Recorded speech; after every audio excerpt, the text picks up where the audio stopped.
tired them do be capping. Boy, quit capping. She like my fashion, I put on strings like Richie Valens. You the baddest, I'ma told them red, no salad. Send the address, I pull up that fantastic. I can't leave you alone. You the only girl who get to stay until the moon. No cap. Dime que me amas, better tell me on the phone. She say you can't have my corazón. La bamba, say that. Yeah, what you gon' do for the bag? Yeah, spin it like in my last. Yeah, spin it, make it all bad. La la la la la la bamba, shout it back.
Is there a reason it was so abrupt? I kinda had to think that there would be one. Conversations out of state, they asking where are we from? I don't care about you, I got me a chick that's Caribbean.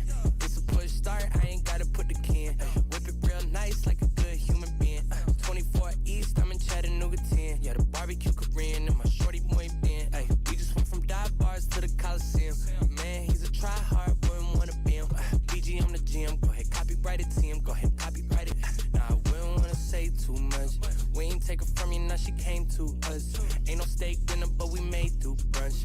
2-4 on the beat, you know he came through clutch. No, he came through clutch. I know that we got it, I might even guarantee it. When she took me up and turned me right into a paraplegic pair of shoes. I got the MB on them, make you stare and see him. We ain't paying for him, now you ought to know I'm wearing free ones. When you go to me, I gotta know, is there a reason it was so abrupt? I kinda had to think that there would be one. Conversations out of state, they asking where are we from? I don't care about you, I got me a chick that's Caribbean.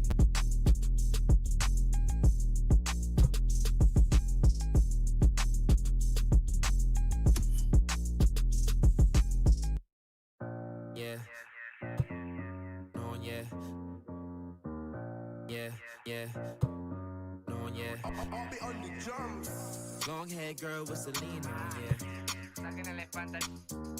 She ain't got a job, but she rockin' bomb, yeah. Hey. Y que no pare, que con mi gente ando de pare. Hoy día no nos frena nadie.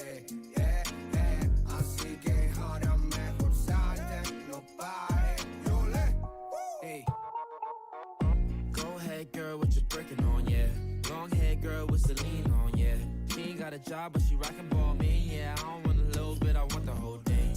One of one, Mike and Mary Jeans, oh yeah.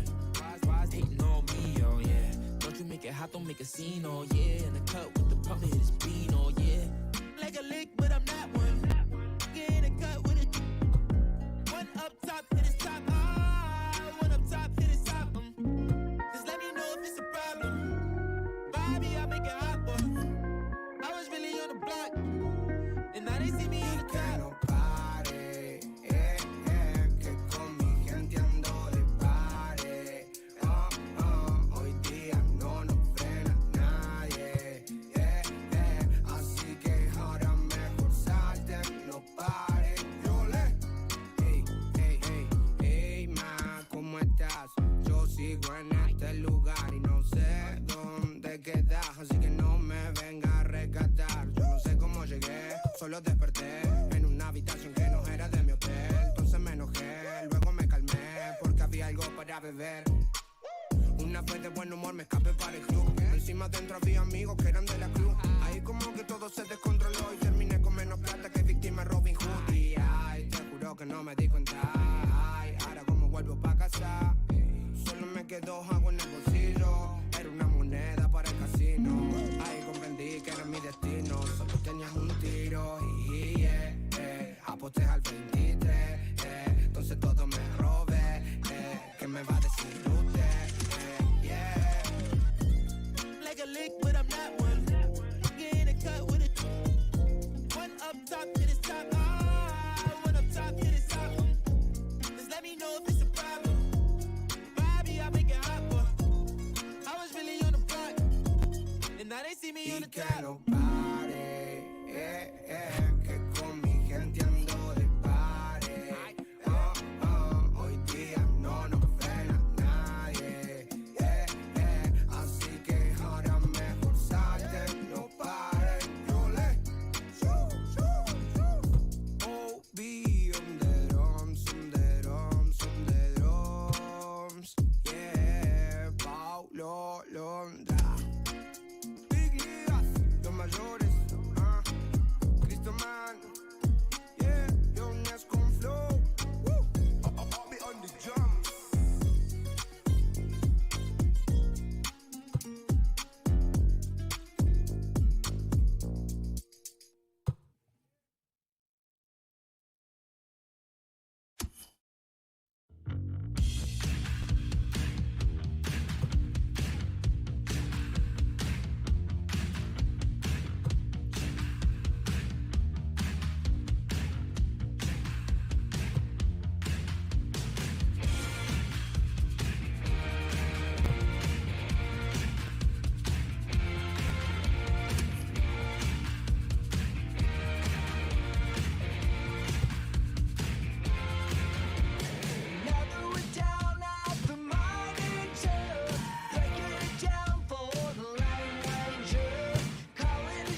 Good afternoon, everybody, and welcome to ML Ball here on Twitch.tv. It's Minor League All-Star Day here on ML Ball. We'll bring you a bunch of Minor League All-Star games here today, so we hope you enjoy that. My name is Evie from Toronto. I'm joined in the broadcast booth for our first game by Heinz AS. How are you? I'm doing pretty good. Got some minor league action. That's always an interesting thing to see here on Bop Ball. You don't get to see that every day, so just have a little bit of fun with yet another All-Star game. And our first All-Star game will be the AA Texas League game, as you can see on your screen. The Texas League is a AA minor league baseball league which operates in the South Central United States. It is made up of 8 teams, 4 in the North Division and 4 in the South Division. Really, only the teams in the South Division play in Texas, but it is called the Texas League. We will play the game today at Franco Park. The AA All-Star game in the real world was to have been hosted by the Amarillo Sod Poodles, which are the AA affiliate of the San Diego Padres. And before we get underway, I just wanted to give you the 8 teams, just so you know what we're talking about. The Arkansas Travelers, they are the AA affiliate of the Mariners. Northwest Arkansas Naturals are the AA affiliate of the Kansas City Royals. Springfield Cardinals, obviously the St. Louis Cardinals. Tulsa Drillers are the affiliate of the Dodgers. In the South Division, you have the Amarillo Sod Poodles, as we talked about, which are the affiliate of the Padres. The Corpus Christi Hooks, AA affiliate of the Houston Astros. Frisco Rough Riders, AA affiliate of the Texas Rangers. And finally, the Midland Rockhounds, which are the AA affiliate of the Oakland Athletics. So we're about to get underway, and Heinz, good opportunity to see some future, perhaps, Major League Baseball stars.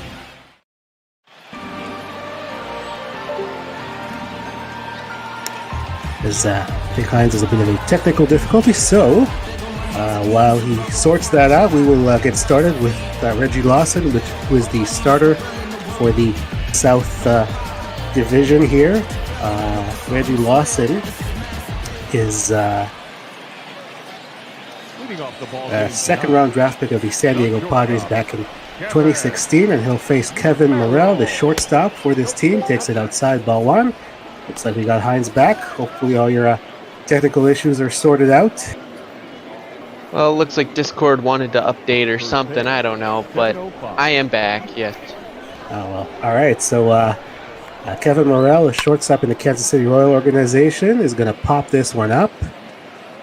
The first baseman today will make the play. That is J.J. Maticevic of the Houston Astros. Here's Omar Estevez, second baseman in the Dodgers system, signed as a free agent in 2015. Well, just as a little bit of a quick preview as we, look at these rosters and stuff, quickly get a weather report. It's a nice day in Texas. It's chilly almost compared to Texas standards. Yeah, summer in Texas, usually very, very hot, as that pitch is going to be a strikeout zone too. Well, unless you're playing it at like 7 in the morning and then maybe, I don't know, we can't tell exactly what time it is. They'll probably just told us and I missed it. I think it's at 7:05, it would have been 7:05 p.m. There was a little graphic on the screen. It popped by so quickly I didn't notice. 0-2 pitch is inside, 1-2. I think I'll just chalk that one up to the graphics department mixing up AM and PM. So let's just say it's 7 a.m. here in Texas if it's that chilly. You see some people in long sleeves in the background. 1-2 pitch is outside, 2-2.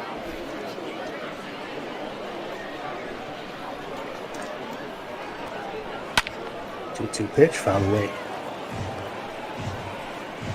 Well, the last year version of this All-Star game ended 5-1 in favor of the Southern All-Stars, who were the away team. This year, they are the home team.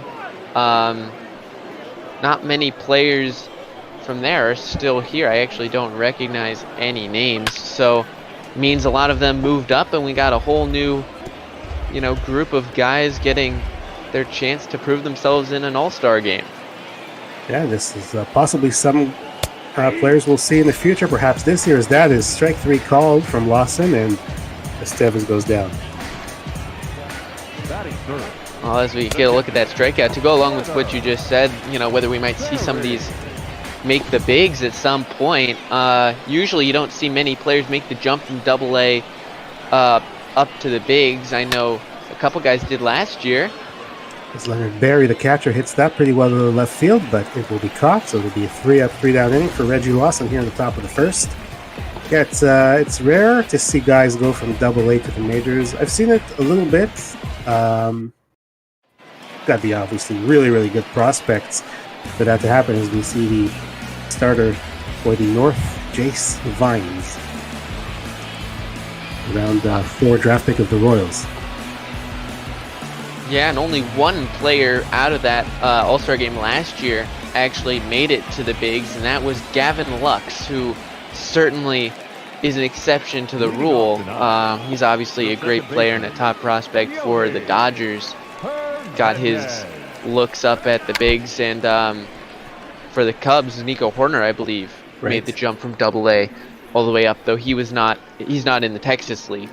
Yeah, and he was sort of, I know Horner was made it up because of a lot of injury. I think he was already going back home, right, when the season ended, only to find out he'd been called up. So he might have not been on the radar to play in the big leagues last year. Is Yanni Hernandez, second baseman in the Texas Rangers system. It's down 0-2, and he swings and misses for strike 3.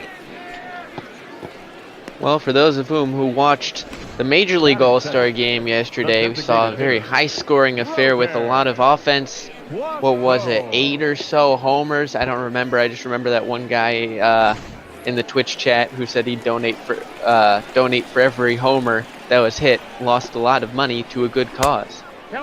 Yeah, Robert Poisson takes it inside. He's playing DH today for this team, and he is in the athletics system down in the Dominican Republic, and he's ahead 2-0. It was a 7-4 final yesterday in the Major League All-Star game, which is in for a strike 2-1. Today in the booth, you have a Toronto Blue Jays fan, a Cubs fan. So the Cubs fan wasn't too happy with the result because Jose Quintana in the All-Star game kind of had a rough day. But the Blue Jays fan was happy because we had a starter, Ryu, pick up the win, and we had Ken Giles saving it for him. The bright spark from that game was Kyle Schwarber drawing a walk. But then again, I still had it a little better than Special FX, who didn't even get his sole player into the game. Yeah, that is true. Plus, some takes a walk. That CJ Cron of the Detroit Tigers was on the roster and did not appear. He was the only Tiger on the roster, so it was a bit disappointing. Obviously, I'm talking about Ryu and Giles, two guys from the same team who appeared, and obviously some teams had multiple All-Star reps who appear in the game. So yeah, I know it's very hard to get everybody into the game in the All-Star game, but it's disappointing as they pitch out here. Nothing doing. Chase Calabwig is up, the center fielder. Sort of interesting to see a pitch out in an All-Star game. I think, it might have been in the first couple innings. It might have been Duggo and Jake and Cookie bringing it up. I don't remember, but where do you draw the line at competition and exhibition, so to speak? How do you bunt in an All-Star game? Do you pitch out or whatever? Those sort of things where it's like, do you do it, in the competitive aspect, or do you just sort of let it be the fun game it's supposed to be? That's going to be a ground ball to the second baseman, and he's going to throw out the runner. So Wesson advances to second base with 2 outs. I think when the All-Star game used to actually mean something, when they were playing for home field advantage, you might have wanted to maybe, keep the guy close because you want to give up as few runs as possible. But now that it's just for fun, I'd say if he's got the speed, let him show it, let him run. Pitch is swung on a miss. J.J. Maticevic in the Astro system, a first baseman. And we were talking about multiple teams. Obviously, there's only 8 teams here in the Texas League, so there's not 30. So you can definitely get as many reps as you can. But you see that a lot of players from the Athletics made it to the starting lineup. Yeah, I believe they have 5 in the starting lineup, if I'm not mistaken, along with 3 from the Astros system. 1 lone representative on the starting lineup from the Rangers, and no starting players from the Padres, though they do have the starting pitcher for the game, and also a fair amount of guys in the bullpen.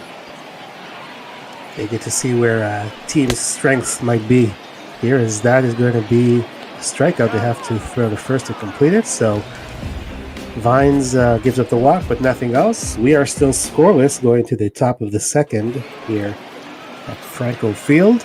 And Cody Hosey had practiced a little bit. The third baseman in the Dodgers system. First round pick just last year. He's going to step up and swing and miss. The only way I could really tell how that was said was almost based on the trade that happened last night, in which I forgot the first name, but the last name was Noisy. Neuse, I believe, from the Oakland A's. Sheldon getting Noisy. traded. 0-1 pitches in for a strike, 0-2. I remember Dodgers broadcaster Charlie Steiner in a spring training game, Dodgers and A's, he said his bat has been very noisy. As Hazy takes strike 3. Well, that's strikeout number 4 on the day combined between the 2 pitchers, 2 for each of them. So maybe not the high-scoring affair we saw yesterday in the All-Star game. Maybe we'll see a pitcher's duel, and I think it'll be fun just to watch the rest of this game. That's the thing about All-Star games. You just get to see the best of the best go at it and see who's better. Connor Capel fouls it off. He's the DH for the North team, and he was a 5th-round draft pick in 2016 by the Indians, and then traded to the Cardinals for Oscar Mercado, who now plays center field for Cleveland.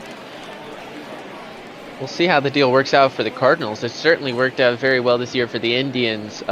Mercado was sort of a sneaky player on that lineup. It's been a great team this whole season, and honestly, you could make the argument that Mercado had an All-Star caliber year and was just outdone by both the rule that means that everyone from one team, every team has to get a rep, and also the fact that there were just a lot of All-Star caliber players in the American League. So that one just misses, so it's a full count. Yeah, that trade was something that went under the radar. Nobody really talked about it, but then Mercado really had a good showing in the Indians minor league affiliate, as the guy he was traded for is going to pop it up to second base. And he came up last year, did Mercado, had a very nice rookie year, and then he's picking it up this year to become a really important part of that lineup. As we see Eric Filia, right fielder, 20th round draft pick by the Seattle Mariners in 2016. Takes a strike. Well, we talked about how the South lineup is very Oakland and Houston heavy, whereas the pitching staff is very San Diego heavy. This the North team really seems very well balanced. I used a different color pen for each team, and I have a complete rainbow in my scorebook here. Looks like there's no more than 3 from any team in this starting 9. Yeah, very balanced. Nice to see that. If you're a fan of any of these teams in the majors, Eric Filia has a 1-2 count, and he's going to foul that one away.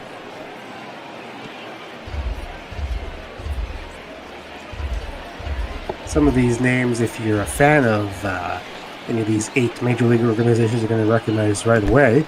1-2 pitches in the dirt, 2-2. Some of these guys were also in the Futures game that we featured on Sunday. I remember Cody Hosey was in there. A couple of other guys as well. 2-2 pitch from Lawson is going to be high, so it's a full count. Sully Matias is on deck, and I had to practice that one as well. Left fielder in the Royals organization. That pitch is high fly ball to right field, hit pretty well, but right at the warning track, the right fielder makes the catch, and that will do it. 3 up, 3 down here. We go to the bottom of the second, still looking for a hit or a run.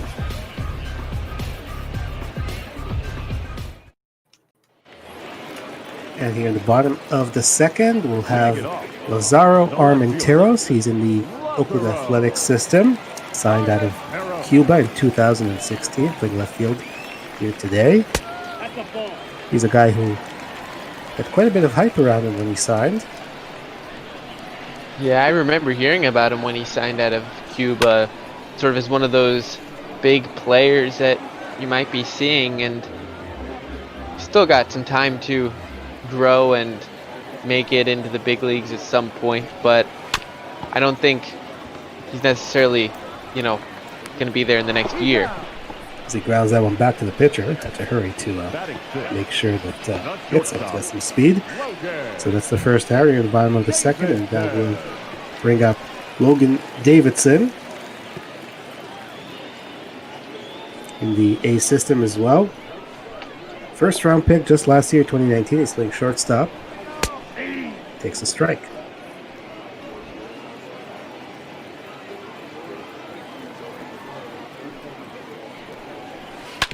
Oh, 1 pitch is going to be fouled away, so he's down 0-2.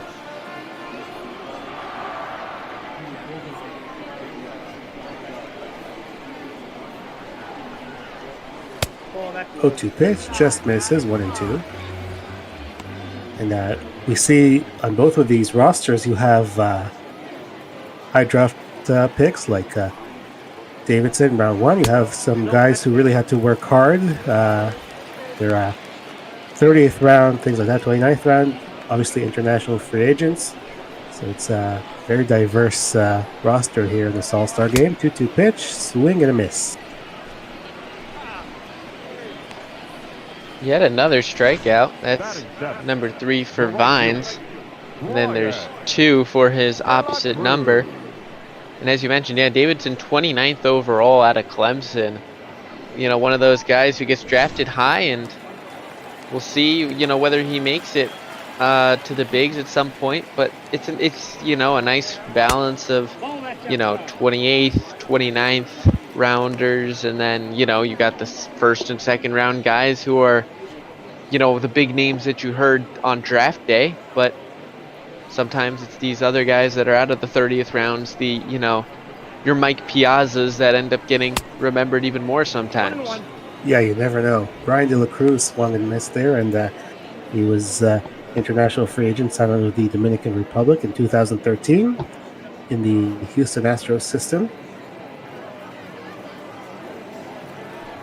Playing right field here today. 1-1 pitch, 2-1. Checks his swing. It's 2-1. Looked like a pretty good pitch there, actually.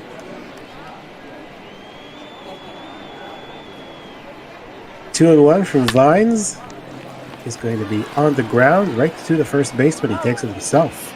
So another 3 up, 3 down inning. We go to the top of the third here in this AA Texas League All-Star game.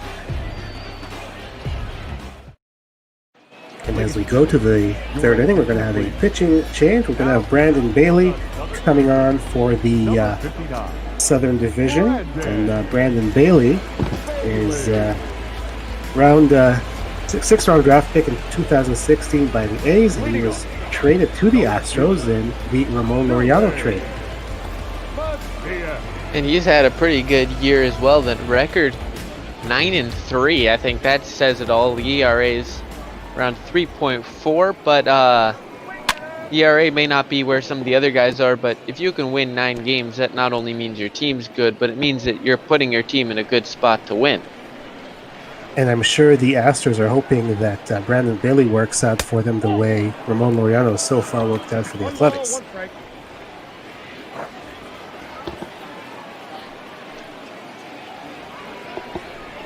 As the 1-1 pitch to Bailey, from Bailey to Sully Matias is up 2-1. Matias in the Royals organization, signed out of the Dominican Republic, takes high 3-1. Zach Kirtley, the first baseman for the North, stands on deck. 3-1 pitch. High fly ball left field, but no problem there. That's the first out. Batting it, the first baseman. See the play here by Armenteros. One left fielder flies out to the other. Here is Zach Kirtley, the 5th round draft pick of the St. Louis Cardinals back in 2017. Takes it outside, 1-0. One interesting thing I noticed when I was getting ready for the game was looking at the stats. You see a lot of guys with much better stat lines across this South team. So there's another fly ball, this time to the center fielder, and that's the second out. You see a lot of guys with, over 300 on their batting averages. A couple of guys, there are two, their first baseman for the South and Armenteros out there in left field, who both have over 10 home runs on the year. 18 for the first baseman from the Astros organization. So these guys have a lot more in the terms of their bat to ball, it seems. However, the one thing I also did notice was that these guys on the South have had a little more, even though they're the home team, they're a little more tired coming off of some recent games that they've had before the break. So we'll see whether it's statistics or fitness which prevails today. You see Dairon Blanco. He's in the Royal system right now, but he was signed by the A's out of Cuba in 2018 and then traded to the Royals for left-hander Jake Diekman.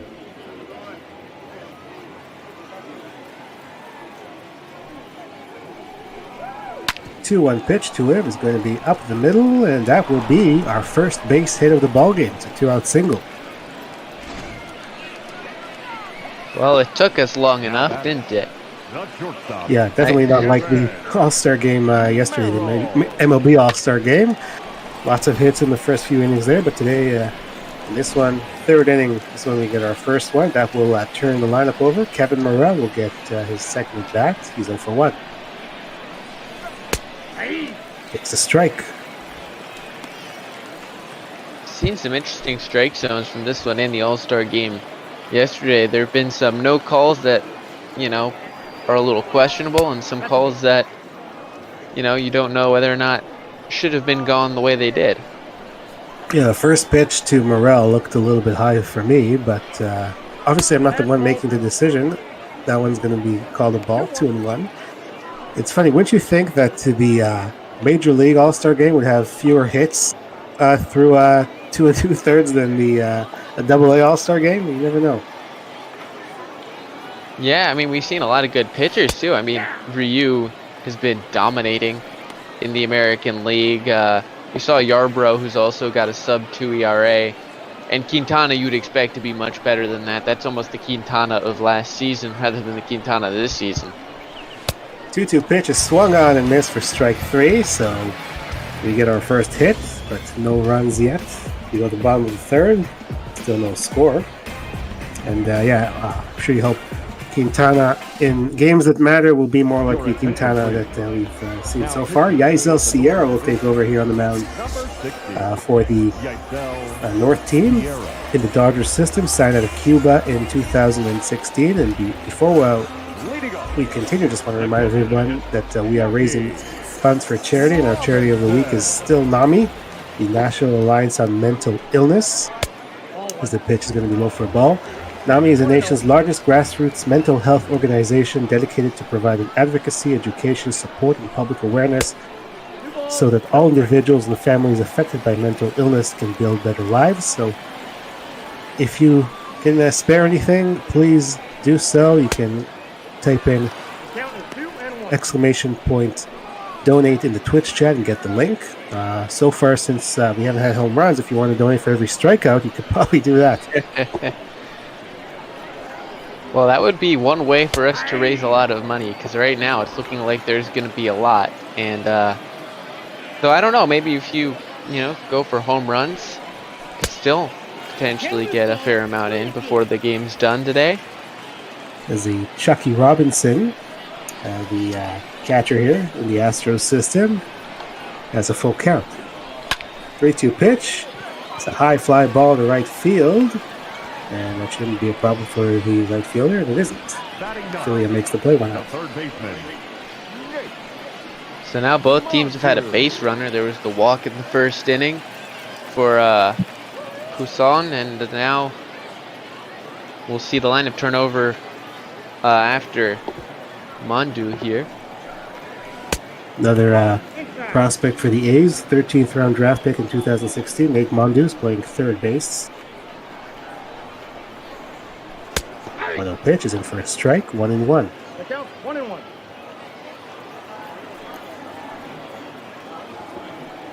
1-1 from Sierra is in for a strike, 1-2. Four-seamer there at 94 miles an hour. And the 1-2 pitch is going to be fouled away. We mentioned Sierra can reach 94, at least that's what he's done so far. Might, after seeing a couple of guys with just 91 around there, see if we get anyone throwing very hard. It's going to be a tough play for the second baseman, and he's shovel, and he's not going to be able to get him. So it's going to be a base hit. So now the South, they have their first hit of the day. Well, the first hit of the game was much more convincing than this one, but they all look the same on the stat line, and yeah, that's just a case where there's not much you can do. That was just a squibber. The pitcher unable to reach it, and once it gets past him, the second baseman's way too far away to try to charge and make a play. Yanni Hernandez takes it low. Second baseman in the Texas Rangers organization. No, the Rangers are looking for bats, so I'm sure they're watching all these guys as the pitchers in for a strike to see if anybody can step up and, not this year, then maybe next year, the year after, eventually help the major league team with the offense. The 1-1 pitch to Hernandez is swung on and missed. Changeup, 1-2. Well, Hernandez has been hitting well, so it's very possible he gets a call. He hits that one pretty well, but not well enough. Center fielder makes the play. Strong throw back in, and that's the second out.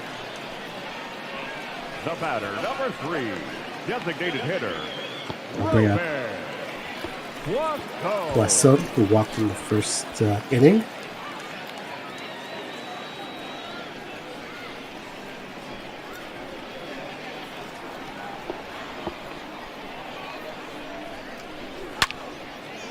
As fouls that one away. 1-1, 95 miles an hour there from Yazel Sierra. Pretty much the first really hittable pitch of the game. I haven't really seen one that anyone can drive all game, and that one, definitely one that if, he gets a hold of it, that could be hitting the gap somewhere. Second pitch was not something he could drive as they check on the runner at first, way outside in the other batter's box. And he swung right through it. So it's an 0-2 count. Pitch from Sierra. Strike 3 call. So that'll end it here in the third inning. Still no runs. 1 hit for each team. We go to the top of the fourth, and Hines will take over the play-by-play for the middle innings. So we head over to the fourth.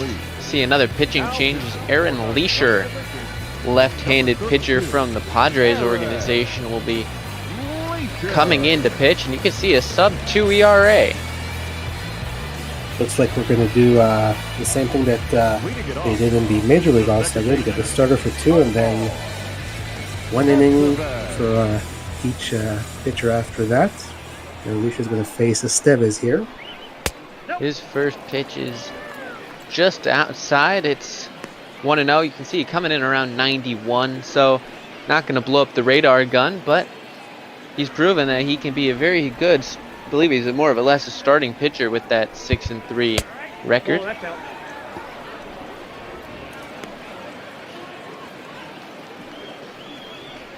Estevez wearing the number 71, something you really don't see much in the game. Normally these prospects, they might wear them at the major league level in spring training and during call-ups, but not normally in the minor leagues. You don't really see 71. Maybe that's his lucky number or something. He likes it enough. He's just gonna stick to it. Well, they say 7's a lucky number. 7 times 1 equals 7. So there we go. There we go. That's it. Simple math prevails yet again. That's the only math I can do. So good thing. Yeah, me too. So I'm gonna hope that, as long as there's no advanced calculations, I'm good. That's a walk to start off Leisure's afternoon. Now batting. Leisure, 6th round draft pick by the Padres in 2017.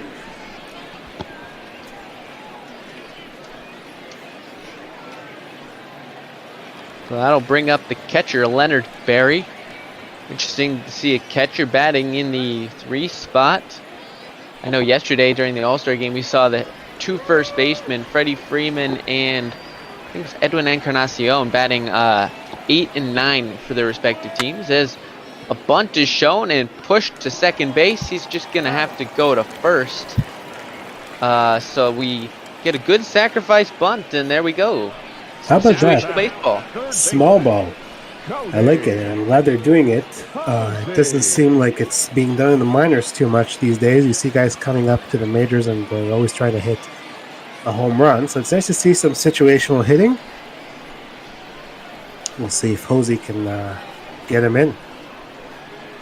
Yeah, and I think, to be honest, I feel like if you have good speed and good situational awareness, those are the 2 best ways to, get called up to the bigs. I feel like, sure, if you have big power, you can get called up to the majors, but that jump between the minors and the majors is such a big gap that you could be hitting, 50 homers in the minor leagues, but you're going to hop to the major leagues and hit like 5. Yeah. Or if you're a contact guy, you'll hit 300, and then you come up and you're hitting like 150. Yeah, but for me, I see too many contact guys trying to hit those home runs all the time. Something going to say went around. Yeah, interesting call. No appeal. I think we see that a lot recently in games I've called for sure, where check swings are called by the home plate umpire. It's amazing what these home plate umpires can see. They can see the pitches. They can see from around. They don't need any help. And oddly, there are a lot of things they still cannot see. But anyway, that's lined over to first. Catch is made, so we head to the bottom of the 4th inning, still scoreless. Yeah, so just to my point, I see a lot of guys who are contact guys always trying to hit a home run. So then another pitching change, of course. And, for example, in the Japanese league, you see guys who are batting in the cleanup spots and whatever, high in the order, and they have the power, but they know how to do the situational hitting, and they will bunt if the situation calls for it, even though they could probably hit it out of the ballpark. Yeah, and I think that's something, very few managers will do, and I think it helps to have guys who know how to play situational baseball. I think as a Cubs fan, I can look back to Joe Madden and see the times that Anthony Rizzo put down a bunt to beat the shift, or Kyle Schwarber. They've both proven that, they can bunt for a hit, which, not something you expect from them. And also just the ability that the Cubs have done to use sacrifice bunts and they've done, safety squeezes, suicide squeezes, whether it's, someone like Jason Hayward putting down the bunt, or, John Lester in the 13th inning against the Mariners, which did happen. That's exactly what I was thinking about when you're talking about the suicide squeeze. I thought about John Lester pinch hitting on a Sunday night baseball game. And, I like that. I mean, in the right situation, I do think that even guys who are power hitters like Schwarber and Rizzo should be bunting. But a lot of times guys do just that. We just swing away. Michael Baird. Yeah, he just came in. He's out of the St. Louis Cardinals organization as he gets a strikeout on an ugly swing.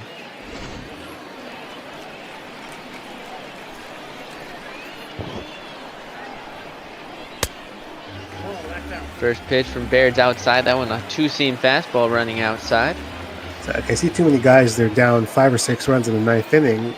They're going up there hacking away. I mean, it's nice. You can hit a home run and you'll still be down by 4, right? If you're down by 5 coming in. So try to get on base, work the count and all that. Yeah, and that's the thing. you can't win the game by yourself. In most circumstances, at least, unless it's a one-run game. But still, you want to be there for your teammates and trust that your teammates can get the job done. So that one is caught out there by Matthias. Now batting, the left fielder, Lazaro. So far, these minor leaguers are presenting themselves very well, especially on the pitching side. Yeah, we'll see what inning we find our first run in, but Armenteros, one of the guys who can hit a lot of homers. He's got, I believe, 12 homers and 38 RBIs on the season, as that one's lofted but foul.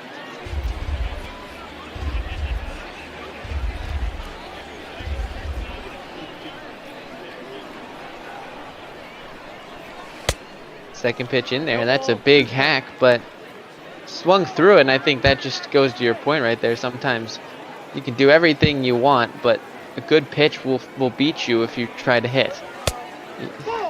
Yeah, absolutely. Mentioned Armenteros signing with the A's out of Cuba. Obviously, a lot of talented players in Cuba. Some of them are very much hyped, and some of them do work out, but there's some teams who have had contracts, big contracts signed with these players that haven't worked out. And I think one for success, a success story would be the White Sox, because you see that one's grounded through. That's the second hit of the game. The second one, actually second one of the day, yes, for the South. Now batting, shortstop. Very nice piece of hitting for him, going the other way, Armenteros. Hey, talk about the White Sox, obviously with Abreu, they acquired Moncada from the Red Sox. Grandal as well. Luis Robert is, they hope will be one of those guys who are very successful. But you're thinking about Yasmani Tomas with the Diamondbacks and Rusney Castillo with the Red Sox, guys who big contracts and just never worked out.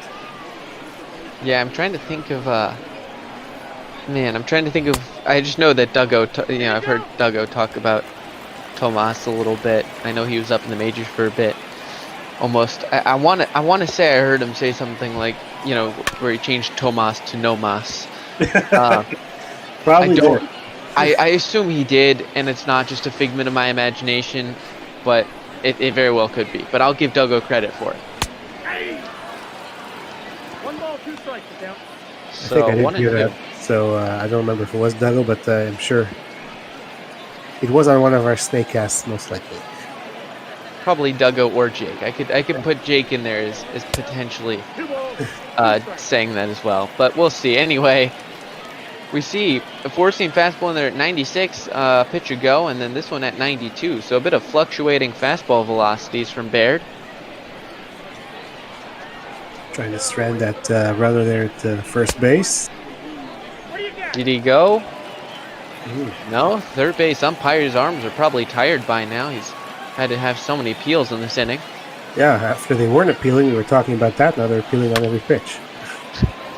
That one will be flied to center field. Underneath it is the center fielder, and the catch is made. So, end of the fourth. Still nothing doing offensively.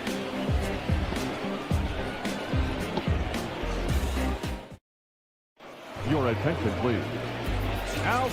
The Jenderson Hurtado coming in to pitch. He's, I believe, out of the Oakland A's organization. Indeed, signed out of Venezuela in 2013. Still no pinch hitters for either side, but we'll see those, I'm sure, in the coming innings. So another lefty in here. We had Leisure last inning, Hurtado this inning. Is the slider is outside. That's 1-0.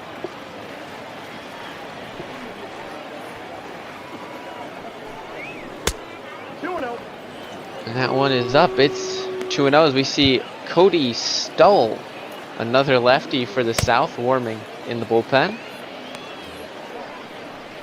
Another prospect in the A's system.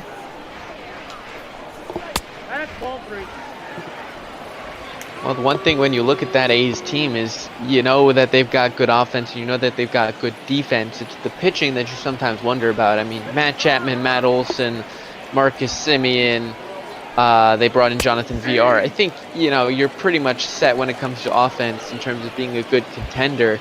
It's whether or not guys like Minaya and Daniel Mangden and who else they have in that, you know, starting rotation can really rack up the innings that they need to provide a good transition to Liam Hendricks, their closer.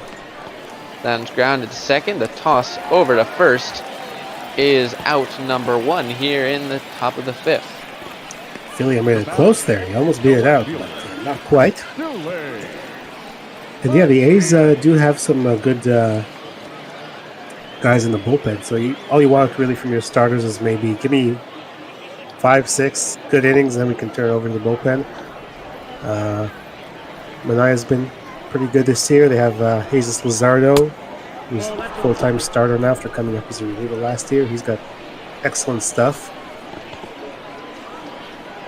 I don't remember, is AJ Puck on the Major League squad yet? I know he debuted last year, but...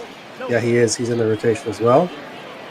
And of course, Mike Fiers, who's not a prospect anymore. He's a veteran, but he's having a very nice year for them. It's all due to that that stash he grew, that, whatever you want to call it, a cattail. Yeah. Yeah, that was quite the stash, okay, I tell you. So Sully Matias now ahead in a 3-1 count. Tado's struggled a bit to find the zone. 3-1, I believe, on the first batter of the inning, and now 3-1 here on Matias as that one's fouled back. So the ratio of balls to strikes, but yeah, I think you're right. It's probably more balls and strikes so far in the 10 pitches. Fouled away again, so good at bat here. We'll see whose favor it ends in. The 3-2 pitch from Hurtado is just outside with the backdoor slider. Apparently, I don't know, I'm playing top of the plate. First baseman, Jack Kirtley. Guess I'm not going to see a replay, but I thought that might have caught the strike zone at the end, but umpire said no. So, first glance, I agree with you. As we get Zach Kirtley at the dish, he's the first baseman out of the Cardinals organization. One of 2 Cardinals first basemen to make this All-Star game. So you might very well see the other one pinch hitting for him at some point.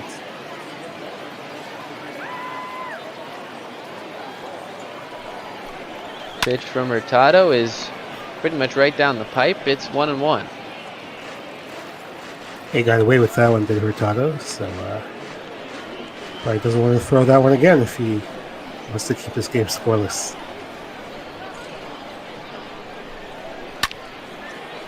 That one is fouled away, so we're starting to see a little bit more in the way of at least decent looking swings. We saw a lot of ugly swings the first couple innings, and now some contact, just not necessarily in the fair direction. That one is swung through by Kirtley. That's strikeout number 1 on the day for Hurtado. Played with the two-seamer inside. Swung right through it, so he's one out of the way of getting out of this little jam after giving up a walk. So that'll bring up Blanco, the center fielder. He fouls the first pitch back. He's from KC organization, I believe you mentioned earlier. Yeah. Traded from the A's to the Royals for Jake Diekman. Jake Diekman, sort of one of those interesting guys. He's got a bit of a funky delivery from the left-hand side that can be very deceptive, and I think he also does throw pretty hard as well. So when he's on, he can be sort of a hard reliever to face. Not going to be world class, so to speak, but he's certainly going to be a guy you can't really barrel up too often.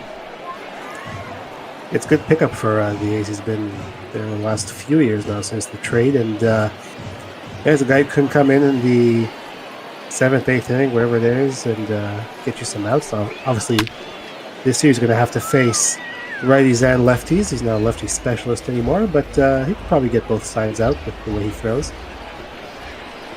Yeah, it's sort of it's not like for like per se, but it does sort of remind me a bit of the way that Adam Ottavino goes with the really big crossfire delivery that, you know, against righties is deadly because it looks like he's stepping right at you.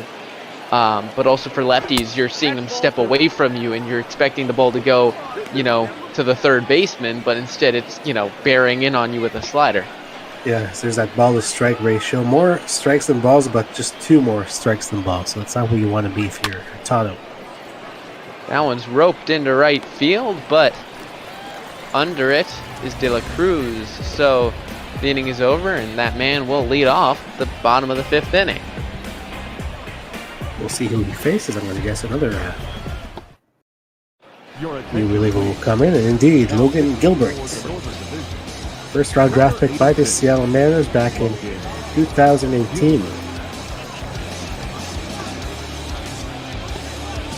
Only the second Mariners prospect that we've seen, the other one being Barry, the catcher. Well, actually, no, third, because we have Philia in right field as well.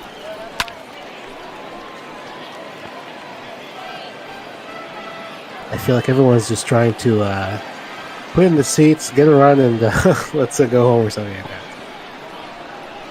Definitely can see that being the case as that one's driven. Great play by the shortstop as Estevez is thrown over to first. So we get a quick first out for Gilbert. Very nice play there. 2 pitches and 1 out. That was a good thing.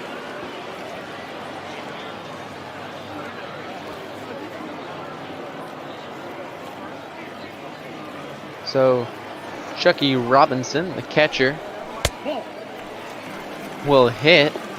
One thing about this game going by so quickly is that, you know, you want to have a good all-star game.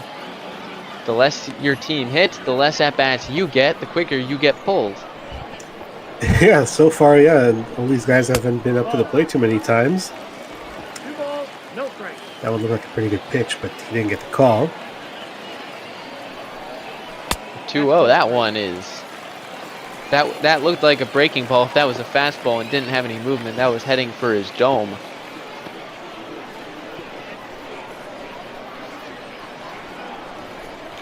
Three and 0. That one is inside. So a 4-pitch walk on that 96-mile-an-hour fastball. So 1 out, 1 on, and it'll be Nate Mondu. He's got one of the 2 hits today. For the South.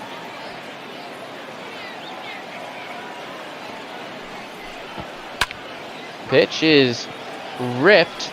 That one is deep, but there to make the catch is Philia. So what could have been a double potentially if that got over his head, probably score a run, is instead just a fly out to right. And that'll be the show. You never know if they're going to catch it because there's always sometimes that nonchalant, like I'm just going to run, jog over, and I wasn't sure if he was going to catch it, but he did. So we head back for the 3rd time around the order. Don't know if we'll get fully through it before we see some moves being made, but it'll be Yanni Hernandez. See Gilbert wearing 86, so another relatively high number. Finds himself 2-0 on Hernandez. Pitch just off the corner, 3-0. So another 3-0 count.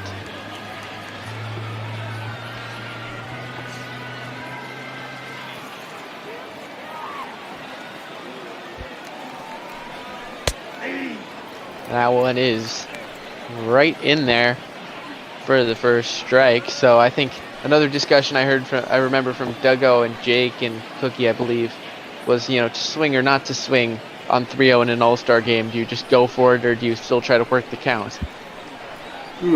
That's a good question. I would say just go for it. I mean, what do you have to lose? You're not playing for anything. Yeah, it's just for fun now, so.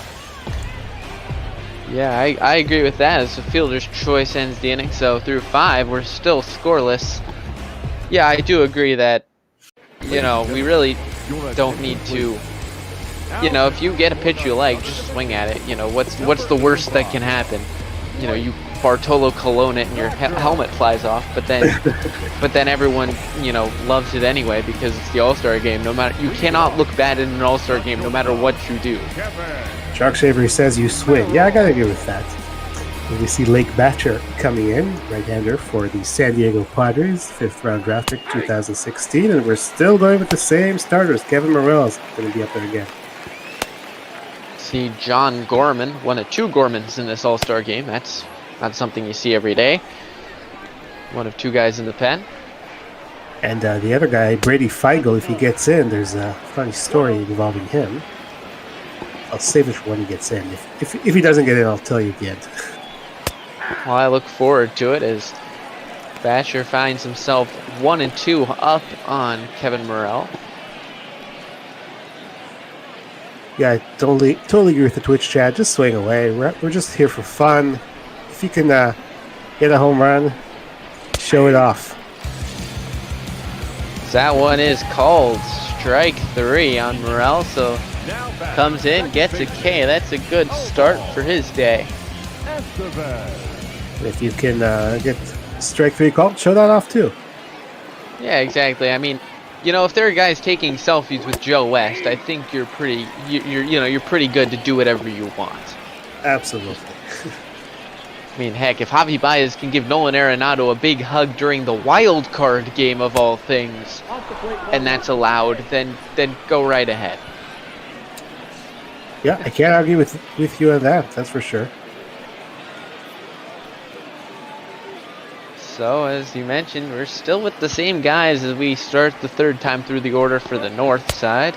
It's 2 and 1 on Estevez. I wonder if it'll be 3 at bats and then a pinch here. Let's see what they try to do. It depends. If we keep going the way we've been going, as that one is hit high into left field, going back is Armenteros, and he makes the catch. Gonna say, if we keep going the way we've been going 3 times through the order, and we'll be headed off to extra innings. A question in the Twitch chat: how did the All-Star game last night go? Sean 67986, and we were talking about earlier American League One, and I do suggest you watch it in the archive. And as Shark Shavery summarized it, so many home runs. I might also add, if you're going through the archive, there are a lot of good moments in that home run derby, and Shark, who is in the chat, did a very good job at cutting out some of the best parts that can be summed up in 2 words. EB, do you want to give it to him? Oh, you mean the 2 words. census data? Yeah. Oh, yeah. So that one is flown into the gap. Is that one gonna get down? It is not. A great running catch by De La Cruz. So we head off to the bottom of the 6th inning. Still 0-0, but yes, the archive has the full home run derby and PK in all of his census data glory. Yeah, PK did a great job. One of our longtime broadcasters here on ML Pop Balls, Alex Fagalde, will come in here. And he did a good job since the game was at Dodger Stadium to collect census data on all the different areas of Los Angeles. So everything you didn't want to know about that, you can hear in the home run derby. I did put in the link to the archive in our Twitch chat. That one chopped right back to Fagalde, thrown over to first, out number 1, and for all those who were not wondering, I did find out actually what the population of Amarillo, Texas, where this game is being held is. I believe it's 199,371. Why I remember that and not other things, don't ask. Well, that's good information to have if you're ever in the area of Amarillo, Texas. You know how many people live there now. Well, that's what it hinges on. It hinges on me actually going to Amarillo, Texas. I don't think that's going to happen anytime soon. So it's grounded to short. Estevez over to first. That's out number 2. Now batting, the first baseman, JJ. Matajevic. Nice play there. So we see the replay. And before we could, the 3 pitches and 2 outs. That's even quicker than I imagined. Yeah. J.J. Matijevich, I believe. He has 18 homers on the season. Just imagine that when, there's some guys in this team who have 2 or 3 or 4, and this guy has 18. So Sean did watch the home run derby, but not the All-Star game. But you can see that, as I mentioned, in our archive, and you can see all the games we've broadcast on the archive.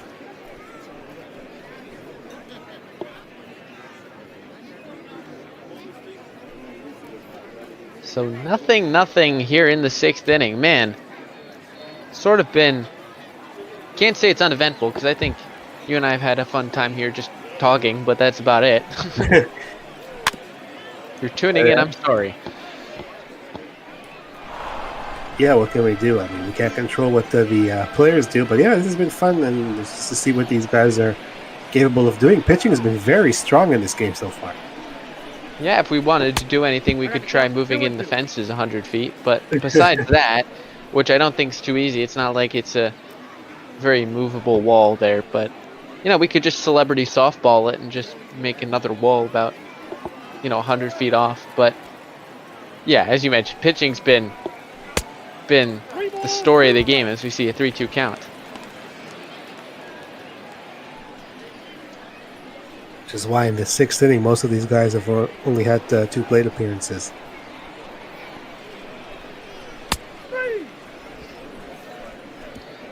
That is strike 3. He doesn't seem to agree, but that'll end the inning. So we end the 6th, and with 3 hits on the board, I'll hand it back over to you.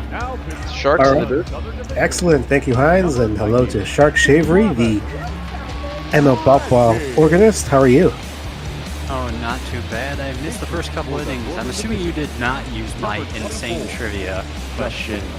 No, I was actually, I was thinking about it, and then I decided that, if we were going to do it, it would be much better coming from you, since you did all the research to find it. All right, so, we're here in the top of the 7th, and Wolves, the result of this play. Just going to be a lazy pop-up. Very lazy pop-up. So it is, including the minors, what is the record for the most home runs hit by a single player in a single game? And how many RBIs resulted from that? Number 7. As we're going to see our first pinch hitter of the day. It's going to be Nate Esposito, pitching for the DH Capel. Nate Esposito is catcher with the Kansas City Royals. Yeah, so that's a pretty interesting question, and you sent us the answer, and it was a pretty interesting answer. Yeah. It happened in the Texas League, which is why I bring it on up, and most people don't know about it. Well, in the chat, Mikoski says no clue. There aren't any skyscrapers in Amarillo. Nobody would get it. Yeah, he played for Corsicana. He is credited with introducing the shin guard to the catcher position. He was catcher for a perfect game. None of these are going to matter, because I still don't think anyone's going to get it. Yeah, probably not. No. Which is a first strike, 2-2. Yeah, it's a little older than most people for most people to remember. We had a guy in the chat just the past week who, he mentioned he was a dead ball era guy, so I asked if he knew who it was. Got the name, but was off by 1 run. Yeah. That's impressive. See a full count here to Esposito.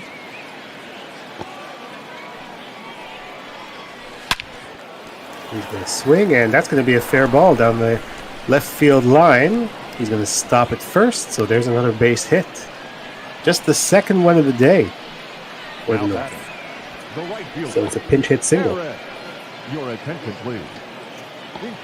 Well, you don't get the start, and then you get a base hit in your first at bat. That's a pretty nice all-star game for you. Filia is going to be lifted for a pinch hitter. It's going to be number 5, Juan Yepes. takes, I guess, the ball outside. Yep, as was the other first baseman from the Cardinals I was talking about. I guess he's going to be playing right field, so probably the way that they've accounted for having two natural first basemen in their team. Originally signed by the Braves and then traded to the Cardinals for Matt Adams. And that's going to be fly ball to the center fielder, and that's the second out here in the seventh.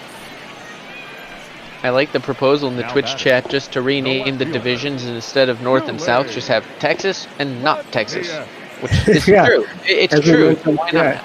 As we mentioned at the top of the show, only the teams in the South Division actually play in Texas, dealing with Arkansas, Northwest Arkansas, Springfield, and Tulsa for the North Division. Yeah, Springfield's a little further north than Texas. Sully Matias, he's going to get a bat here. Well, we saw Mitch Garver play a full 9 yesterday in the All-Star game. A little bit of a confusing decision when I believe it was Tom Murphy of the Mariners who was the backup catcher on the bench.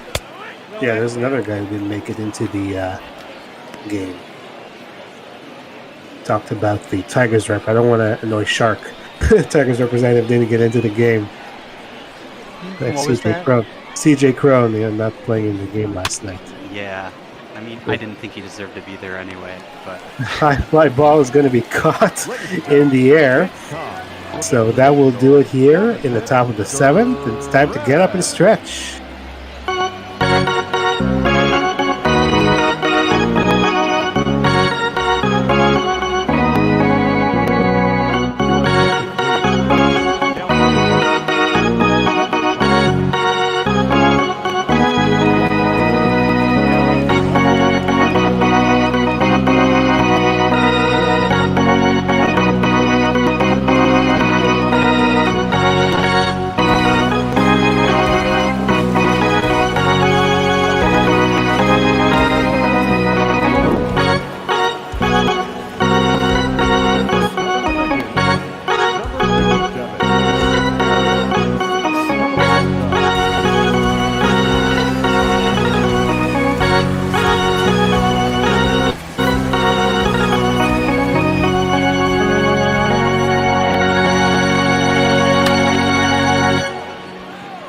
Thank you, Shark. Pinch hitter goes after the first pitch, flies out to right. Shark, you want to stick around and give the answer to the trivia question? Yep. yeah, sure. And I just gotta say, I hope all of the All-Star games today have that perfect length of a little introduction for all the pinch hitters they put in top 7. But anyway, the answer is that J. Justin Clark in 1902. June 15th, managed to get 8 home runs on 8 hits, getting 16 RBIs, a feat that has the 8 home runs. No one's ever been close. It's been 5 in the majors. 16 RBIs has happened once, and it was in the NCAA, actually. So, really insane stats, but there's a caveat. Because Sunday law said that they could not play at the ballpark, literally, hey, you can't play in this ballpark on Sunday. They went to the town over, and there's a 210-foot right field, so most people assume that's probably why he hit 8 home runs. Well, what if you hit it to left field? Well, I mean, we don't have great box scores from 1902, incidentally. And I also do have some fun stuff. It was, of course, for Corsicana, which is a city in Navarro County, Texas. It is located on Interstate 45, some 58 miles south of downtown Dallas, and the population was 23,770, of course, according to the 2010 U.S. Census. We're all channeling our inner PK for these games. We have 2 outs here in the bottom of the 7th. And that will be grounded up the middle, and it's going to be fumbled by the second baseman. So we'll see how they score. It's going to be a base hit for De La Cruz. How do you know about that scoring? Yeah, I'm not sure about that. Marcus Salbat is the pitcher with the Dodgers. Nope, ball 1. Well, anyway, Shark, thank you for the census data. You're hoping to wake me up right now. And thanks for the great stretch. Hey, now you're an all-star. It's exciting. We've got all-star games all day today, and I am just loving it. 2-0 pitch is going to be ripped up the middle. That's going to fall for a base hit. So back-to-back singles here with 2 outs in the bottom of the 7th. Well, as you mentioned, we got more All-Star games coming up. The Southern League AA All-Star games coming up. I believe that's Charlotte, Cole, and Tardis, I think. Tardis. There we go. That's I was just about to open the sheet. Followed then by the Eastern League AA All-Star game with Mark Colley and Tim Moore. Finished off by the AAA All-Star game with Mike Hosky, who's in the Twitch chat right now, along with Special FX and P-Mister. Before the finishing of our broadcaster tournament, should be fun. Got to watch that Jake Dean against Tim Moore game last night. That was hilarious. And that, oh my gosh, that the voice channel was for both Duggo and Jake's game. That had me dying for a good hour and a half. Oh yeah. 1-1 pitch. I loved it. Is going to be grounded to the second baseman. He does get him just at the nick of time. Wow. So we remain close. Yeah, very interesting. I love how they do that so many times. They go to second base instead of just to first. I mean, maybe they're just trying to be flashy. Eric Peralta was one of those pinch hitters that didn't really do much. He swung the first pitch. He's going to stay in the game. Ray Kessinger is now at short. Interesting thing about Gray Kessinger is we see our new pitcher, Elliot Ashbeck. He's actually the grandson of Don Kessinger. Of course, a good baseball family right there to have heritage on. We got Elliot Ashbeck, 16th round draft pick of the San Diego Padres in 2015. Zach Kirtley is still out there. 16,963 came out to watch this one today. They've been treated to a really good one. Yeah, and just quickly, because I had to look it up when I mentioned Gray Kessinger. Of course, Don Kessinger, longtime Cub from 1964 through 75, played a bit for the Cardinals and the Sox. So he managed to play for the Cubs and their 2 rivals, and that was it. Not going to see that very often, that's for sure. Kirtley flies it to center field. That's the first out here in the top of the 8th. See, the starters both went 2 innings. Both didn't give up any hits. There was a walk, 3 strikeouts for Vines, 2 for Lawson. Good showing today for these starters. Yeah, we've seen some good pitching so far. I mean, we're yet to have a run. That usually says enough. Top 8, nothing, and really, what? I believe we still only have maybe 5 hits on the game, I think, or 6, depending on what. I guess that was ruled a hit yet last inning. So. Yeah. A hit with an asterisk, I would say. Yeah. That's going to be a base hit without an asterisk. He sneaks that through.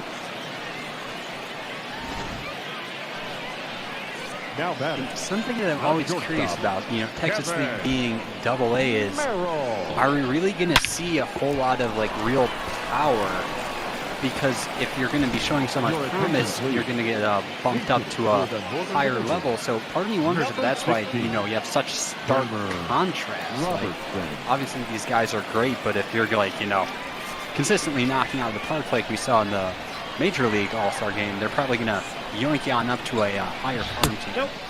Well, yeah, if you look at the stats on a lot of these guys, only 2 guys with over 10 home runs, and maybe they get the bump up very shortly, but I think AAA is the only time where you could be doing very amazing and still not get a call up just because of that jump to the majors.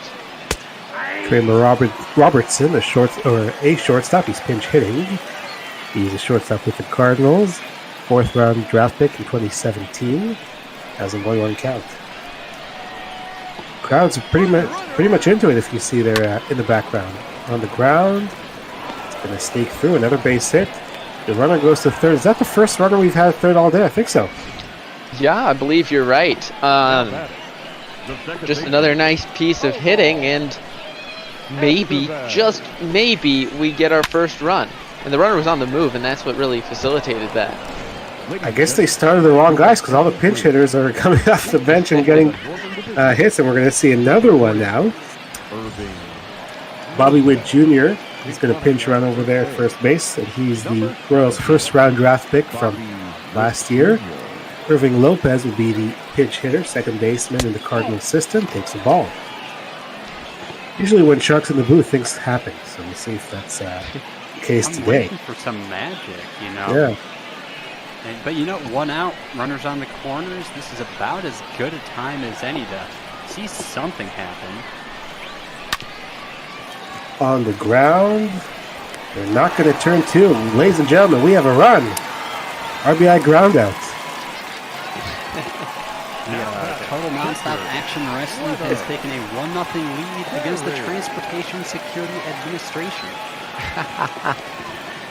TNA and TSA, yeah. We're going to get another. That's a good one. All I can think of. Yeah, no. When I saw it.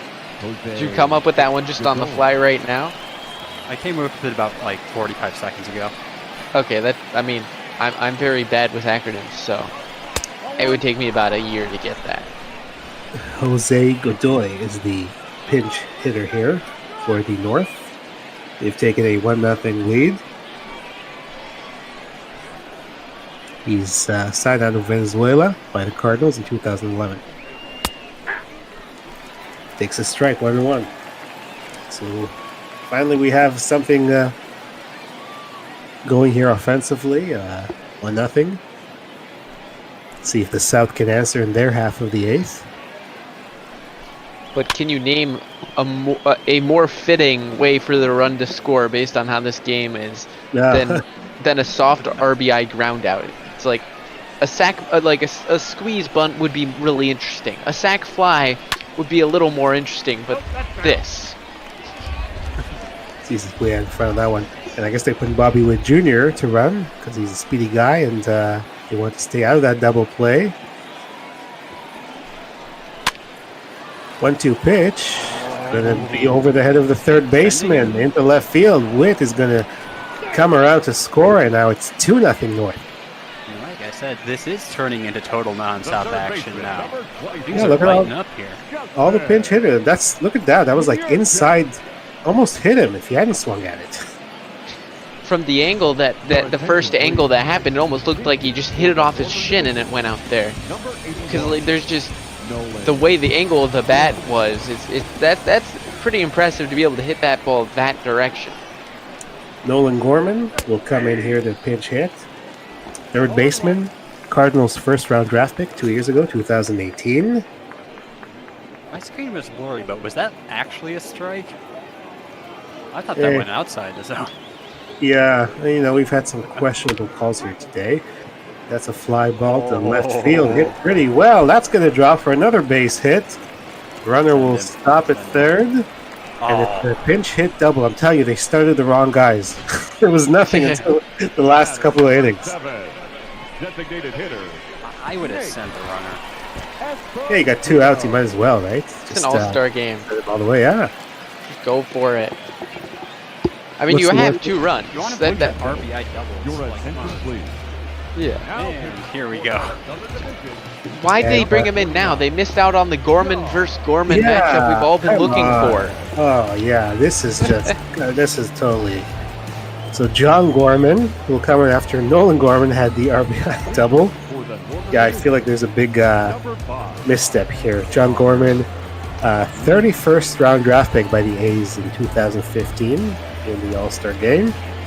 Runners at second and third with 2 outs. Connor Lean coming in, another pinch hitter. Takes a strike. Gorman does seem like a pretty great candidate to put in.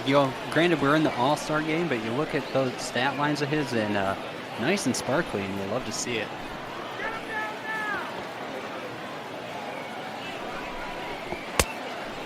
I think he tried to do that there, but swung right through it.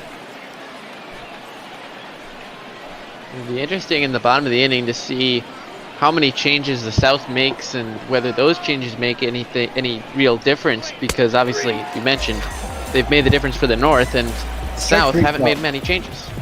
Yeah, is your score sheet all up there? Because mine's all messed up, I gotta tell you. Looks like the Yeah. top three. I bet they're going to pinch it for all these top three guys now. Yeah. Well, I mean, with a couple guys pinch hitting for, there are two guys who've hit in the fives, who pinch hit in the five spot. So there have been three different guys there. That's just wreaking havoc on me. Irving Lopez will be at second base. Now it's third base. Number 81. What else you got for us? Bobby Witt at shortstop. He pinch ran and scored there. Bobby Witt I have Godoy behind the plate next. Number 3. Yep, you got that. Stretching. Who's the pitcher? Number 70. Jose Godoy. Another third base, Nolan Gorman. Nolan. And the pinch hit double. Your attention, please. And Michael Boyle will take over on the mound. Look, a very nice area. Yeah. Wow, 0.5. 14 games. Like, granted, you look only 17 innings, but that's astounding. 13th round draft pick of the LA Dodgers back in 2015, and he's going to face, hey, guess what, a pinch hitter. I did not see that coming. Yeah, Ryan Doro. Well, look at him. He's got 9 homers on the year. These are the guys that, have such good stats, and they're still relegated to the bench. So who knows what can happen here. Ryan Doro, 30th round draft pick by the Texas Rangers in 2017. He's a third baseman. Takes a strike, I guess, or one. Wait, what? I guess is pretty much the right answer. That must have fallen right over the plate. I mean, it did look like it was an off speed, but wow.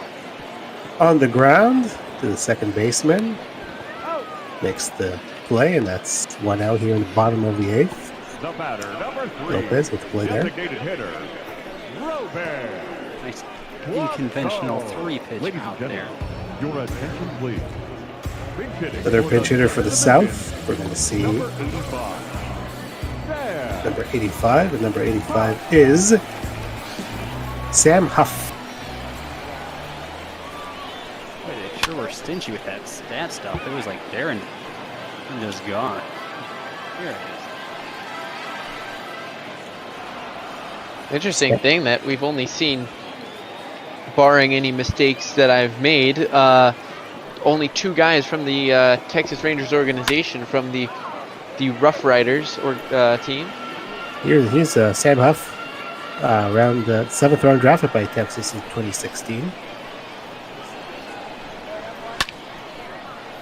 A high fly ball to right field. Right into the glove of the right fielder. 2 quick outs here in the bottom of the 8th. The center fielder. Boyle is just being Your attention, please. about as efficient as you can ask for. 3 pitches in and out. Number 9. Hard to argue with those results. Abrams. CJ Abrams will pinch hit here for the South. CJ Abrams, a center fielder. 1st round draft pick last year by the San Diego Padres. We always talk about their farm system. They have a lot of guys who are up and coming.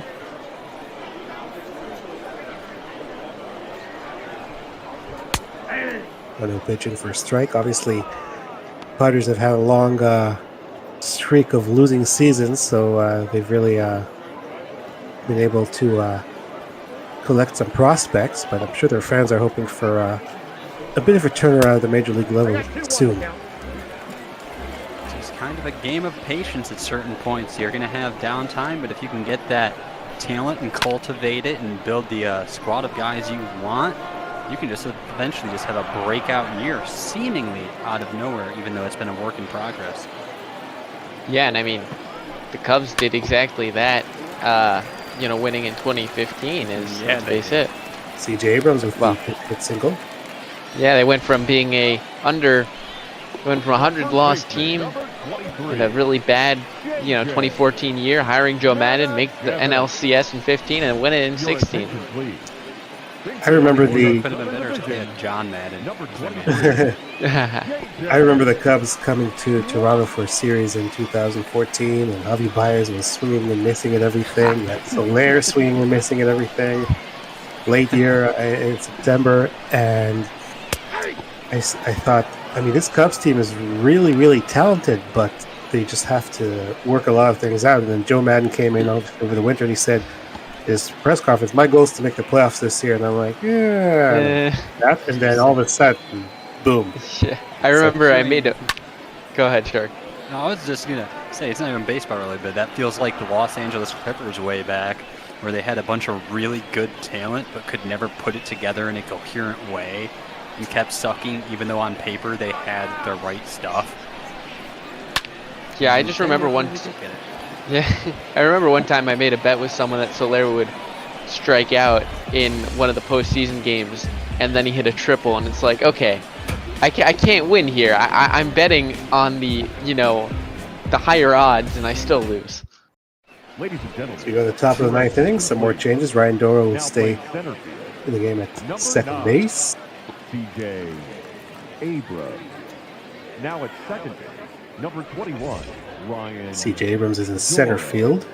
Now in center field, number 9, CJ Abrams. And JJ Schwartz, who Now just at pitch first hit, base, number will be at 23, first base. JJ. We'll see who they send Pinch to hitting, the mound. Carlos. First, we'll see another pinch hitter, Carlos Rincon, for the North Division. Rincon signed out of the Dominican Republic by the Dodgers in 2015. Still Gorman on the mound, and correct me if I'm wrong, EB. Did we just get a JJ for JJ swap last inning? JJ Schwartz for JJ Matijevich? Probably, yeah. As I said, my score sheet got messed up when Shark was playing the stretch because of all these defensive changes. So Brady Feigl, if he doesn't come into the game, I'll tell you that there is another player with the exact same name, Brady Feigl, and they are not related. They both have like a long ginger colored hair. They both have glasses. And that's a high fly ball to left field. Way back, and that one is gone. So a pinch hit home run for Carlos Rincon makes it 3-0 in favor of the North.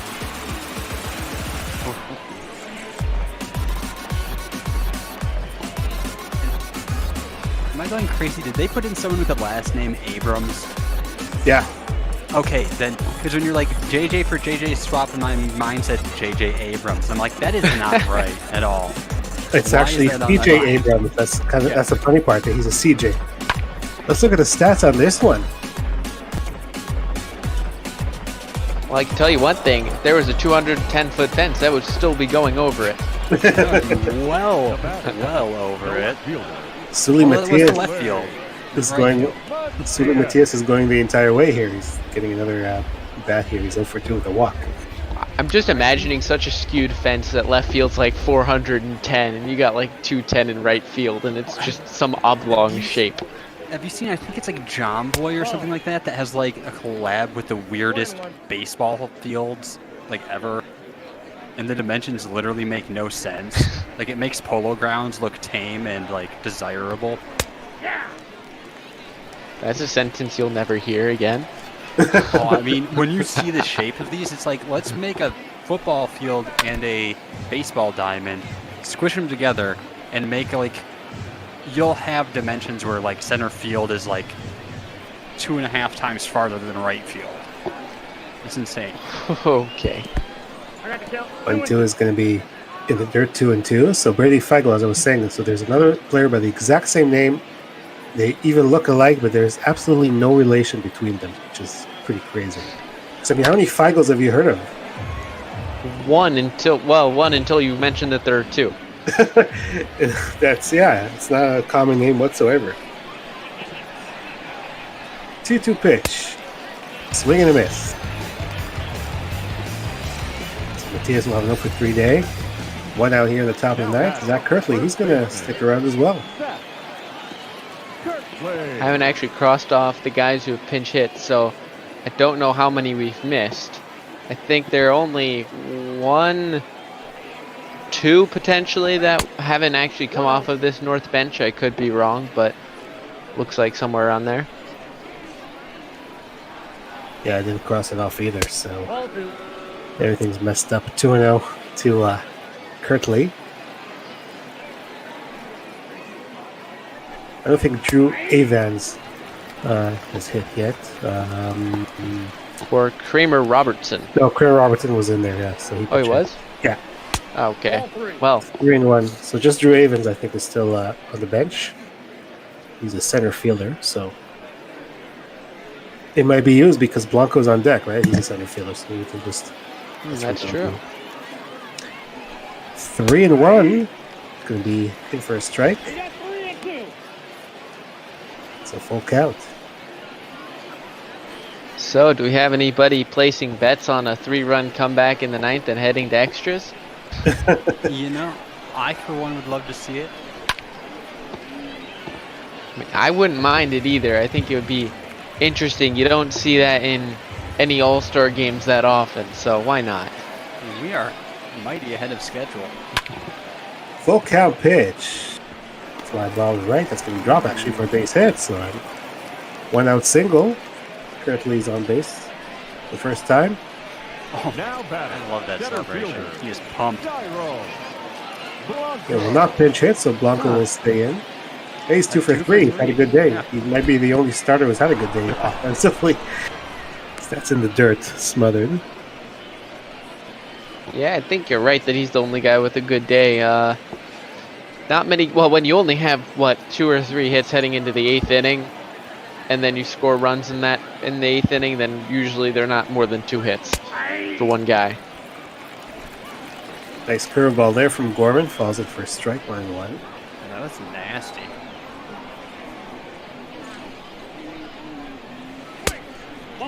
That one just misses. Change up 2-1. Another one just off the edge, man. Don't know what this umpire is seeing, but whatever he's seeing, it's not what we're seeing. Getting flashbacks of Duggo talking about imperfect strike zones. Swinging a miss on that four-seamer. It's going to be interesting if they go with the robot umpires.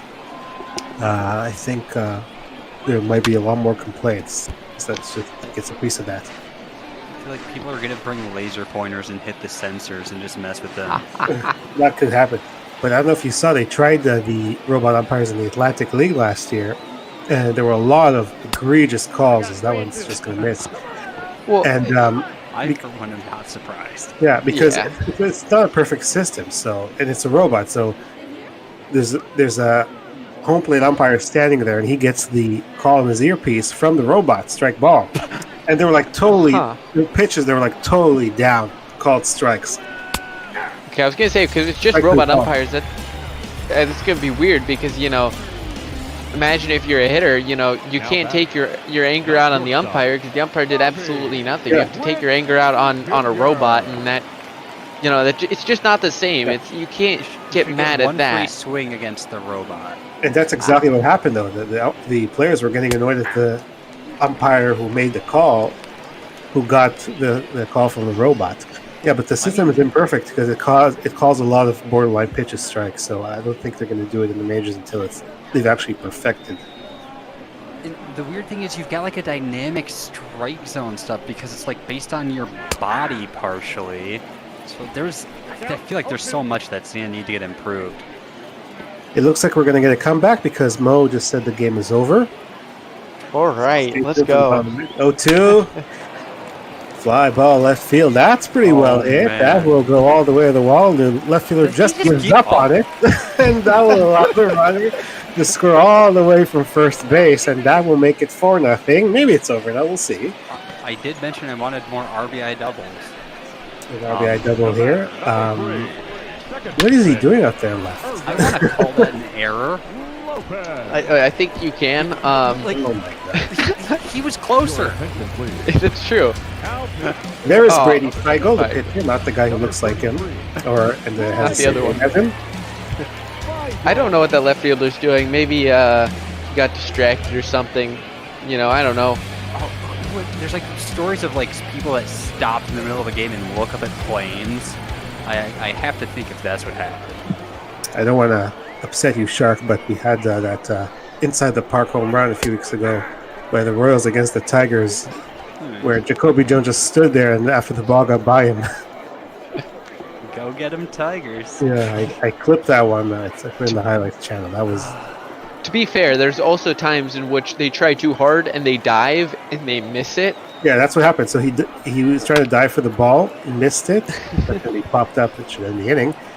Shortstop is going to call everyone off, and then Adalberto Mondesi running. You know that he can really run, so he just scored all the way from first base inside the park home run. Oh, I thought you were about to say that he was playing shortstop and he ran out to center field to No, get the no, ball he was before the the batter. center fielder. That's Yeah. a bold shift.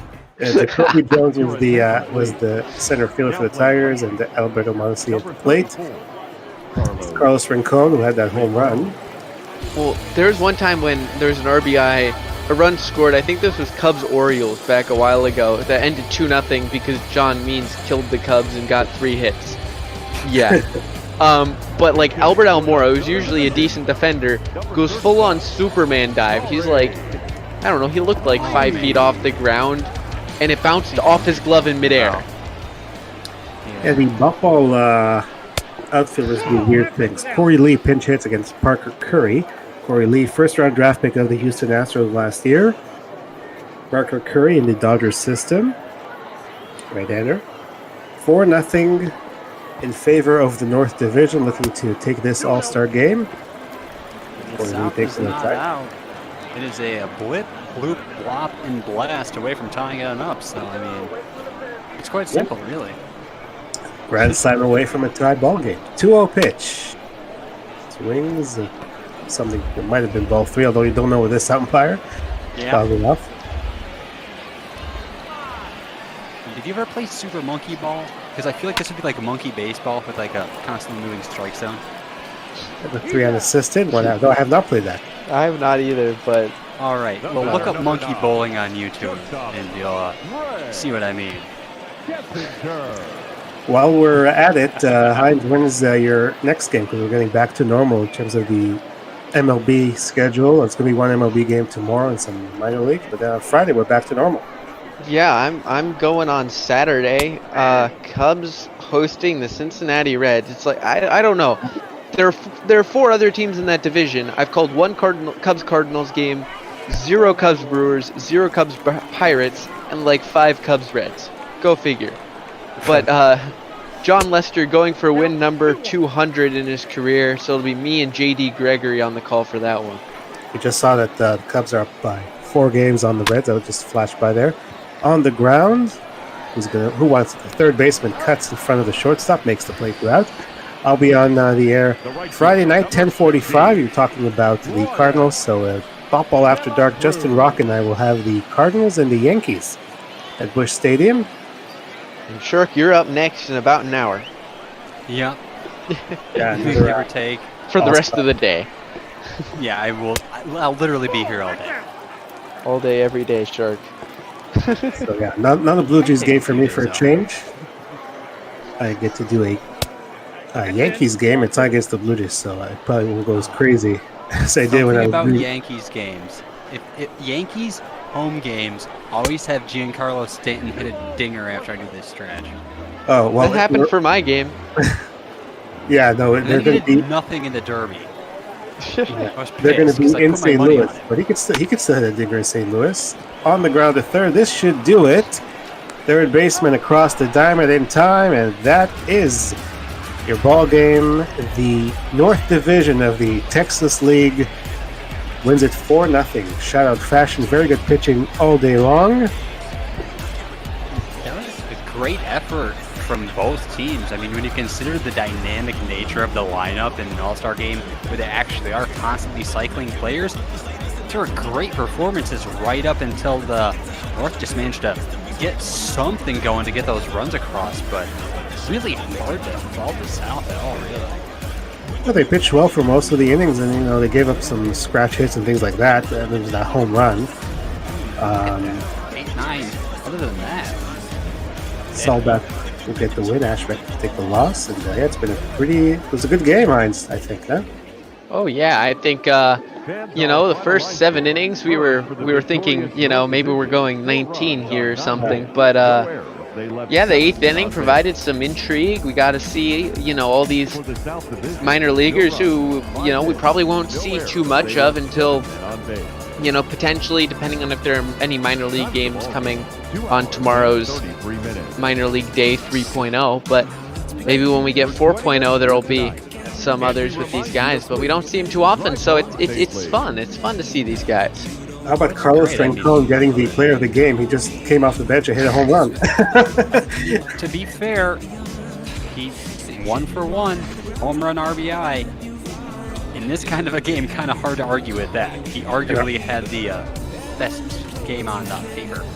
Not surprisingly, our highlight reel will start in the top of the 8th when Lopez picked up the RBI ground out, when we thought, hey, finally we have a run. We were talking about this is just, it's about as uneventful a run as you can come up with in a baseball game. And then Godoy had the single. This is when all the pinch hitters were coming off the bench and were getting all the hits. Then in the top of the 9th, there's our player of the game. It's a solo home run, 386 feet, to make it 3-0. And then the North would add another run in the top of the 9th. There it is. Bobby Witt Jr. came in as a pinch runner and scored. Doubled to center field. He's a prospect I heard a lot about. And there we see it. Oh, man. Yeah. Can we give him honorary, the opposite of player of the game, or whatever you want to call it? The butt fumble type stuff, Yeah. not top 10. He's the Mark Sanchez award. There's De La Cruz making the final out here in the bottom of the 9th as the North gets the 4-0 victory. Carlos Rincon there. Bobby Witt Jr., we talked about it, and he's a prospect I heard a lot about before he was drafted. 1 for 1 there, double and RBI. Nolan Gorman, Jose Godoy, and notable stars for the other side. They only had 5 hits, but here are some of the highlights for them. So and just note the fact that the 4 guys that they're highlighting on the North team only had 1 hit, so they were all 1 for 1. Therefore, meaning that they were all pinch hitters late in the game. So the starters did nothing. RBIs, yeah, I believe. and the home run as well from Rincon. There's the box score with all the pinch hitters. A lot of thousands in there. Oh, yeah. And then the home run there. We see the doubles. There was that sacrifice we were impressed by. And lots of zeros across the board except for the guys on the south who gave up runs. And yeah, lots of zeros as well on the offensive side. Well, we'll see what the other games look like. If they're as anticlimactic as these are for the first 7, we'll see, maybe a bit of fun going on. I think that's one of the best things about these All-Star games. It's more or less laid back for not only the players, but for, us on the broadcast as well. We get to have a lot more fun with it, I feel. But can you be anticlimactic just through the 7? Because I would argue that the 8th and 9th are the climax. I would just say it's a very suspenseful build-up. That's very climactic. I'll give you that, Shark. You know what? We'll call it that. We'll call it that, and leave it there. Yeah. So we'll see what the next All-Star game has in store for us. We have our broadcast team for the next game. And we say hello to Charlotte, to TARDIS, and to Cole Ringeisen. How are you guys doing? Doing great. How about you? Pretty good. We had a very interesting game here for the Texas League All-Star. You guys are gonna have the Southern League. So we had a scoreless tie through 7, and then all the pinch hitters came off the bench and started getting hits, and North Division ended up winning 4-0. That's it in a nutshell. Yeah, pretty much. So what can you guys tell me about your game coming up in about 8 minutes time? Well, hopefully we'll see a little bit more offense than you guys saw, a little bit more excitement with the scoring, but some interesting pitching matchups, and a lot of really powerful hitters, so I think it should be a really fun one. Yeah, I have to say, I love that name, Bo Way, because it kind of reminds me of it rhymes with no way. So I made that pun. You mean like Yasmani Tomas or Yasmani No Mas? Yeah, exactly. So yeah, we like puns. So let's see. In this upcoming one, am I correct that we are going to be playing this at Pringles Park? Am I reading everything right? Because we're at the Southern League coming up. Yeah. So what you guys end up going with? Did you go with Globe Life Field, or is that what you went? Honestly, I don't remember. I thought. Well, I made the suggestion for Globe Life. Yeah. Globe Life Park, but honestly, I don't. Whatever works for you guys. Remind me again, which one's which? Which one's park? Which one's field?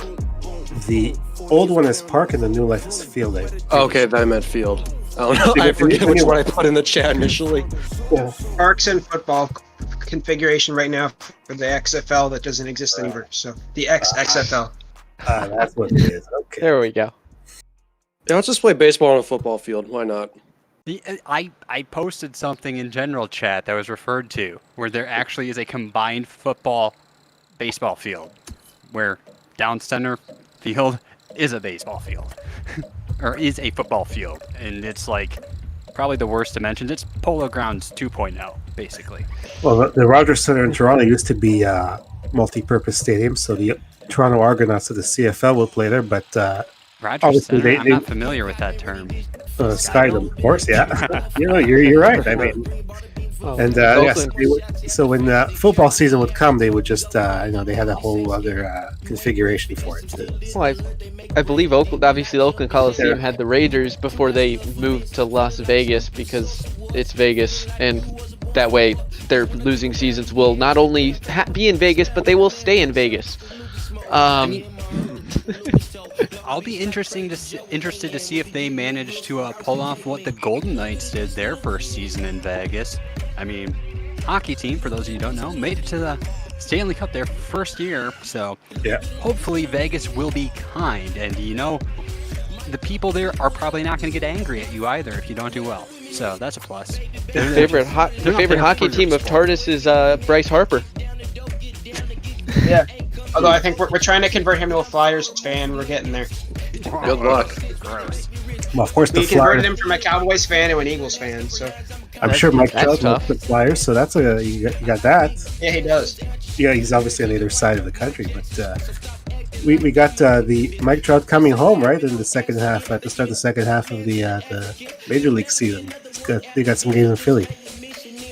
Yeah, they do. That's going to be interesting. I didn't sign up for this weekend yet, but hopefully I can get on that game. That'll be fun. So are there any prospects that you guys are looking forward to seeing in this game coming up? Well, there are some guys who got drafted in 2019 that are already up here making a splash in AA, and I'm pretty excited to check them out. Yeah, we had a few of those in our game as well.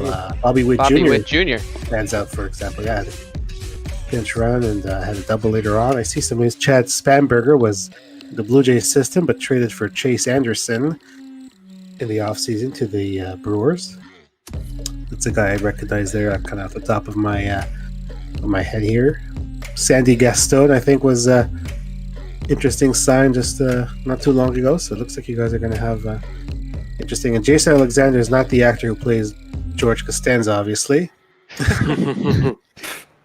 I'd like to think it is. I'm not home. I thought I might have converted to pitching or something. I don't know. I assume Braylon Marquez is in the game. I didn't get a chance to look at the rosters, but I know as a Cubs fan, he's been a guy I'm interested in seeing. Yeah, he's the starter. No, there he is right there, yeah. So Cubs get another starter in an All-Star game. Just don't give up 5, Braylon. Don't you do it. Don't do the Quintana thing from last night. Even I felt bad. Like I said, we had a Blue Jay starting it, a Blue Jay saving it. But yeah, I mean, I would have liked to see much more competitive game than giving up 5 runs. It was 2 innings, right? Yeah. Ian McClanahan was traded, so that's interesting that he's still on there. Is it another case of people with identical names like we just witnessed? It was a bot ball trade, not a real life trade, so maybe, but kind of like Gallegos with the Diamondbacks when he was named to the All-Star team as a Cardinal. And you just mentioned Diamondbacks, and that gives me a great segue here as we approach this. The Southern League All-Star Game is hosted by the Jackson Generals, who are the AA affiliate of the Arizona Diamondbacks. This game in real life would have been played at Pringles Park in Jackson, Tennessee. And of course, Jackson, Tennessee's total population was 65,211, according, of course, to the 2010 census, but they did in fact grow to 67,191 in the 2019 census, so they're on the up and up. And with that being said, I don't think you need any more introduction to what you're about to see. So personally, I'm going to head out. I'll see you all back for the 7th inning stretch. I'll be playing All-Star all day. So have a great call, everyone. And to those before me, thank you for letting me stake in the booth. You had me at Pringles Park.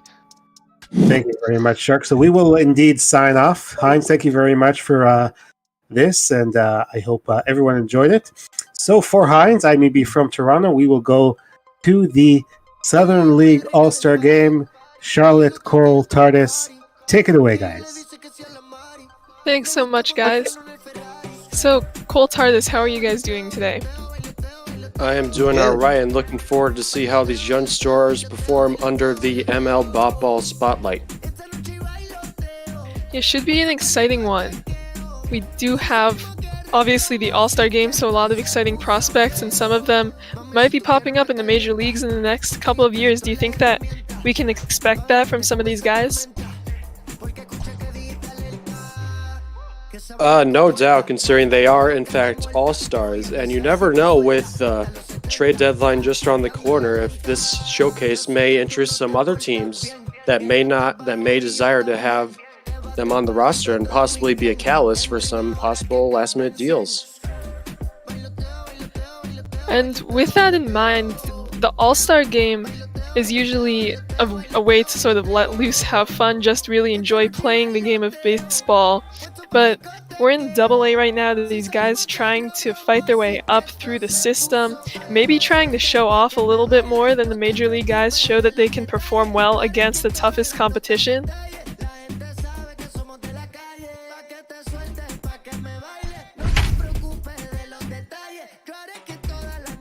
So there's our pitching matchup for the day. Edward Colina from the Pensacola Blue Wahoos, the Minnesota Twins affiliate, versus Braylon Marquez, who we discussed briefly with our previous broadcasters, representing the Chicago Cubs.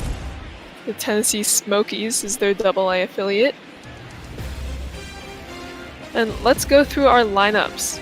So for the Southern League South, we have leading off Bo Way in center field, Weston Wilson in left, and Shea Longelay, perhaps, behind the plate. Then 4, 5, and 6, we have Trey Harris, designated hitter, Connor Justice at short, and Zane Gerwitz at second.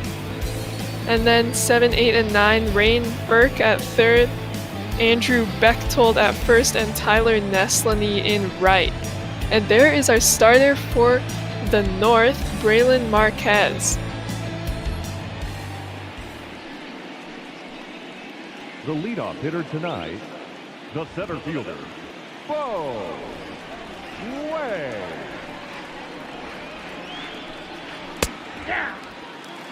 First pitch, a strike right down the middle to Bo Way, the lefty, who plays for the Rocket City Trash Pandas. One of my favorite team names, personally. Yeah, I'd have to agree with you there. We'll see if Bo Way can get something going for the South Division, and he'll foul that one off. We had 0-2. He is batting .290 this season. Ooh. Oh, but he goes down looking there on the nasty pitch, just catching the bottom of the zone. Looked a little bit low, but called a strike, and he goes down looking. So great start to the game for Marquez, not so great for Way, but that one by Wilson lifted into right center field, tracked by Martinez for the second out. Batting third, the catcher, Jay Langoliers. And this guy is for me, one of the most exciting guys to watch in this game. Can't say I know how to pronounce his last name, but he was drafted by the Braves in 2019 with a 9th overall pick out of Baylor, and already in the AA All-Star game. That's pretty exciting for the Braves. Yeah, I can imagine by his physique and only the 219 batting average that he's a power bat, and he'll show that he's trying to take one deep at that big hack there. That was a big swing as the count now 1-2. That one way out of the zone, but tapped to third. Nice pickup. And the out recorded at first to end the inning. A quick first inning. Clean inning there for Marquez as we head to the bottom of the first.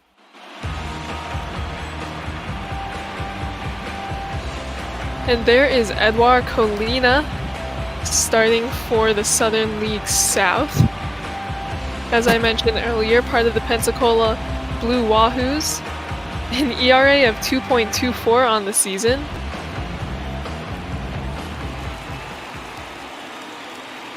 And TJ Friedel leading off for the North.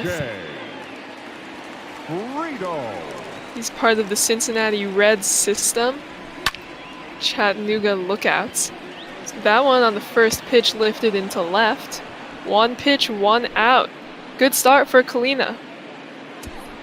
Some of these minor league team names are amazing. You got like Rocket City Trash Pandas and the Blue Wahoos. Some of these are just amazing. I wish they would do some of these cooler stuff in the major league team names. Yeah, I'd have to agree with you there. Just the Southern League South, for example, has some unique names such as Shuckers, Jumbo Shrimp, Biscuits, and Blue Wahoos. But of course, you have Mississippi going with generic Braves for, of course, the Atlanta Braves. Yeah, I must say that's probably the most disappointing name. We do have a lot of exciting ones, as you guys touched on there, as that one's taken outside for the first ball of the at-bat. Jameson Hanna swings through the nice changeup there, 1-2 now.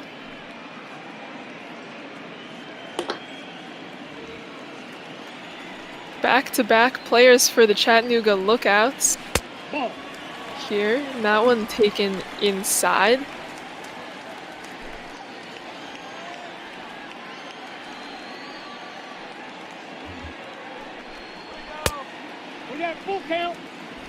Another ball now, a full count with the designated hitter Pavin Smith on deck.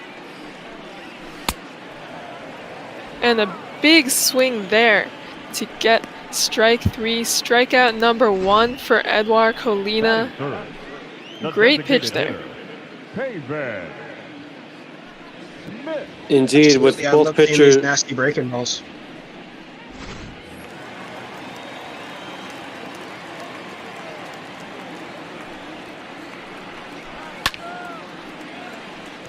Pavin Smith now fouls back the first offering. Now 0-1. You can see some of Smith's numbers there, batting .258 on the season with 10 home runs. As that one's taken inside.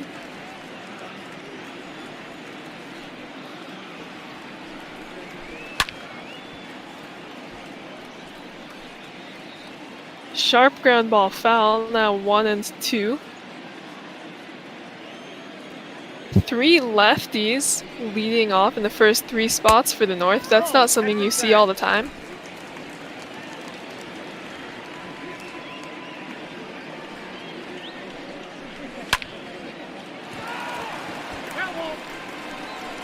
Another ground ball just foul of the first base.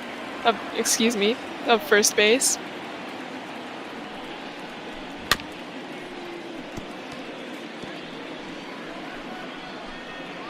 Smith really hanging in here.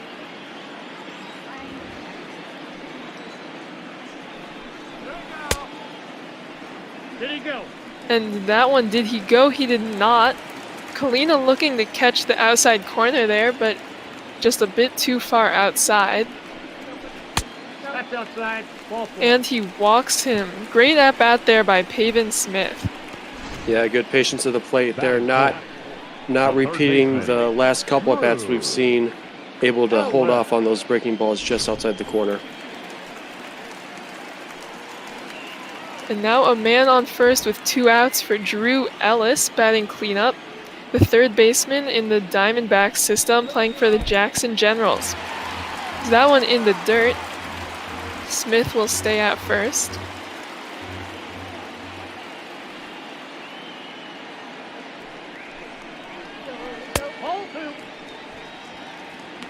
Another ball from Kalina. The North may be in a position to tack on some early runs here.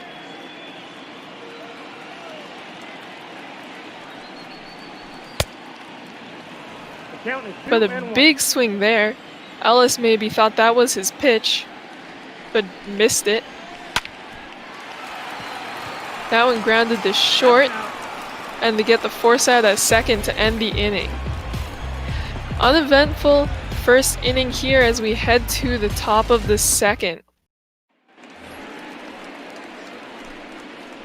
Leading off, the designated hitter, Trey.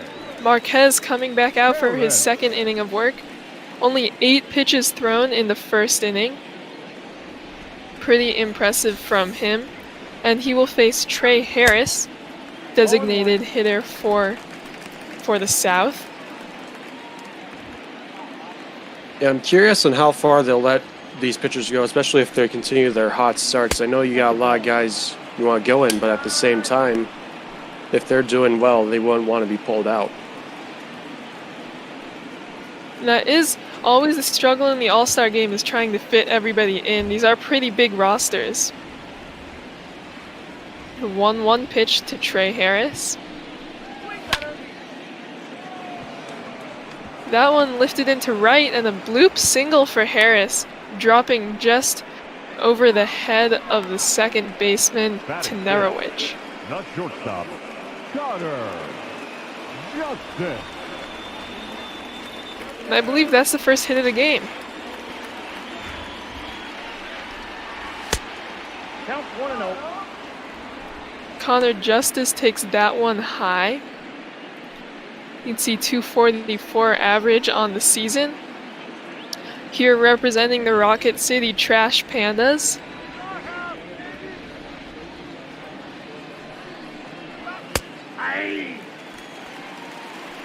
Is that one called a strike, evening the count up at 1-1? This guy, if he keeps going on this pace, he could be a teammate with Mike Trout one day.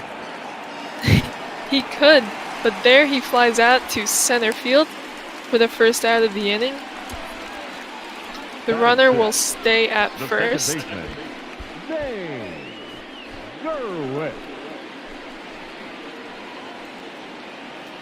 And now Zane Gerwitz up to bat, also with the Rocket City Trash Pandas, the second baseman for this team. 0-1's the count.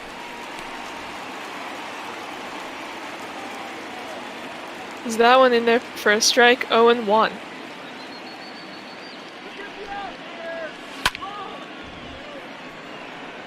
Awkward swing there, but able to foul it off high and inside.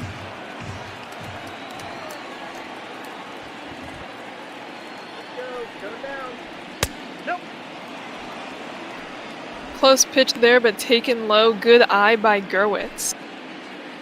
Good eye indeed. Let's see if he can battle back here.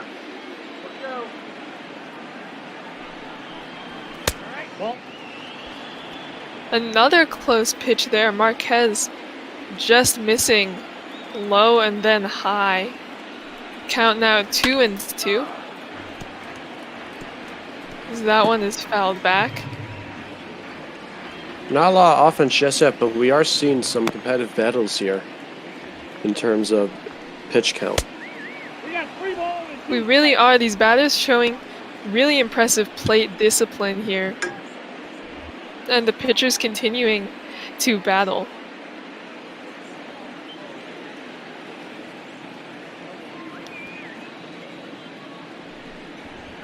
The full count, and he gets him swinging on a high fastball. Strikeout number 2 for Braylon Marquez, out number 2 of the inning. Good pitch, awful swing. Hopefully he can injure himself. You can get hurt from doing that if you're doing too hard. Hopefully he is feeling okay. Though if he's not, lots of depth on the bench right now in the All-Star game to replace him. As now Ryan Burke at the plate. The South in danger of stranding their leadoff single, as it's now quickly 0-2 on Burke. A favorable matchup for Marquez, the lefty on lefty. Indeed, you saw there that 83-mile-an-hour slurve, and you pair that with his high 90s fastball. That's a deadly combination that could help him go far in his baseball career.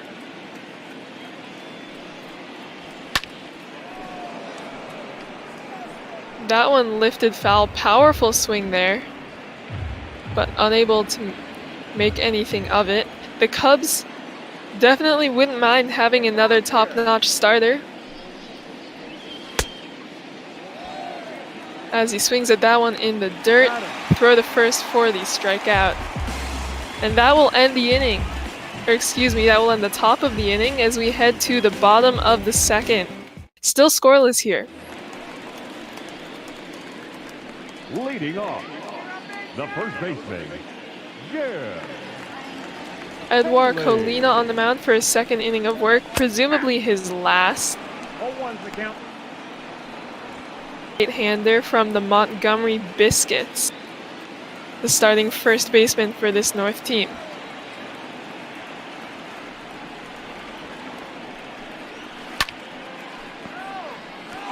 That one fouled off. 0-2 now quickly. Montgomery Biscuits probably in my top 2 for favorite minor league team names. Also with I believe it's the Rocky Mountain Vibes. It's one of the Brewers minor league system teams. They also have a very nice logo, which I believe is a marshmallow guy with glasses in the shape of a s'more. And that is something that I appreciate about the minor league teams is they're more about having fun than trying to intimidate the opponent with their mascots. As the ground ball to short will retire Haley. So the Lehigh Valley Iron Pigs in AAA. There's the Albuquerque Isotopes, which had to pay for licensing so they could have Simpsons statues all over the place. I mean, that's the kind of culture that you find in the minor leagues, which is really enjoyable for the fans and why there's such a big culture built up there. Is Eddie Martinez now at the plate, 1-0 to him. Now it's 2-0 on a pitch that could have been called a strike.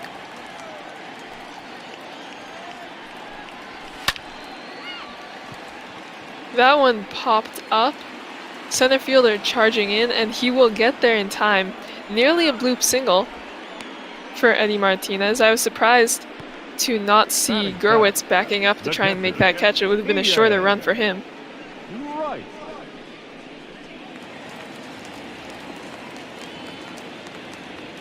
The catcher Ian Rice now coming to the plate. One of the better averages on the season on this all-star lineup, batting .301.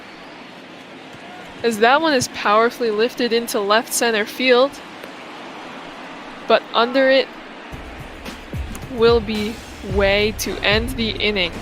Another scoreless one as we head to the top of the third. The South will try to make something happen here. Your attention, please. Out for the Southern League North. We can see it. There's our first pitching replacement of the day. Corey Abbott coming in. The right-hander for the Tennessee Smokies, also in the Cubs system. Having himself a great season. Adjusting to Double-A last year. But now really getting into the swing of things. Dropping the ERA, getting a better record. Maybe hoping for a promotion in the coming months and years. And that one will drop right at the feet of Hannah. And sliding into second base with a double there is the leadoff hitter for the South, Jason Urizari, I believe. Excuse me, Andrew Bechtold. Good heads-up base running there, able to stretch that out into a double. Hopefully that's a sign of some more exciting aspects we can expect from the bats here. We can, and Hannah there probably should have made that catch, but instead now a runner on second with nobody out. A fantastic opportunity here for the South.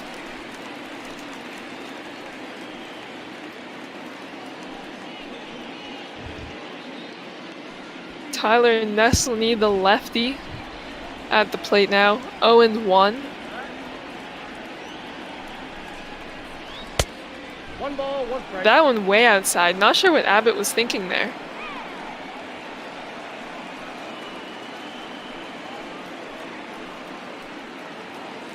The count now even at 1-1. On deck is Bo Way, the leadoff man. I got the count 1-2. Awkward swing there. Checked it, but still called a strike. Now 1-2. Naslany with 24 RBI on the season as he fouls that one back.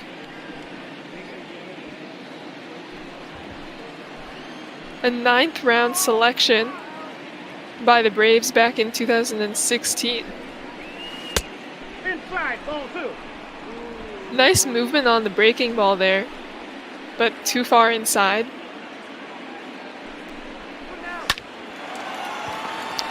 And that one lined to short and caught by Irizarry. Great heads-up play there. Indeed, now Corey will have to go through at least the top two batters for the South Division here. We'll see if they can finally get a run on the board to break out this offense.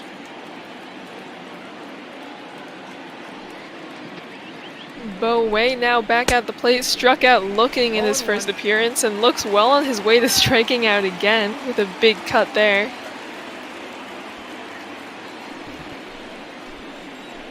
Way, 28 years old, one of the older players in this All-Star game, has another big swing there on a pitch low.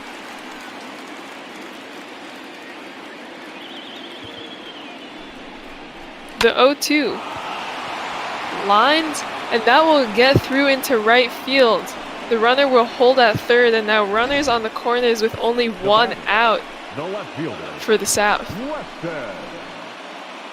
Yeah, good job of Way, able to regain his composure there and able to capitalize on that mistake there. That's probably where you don't want your 0-2 pitch to end up.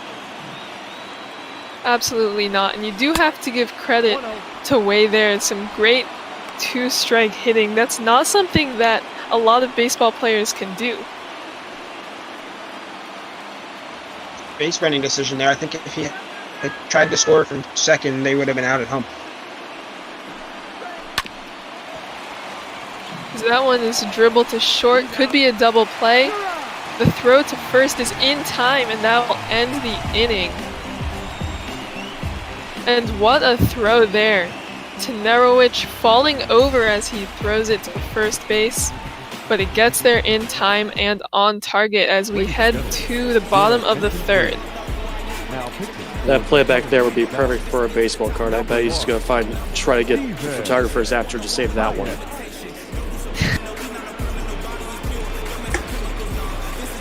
New pitcher coming in for the South, Stephen Hyatt.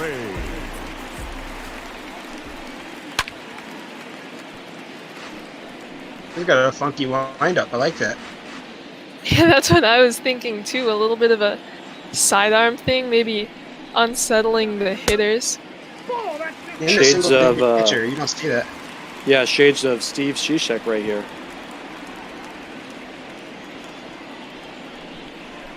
The 1-1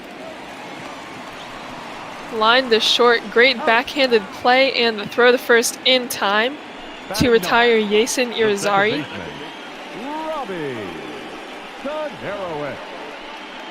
Nice play there on both ends defensively.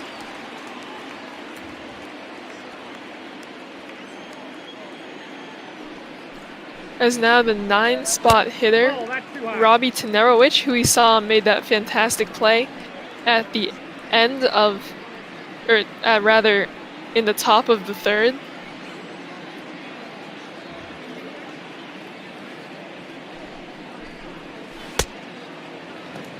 Swings through strike one there, change up down the middle. Robbie Tenerowicz. We got some easy names, and we got some hard names on these teams. Yeah, we definitely do, and I'm very sorry to the players whose names I brutally mispronounce. I'm sure there will be a number of them. I'm doing my best here. You can see TJ Friedel on deck, who flew out in his first appearance. Another big swing there from Tenerowicz, now a full count.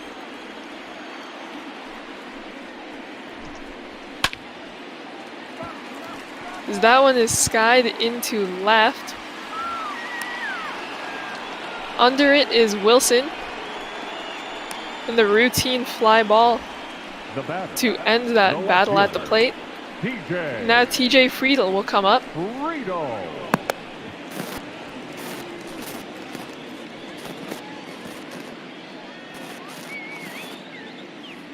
We did see more of a pitcher's duel in the Texas League All-Star game before this one, and it's shaping out to be a similar game here today as we're still scoreless heading into the bottom of the third. Indeed, but with all these new pitchers coming in and new players as well, you never know when things could shift drastically with all the new faces we are about to see later in this game. Now 1-1 to TJ Friedel with 2 outs here in the bottom of the third. Looked like he was trying to bunt there, but a poor pitch for that. Now 1-2. Yeah, I would never say a pitch fooled a bunt, but that was some great break on that slider, and he's able to get him there with the changeup, looking like a fool out there in the box. Great inning from Stephen Hyatt as we head to the fourth now. Your attention, please. For the and another new pitcher coming on, Sandy Gaston. On for the North now, the right-hander, the Montgomery Biscuits, one of our favorites. Signed with the Rays just 2 years ago in 2018, and is now part of one of the best farm systems in Major League Baseball. So I did do some digging on Shea Langeliers is what my Google Translate attempt went with. I couldn't find his name pronunciation anywhere. But apparently he's actually from not far where the stadium is located, so it's kind of technically a home game for him, even though he's on the road. 1-1. Probably has some family and friends in the stands. Count now 1-1 on Langeliers, did you say? Something like that. He's from Taylor, Texas, which is apparently a suburb of Dallas-Fort Worth. Well, he's showing off for the home crowd there as he singles that one into right. Another bit of a bloop shot there, but a single nonetheless to lead off the inning.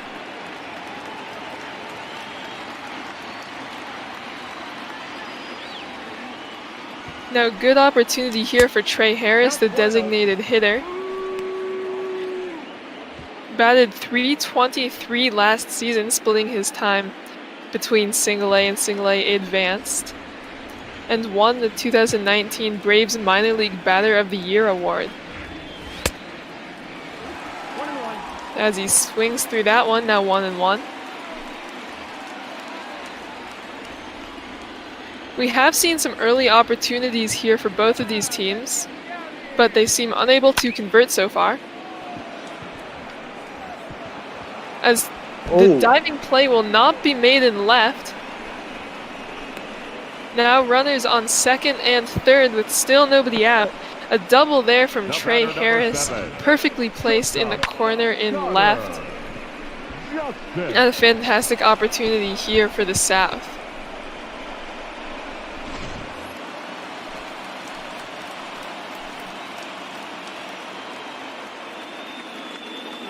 And if you're Friel, you've got to be maybe a little bit embarrassed that you missed that ball. Embarrassed, yes, but I have to give credit for the effort. He was going to really lay it out there and try to leave an impression on all these fans here in Texas.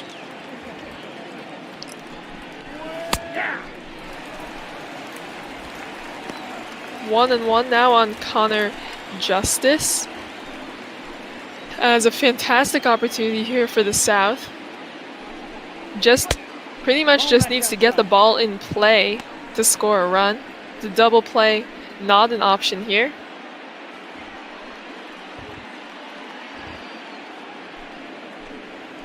Count now 2-1. Sandy Gaston threatening to give up the first runs of this ball game here in the fourth. As that one could do it, lifted into center field. And both of the runners will go. The throw will be cut off, and that is the first run of the ball game there for the South. The batter, number 19. And an RBI for Connor Justice. Zane Gerwick.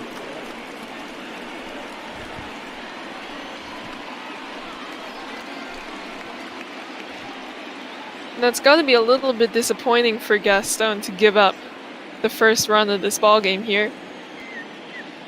Indeed, we'll see if he can try to keep it down to just the one run. A strikeout here would be a nice bounce back for him. At least he's fortunate. This is like, whose line is it anyway? The points don't matter.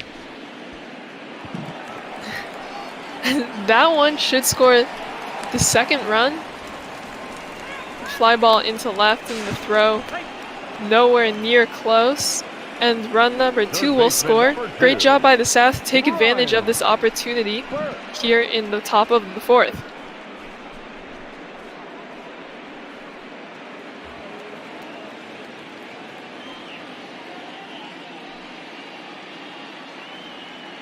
And now Ryan Burke at the plate with 2 outs. Takes ball 1 in the dirt.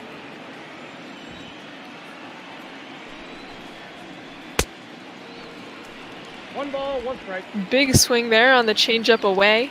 Now 1-1. Gaston only 15 pitches, but has given up the first 2 runs of the ball game.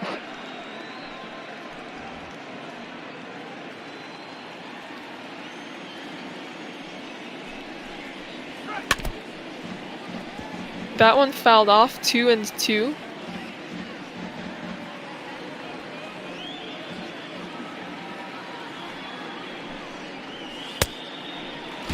And a big swing and a miss there as he gets Burke going down on strikes.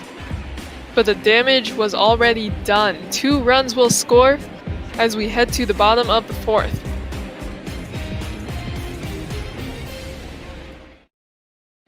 Your attention, please. Now pitching. And another pitcher will come in. Tyler Carpenter for the North, the right-hander, representing the Rocket City Trash Pandas. Leading it off, the center fielder. It's just amazing. Couldn't even care about the team. Yeah, I might be right with you on that one. No, inside.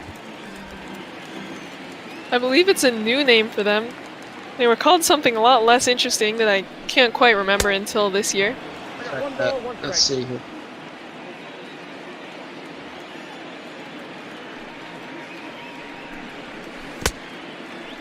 As Hannah takes that one inside, 2-1. Carpenter trying to get a hold of his curveball. I got 3-1. 3 balls, 1 The strike. Mobile Bay Bears. Mobile.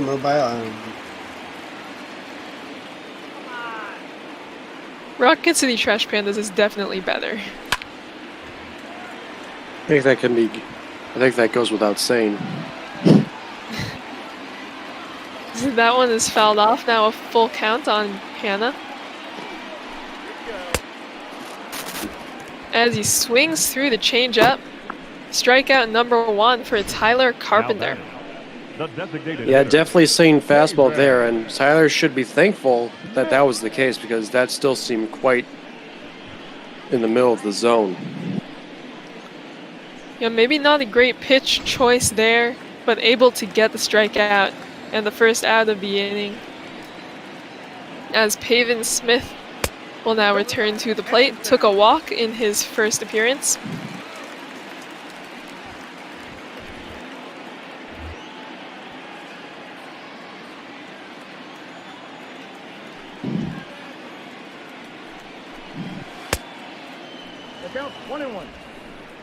A bit of a weird swing there. It looked like he went under the fastball and then back up.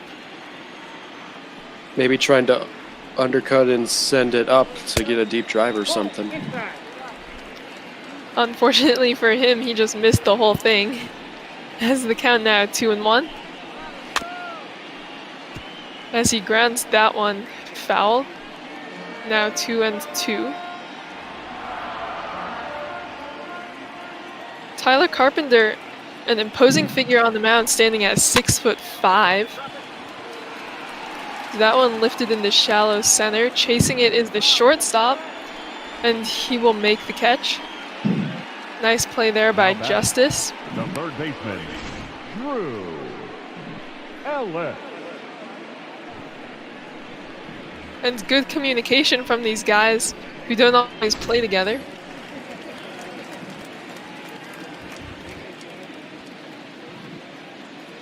And now with 2 outs, Drew Ellis coming to the plate. The third baseman batting cleanup. Whoa, that's down. That one taken low. The Tyler definitely more of a pitch to contact guy with that fastball only being around 89 miles per hour, at least on that last pitch. So he was able to get the pop out last time. We'll see what he can do here to try to end this bottom half of the inning. 1-1. Nice curveball there. It's now 1-1. That one grounded to second. And the easy out to end the inning. Solid inning by Tyler Carpenter. The North unable to strike back. The South still up by 2 as we head to the 5th. Ladies and gentlemen, your attention please. And here comes Packy Naughton, the ERA leader. That is a good name. Sounds like one of the famous ball players from like the 1910s. The first baseman, Andrew. Doc Radburn. His real name is Charles Radburn. Everybody calls him Old Hoss. I don't know why. He was not that old. He was like 25 at the point when they started calling him that. You can see some guys warming up in the bullpen there. Danny Dopico. And I was unable to catch the last one. As Andrew Bechtold takes that one. Nice changeup catching the outside corner there from Naughton as he's quickly ahead 0-2.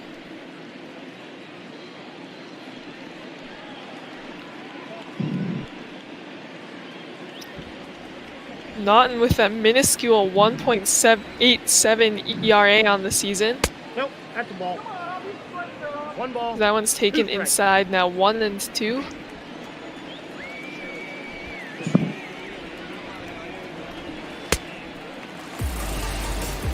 Big swing there and a strikeout for Packy Naughton as he's able to get Bechtold on the high fastball. Tyler Neslony. Packy Naughton is definitely someone who I wouldn't mind seeing in the Brewer system because I'm sure the chant "Go Pack Go" would fit in nicely with him. Nope, ball 1. Unfortunately, he's with the Reds right now, playing for the Chattanooga Lookouts. Maybe we could make a trade happen. As he now faces Tyler Neslony, who's 0-1. And now 1-1. As the fastball gets in the zone. Ball 2. Neslany, also from Texas, grew up in Corpus Christi and then went to Texas Tech.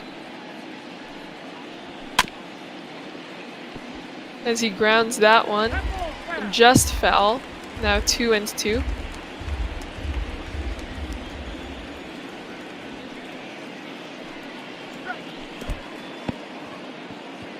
And that will be a strikeout. 2 strikeouts now for Packy Naughton. And he wins the matchup against Neslany and will now face the top of the order for the 3rd time. Bo Wei. For a second, I thought that was the 3rd and final out, and that we completely overshadowed the fact that that would have been an immaculate inning. But thankfully, that detail did not pass us by, as there's still one more out to give. We got us in the chat for census information about Corpus Christi. So, fun fact: their population estimate based on the 2010 census is 326,586. There you go, Shark. You're welcome. Routine fly out to center will end the inning there. Unfortunately, not an immaculate inning, but a good one, still scoreless, are the South. As we now head to the bottom of the 5th. Now pitching for the Southern League South, number 57. And Johan Belisario coming in to pitch for the South here. You can see those very impressive numbers on the season. The first baseman. Here's a Brewers guy for you, Cole. Indeed, Jim Haley.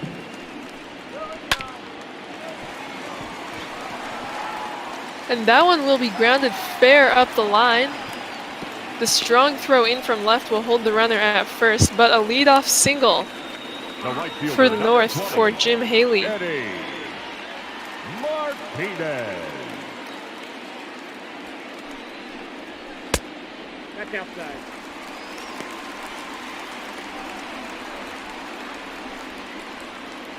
So another good opportunity here for the North.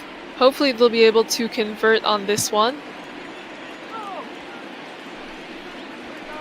At the ball.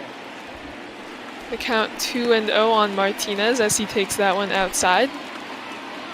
Yeah, sure. I hate to burst your bubble, but at least on the MILB website, Jim Haley was on the Montgomery Biscuits, at least on that website. Oh no, I was talking about Belisario. Oh, right. My apologies. I mean, maybe not quite as exciting anymore as he's now given up a leadoff single and is behind 3-1 to Martinez. But Indeed, hoping he can bounce back here. And that's not bouncing back at all, as that is driven into the gap. That should be an easy double. Now one rolling slowly to the wall. The runner will round third, and the throw will be late. So the first run on the board for the North here on the double. Following the leadoff single, some great contact as they're just eating up Johan Belisario here.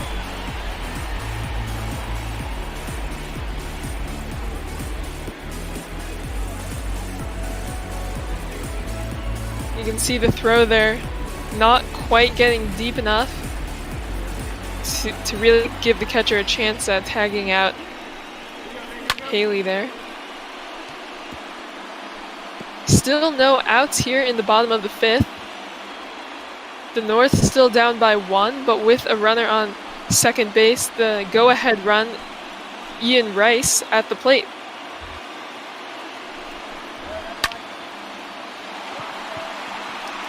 That one lifted in the shallow left.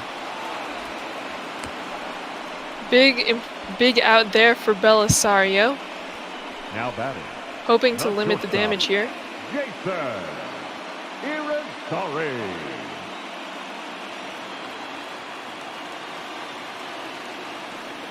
And now Jason Irizarry, another name that is a bit difficult. Grounded out to short in his first appearance. Now down 0-1. be worse. I was doing some hockey commentary for practice, and like half those guys don't have a vowel in their name. You know, hockey commentators have it the toughest, I think. And it's the fastest paced of the major sports, and the names are rough, so it's like twice as hard because you have to try to be able to tell who is who. Yeah, they have those like big helmets on and the baggy clothing, and really extremely difficult. And like the guys like hopping over the walls all the time. You can tell I don't know very much about hockey, but lots of respect to the commentators. That one lifted into shallow left, caught in foul territory. And now 2 outs with the runner still on second base. Wilson busy out there in left.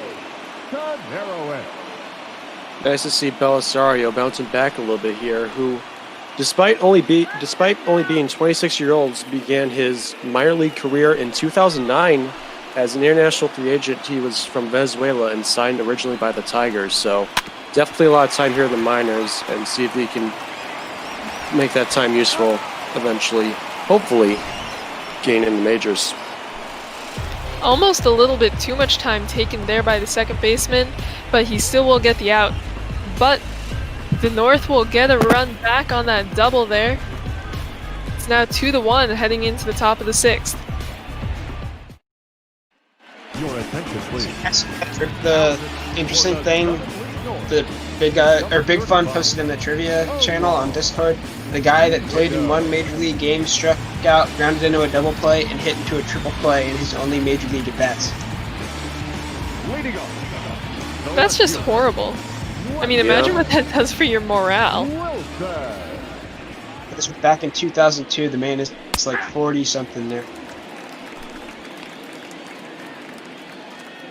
And I mean, really, when you're coming up through the system, making your debut, it's so important that you have successful, productive at-bats, and those are probably the 3 least productive at-bats that you could possibly have.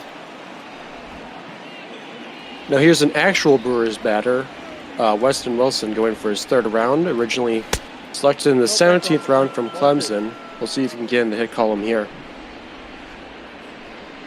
Sounds like a superhero name. You got all the like alliteration stuff.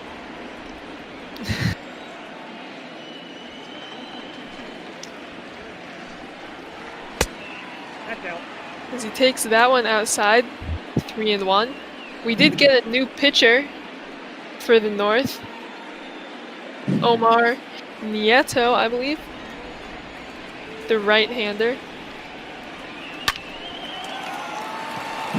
Nice pickup there at first, and now it's a foot race, and Nieto able to beat Wilson to the bag for out number 1.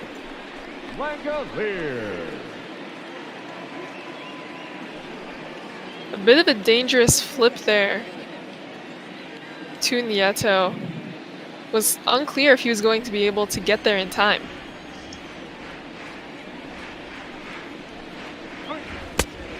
Counts 1-0.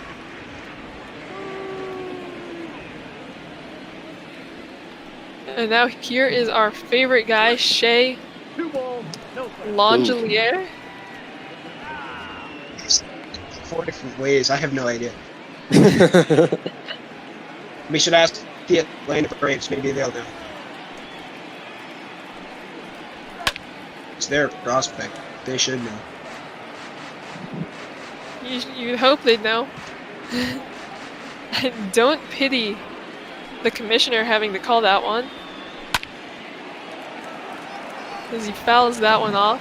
Big swing there. 2-2 on Shea. Yeah, as someone who's had their name butchered a lot of time by Little League announcers, I feel for the man. I mean, you'd hope by the time he makes it to the majors, someone will have it figured out. I sure hope so.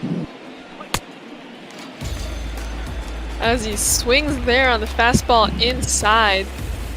A strikeout for Nieto. The designated hitter, Trey Perez. He totally fooled him there on that one. really nothing he would have been able to do if he had made contact. And now with 2 outs, the designated hitter Trey Harris, who is 2 for 2 today, with a single in the second, a double in the fourth, and a run scored. Hoping to continue with some of that productivity.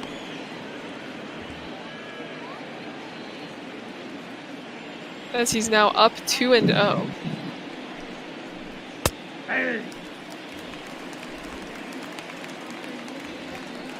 Fastball clips the corner there at 97. Some impressive velocity from Nieto. Now 2-1.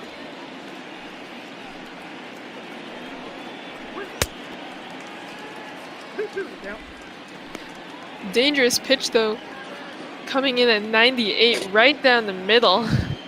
He's lucky that Harris didn't catch up with that one. And he goes down looking. Another heater catches the corner to retire Harris. Back-to-back strikeouts for Nieto to escape the top of the 6th. That's one of the nice abilities you have with a heater. Sometimes you're able just to plow it in wherever in the zone, and sometimes, no matter where it is, the batter just can't see it right.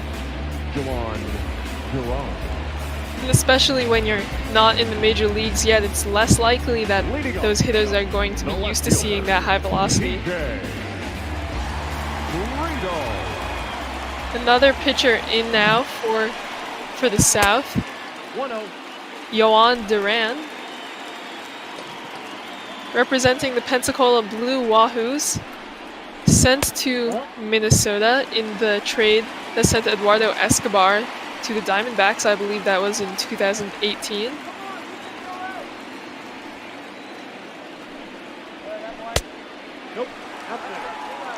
But he's struggling to gain control here, as he's thrown 3 straight balls to TJ Friedel. Able to catch the corner with that one. There's some high velocity from him too. He's one of the Twins' top prospects.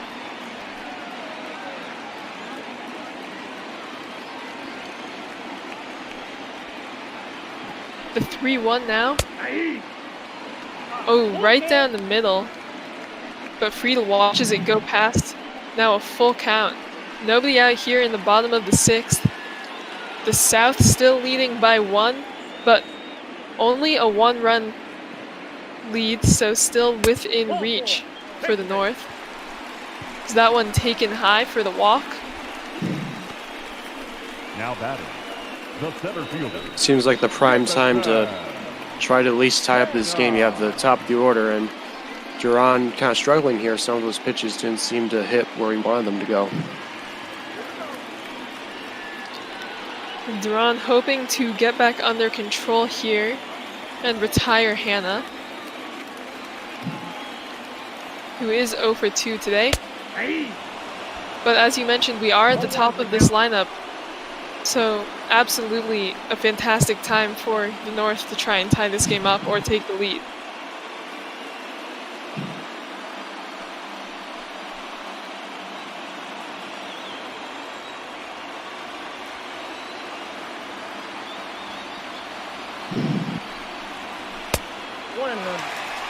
And the pitch out there, maybe a little bit worried about having Friedel on first. And that brings the count to 1-1.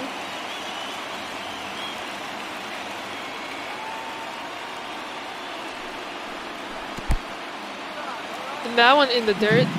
Runner will hold yet again. He does have some speed over there on first base, but great block there.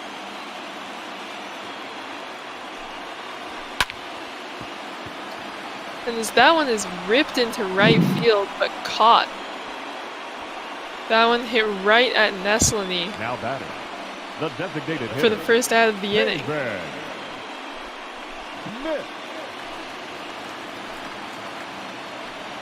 And you really hate to see guys make solid contacts like that and not be able to get a hit.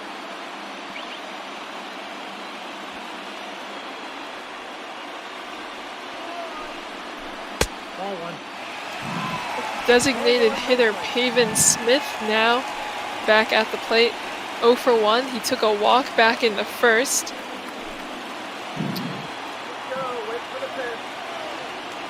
Was drafted 7th overall by the Diamondbacks back in 2017.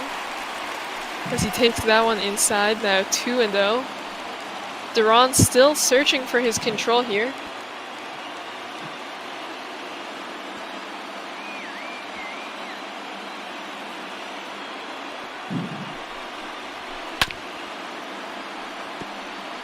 As that one fouled off, now 2-1.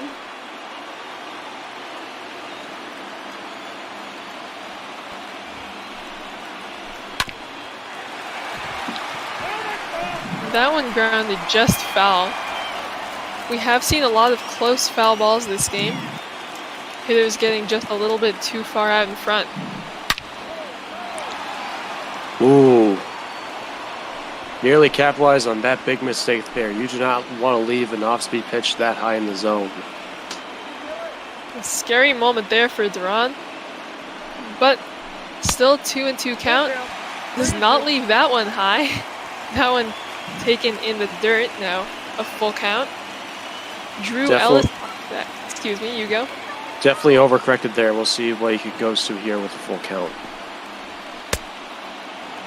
Good pitch. He gets him on the two-seamer. Now batting, third baseman, Drew. Huge strikeout there. Duran looking a little bit more like himself now. Still checking on Friedel on first base, but less of a threat now with 2 outs.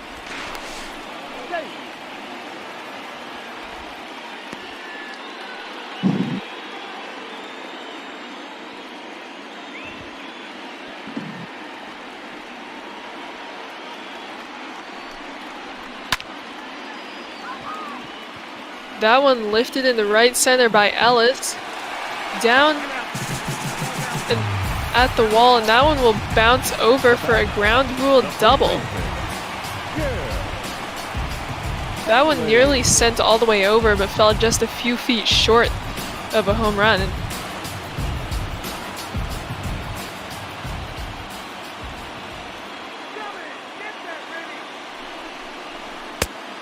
Duran has now caught a couple of breaks here, as he's almost given up 2 home runs. But still has not given up any runs. Now runners on second and third for Jim Haley. Yeah, and if that ball didn't go over the fence, that leading runner would probably have scored on that play too. We're getting some boos in the chat because of the lack of home runs we've seen here.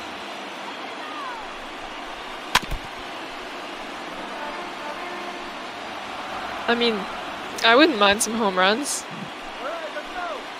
They wasted all of them in the home run derby the other day. We've seen very limited of them recently. I got to count 2 and 3. It's too bad. We need to tell them to juice the balls back up. Oh, yeah. Haley hoping to convert in a huge moment here for the North.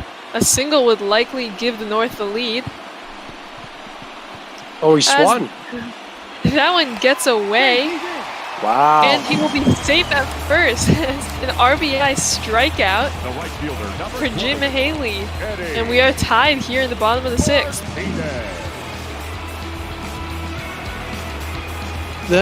That's probably one of the ugliest at-bats I've seen. Ugly at-bat finishes I've probably seen in a while. And we've seen Duran get lucky a couple times this inning, but there gets extremely unlucky. As that one is lifted deep into left. There it is. That one is gone. There's our home run. A 3-run shot by Martinez, just staying fair. That will likely be it for Juan Duran, as the North now leads by 3. Just as we were talking about how lucky it was, it seems like that luck faded out in a flash. And just like that, the North has torn this game wide open. And that will be it for Duran as Alex Schick comes on. You can see 28 saves and 30 opportunities. Those are stellar numbers there from Schick. The ERA sitting below 1. So a likely promotion to AAA in the near future. These guys, sometimes they like to keep them just to play in the AA All-Star game to make them feel good, and then they send them up to AAA.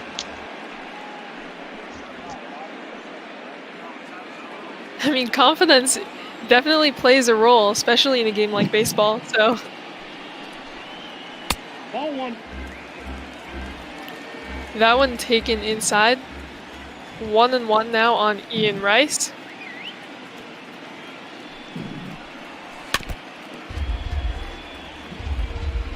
Fouled off, now 1-2. Schick, I believe, is the tallest player in this game, standing at 6'7", only 210 pounds. Nope, inside, ball 2. That one taken inside, now 2-2. The South pitchers really struggling with control here. That one is tapped to short, the running throw made. And that will end the inning. But the North gets back on top. Now leading by 3 after trailing by 1 as we head to the 7th. By our organist, Shark Shavery, what's going on? You know, the School Nutrition Association is really showing the Social Security Administration what is up right now. I, for one, am impressed by these government agencies fighting it out on the ball diamond like adults. Ball, that's upstairs. And what a fight it's turning out to be. And also, I do have some fun facts based on the rate of play we have today and the average commute of someone in Jackson, Tennessee. Ball, inside. Just going to work, you could miss an inning and a half of bop ball. And that is a travesty. We need to improve our public transportation. And with that, I give ground to the rest of the people. Census data making a return. I'm telling you, making a supercut changed me.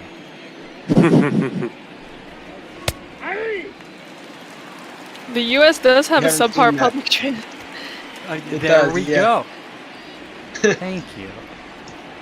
If you haven't seen that supercut, I'll send the link in the chat real quick. Let me find it. Which supercut? The census or the in general? The census one. The batter number 19. The line out there to left field as Justice is retired. Ladies and gentlemen, your attention please. We did get another new pitcher in. For the Southern League South. Number 84. Walker Weekle, I believe. It's a good name. Another cool name.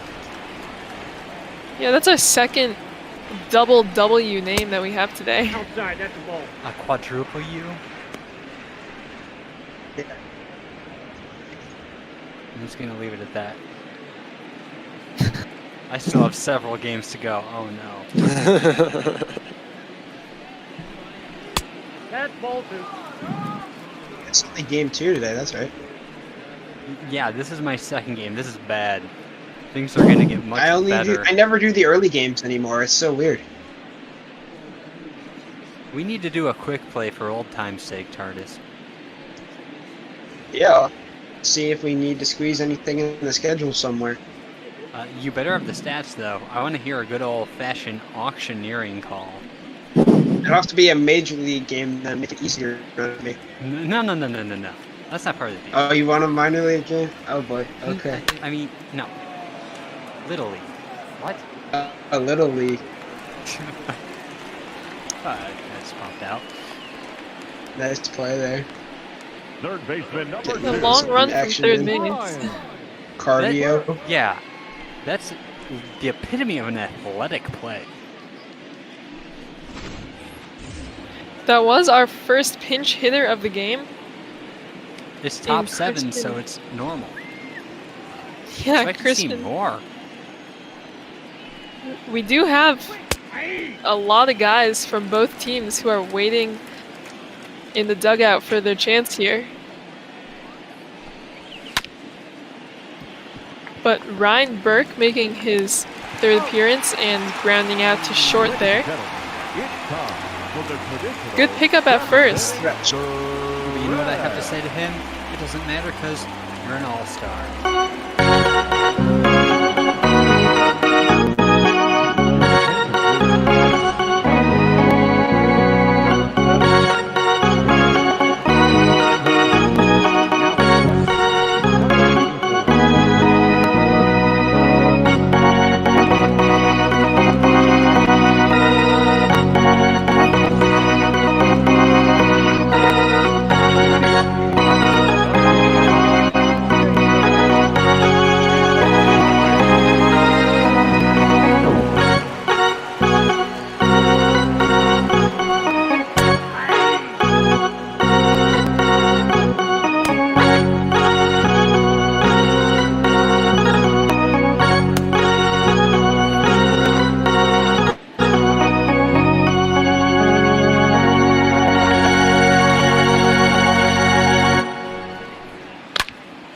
Man, this league didn't give me enough time.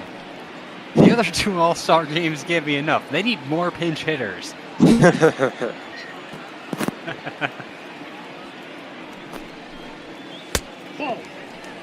Still a beautiful little stretch there. Thank you very much, Shark. Oh, very happy to do it, you know.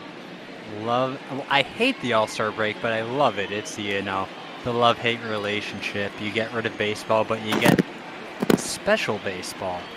So, without further ado, I'll get out of your hair and stop messing up your broadcast. So, have a great rest of this call. Excited to see how this one will turn out. Thank you so much, Shark. We get a fly out there to shallow center. We did get some defensive replacements during the stretch, with Christian Lopez coming in at second base.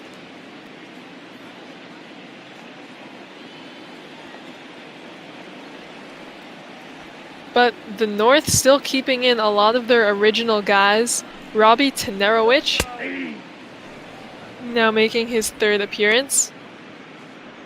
Takes strike one from Alex Schick, who is returning to the mound after getting the final out of the sixth.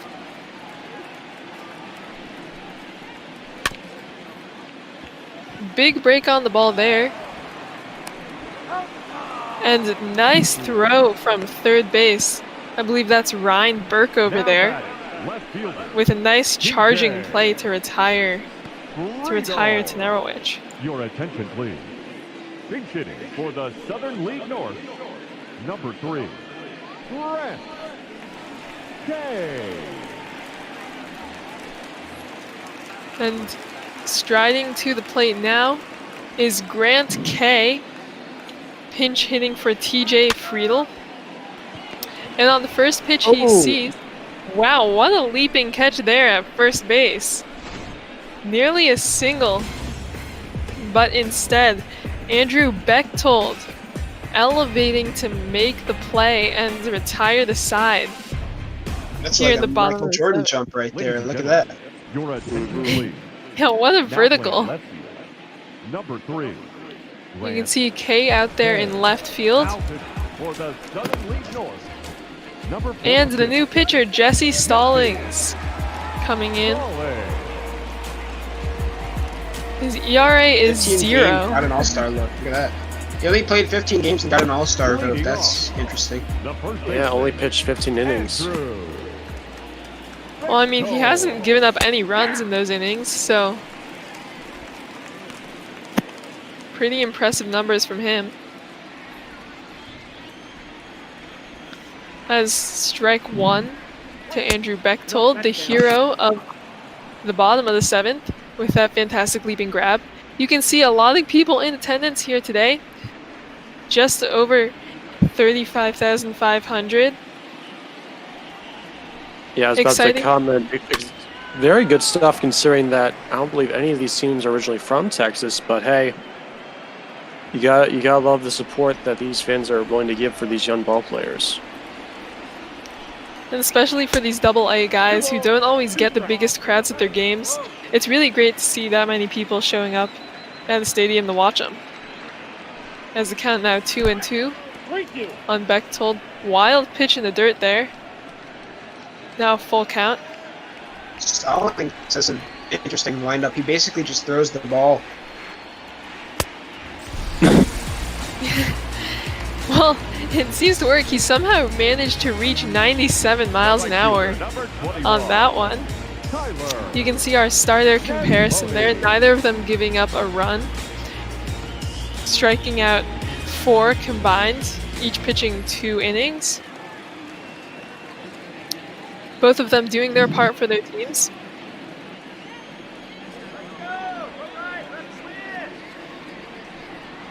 Tyler Neslany now back up for the South.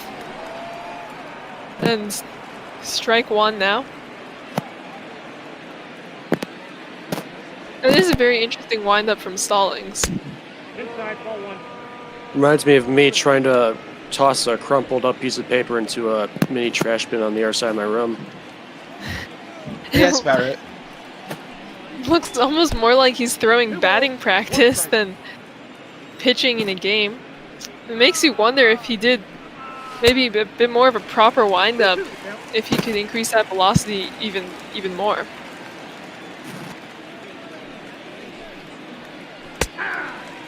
Ooh. Ooh, nice one there. The splitter high and inside to get Neslany down looking. Let's take another look at that one. Your attention, please. Neslany in disbelief there. Back-to-back strikeouts for him and for Stallings.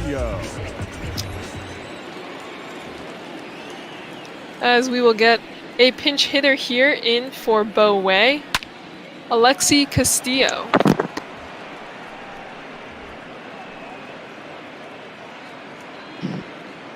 Having himself a fine season.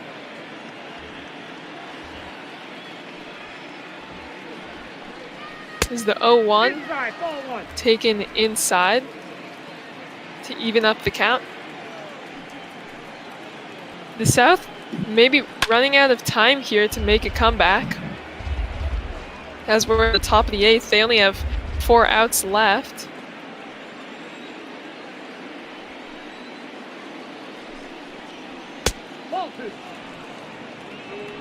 That one taken outside, now 2-2.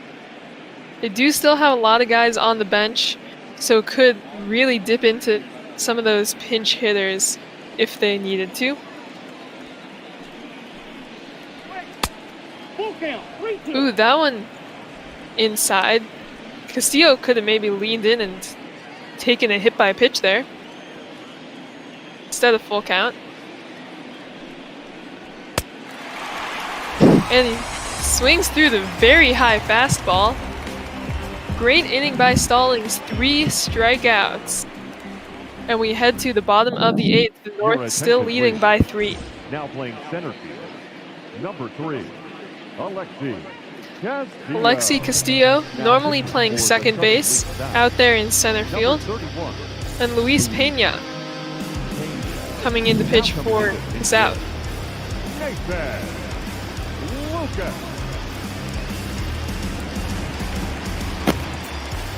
Pena, another pitcher for our favorite team, the Trash Pandas. They have pretty good representation here. It's a ground ball to short. We'll get the first out of the inning. Excuse me, the second. The designated hitter, Payback. Yeah, with all these representatives from the Angels, you have to wonder if they're possibly going to dip into that pool and possibly shelve those guys out for more major league ready talent with Tron Rendon already up there as their big bats. Interestingly, the Angels are not ranked as having a very good farm system. I believe I checked this morning and they were really down towards the bottom, which is going against what we're seeing here today, but they definitely could look for some more talent there, as that one is poked to second. Great pickup, and the throw will be in time What a play there at second base on the ground ball that looks like an infield single. The third baseman, Drew. Yeah, while the South haven't shown a lot of offensive prowess, some of these defensive plays have been quite impressive so far.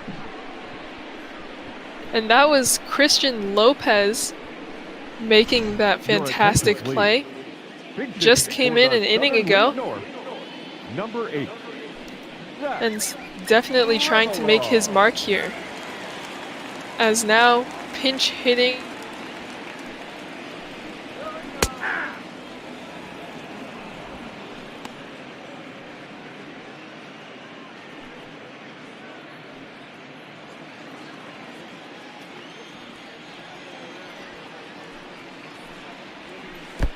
I got a ball, 1 strike. Remillard.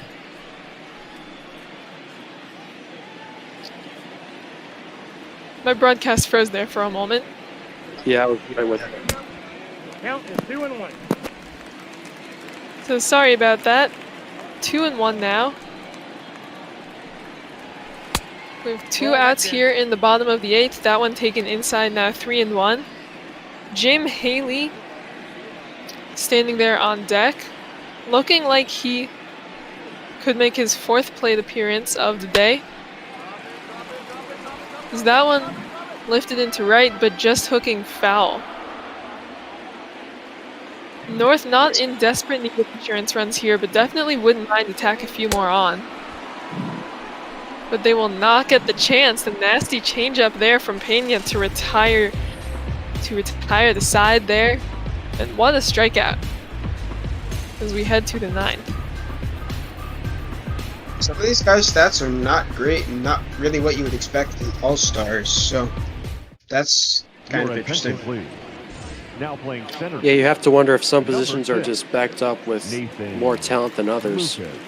Now at third base, number 8, Zach. That was something that I was definitely a little bit confused about when I was looking through the lineups and looking at their stats. Definitely some low batting averages here. I believe one of the members is batting close to 200. But we'll see another new pitcher come in for the North. Try to end this. Ray Del Villar, the lefty. Big leg kick as he throws strike 1 to Braxton Davidson.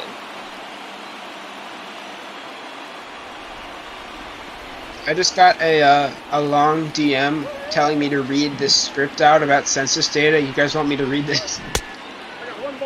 By all means. Absolutely. Okay. NYSEG Stadium, formerly Binghamton Municipal Stadium, is a stadium located in the northern section of downtown Binghamton, New York. It is home to the Binghamton Rebel Ponies of the AA Eastern League. Construction began in July 1991 after it was announced that the Williamsport Bills would be moving from Williamsport, Pennsylvania. The ballpark opened the following season.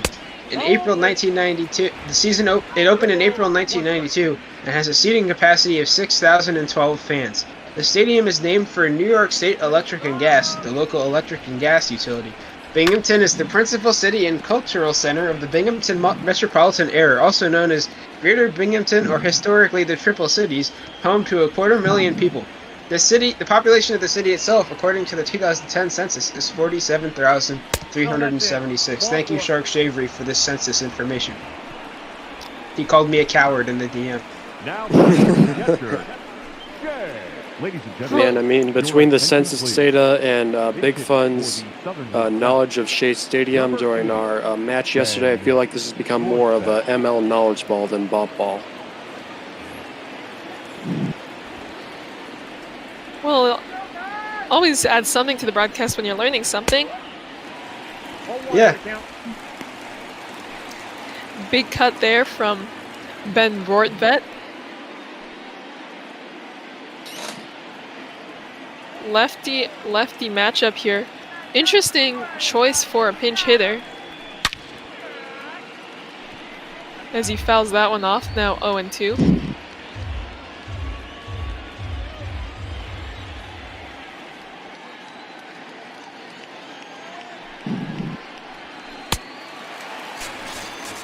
And he strikes him out on 3 pitches. Word Bet goes down easily. Del Villar gets his first strikeout after that leadoff walk. Spot names again. No idea how to say that. I'm trying my best here. That one's easier, looks like. Yeah. Looks like we're getting another pinch hitter in, I believe that's Carlos Martinez. There are a number of Carlos Martinezes in baseball.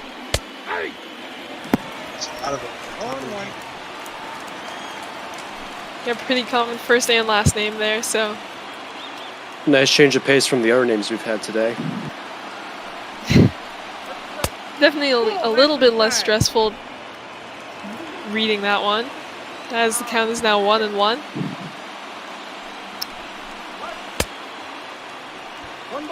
And now 1-2 as he swings through the fastball from Del Villar, who after giving up that leadoff walk is looking really great.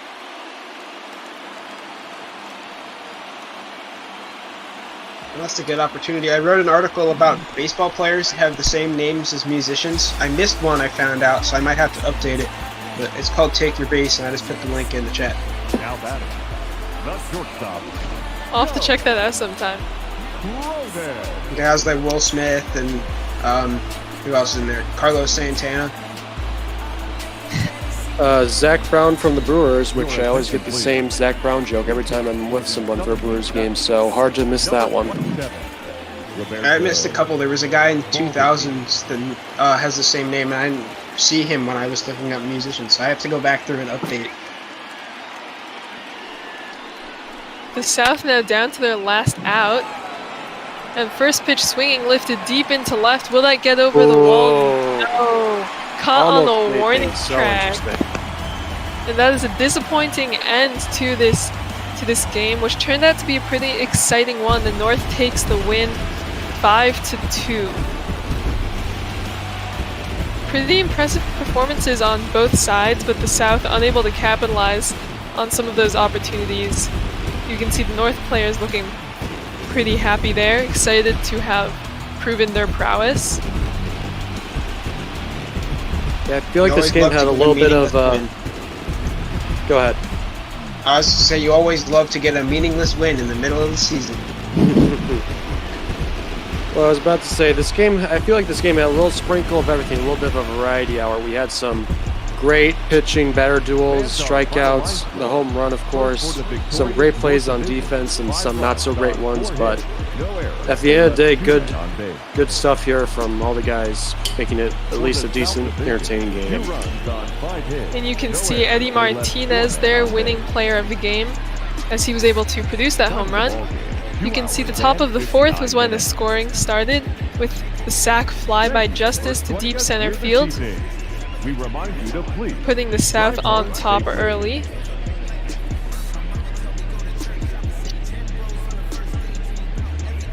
Runner coming in there, standing easily. And then we got another sac fly, scoring run number 2 for the South. South looking pretty dominant at this point in the game.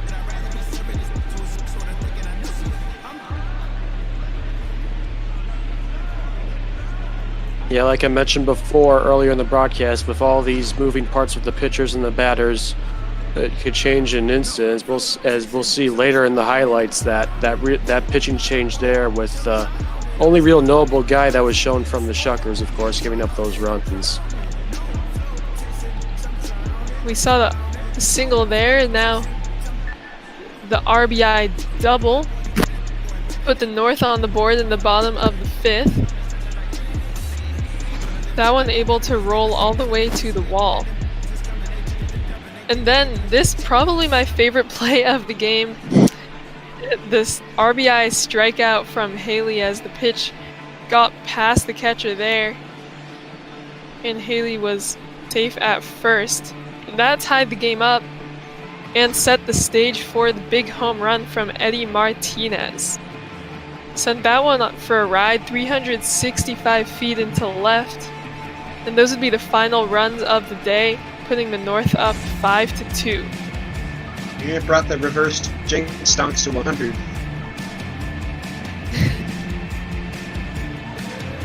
There was a big strikeout there in the top of the 9th, and then the deep fly out to end it. This one, pretty painful way to go out. Almost bringing the South within 1, but instead ending the game. If we had been in Yankee Stadium, maybe that one would have gone over, but instead the game will end 5-2. The win going to Omar Nieto, the loss to Yohan Duran, and the save to Ray Del Villar.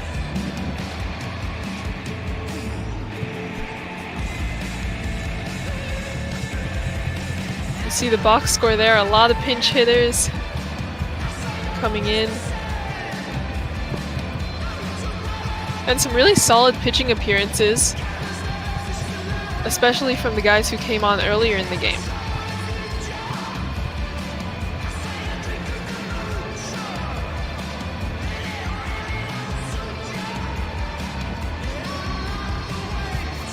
It's nice to see some offense compared to that last game. Indeed.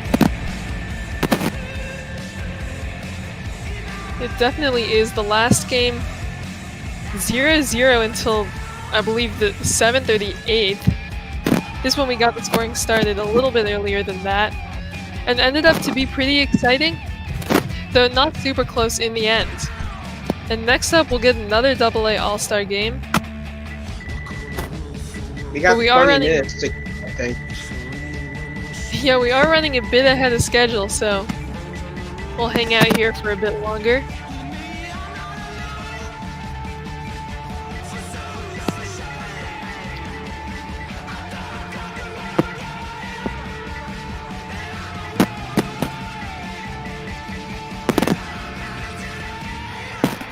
Guess now would be a good time to give you a rundown of the schedule we have for the rest of the day.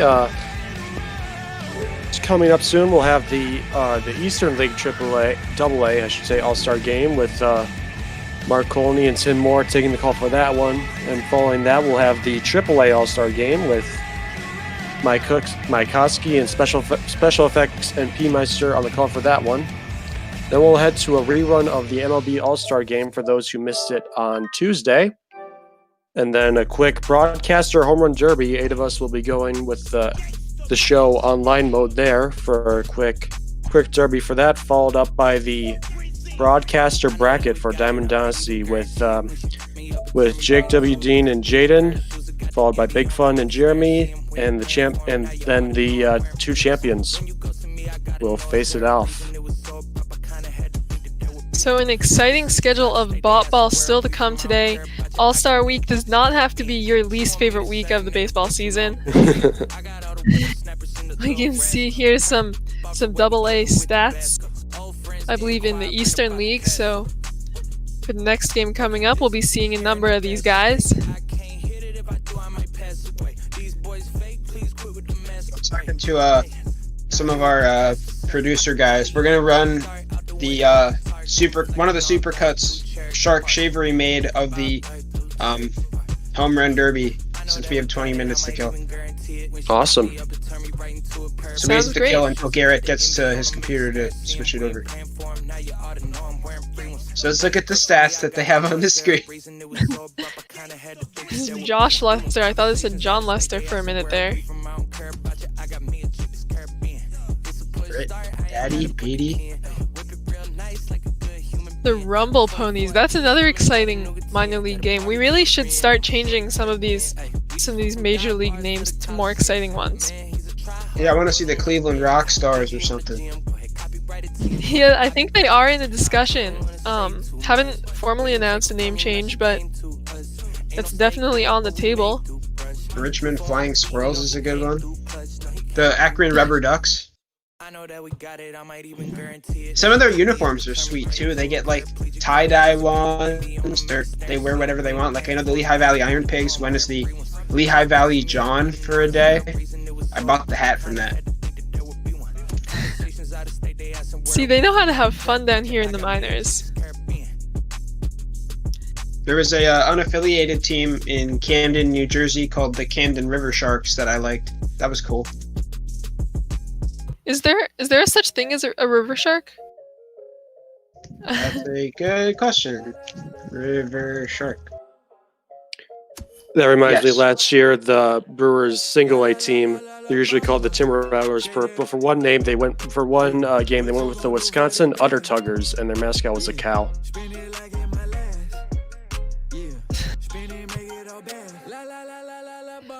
We continue to rotate here through the leaders. Now onto RBI. Seawolves, not one of the most exciting names, but still a pretty fun one.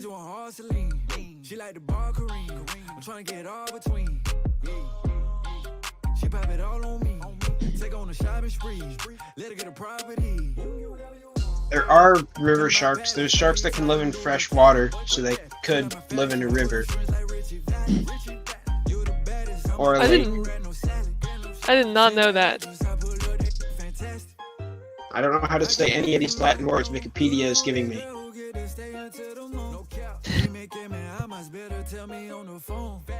So now not only do I have to watch out for sharks when swimming in salt water, but also in fresh water. These ones are at least small sharks. I guess that's mildly comforting. I mean, they're still sharks though. It's still Like- a shark. It's like there's a spider. It's a small spider, but it's still a spider. Exactly. Well, speaking of shark, Yeah, speaking of the Sharks devil. never- Hop in here to say this. Jaws was based on freshwater shark attacks of normally saltwater sharks, so tiny sharks don't get lulled into false security. No. Live in fear the rest of your life anytime you set foot in a stream connected to the ocean. They don't call me Shark Shaver for nothing. I love sharks. Now I'm definitely not going swimming ever again. Mission accomplished. More water for me. It's all an elaborate ruse. Jaws, definitely one of the more traumatizing films I've seen. Not the craziest shark film I've seen. And no, I don't mean Sharknado. Has anyone here seen Two-Headed Shark Attack? I have not. Don't. It's bad. It's very bad. If you see a movie with shark in the title, probably don't watch it. It's usually pretty not good. What I can Have say you- is do see Jaws 3D. Best in the series. According to nobody. Yeah. Don't fact check that. Just watch it. Have you seen the Meg that looks like super crazy Jaws? I saw the Which trailer one? for it. I didn't see it. Which movie? Megalodon? Meg? The Meg, Oh, yeah, Megalodon. Meg about the Megalodon? Yeah, Yeah. I would not want to see Because that. I think in there's a 3D. movie called Megalodon. I might be wrong. And, I should know more about this considering my name, my image. it had Jason Statham in it, apparently, and Rainn Wilson. It's based on a book. This is like a crossover of every Jason Statham movie. Like he's like, I have to have adrenaline from fighting sharks to not die. Anybody remember Cranked? Anybody? Haven't I know seen what that it- one. I know what it is. Also, don't. Not a good movie. Entertaining. Sure. Why do you see all these bad movies? Because there is something amazing about a beautifully bad movie with like 5 other people. When you can have a communal suffering. But then when you watch it alone, you're like, oh, this is just a depressing night. And also, after a quick Google search, apparently in 2018 there was a Six-Headed Shark Attack movie. Don't mix with the six. At least in 2018. I know what I'm doing after the games are done today. It's not going to watch it. I'm just going to look into what it's about because I'm pretty sure the synopsis is better than the movie. So Oh, no. just to Here's one clarify. that's. Oh, go ahead. So wait, so it's about a shark with 6 heads. Yes, it's just 6 shark heads on the cover. And also another shark movie that will strike fear into me as a Wisconsinite, Snow Shark, released in 2011. Yes. Oh my god, I forgot about Snow Shark. The synopsis is: after scientists resurrect an ancient shark that was frozen in ice, it goes on a killing spree. That makes sense. That would make sense for a shark. I for one love to see it. I feel like these like ancient creature resurrection movies are really like hating on scientists all the time. Like it's always the scientists messing everything up. Yeah, I mean, I wanted to argue with that, but I can't. They do. But I mean, it's not like it's anything legit. Like, I feel like the scientists are so inept that it's hard to really be mad at them. They're Scientists just doing their in best movies and are dumb. failing. That's how it works. Not in Day After Tomorrow. I saw that was that Starring one's Jake true. Gyllenhaal and Dennis Quaid. I saw was a it good during movie. a I saw that one. thunderstorm. We watched that on Earth Day in 6th grade. The air was sentient. Incidentally, Day After Tomorrow, a very mediocre disaster apocalyptic movie. See it if you are, I don't know, literally out In of sixth every grade on other Earth option Day. have a DVD. Our teacher wanted to scare us into liking the environment, so she showed us that movie. It's such a bad movie to scare you into that. Just showing It was 6th graders. truth. We needed a permission slip to be allowed to watch the movie. I got that movie. I saw them. When did that movie come out? I was born in '91. I'll check. Let's see here. Came out in 2004, so I was 13. So that's what, like, still middle school. Yeah. Jake I saw Gyllenhaal it looks in so theater. different in that. Without the beard, he looks like a different person. Oh, you young on. This is the Jake Gyllenhaal I know. So, I think Dennis Quaid. Randy Quaid, I certainly hope is not in Day After Tomorrow. But yeah, my point being, the scientists at the beginning know it's coming. So in that case, it's really doing a service for the community. We didn't listen. About South Park. South Park helps. Anyway, how did we get here? Should we get back to baseball?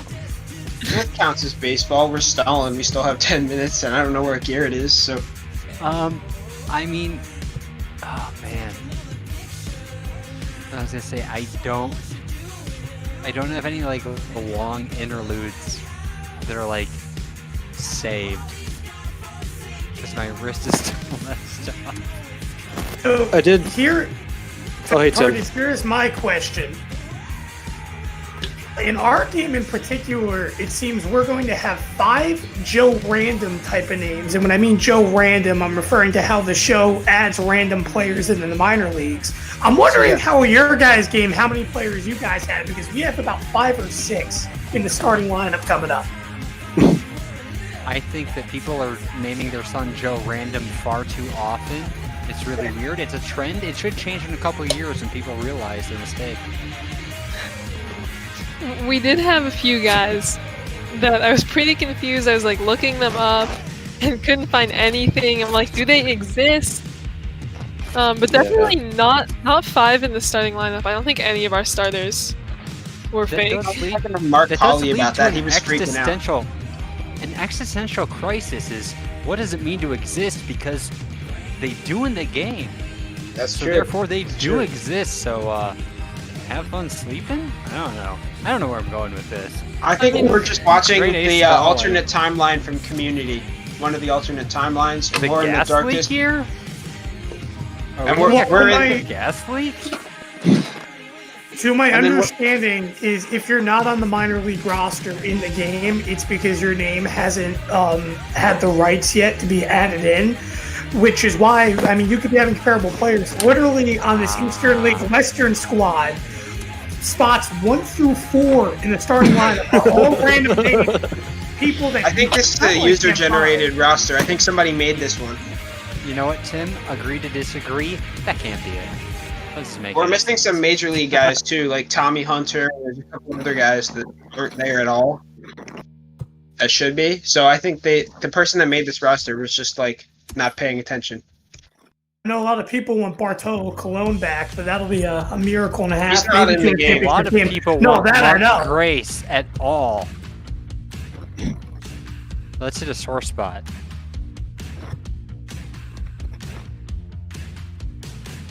I want Mark Grace in this game. He's, I want to see Roy Halladay in the game. Oh, Prince Fielder. I think he's Prince coming Fielder, soon to yeah. Diamond Dynasty, Roy Halladay is. I really think his card is eventually coming again.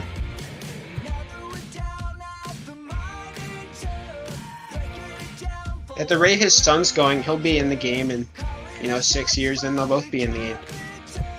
I don't know why I thought you said at the rate the sun is going and thought you were about to do some astronomical timescale stuff. No, his son's in college right now. I think I don't know how long he's committed for, but I think I could see him in the majors 6 years or so. Do you know where he goes? I think he's at Penn State. Let's see. Big Ten. All right. The Blue, yeah, Penn State. The Blue Jays drafted him, but he had already come. I mean, is it one of those wacky situations where this dude's gonna get drafted like 3 times? I feel like that could happen. I think the Blue Jays just did it because it was his father's team. They drafted him in the 32nd round because that was his number.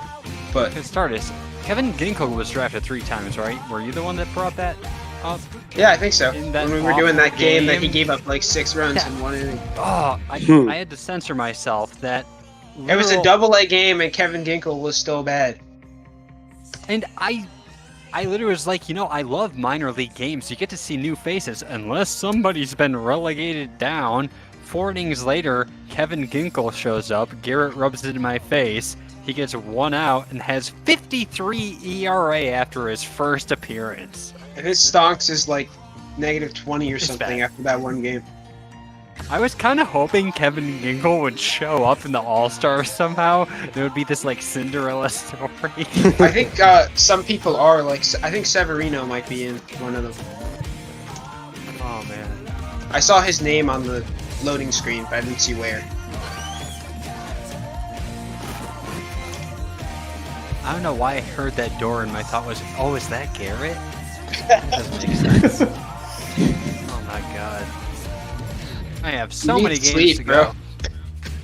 go. I can't. I hit a second wind. That's the problem. Get coffee. So, Shark, I do have to ask you, Drink some tonight Kronk. for the semifinal, both semifinal games and the championship game for the broadcaster tournament, what kind of songs are you thinking for tonight for the 7th inning stretches? I did make an ambient stretch this morning in my haze. I haven't done the Emerson, Lake and Palmer progressive stretch in a while. I've got the dub stretch that hasn't been whipped back out, so I'm basically gonna probably ask what people want and then ignore it and subvert their expectations because I like doing that. That's fair. Personal favorite of mine was the jazz stretch. The cool jazz stretch, I'm assuming you mean? Oh yeah. The piano one? Yeah. I love that one. I don't know if anything could beat Ozzy, though. Ozzy. Yeah. Pretty funny. That's my favorite. The thing is, I can't take credit. I can say I got the audio file and can play it over my computer, but I didn't do anything to that.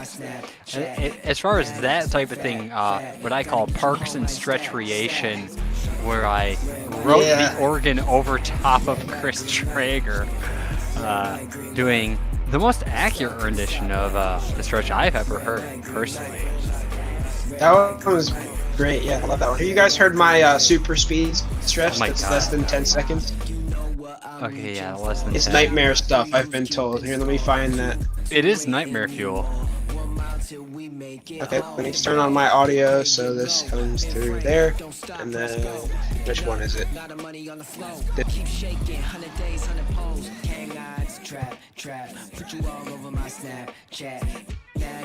It's loading, 1 second.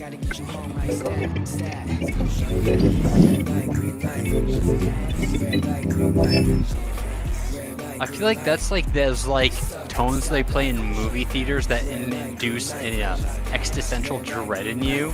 Yeah, probably. I have a slightly slower one, and then I have a regular speed one, so I've got everything covered there.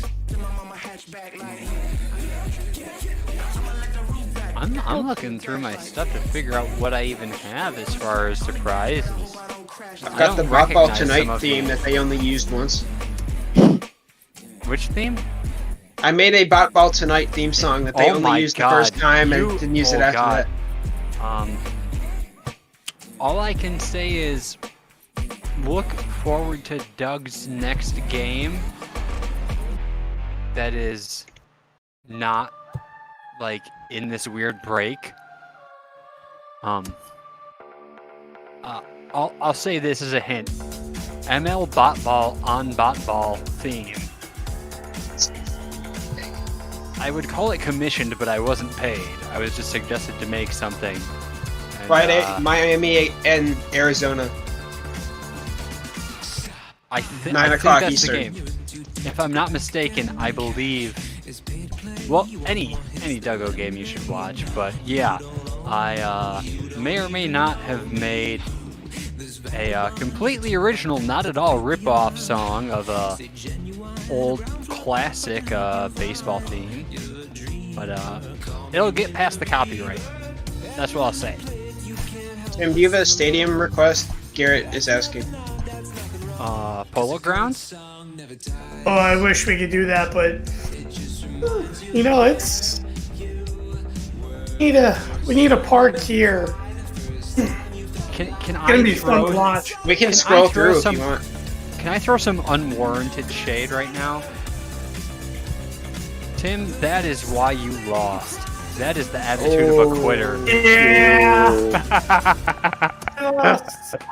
So I started this year 24-4 in Diamond Dynasty. I lost to someone who just picked up the controller yesterday. Oh my god, that was the funniest amazing thing. You can hear him in the replay saying, "Oh my god, I think we might win this one." Like you can hear Jake like flabbergasted that he's even in it. That was the best part of that, because we can have the players in the low-key. booth with us. I love that. Oh man, like We're scrolling through the rewatched stadiums it. if you want to pick one. There was that yesterday, and then it was also reaction before you guys even got to see what happened. Oh, do you mean like the fact that there was the delay, so we'd hear you and Jake and Doug just freaking out and have like 7 seconds to be like, I wonder what happened. Tim's upset and Doug is screaming in the background. Justin handled that perfectly. He's like, I wonder what we're about to see. And then it was great. I love that. What fields in the minors have been utilized today by chance? I can tell you. Did Franco get used? I think we used Franco already. Franco was definitely used. I know that we used Blue River for London, I think. Oh, that's rough. I like Blue River. It's probably my favorite. That's what I utilize. There's literally nothing preventing you from using it. Yeah. There we go. All American. Good selection. There we go. Okay. Wait. I like that one. It looks like it's got a hotel in left field. Alright, I'm letting you guys go ahead with that. Box? Boo. I want a balk all-star game. The CPU won't do that. But CPU can't balk? I thought this was realistic. Anyway, I will see you guys in the 7th inning. Take it easy. Have fun. Well, now that's just Tim and I in the booth. How are you, Tim? Glad to be on here doing this game. Yeah, Mark, this is going to be an interesting one as both Eastern League All-Stars hit on each other. And as we were mentioning before the broadcast, Mark, before you hopped in, see a bunch of new names for both of us today, to say the least, on both sides. Zach Loeb will take the mound for the Eastern side, and you see 10-3 record, 2.27 ERA, 17 starts. Both Loeb and the pitcher that will be starting on the opposite side in the Western Division of Tanner Tully have been on a tear this year in the AA Eastern League's season. Well, starting things off today for the Western Division, Cole Peterson will be taking swings. First pitch misses outside, 1-0. Peterson to open up the year in that 270 spot. He's a very decent shortstop trying to work his way up through the system right now for this Detroit Tigers team. Grounds this pitch back up the middle. It's bobbled at shortstop, and Peterson will get on with a leadoff air charge to the shortstop today for the Eastern Division, Paez. Just looks like he charged in on that one, couldn't quite get the handle on it. Of course, these players playing in an unfamiliar park against unfamiliar players with unfamiliar teammates.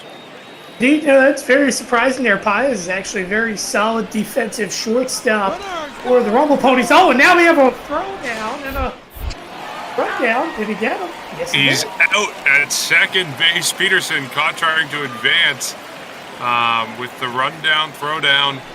And now there's one out, so the error doesn't matter for the Eastern League. And we're right back to where we would be if that had been a normal ground out and if they had gotten the ball scooped up by Paez and the ball thrown on to first. Here's a hitter right now up for the Western team. Jeremy De La Rosa, a very young player, 18 years old. He can swing a bat. He has a bright future, I think, here, Mark, and seeing it early on, being an all-star, 267, I think he's only going to get better. Strikes out of that one, but yeah, it's exactly what you said. He's only 18 years old. He only played in rookie ball last year, 26 games, 232 batting average, but has risen through the ranks this season, already at AA halfway through the year, and as you mentioned, hitting 267, so an impressive start to the year for him, and lots of time for him to still move even farther up the chain if the Washington Nationals, his parent club, wants to keep advancing his development this season. You talk about a team that may continue to advance development. Here's a player that may do so as Zach Green steps into the box. Green, he does have a couple games under his major league belt, I believe, when he was back, if I'm not mistaken, with Philadelphia. It's only got 9 or 10 games. But overall, now that he's with San Francisco, that's a team as well that's, yes, they have Brandon Belt, but they're starting to get a little bit older. Yeah, Green that has the capability to play some baseball and some first base. Pokes this one down the right field line, bounces around the corner, and Green runs into second with a stand-up double now, so that 8 games of Major League experience working to his favor, even though he's bounced around in the minors a little bit. And now the Western Division with a runner on second, but 2 down. Does a great job there, hiding fastball, and he sat back and just sent it opposite field, being relaxed with his hands. What you need to do here, especially after getting a leadoff runner on with an error and then having him thrown out, you got to get runners on the base pass. Yourselves a chance early on as now Cesar Avila steps in. His stat line as well, 9 home runs. He's in the cleanup spot for a reason. He has the capability to send the balls a very long way. And of course, the minor league season a little bit shorter than the major league season. So if you're trying to compare numbers like home runs, like RBIs at this point, halfway through the season, the numbers are a little bit different. Minor league season, I believe, players, it's normally around 110, 115 games. So the numbers do look a little bit different than if you were comparing it to the majors. This one gets out into the outfield, and Green is going to hold at third. But now the Western League is threatening with a runner just 90 feet away. Again, same location, and the time Avila just sat back and slapped it opposite field of Yunstiel Diaz. Comes up, and you're starting to see now righties back to now about to be back to back to back. This looks good. Diaz, you see 262 on the year, but more in particular, what he's done this season with runners in scoring position has been something to look forward to as well. Top prospect in the Baltimore system. He is ranked 37th overall in all of baseball by Baseball America before this season started. And you mentioned his season numbers, 262. Definitely not the guy you want to be facing with the go-ahead run just 90 feet away. This one is driven deep to right field. The right fielder is going back, and he's caught it on the fly just before the warning track. And just like that, the two runners don't come home, and the Western League holds on, or excuse me, the Eastern League holds on, and we head to the bottom of the first with the first three hitters up for the Eastern League. But first, we'll take a look at the Western League pitcher. Indeed, Tanner Tully, 11-5 record through 17 starts and that miraculous 1.81 ERA. But Mark, what makes him so unique this year isn't just his record ERA, but the fact that he's gone the distance 5 times this season. 5 complete games to the midway point. That's almost untouchable once you get to the major leagues. And he seems to be consistently going long distances. Now in the All-Star game, sure, he's only going to go 2 innings at most. But man, does he have the capability to not only go, for distance, but keep games at a close a bay, especially when he doesn't have much run support. Dave Zambrano leading things off for the Eastern League. And yeah, it's just what you said. He has a fantastic ERA, 1.81. The Cleveland Indians, his parent team, of course, he's pitching this season for the Akron Rubber Ducks, but they really like what they're seeing out of him. He got a taste of AAA last year, but stuck around AA this year, but is certainly proving his worth to the parent club. And Zambrano, by the way, steps in on a 2-2 count. He's on the Trenton Thunder team. More of a defensive player. Gets the leadoff call.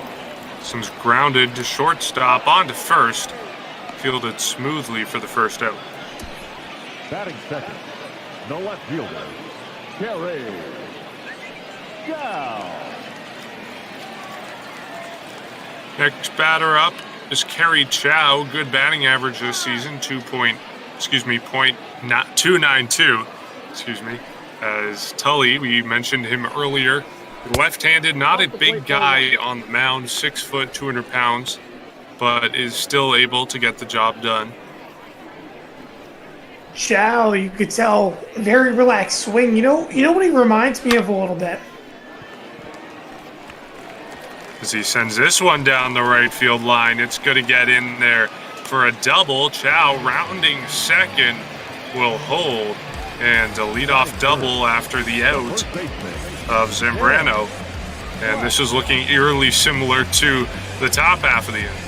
Indeed, yet again, another high fastball that gets sent opposite down the right field line. And again, on a hopper, 2 hops all the way to the corner, and then the ball starts to roll. What I was just about to say, though, about Chow is that his stance kind of reminded me a little bit of Josh Hamilton's, just on the right side of the plate. Very relaxed, bat on the shoulder, and then gets back and unloads. Now that time he unloaded on one, and with one away here, gives Platt a great opportunity to give the Western team the lead, or rather the Eastern team the lead. Swinging a foul back from Platt.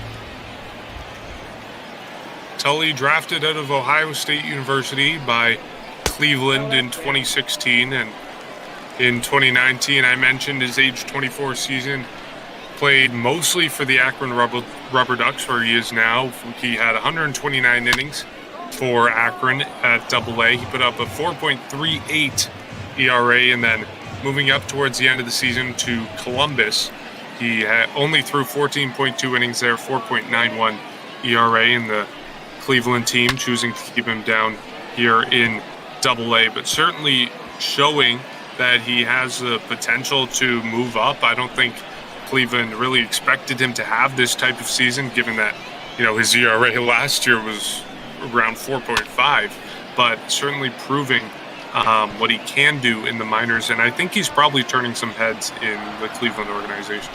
I was going to say, this is a Cleveland team that has so many young prospects in terms of pitching that are very well, and Tully's proven to be one of them. It reminds me a lot, Mark, if I go back and look, because that's going to be going out there at first by, I believe that's the first baseman of Green. But, when you look at it, Mark, there's a lot of players it reminds me of. I'm sure you're familiar with Domingo Germán on the Yankees, for example. He struggled his first 2 years in the minor leagues before he got moved up to AAA, and he found it. There's some players that sometimes they start to get it after a little bit after a while, and they take bad years. They try to turn around, and they work hard to make it a good year. I think this is a perfect example why Tanner Tully isn't just the ace that we're seeing here in this All-Star game. Also, the fact that he's been able to be productive because he took a bad season, went back home during the offseason, worked hard, and now here he is, arguably the best pitcher in all the Eastern League. There's certainly a lot of names that you can bring up in terms of pitchers who have started off their careers not pitching as well as maybe you think they can or as well as you would like, and then turning things around later. One of the guys that, of course, I think of as the Blue Jay fan, Roy Halladay. He came to the majors. He had an ERA around 10 in his first few appearances in the majors. Then he went back down. He worked with the pitching coach. He revitalized his delivery, revitalized his grips on pitches, and just like that, as we see now, he's in the Hall of Fame. So I definitely think there's a lot of examples of pitchers who have started off their careers not well, with high ERAs, not really showing what they can do fully. But all it takes is, a little bit of work, a little bit of dedication, and sometimes pitchers are able to figure it out. The thing is, too, Mark, is they say, and it really is the truth, taking that next step from the minor leagues all the way to the major leagues is a critical step. You have to be perfect in the major leagues if you're going to be a successful pitcher, as Lee ends up walking, or walk here. So we runners on first and second now with 2 away, as it looks like Colton Walker will step in. And yet again, by the way, Mark, we have 2 runners on base with 2 away here. Interesting. Yeah, against the best pitchers in the league, it looks like the best hitters in the league are having an upper hand, at least so far. Last inning, we saw 3 guys get on base, only one of them thrown out on the base passes. This one is popped up on the infield. The first baseman, Green, is going to come over, make the catch, and end the inning. So just like the top half of the inning, in the bottom half, there's 2 on, but none of them come around to score.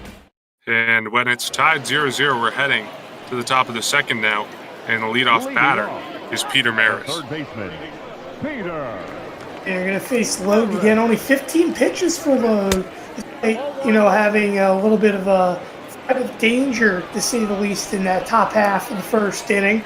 This is going to be his last inning of work, though, and he's doing pretty well. I mean, you see that slider has some good cutting action to it, and his motion also, especially against a bunch of left-handed hitters, make it very hard to hit.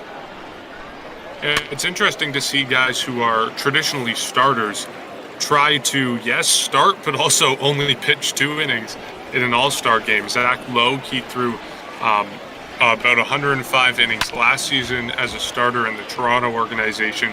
So he's coming in here as a purebred starter and trying to figure out how to do something when you're only going to actually throw about 30 pitches in a game. This one is popped up deep into left field. The outfielder is going back, makes a catch on the warning track for the first out, and that was a very long out from number 10 on the Western League side of things, Peter Maris.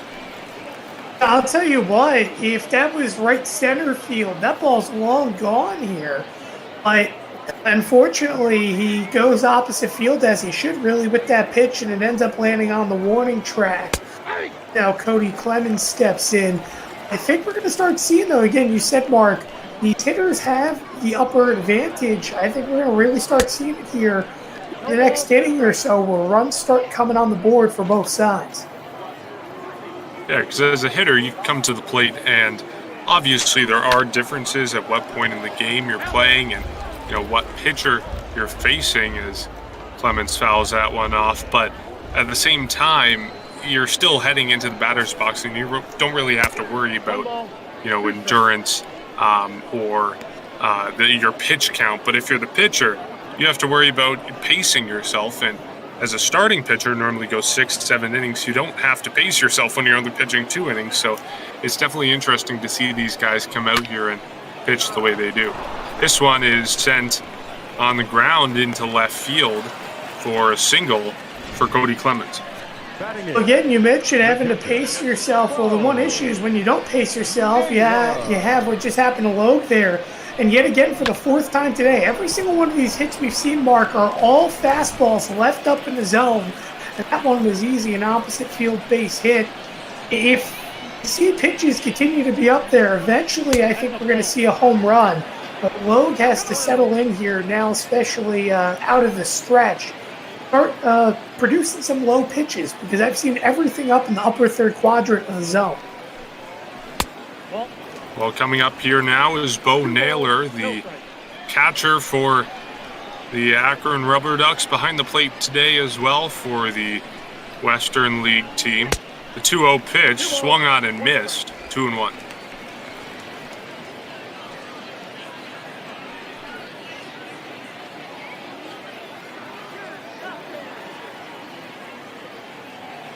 Naylor batting .241 this season. Ball 3. The count is 3-1. Brother of Josh Naylor, the outfielder for the San Diego Padres. 3-1 count.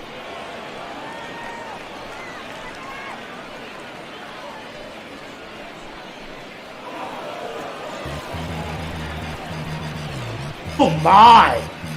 What a shot! My video cut out there for a minute, but it appears that I missed some electric action here from the Western team. A 2-run home run now makes it a 2-0 game. Bo Naylor going deep on that pitch. Okay, I had to cut out cue Mark, but all of a sudden I saw the reaction in the bat flip. As they just said, as Mike Koska just said, that ball is history. I agree 100%. Again, another high pitch, and he just turned around and got all of that one. I'll tell you what, I know Bo Naylor's name isn't necessarily actually Bo, but rather Noah. Well, he showed some Bo Jackson type of power, and needless to say, he nailed that one over the fence. Well, the Western League will try to keep things going here in what will probably be Zach Logue's last inning of work. Logue, of course, giving up that home run now, trying to settle down a little bit against these hitters who have had the upper hand so far in today's game. I'm eager to see when we go back to the bottom half of the inning if there's another back type of situation. This one is sent into the outfield. The left fielder, Chow, is under it, makes the catch. Now batter, not shortstop. Starting to see now, Logue is starting to get a little bit back down in the zone. They'll try to finish off the inning here. You face Cole Peterson, top of the lineup. End it off right here with a strikeout. I know you're down 2-0. At least try to end it off on a positive note, especially with a bunch of lefty-lefty matchups to open up this game. I think Logue would have had the advantage, but not seeing any remorse from these Western players.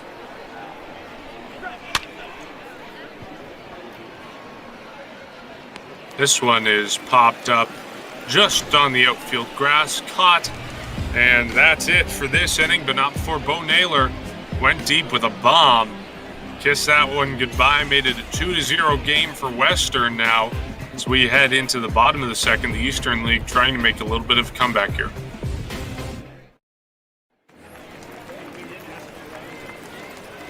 Leading off, the second baseman, Boy Park. Boy-Jun Park leading things off, the second baseman for the Trenton Thunder. Of course, the Yankees farm team. He is originally from Seoul, South Korea, was signed as an international free agent back in 2015 by the Yankees and spent all of 2019 in AAA, grounds this one to shortstop. Shortstop with the throw on the first, in time for the first out. Shortstop, And you see Hoyjon there grounded out hard, but that's something that he's done a bunch in this Yankees farm system in terms of hitting balls hard. And again, you mentioned being an international signing. I'm eager to see, though, if the Yankees, Mark, do anything with him in the future in terms of a trade, because he sits obviously right now far behind DJ LeMahieu, Gleyber Torres that are in the plans for the Yankees for a good little while. So I'm eager to see if maybe they trade him for a key piece down the road, because he's a very good player, and I really think eventually could fit on a very big Major League Baseball club. He certainly performed this year, showing the Yankees what he's made of, and perhaps other teams who are looking to him as a possible acquisition. Michael Paez made the error in the top half of the first inning that allowed the leadoff runner to get on, and he sends this one right in front of home plate. But he is going to be safe at first, and I do apologize again, our video cutting out a little bit, but on the wild pitch, he runs down first, gets there in time, and gets on base, so perhaps making up for his error in the top half of the first. Not too often do we see fields really with bricks in the background that allow the ball to jump right back. I mean, you think about in Philadelphia, an example, or even Chicago, where it's one of the few Major League stadiums that have them. Now the runner's going to go. And he's safe on the throw down to second.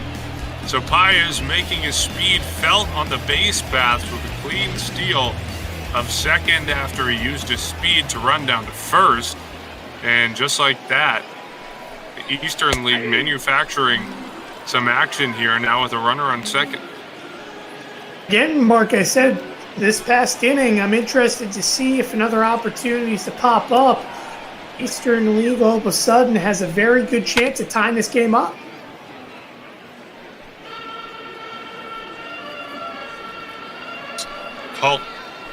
Almost did it there with a double called foul.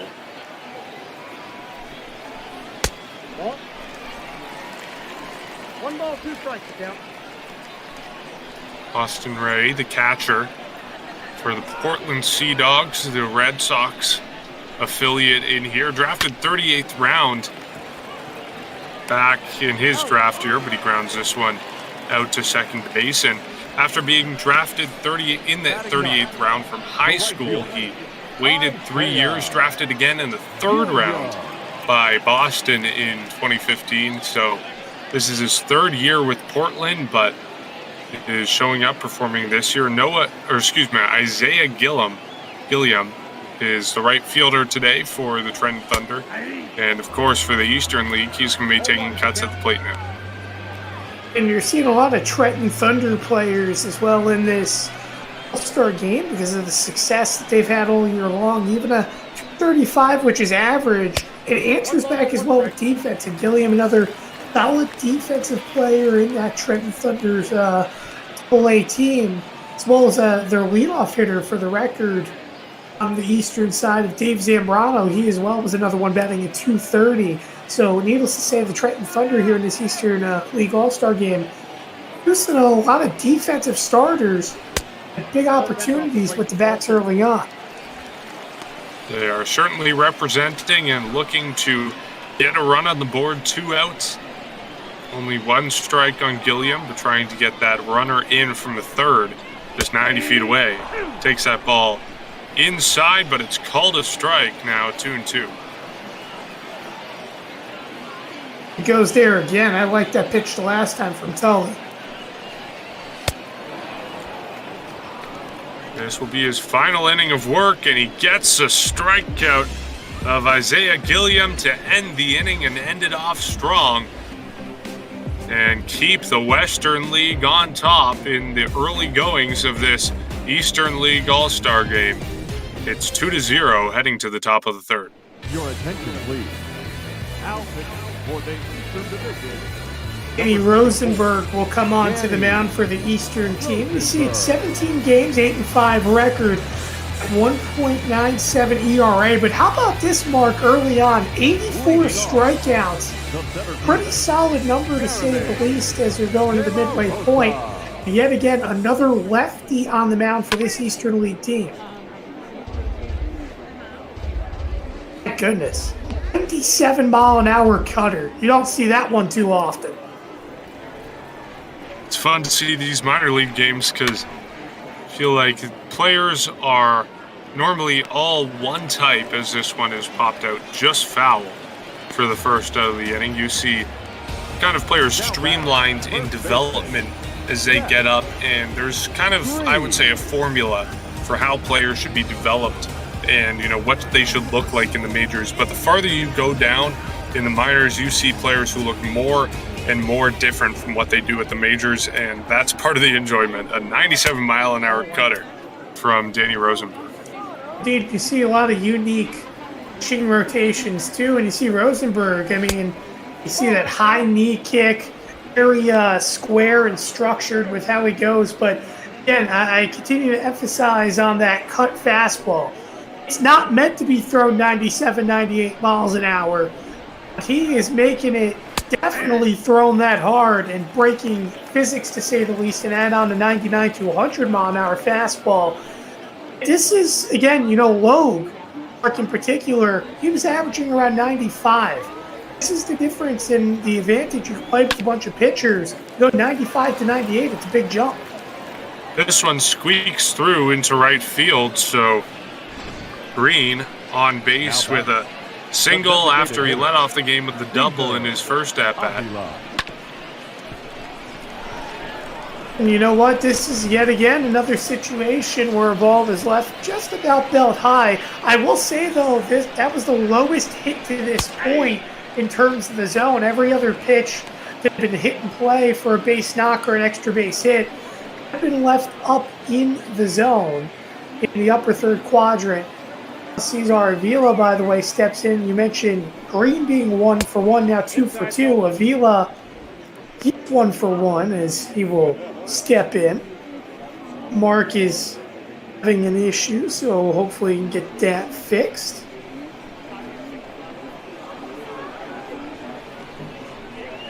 That's the pitch. 1 ball, 2 strikes. I missed. I believe we have Mark back now. Yeah, we're good to go. And you mentioned Avila, designated hitter, had the single in the first, looking to do something similar here, perhaps drive in a run for the Western League, tack on an insurance run, as sends this one just foul down the right field line. A good job working Rosenberg pitch count wise. Oh man, how did he make contact with that one there? It was difficult, right in on his legs, swung and just chipped it away, staying alive with the foul ball. And you mentioned working the pitch count of Rosenberg here, and of course in an all-star game, a pitch count isn't the biggest concern because you have pitcher upon pitcher upon pitcher with days and days of rest. But it's still a consideration when you are trying to get the job done in terms of getting runs across the plate.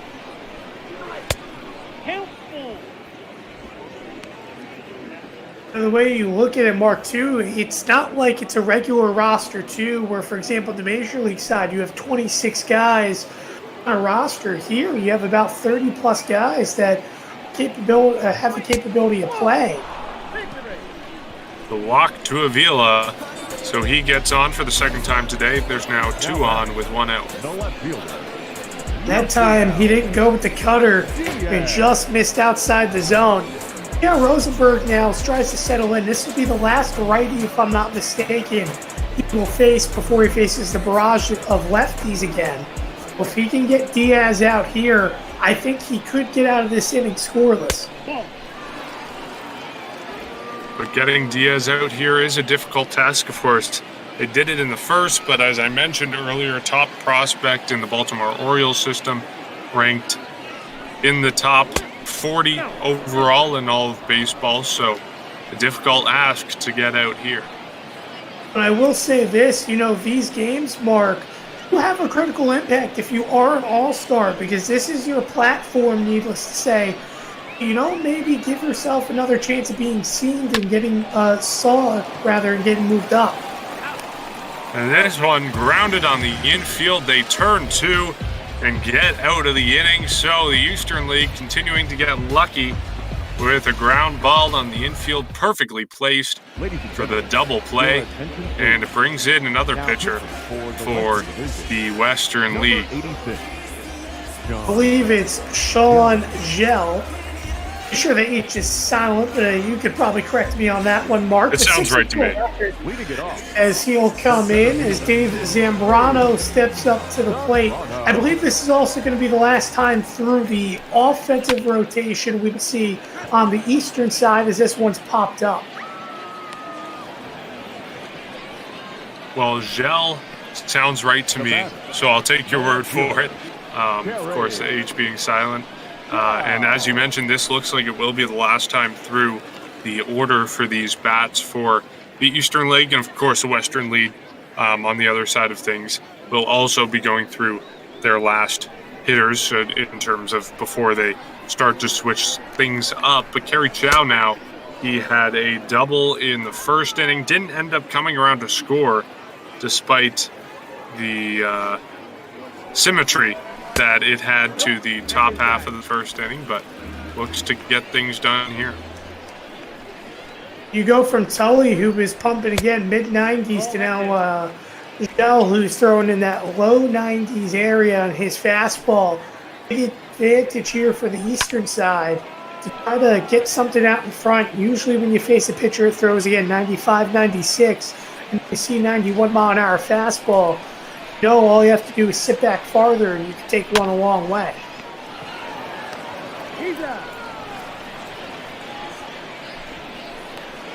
Well, this one doesn't go a long way, grounded on the infield, and will be the second out of the inning. But as you mentioned, it is in the favor of the hitters right now, getting a little bit lower velocity from the pitcher. But at the same time, we see the lighting here at the ballpark tonight, and can't imagine that plays to the advantage of the hitters just in terms of the shadows and the way that the light is directed at them right now.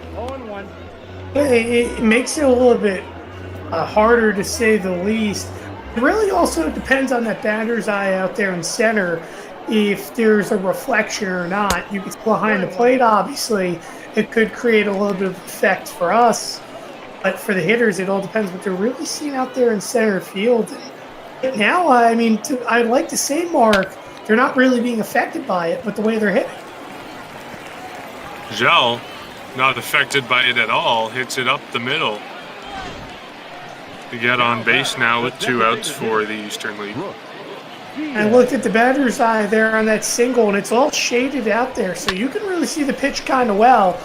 You see that one grounded down the middle, an easy base hit. And again, the Eastern League with another opportunity to bring home a run here with Brooke Diaz at the plate. But they haven't been able to do much. And Diaz drives this deep into center field, and it's going to drop over the wall. It's a 2-run home run for the Eastern League, 426 feet from Brooke Diaz. And just like that, it is a tied ball game here in the Eastern League All-Star Game. I guess you could say that's the broadcaster's curse, Mark. I just said they hadn't been able to do much, and Diaz makes them a bunch. I mean, that one again, when you look here at the replay, belt high, and he got all of it. He knew right off the bat that ball was going a long way. He sprinted to make sure it didn't bounce off the top of the wall, but it creeped over, and as Mark mentioned, 420-plus feet. Farthest part of the ballpark to go, and Diaz got it done. Well, Diaz is a big hitter. You can see his frame in the box, and you can also, see his numbers for this season as a designated hitter, and doesn't miss a beat here in the All-Star Game. Had a walk in his first at-bat, home run now to tie up the game, got the fans excited and into the game here in the third. Instantly, what was an early lead for Tully goes to a no decision, and now we're all tied up. Not that was to say the starter was going to get the win here in this All-Star Game, because we knew the offense was going to come out. But overall, we're back in an even matchup again. Now it's any side's ball game to win. And another formidable hitter up here. Of course, it's the All-Star Game. They're all good hitters. Colton Welker, 95th prospect in all of baseball, according to MLB Pipeline. plays for the Hartford Yard Goats, the farm team for the Colorado Rockies. And I just want to take a moment to acknowledge how great minor league team names are. I mean, you have the Yard Goats, you have the Thunder, you have the Flying Squirrels on the other side of things for the Western Division. So gotta say, I really appreciate minor league team names, as this one is sent to second on to first, and that will end the inning. Indeed, Mark, you mentioned the minor league team names. It almost makes me want to think where you look at other sports that are looking for new team names. You should talk to the minor league teams a little bit because they know how to get it done and they make it very entertaining in regards to what you want to see. As it looks like Connor Wade's going to come on the mound now for the Eastern side. And as it is now the fourth inning, I'll pass the mic over to you, Tim, for a few innings of work and play-by-play. I appreciate it as Peter Maris will step in. Wade's first pitch. This is outside 1-0. Maris is 0 for 1. Wade goes that two-seamer on the first pitch. And again, a low to mid-90s fastball type of pitcher. But you see Maris's batting stance, Mark. Real crouched. This one popped up. He caught out there at third for the first out, as that one was tracked on down by the third baseman of Colton Welker. Yeah, it's interesting. In the batter's box, he is more crouched down, more almost internal in his stance, and it's different from what you see from a lot of these hitters who are standing upright, as you see right now with Cody Clemens in the box. But I think that goes back to using your power at the plate, and some hitters find it easier to crouch and get that power and that momentum when hitting the ball. You know what that stance reminds me of a little bit? It reminds me, believe it or not, Mark, and you can argue with me on this one, but I think he reminds me of Mo Vaughn a little bit, his batting stance. Vaughn, he was very crouched, kept the zone compact, especially with two strikes. It reminded me of a bunch. Is this one line down the middle? That's going to be a base hit, so it'll be a one-out single. And yet again, the Western League, a base runner on. And the Western version of the Eastern League, I should rather say. And that's a very good job. A good piece of hitting there by Clemens. Yeah, just squeaked it through the infield, got it through the gap into center field. And as you mentioned, the Western version in the Eastern League, it's confusing that we have the Eastern League and then the Western and Eastern divisions inside of it. So I don't blame you for messing that up, because it certainly is confusing when trying to distinguish between these two teams. It is. Naylor steps up and he nailed the home run. Very long way. That was the only 2 runs at one point of this game for the Western side, as that one misses low and in 1-1. Naylor again, pitching behind the plate here in the top half of the fourth inning. Here's the pitch. This one lined. Oh my goodness, look out. Almost hit the first base umpire. That one's going to be fouled 1-2. Well, the guy who came up before him, Cody Clemens, of course, you can recognize that last name. He has baseball in the family. But Bo Naylor, as I mentioned, also has baseball in the family. Doesn't do him much favors there.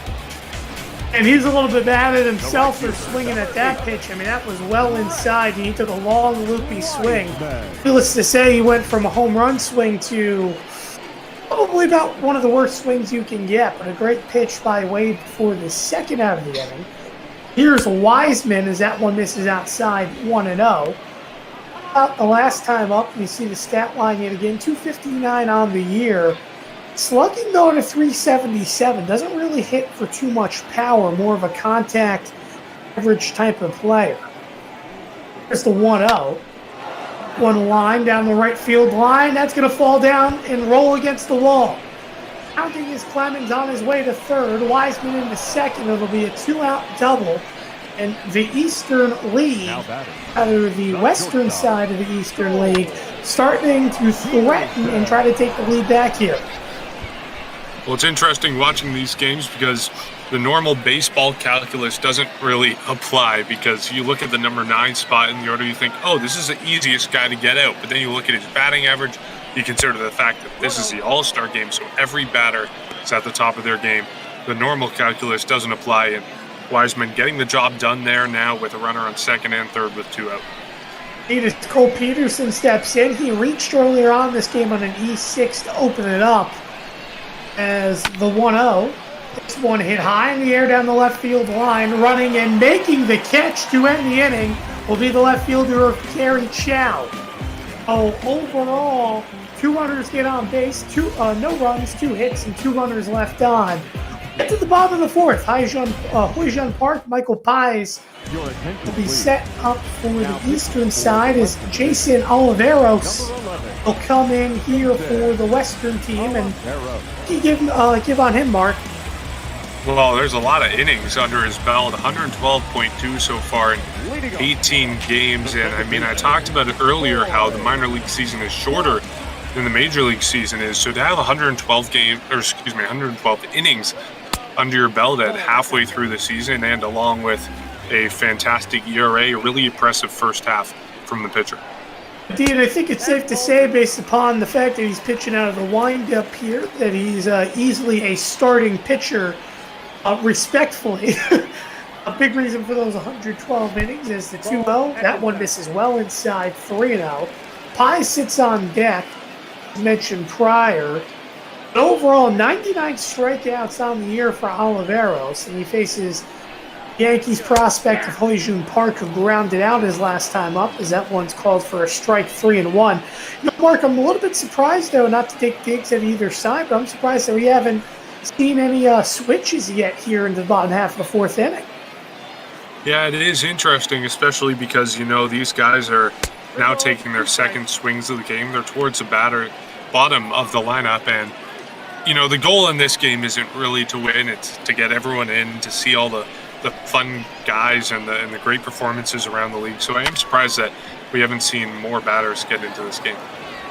Ground ball, right side of the diamond, will be fielded by the second baseman of Clemens for the first out. So now we'll move over to Pies. And the reason why, too, I mentioned the western side. Well, you had Peterson, who there ended that inning. It was his third at-bat of the game, the top half of the inning. He steps in, that one misses outside, 1-0.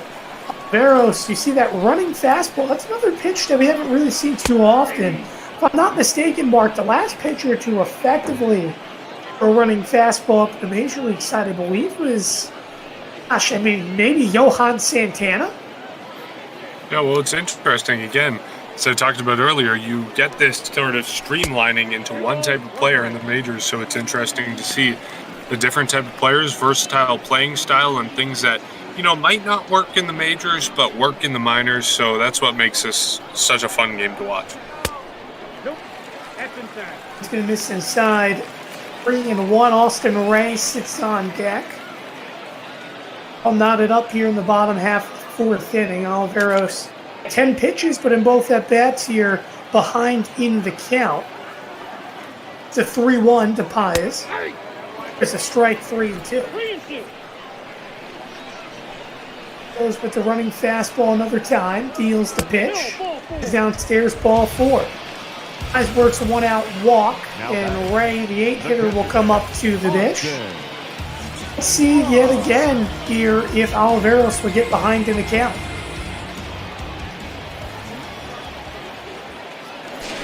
Go over.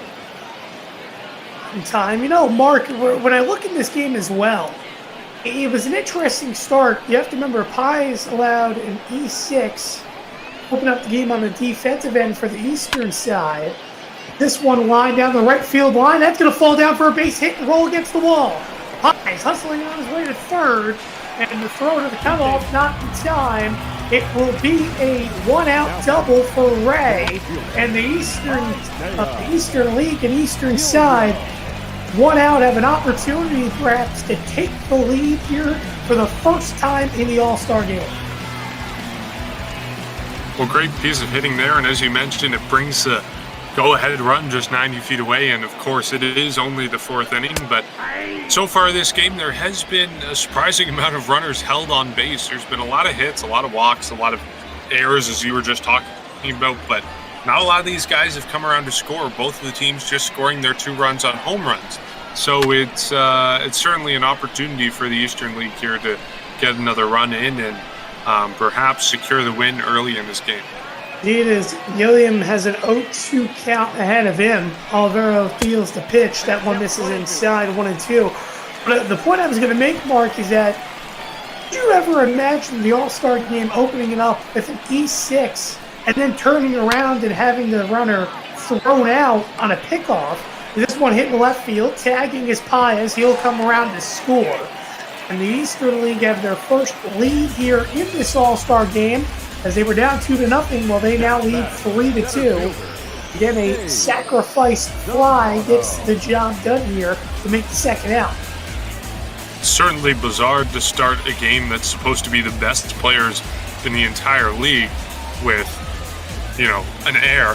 But at the same time, it just goes to show, these players are still developing in the minors, and of course, they're going to have worse defense than the players in the majors would. So it just goes to show that this is all just a journey to get to the majors, and it might sound, cute to say that, but it is true, and it's enjoyable, as I've said many, many times, to watch these players who are, individuals who are versatile, who are unique, and who are, baseball in the future. It's enjoyable to watch them in the minors and at the top of their game here today. As that one's going to be called a strike to Zambrano, 2-1. Mark, the other thing, too, I look at is yesterday a lot of fans here in Major League Baseball were really trying to push, especially in that MLB All-Star game yesterday, wanting to see extra innings. Now, with the way this game is going, we're bottom of the fourth, back and forth. Else, we could see that. This one hit down the middle. It'll be a base hit for Zambrano. And on his way, and scoring will be Ray. And suddenly, the Eastern side has a 4-2 lead as the Bats have come to life after missing out the first 2 innings. They're making the most of the guys that they have on base. The sac fly scoring one, the single now scoring another. So after, the first 4 runs of this game total were scored all on home runs, we're seeing the Eastern side of things here today break out a little bit and score runs more in terms of manufacturing than just brute force. Now Kerry Chow steps in. I'll tell you, they're giving a lot of attention over there to Zambrano at first. He does have a good amount of speed. That one misses inside, 1-0. 1-for-2 was Chow. He had a double on the right field line that rolled against the fence. The 30 mark open up. Bottom half of the first inning as that one misses out, or rather is thrown over. Nowhere near Zambrano, 1-0. Still in the count. Olivero steals the pitch. Swing and a miss, 1-1.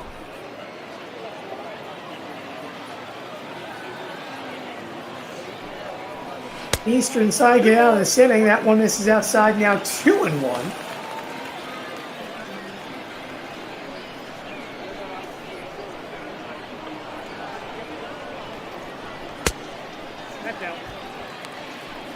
One now outside, 3-1.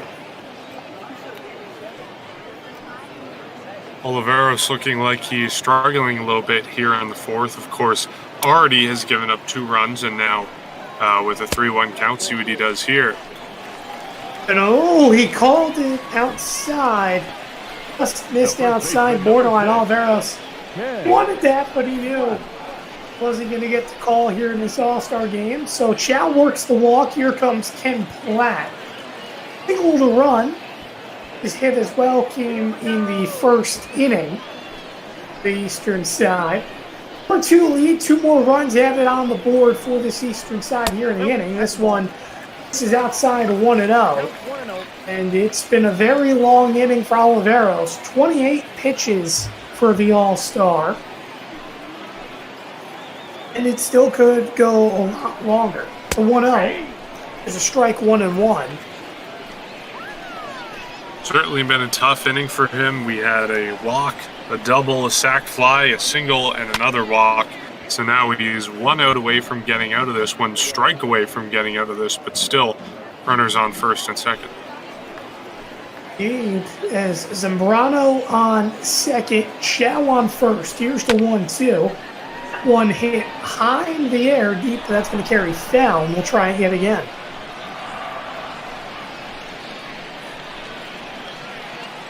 Want to hang one here. Here's the pitch. On the ground, foul, and we have ourselves a battle as Oliveros going to do whatever he can, Mark, to get out of this inning, but these hitters are all over him right now. Yeah, they're not missing a pitch. 1-2. Well, that time he did miss a pitch. As going down on strikes will be the hitter to end the inning. But 2 more runs come on the board for the Eastern side as they take their first lead of the ball game. Eastern side of the Eastern League leads 4-2, and their Pardino will come in 7-5 record, 18 games, 2 ERA, and yet again this is going to be another one of your version of starters, Mark. 104 strikeouts. He pitches very well against left-handed hitters.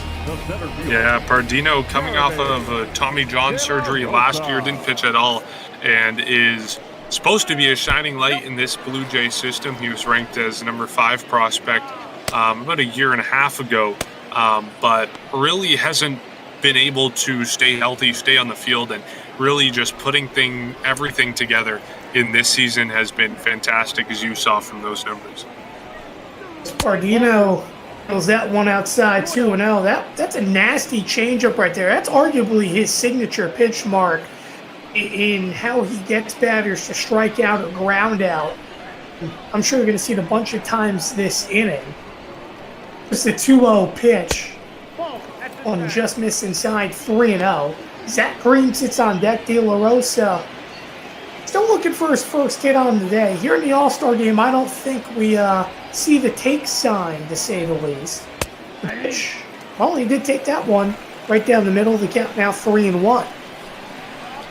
And we talked about it before, but it is interesting that these batters are getting their third at-bats of the game. Looks like we might be seeing the same hitters throughout the course of this game. And, of course, I would say for the Eastern League, it's been working. Western League, it has worked a little bit with the home run they had earlier, but still looking for some more offense to catch up to the Eastern League.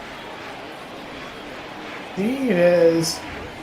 Offense needs to come here. The 3-2. That one hit high into the air. That one is going a very long way. Paradino puts his hands up. Yeah, a solo shot for De La Rosa, and we have a 1-run ball game. Well, the offense coming now for De La Rosa and for the Western Division. That one was slugged to deep center field. We see 429 feet, the same distance at a home run earlier today and he didn't miss any of it. The center fielder for the Western Division, bringing them now within 1 run. You see Paradino puts his hands up. Usually in a regular season game, Mark, that'd be a frustrating put your hands up. I think he was laughing about that a little bit because he knew he made a mistake hanging that breaking ball. He's like, all right, well, it's just going to continue to go a very long way, 429 feet. And again, a 1-run ball game is Zach Green, who is 2 for 2, the only player who can say that today, up to the plate.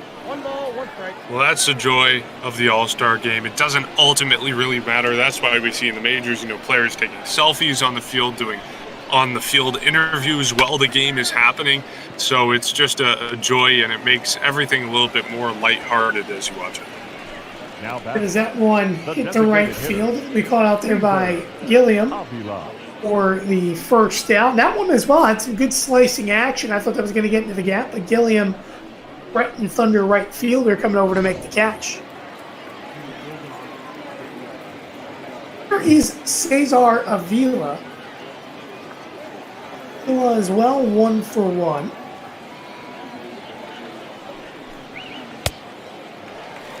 EH here in this ball game is that one swung on and missed 0-1. His velocity's actually picked up since that home run just a tiny bit, Mark. He was throwing in the low 90s to open up. That last one, 92. There's a change-up. Swung on and missed 0-2, and I think he's going to go to that change-up here again. Yeah, it seems to be working for him today. Certainly worked on that swing and miss. See what he does here. Actually, he does go to the change. Swing and a miss. Actually cracks him out of the curveball. 76 miles an hour on Berardino's curveball, and that one had him well out in front. Second out.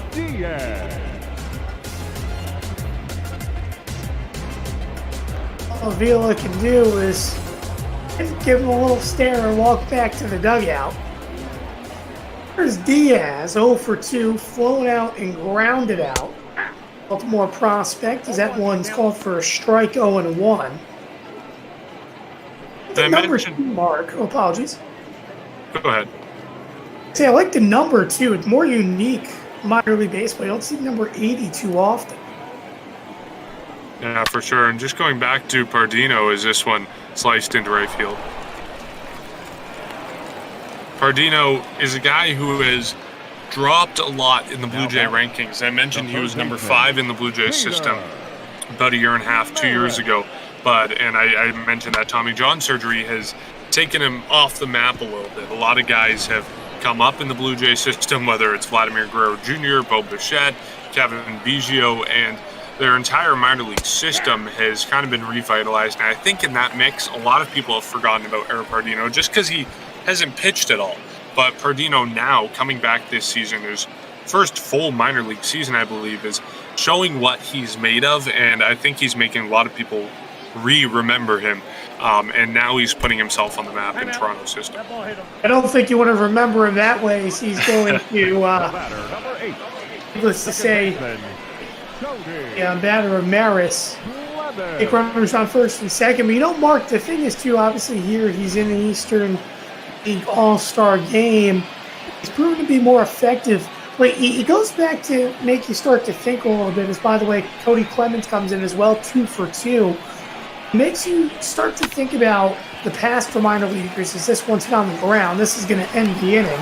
His fielding and firing will be Huijun Park for the final out. Jeremy De La Rosa hits a solo bomb deep center field on a hanging breaking ball. It gave the western side of the Eastern League All-Stars another run to put themselves now down 1. Watch Major League Baseball on Twitch.tv as Jackson Rutledge comes on the mound for the western side. But I do want to finish this point quick, Mark. Is it tough to say that if you have an injury as Pardino have, kind of hurts you a little bit when you're going through the ranks? It's almost like the players that tend to be successful early on in their careers really don't get held back because they don't get injured. It's like if you have an injury, you're going to find yourself in the minor leagues for a good little while longer than previously anticipated. Right. If you look at the best players, you're already looking at a time in the minor league system of 3, maybe 4, maybe even 5 years for some players. And having an injury, like a season-ending injury like Pardino had, that just extends it by a year.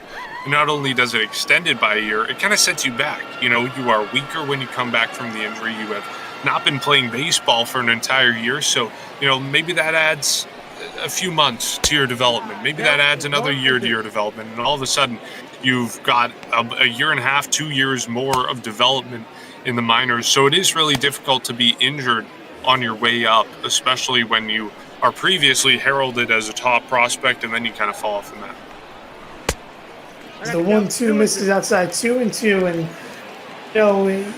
injuries are all part of the game, but it's definitely for Pardino another situation where eventually I'm sure you'll see him in a big league ball club as that one swung on and missed. First out. Good fastball there by Rutledge on the low inside corner.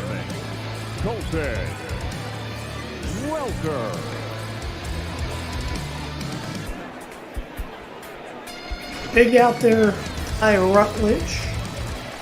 Now here's Colton Walker. For 2. This is outside 1-0. 320 average for Walker. Popped out and grounded out today. He's looking for a big strike, trying to have an answer back inning here for the eastern side. It seems like a lot of guys in these lineups here today in the All-Star game are about the same batting average. They seem like they're all normally around 260, 270 with a bit of power. But Walker is not that prototypical hitter. He's batting .320, great on-base percentage this year. Oh, and that's going to be another one. Is that one hit high, deep left field? Watch out up there in the building as that one's going to land over the fence. Home run. My goodness, Walker sent that 379 feet. And I'll tell you, if that building wasn't there, I think that goes a lot longer, Mark, as they tack on a run to give themselves a 5-3 lead. Again, Walker, Welker, what a shot. My goodness. Well, they're entering power with power, and the Western League had a home run in the last half inning, but the Eastern Division coming right back, blasting another shot here, and we've seen a lot of runs off of home runs in today's game. My goodness, Colton Welker. By the way, 95th prospect going into today. It's shots like that, Mark, definitely be up the top 100 list. That one's outside, or rather fouled off. Side 0-2 is Park again at the plate. 0-2, he's grounded out twice. Village deals the pitch. Gonna miss. Second out of the inning, but my goodness, I'll tell you what. Colton Welker, that's going to be a big relief. They're starting 0-2, and including the first time he flew out, he hit the ball pretty hard. This time he got all of that one and sends it against the building, and they're going to probably still be searching for that ball out there. Yeah, after, this is a platform for players. It's also, of course, a wonderful opportunity to be able to play this game, but it is a platform to, show other teams who, maybe as a trade deadline approaches are scouting you. So it is certainly a relief to be able to get that home run. Now, 6 of the 8 runs scored in today's game have been off of home runs. So the hitters have been seeing the ball well off of the batter's eye, as we talked about earlier in center field.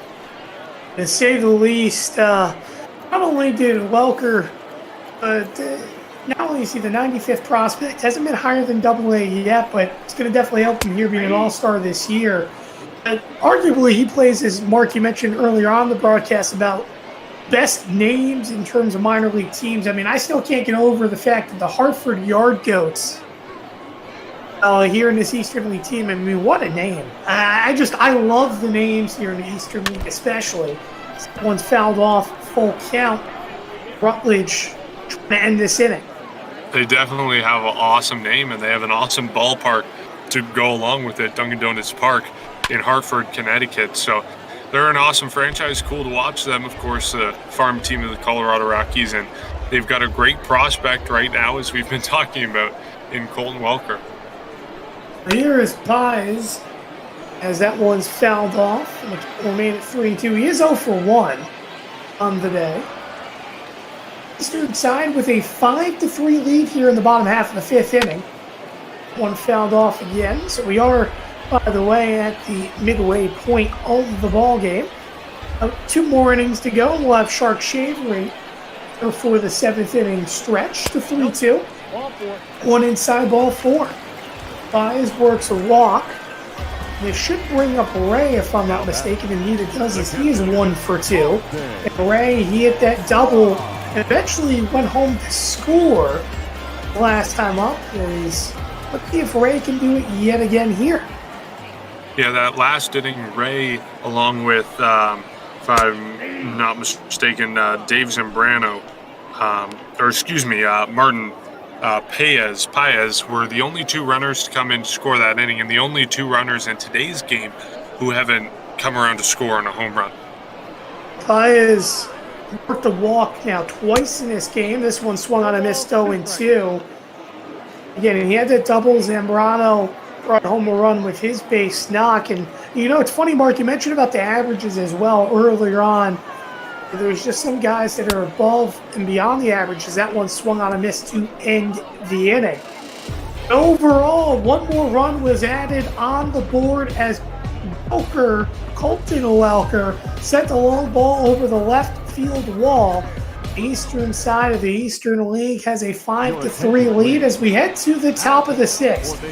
Jack Wincoop on the mound for the Eastern side, 6-1 record, 2.33 ERA, 120 long innings this year, only 62 strikeouts. He's more of a ground ball type of pitcher, Mark, and he faces a pitbull role here. Yeah, Bo Naylor hit that blast back in the second inning. That made it 2-0 before, of course, we get to the point where we are today with the western side of things, the eastern side of things, up 5-3. But Naylor, he can get on base. He has speed. Even as catcher, he has speed, and he can do stuff on the base paths. He has the power, as we saw earlier in today's game. So this is a point where if you're the Western League, you want to be making a run for it. You want to claw back in those 2 runs and make it a little bit easier in the later innings of this game to score. But this certainly the pitcher, Jack Wincoop, has his work cut out for him against the Western hitter. Indeed, it was a 2-0 start for the Western side in which they had the lead, but the Eastern side took the lead 3-2, and they haven't looked back since. This one popped high in the air. Moving back is the shortstop of Paez. Take the catch for the first out. Overall for Naylor, that's a much better swing than how he struck out his last at-bat. It's the home run, but regardless, it's still an out. As Wiseman now will step up to the plate. He doubled his last time up on the line on a pretty good swing. As the first pitch, swing and miss 0-1. On the slider from Wincoop. It's a good mix of velocity. Wincoop going around that 90s fastball and then going to an 82 slider. Pitch on the line down the middle. That's going to get down for a base hit and roll into the gap. Wrestling is Zambrano. He's going to bobble it, but on his way to second will ultimately be yet another double. And how about that? You can't get any better right now with these doubles, as Wiseman has the second double of the game. Yeah, he hit his first double in the fourth, as we were talking about, now his second double, and it puts the Western Division in a nice position. They now have a runner on second, of course, scoring position, and an out to work with before you're at 2 outs. So that means, even if you get a ground ball, even if you get a sac fly, you can still advance the runner and set things up. One blooped in, that's going to fall down. The throw to second is nowhere near in time. It wasn't a force play, it was a tag, but it's going to be a bloop single.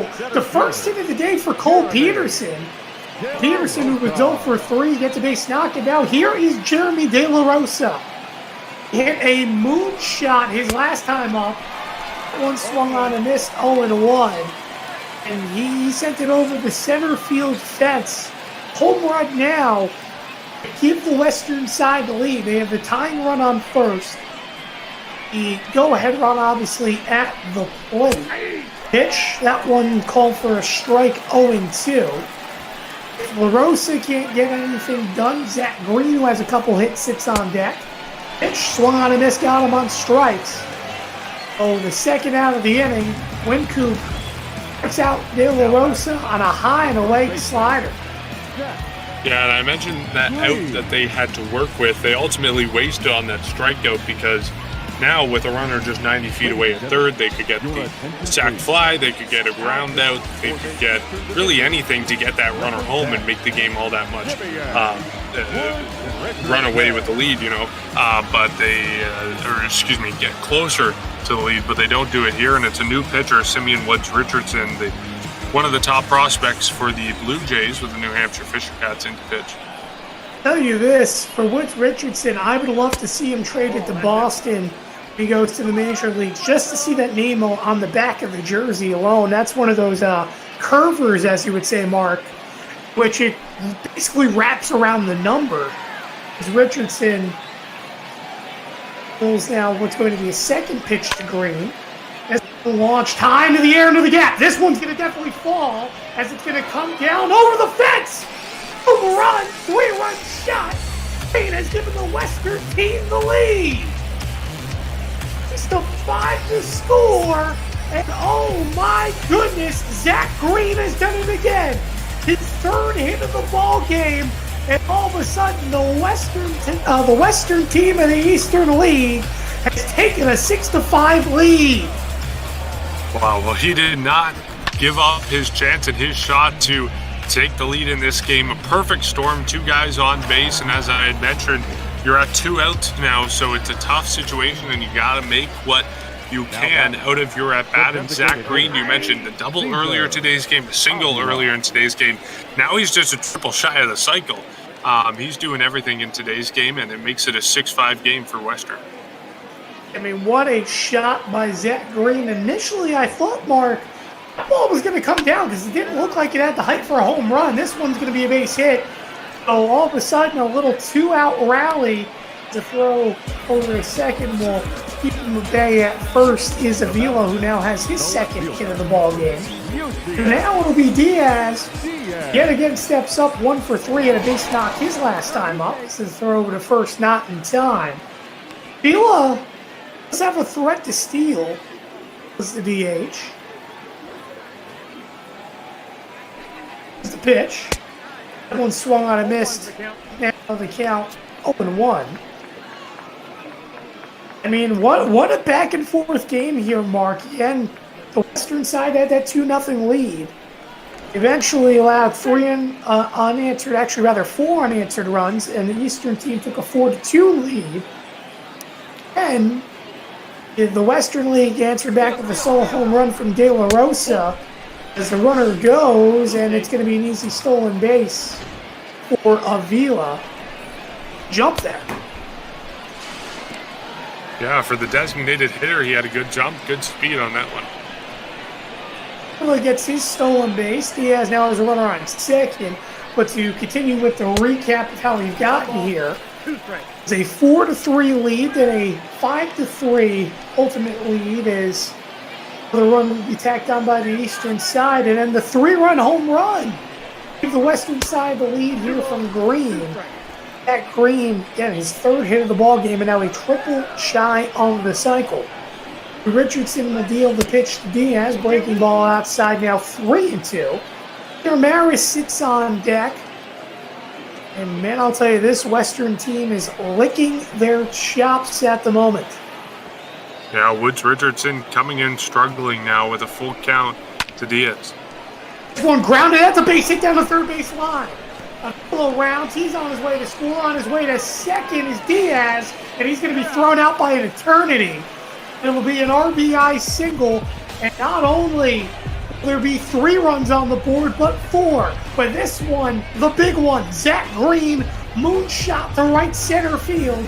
Give the Western side a 6-5 lead, and then an RBI single by Diaz made it 7-5. You're watching Major League Baseball on Twitch.tv as Tyler Herb come out now for the Western team here in relief. The Eastern side answer back, Mark, is the question. Yeah, it'll be tough, but we've seen offense in all shapes and all sizes and all kinds in today's game. I wouldn't be surprised if they came back.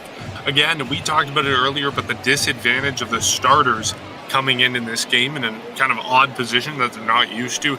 Tyler Erb is still a starter for or rather in his regular time, in his regular playing time. He's one of 5 starters on this roster for the Western Division. So I imagine that he could have some troubles on the mound, and I don't think it's far-stretched to imagine the Eastern Division coming back, scoring a few runs in this inning. Indeed, as Gilliam steps up to the plate, he was the one who brought home the last run for the Eastern side of a sacrifice fly. It was the 1-2. Swinging a miss, gets him for the first strikeout is Herb on a nasty changeup. First out. Now batting, center fielder, Dave. One thing about Herb I love, Mark, it has nothing to do with his pitching. I love the flow. It reminds me a little bit of Tim Lincecum a little bit. The hair there from Herb. Definitely has it all flow out. One misses high and away. You know what? I can't just say Tim Lincecum. Another one, too, I think if you remember a little while back when Greinke had it, it was, of course, Zach Greinke. A little bit of that flow as well. Noah Syndergaard, another name that might come to mind. Indeed, as that one misses inside 2-0. So Zambrano steps up. He as well had an RBI single on the day. This is downstairs 3-0. Barry Chow also awaits. Is now into, I believe, the 4th time through this lineup for the Eastern side. 3-0. There's a strike 3-1.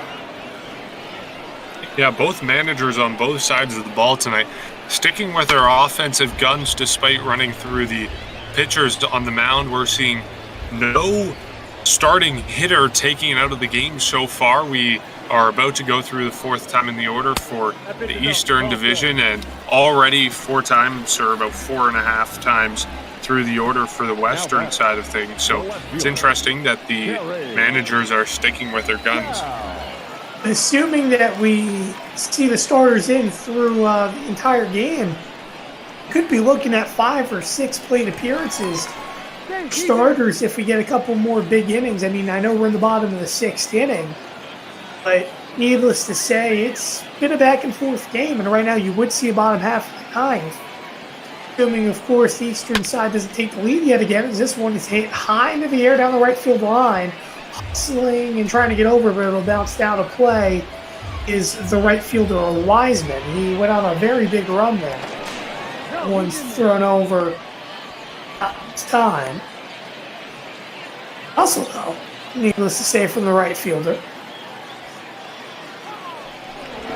Over again, that one sailed high, but it'll be caught out there by the first baseman of Green, who's having the game of his life. 0-1. Yeah, this time runner goes, but that's not going to be time either. A stolen base. You try everything to limit it. I'll tell you what, that was as easy as it got there from Zambrano. Yeah, he got a good jump and really couldn't be caught. And he's a center fielder, so he does have some speed on the base pass. And like I said, just a good jump and a bad throw from the catcher, not in time. I'll tell you one thing for the Yankees down the road, this could be someone that you consider as one of your pinch runners. Zambrano, very good at stealing bases. 1-2. The line fell, and they'll try it yet again. Overall, 2-4 has produced a couple of times today as Gal takes the 1-2, that one outside, now 2-2. We've seen a few stolen bases today, and of course the importance of it isn't lost because now you have a runner who can score on a single, and even though Zambrano does have speed on some singles, he might not score, but now it's pretty much guaranteed that he would score if the ball gets out of the infield, and it's not a pop fly. As Chow swings and misses for a strikeout, Hurd's second strikeout of the inning, and now he'll face Kevin Platt. As you mentioned, Mark, obviously a ball outside the infield will definitely bring home a run. Ball in the gap, the result may be in a triple as well as steps in. That one's inside 1-0. Throw up in the bullpen as well as Sano. Both righties, so obviously one of these guys are going to go in this next inning perhaps for the Western side.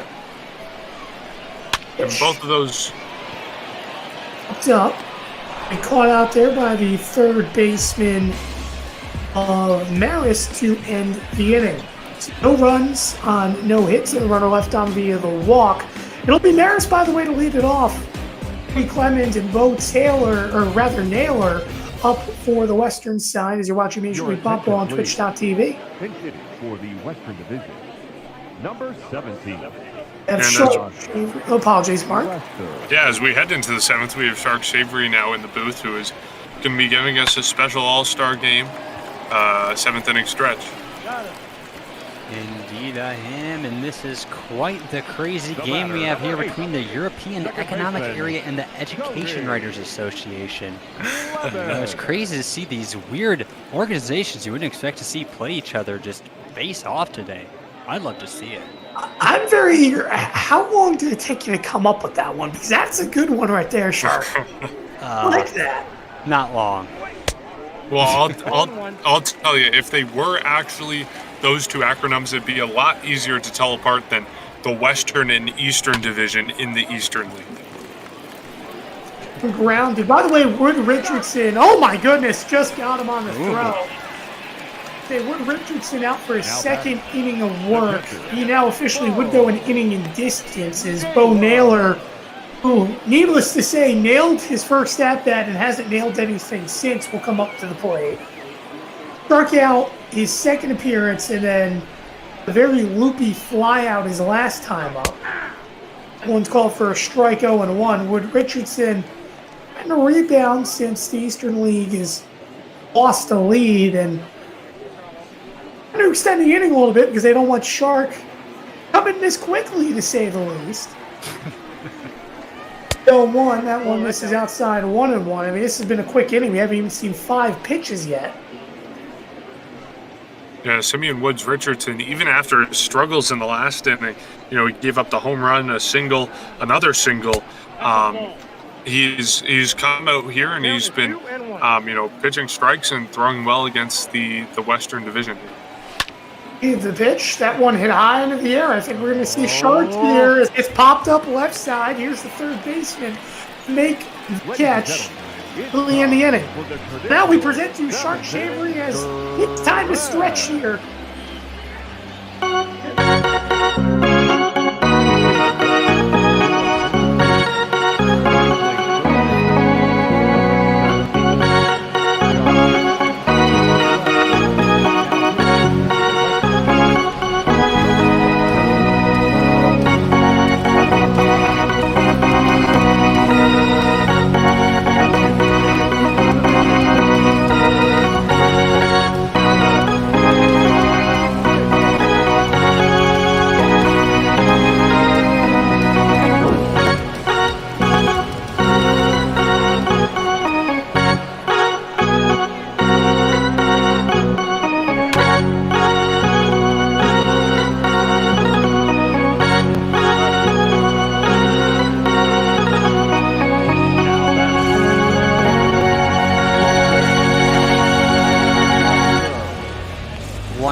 That's an all-star play if I've ever seen it.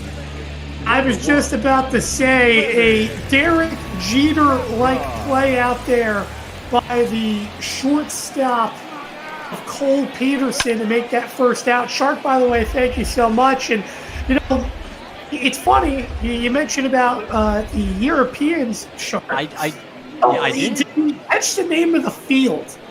That is the funny part about this. What about the field? We are in all-American ballpark, sir. We this may... One oh! Right there. Come on. Come on. Yes, it will. Ooh, yes. And the Eastern League tied this game up. And what is more American than dingers? I dare say not much. 400 feet, 100.5 mile per hour exit velocity. Just phenomenal. And this may be American, but the European Economic Area, in 2010, the population of Europe, which as we all know is actually just a part of the Eurasian larger actual continent, comprised of the concepts of Europe and Asia, was 711 million. This is, of course, defining Europe's boundaries as the continental divides of the Caucasus and Ural Mountains, as well as the Bosporus, which is known as the Straits of Istanbul. So, the more you know, that's why we're here. I did not... So it's nothing about the fact that the Bosporus is the world's narrowest strait used for international navigation, and it connects the Black Sea with the Sea of Marmara, and therefore, by extension, via the Dardanelles, the Aegean, and Mediterranean seas. Isn't that neat? Isn't learning fun? Said learning can't be fun here at Major League Baseball. I do want to apologize real quick. I definitely misread the score, as that's not a tie game, but rather the Eastern League down by 1 off the Capra home run. It's up at the plate, and needless to say though, Stark, it's been an interesting All-Star week. Everyone involved, but the more you know, and important. And speaking of interesting, like I said, the Bosporus forms that man-made continental boundary between Europe and Asia. And so it divides Turkey by separating Anatolia, also known as Asia Minor, from Thrace, which I'm sure I don't need to tell you is known as European Turkey. So, like I said, this is just, who needs baseball when you got facts? But I'll leave you with this. The United Nations said 737 million, not 711 million. What's the truth? We need to get to the bottom of this. So take it easy, boys. Big Shark Javery, thank you for coming on in. And of course, not only is he the best organist we have here on Major League Baseball, but also your best history teacher. As needless to say, I wish I had him as my high school history teacher. Didn't learn too much in high school history, other than sports history, of course. But overall, Nick Payton comes in to play some second base, and Mark, we're finally starting to see some substitutions as Bernardo Estrada will come in the pitch. Yeah, it's good to see some new hitters coming into this game as we get to see some of the more talent in the Eastern League. And I just wanted to mention that last half inning, which was one of the fastest of the game, actually. The top half of the seventh, when the Western Division came up, was the first 1-2-3 inning we have had in this entire game. So it just goes to show how much offense there has been and how back and forth it has been up until now. Because that one's going to be grounded and fielded and out. So Estrada 2 pitches, gets Wiseman. It's almost like now you want to start seeing subs here for everyone on the Western side except for one player in particular, Mark, because I'll tell you what, right now I do not want to see Zach Green pinch hit for because I would like to see him get an all-star game cycle, to say the least. There's still 2 more hitters before Green comes up. That one's called for a strike 0-1. Yeah, you had a double in the first, a single in the third, a home run in the sixth. That made it 6-5 at that point, and now he's just 1 hit short of the cycle, so it'd be certainly a good story. One misses high, 1-1, and needless to say, he's very likely, if the Western side keeps the lead, for All-Star Game MVP. On one, this one punched foul. They count now 1-2. Estrada won 3 saves on the year. That's obviously not a safe situation. We're starting to see our closers start to come in the ball game. 1-2 pitch. Launched high into the air left field. On the run and diving, but can't come down, but it's going to roll against the wall. I'll tell you what, that came relatively close. But almost making that catch out there and left was Kerry Chow. Was just out of his reach, Mark. Yeah, and in that situation, you might as well dive for it. You have the center fielder coming over. If you miss the ball, it rolls past you, the center fielder gets it. So in that situation, yeah, dive for it, try to get it. If you get it, it's an out. Perfect. If you don't, it's going to be a double anyways, so just let it roll past you. Now here is Jacob Hayward. And home runs, 268 average. This is his first appearance. That one called for a strike, 0-1. Estrada only had 7 pitches. He has to get 2 more outs here in the inning.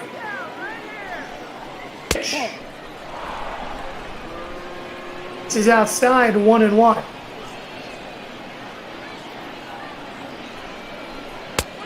One now downstairs to count 1-1. I'd just like to remind everyone listening on this All-Star Day that we are doing all these broadcasts to raise money for NAMI. Ball center field. It's going to be fielded by Zambrano and fired over to third. And will hold at second. Now have away. NAMI is the National Alliance on Mental Illness, and it is the nation's largest grassroots mental health organization. It's dedicated to providing advocacy, education, support, and public awareness so that all those affected by mental illness can build better lives. So I encourage you to go to the link below, donate to NAMI. 100% of the proceeds go to them. And again, you're enjoying baseball and we're doing this just for the fun of it, but it's great to donate and to raise money for a good cause. Even as Yomar Reyes steps into the box, and again, every donation matters in terms of involving and changing someone's life, as that's going to be popped up and ends the inning. Estrada ultimately finds his way out of a little bit of trouble as Reyes, who came in mad at himself because he cost another man a chance at a cycle, ultimately end the inning. Get to the bottom half of the 8th. Mason McCoy into play shortstop for the Western side. This game is slowly coming to an end here in this All-Star weekend. Obviously, we had the Major League All-Star game and the Futures game prior yesterday. And you look here today, we've had all the AA All-Star games. The only game after this, Mark, is the AAA All-Star game, and then we get back to regular season action here in Major League Baseball. Yeah, AAA All-Star game, start time of 5:30 with Mike Koski, Special FX, and P-Mister all joining us in the booth. And we'll see if that starts on time, depending what time this game wraps up. But then, as you mentioned, 8 o'clock tonight, we have the show tournament going on, and the championship round of that is going to take place at 10 p.m. Eastern time. So stay tuned for that one. Be sure to stick around for that. And then, as you mentioned, more minor league action tomorrow with the Giants and Dodgers facing off with a one major league game at 9 p.m. And then Friday, we're back to normal. We have a full slate of major league games with all your favorite teams. So definitely come back then, and we'll be back to normal with the resumption and the start of the second half of the season. Indeed, as Sano, by the way, gets that first out. Sandoval, who very likely is going to be the closer for this game, is warming up. The western side of the Eastern League have a 7-6 lead. This one launched high in the air, left center field. Running over and making the catch on the run will be the fielder. Oh my goodness, I believe that was De La Rosa made the catch. I mean, what a run there and a big play. That was fantastic. He was really showing off his speed there, and I mean that's the asset that you get in a center fielder with all the speed that he has. And I believe it is De La Rosa, but at this point in the game, when we start switching up the defensive positions, who really knows? The thing is, too, is that they could put certain players in the lineup that aren't fielding those positions, which is the other thing as well, and then have them, go into their respective positions. As we head back to the top of the lineup, here's our first change for the Eastern side. Brett Netzer steps in, 317 average. 0-2 against him, swing and a miss. Sano, the 1-2-3 inning in the bottom half of the eighth. Head to the top half of the ninth inning. Give the board 7 runs, 15 hits for the Western side, 6 runs and 7 hits in an error for the Eastern side. Which of these teams will win this ball game? We shall find out. Watching Major League Baseball on Twitch.tv. Greg Reese out on the mound, 8 for 10 in saves this year, 10 in the third innings. Is Mark Colley with you for the perhaps ending of this one to come. All that's needed for the Western side is 3 more outs for glorious victory. The chance to laugh off the Eastern League All-Star game with a little bit of bragging rights and a victory. As Trenton Brooks steps in to pinch hit, and that one misses downstairs, 1-0. Trenton Brooks, 5 home runs, 259 batting average of this season, along with nice 31 RBI, and you can see him here pinch hitting in this game, coming in for Cesar Avila. 1-1. And Brooks, I'll tell you what, he's trying to, get a little bit of rhythm. He's on the Akron Rubber Ducks, by the way, as it'll be a 2-1. One hit down the left field line. That's going to be a base hit. So a leadoff runner as Brooks gets a single. A little bit of a cheer from Brooks as we should expect yet another pinch hitter here to come, Mark. Your attention, please. And now all these hitters coming in, as it does look like it will be a pinch hitter coming in for the Western side of things. All these pinch hitters now coming in, trying to prove something for the first time in this game with new excitement and as we've talked about before, trying to perform on this big stage, big platform. So it's exciting to see these new guys come in, and what a name for this guy, Travis Swaggerty. He does have some swag. He's 22 years old. As I'll tell you what, I mean, he's just such a young player. This is his first year in Double-A. He played 121 games in Advanced A-Ball a year ago. He played 16 in the A full season and 36 in the short season. One called for a strike 2 and 2. Overall, a 257 hitter career in his minors. That one called strike 3, first out. Good pitch there from Reese. And yet again, another pitcher, by the way, Mark, that uses a running fastball. We've been seeing that a lot today, and I'd like to say it's been working, but ultimately the pitchers have had a lot of trouble today, and it has been a offensively sided game, of course. So lots of home runs, lots of hits, and a high-scoring game, 7-6 here, with 2 outs left for the western side of things, and then the eastern side of things will take their cuts to try to come back with the final 3 outs. Let me ask you this, Mark, because obviously there was a big debate yesterday in the Major League All-Star Game of what do you prefer?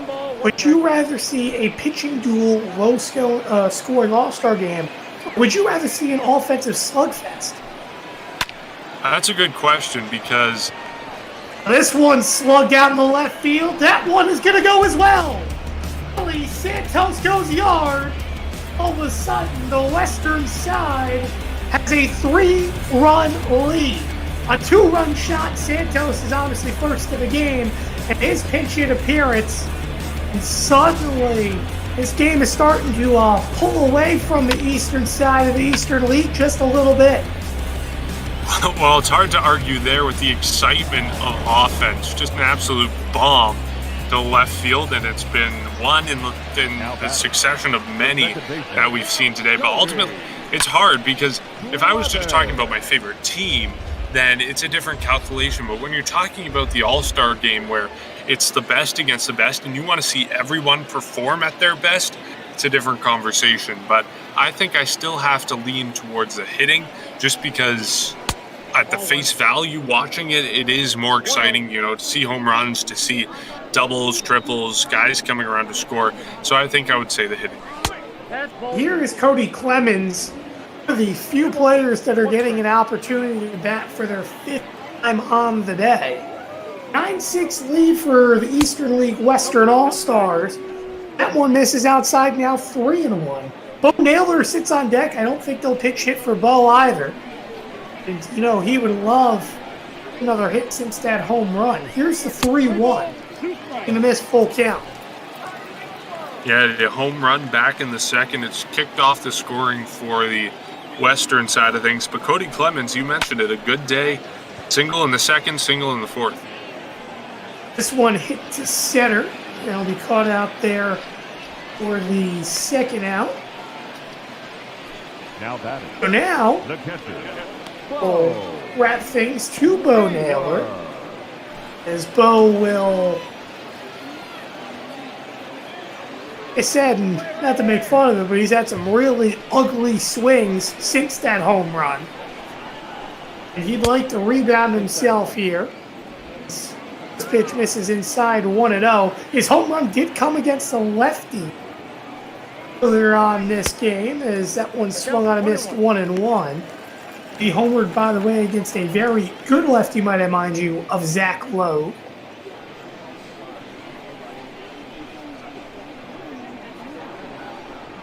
Pitch up on the ground. Will be fielded by Reese, but can he get him in time? No! He'll go down as an infield single, and Bo Naylor as his second base hit of the ball game. Wiseman. Pick him as you can get him, Mark. Bo Naylor has himself an infield single. Speedy catcher. It's on as now Wiseman will step in. He's doubled twice in this game. He's also scored a run, rather. Let's see now what he can do. If maybe he can get his third double here. Yeah, he's had himself a very good day, and it would certainly bode well for the western side of things if they can get another run in. And, of course, you mentioned the speed of Naylor. He's on the base paths now, so, of course, I think with a single, it's probably about a 50-50 chance that he comes around to score. That one's going to be fielded at short and fired over to second to end the inning. Get to the bottom half of the ninth. Eastern League, Eastern All-Stars. Down by 3 runs. Kerry Chow, Ken Platt, and Alan Trejo up to the plate, assuming no pinch hitters.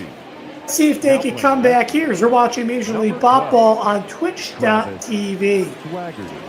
See the fielders getting in. Willie Santos, who essentially hit that go-ahead home run. He's in at third base. Here's Javier Sandoval, the man who was warming up. And you see that ERA, a .52 in 21 games. He's not traditionally a closer. He's more of a reliever and a setup man. But my, oh my, that is a very huge stat you would like to see going into the 9th inning.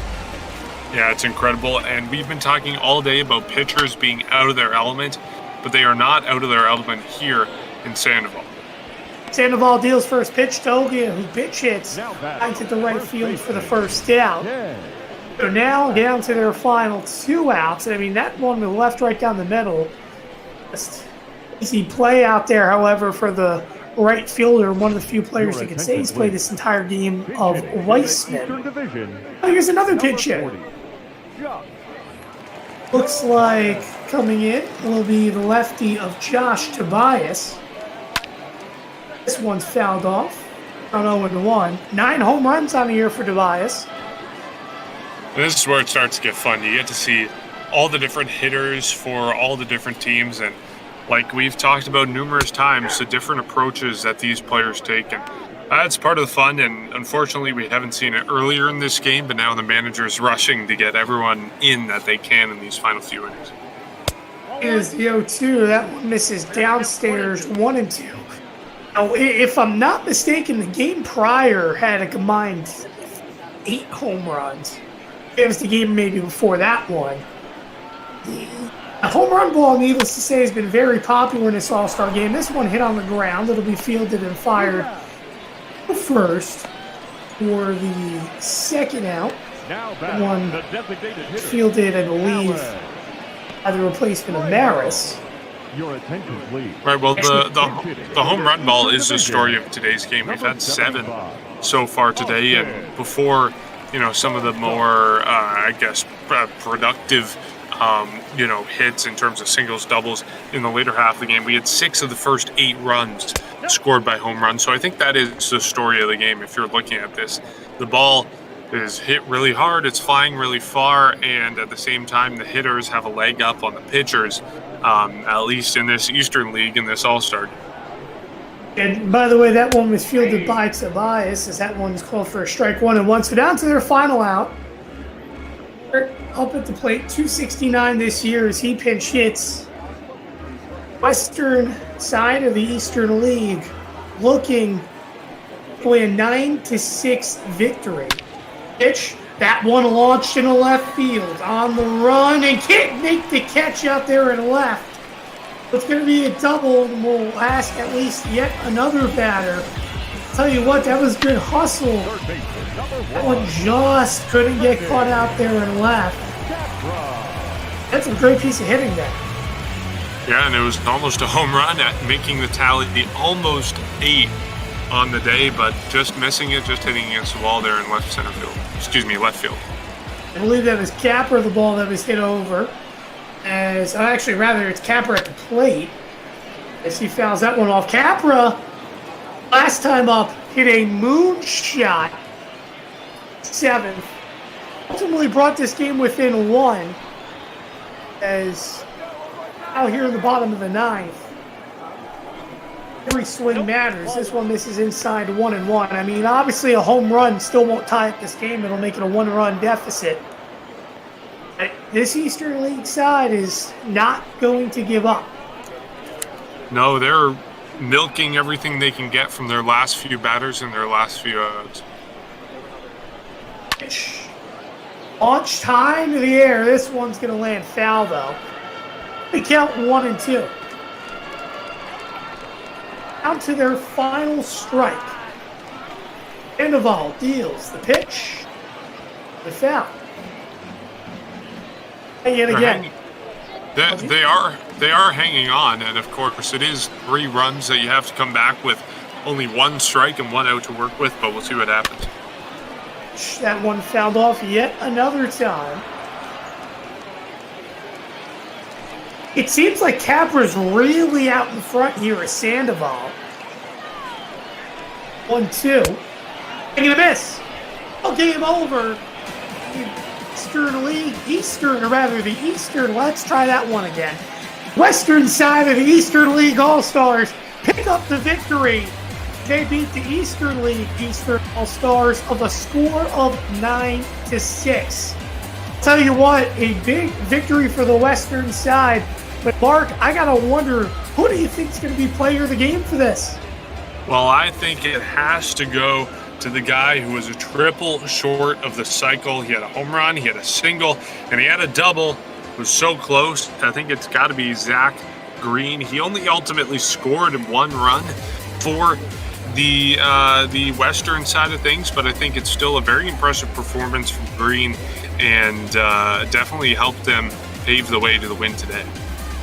Indeed, as the Western Eastern League All-Stars take a victory of 9-6, 9 runs, 18 hits, 6 runs on 8 hits, and as you mentioned, I mean, right on spot, Mark, Zach Green, your player of the game, a triple shy of the cycle as he goes 3 for 4. Jackson Rutledge picks up the win, and Wood Richardson, who allowed that massive moonshot to Zach Green, will ultimately take the loss. Javier Sandoval gets the save, but we go back to look at the highlights of this one, and it all started off with Naylor nailing one to right field. This gave the Western team a 2-0 lead. Mark, they couldn't hold on to it. No, they couldn't, and really neither team solidified their lead until later in the game. It was a very tight game all the way through, and both of these teams, we saw 18 hits on the side of the Western Division, so it very offensively versatile, offensively potent game here today, and the pitchers struggling, and neither team really latching on to a lead until the later innings. Indeed, Brooke Diaz tied up that game, and then here is Dave Zambrano, who puts one into the left center field gap. This would bring home 1 run. It would be a 4-2 lead for the Eastern side. But De La Rosa brought the bats out that went quiet for about 3 innings for the Western League All-Stars as he went long gone down dead center field, and it would be a 1-run ball game. And Welker, he answered back. This one down the left field line, it would bounce off the side of the building off the hop. And this would be the last runs for a good little while for the Eastern All-Stars as they went 5-3. Then you see it. Our player of the game. My goodness, needless to say, Zach Green hits an absolute moonshot to center, 396 feet. And the Western League All-Stars would have the lead 6-5, and they never looked back. No, they didn't, and this is a part of the game where, things really began to turn. You have the Western League taking the 7-6 lead and not looking back and staying ahead of the Eastern Division side of things. And as we see, pitching came into play in the later innings where it headed earlier, and the fact that the Western Division kept the Eastern Division off the board and mostly off of the base pass in the later few innings. Indeed, then here's Santos. His pinch hit home run. I mean, oh my, was this a moonshot? Not as far as Capra's ball. Mark landed on top of the roof, and I wonder if they're going to go up top to get that one. Again, here's Capra again, striking out on a changeup to end the ball game as Sandoval picking up the save. A 9-6 victory again for the Western Eastern League All-Stars. Again, your final stat line, 9 runs, 18 hits, 6 runs, 8 hits for the Eastern League All-Stars and 1 error. And again, what a game, a slugfest.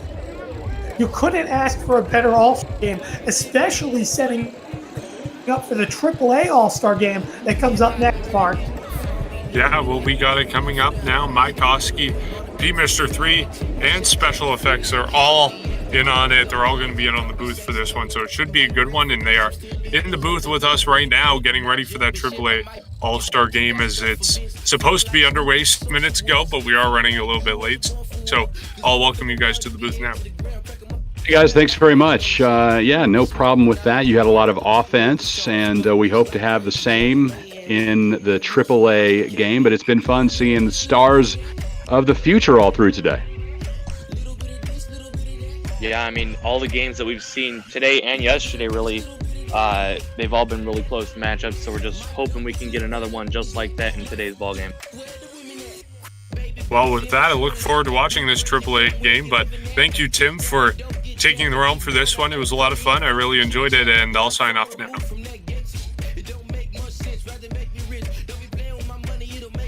All right, we are good to go. Thanks, guys. We will get you guys set. Again, Chris Mykoski, P. Mr. 3, special effects with you, and you see our stadium selection. We'll play at Green Valley, but once we get into, and it should be under minor league stadiums as you go through to the next tab over, not on classic, but we'll transport you to the bot ball world, and it'll be again PNC Field in Moosic, Pennsylvania, which is where this game would have been held tonight if not for this little pandemic we have going on. Yep, unfortunate situation that we find ourselves in, to say the least. But I'm glad that Botball is able to, not only get the major league games going on, but we're getting these minor league all-star games and just trying to get a better feel for what's going ahead with these major league teams. Appreciate the AAA ball clubs and their social media teams for pushing this out today as we look to raise money for NAMI, also MILB's account and Lackawanna County there in Pennsylvania, sharing this on their social media so we can hopefully bring in more viewers and raise more money and in what would have been a great night up there in Pennsylvania. But we'll take a step back for a second and give you the formal open in just a moment.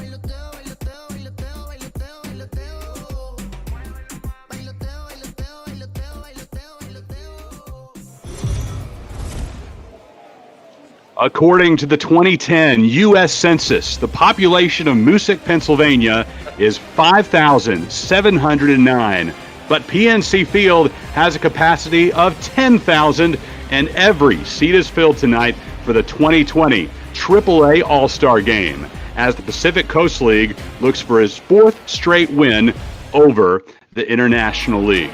Welcome into our ML Bot Ball Network presentation. Chris Mykoski alongside Special FX and P. Mister. And here's to the starter for the International League, guys. It's Zach Godley from the Tigers system.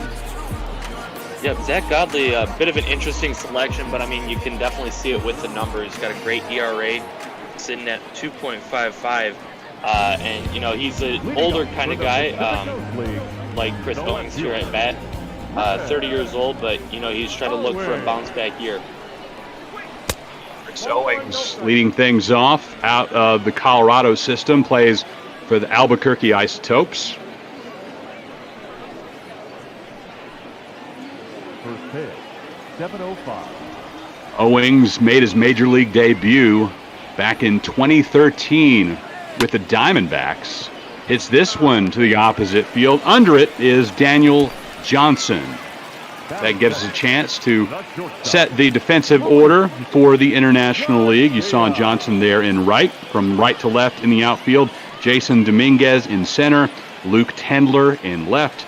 Then from right to left in the infield, Yonder Alonso, Phil Goslin, Elvis Vizcaíno, Jan Hervis Solerte at third, and Kevin Smith is the battery mate for Godley.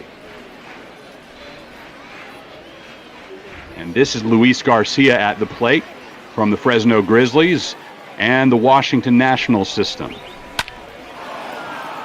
It's this one opposite field. Tendler will have to run after it. Hits the wall, and an easy stand-up double from the 20-year-old from Fresno. Yeah, a lot of major league clubs are going to like that. Good job hitting the opposite way and not putting a lot of power onto it, but just finding the nice spot of green out there in left field to get it down for a double. There's Tyler White from the Oklahoma City Dodgers.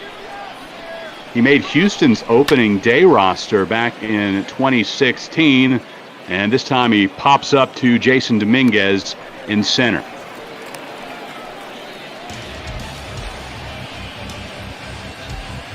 Yeah, something that I've noticed early on is that these guys are all very aggressive in the count, swinging at the early pitches.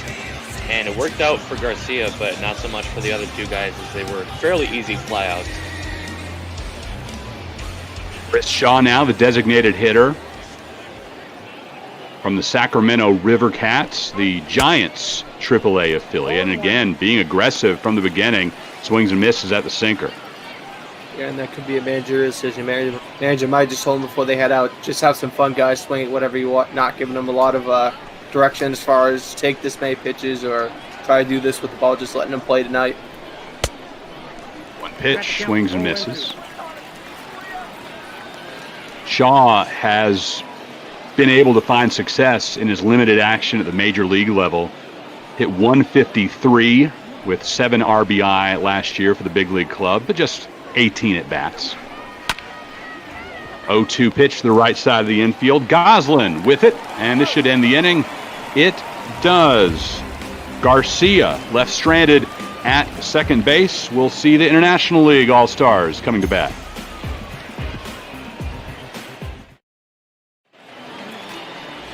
On the Major League Ball Network, and for the Pacific Coast League, Forrest Whitley on the bump.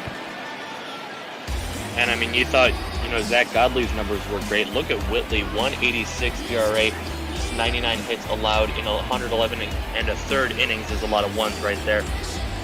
Whip at 1.18, 117 strikeouts. This guy is probably due for a call-up, maybe even overdue. A lot of these guys, I think we're going to say that we could see them getting brought up to the big league club any day now. First pitch to Jason Dominguez, the 17-year-old phenom and probably a future Yankee great.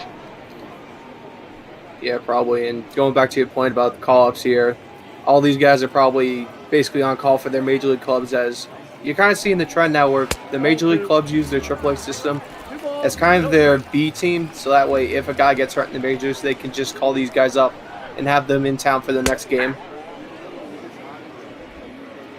A lot of cases, the AAA ball club located very close to the parent team.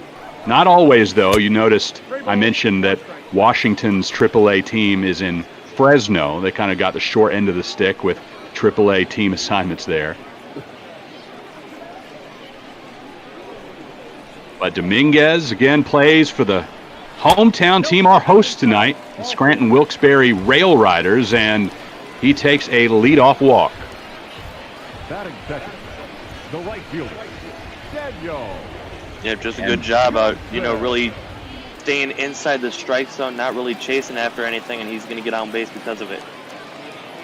Dominguez will be dangerous on the base paths as well. We'll see if he wants to show off that speed here now standing at first base. Daniel Johnson, our second hitter for the International League, from the Columbus Clippers and the Indians organization, the number 13 prospect in Cleveland's farm system.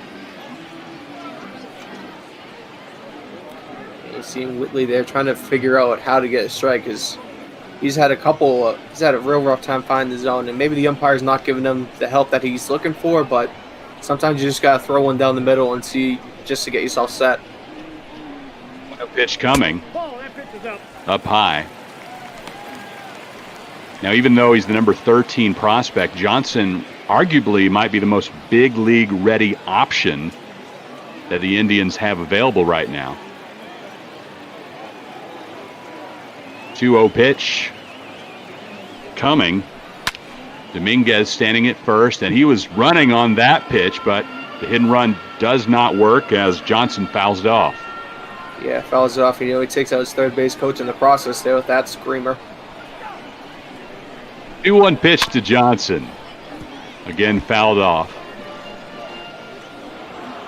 As per custom, we have managers from various teams in these leagues serving as base coaches tonight, and assistants all helping out.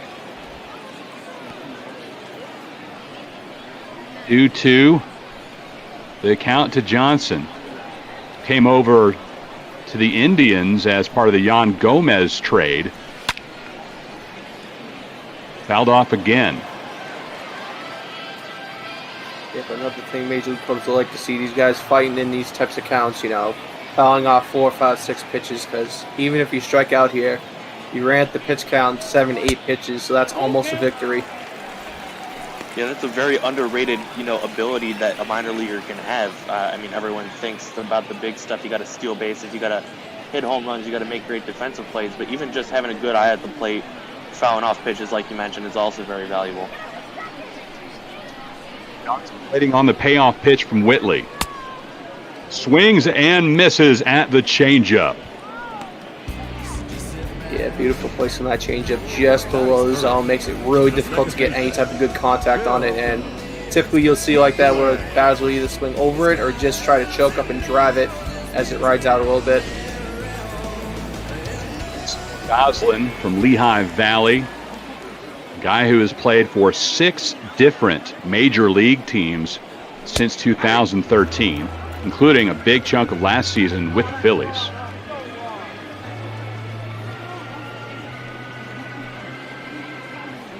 Bill's somebody who really got to live every kid's dream. He grew up just outside Philadelphia, got to play for his favorite team in the big leagues.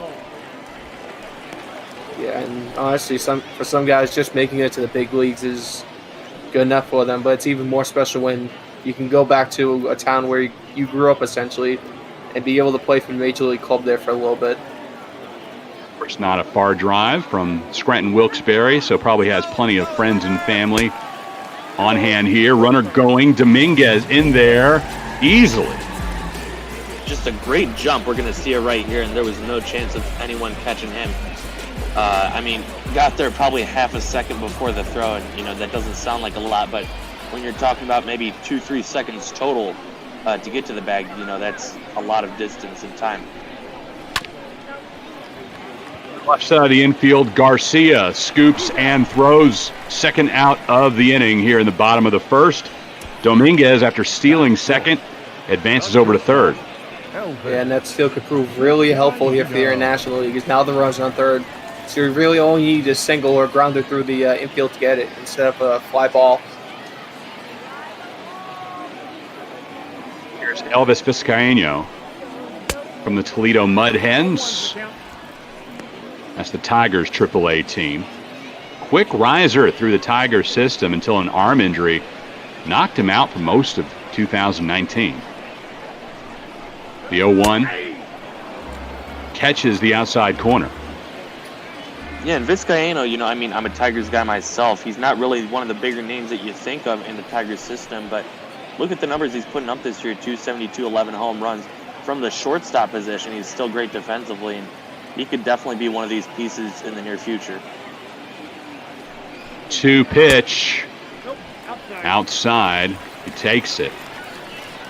Elvis actually got put on the 40-man roster before getting hurt last year, but has yet to get the call up to play for the big league club. Again, outside, 2-2.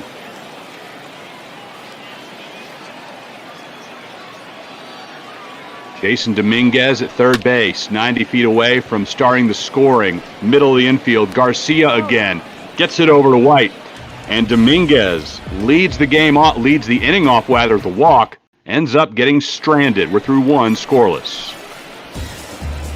Leading off for the Pacific Coast League. Top of the second at PNC Field. This is the AAA All-Star Game in Music, Pennsylvania, just outside of Scranton, home of the Rail Riders, the Yankees AAA ball club. Appreciate you joining us here on the Bot Ball Network as Wellington Castillo steps in and has one of the best nicknames we're going to hear tonight, Beef. Well, he definitely looks like a beefy presence there in that right-handed batter's box. Into right center, Johnson and Dominguez going after it, and it is Johnson able to get to that baseball in time, just in front of the warning track. Yeah, you just mentioned nickname Beef there, so he put a ride into that one out into right center. Nearly got out of here, but the dimensions here Music playing a bit long compared to the average, so rough luck for him, but good drive nonetheless. Major League Clubs are definitely looking at power numbers tonight. Mai Jones from the Salt Lake City Bees and the Angels organization. He's on their 40-man, and he is making strides towards being the stud player that the Angels thought that he'd be.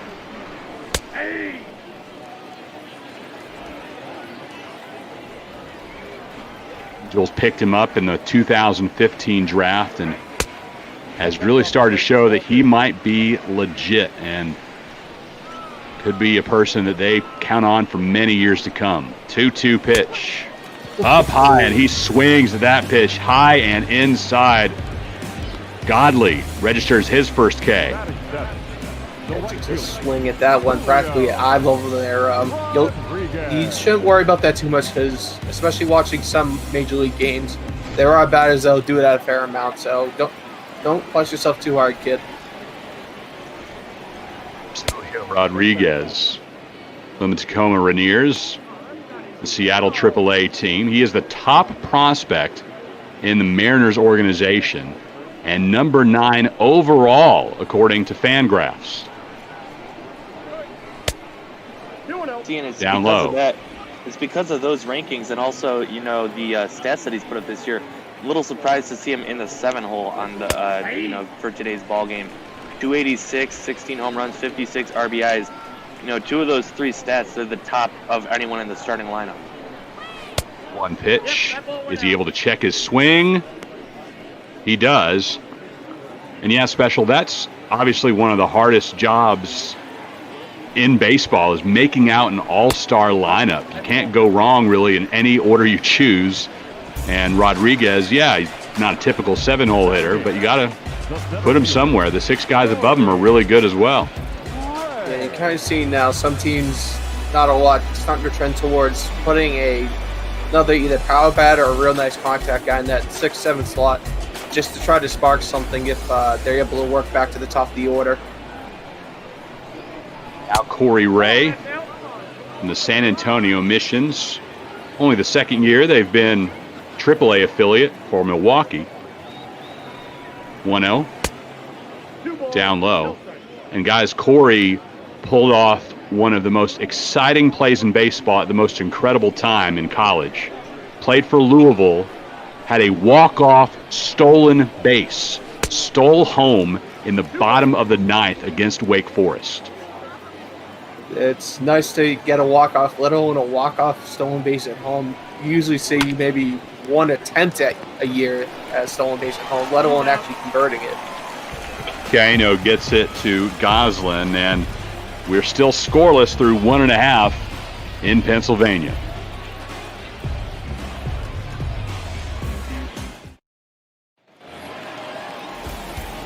Bottom of the second inning in Moosic, Pennsylvania, home of the Scranton Wilkes-Barre Rail Riders. This is the AAA All-Star Game on the Major League Ball Network, and the first pitch is high and inside and clipped him on the shoulder. Mark Payton will take a base. Take a base and maybe a bruise along with it. As that caught him up in the shoulder blade. Typically don't see too many inside pitches here in the All-Star Game, but I guess Whitley didn't like something about the way he approached this inning and decided to make him pay for it. Yeah, Peyton gave him a look, but I cannot imagine in an all-star environment that was intentional. Yeah, I'm going to be the, the angel on the shoulder. Maybe he just let that one slip and ended up high and inside. Because like you mentioned, especially in an all-star game, that's when you usually really see these unwritten rules kind of go out the window. You don't want to hurt anybody. Everyone's just here having fun. This game really means nothing in terms of the outcome. Yonder Alonso, and he's a rarity, somebody who has previously played in the Major League All-Star Game and now finds himself playing in the AAA Midsummer Classic. Made the 2017 team with Oakland. Yeah, and you kind of see that sometimes. These teams will sign a guy towards the back half of the career and then put him in AAA to try to get some of the young prospects here. just kind of get acclimated to kind of what the Major League grind is like, what the Major League life is like, how do you conduct yourself, all that fun stuff. One pitch hit it to Banez, and he's able to scoop it up in time, regain control, and got it over to Tyler White.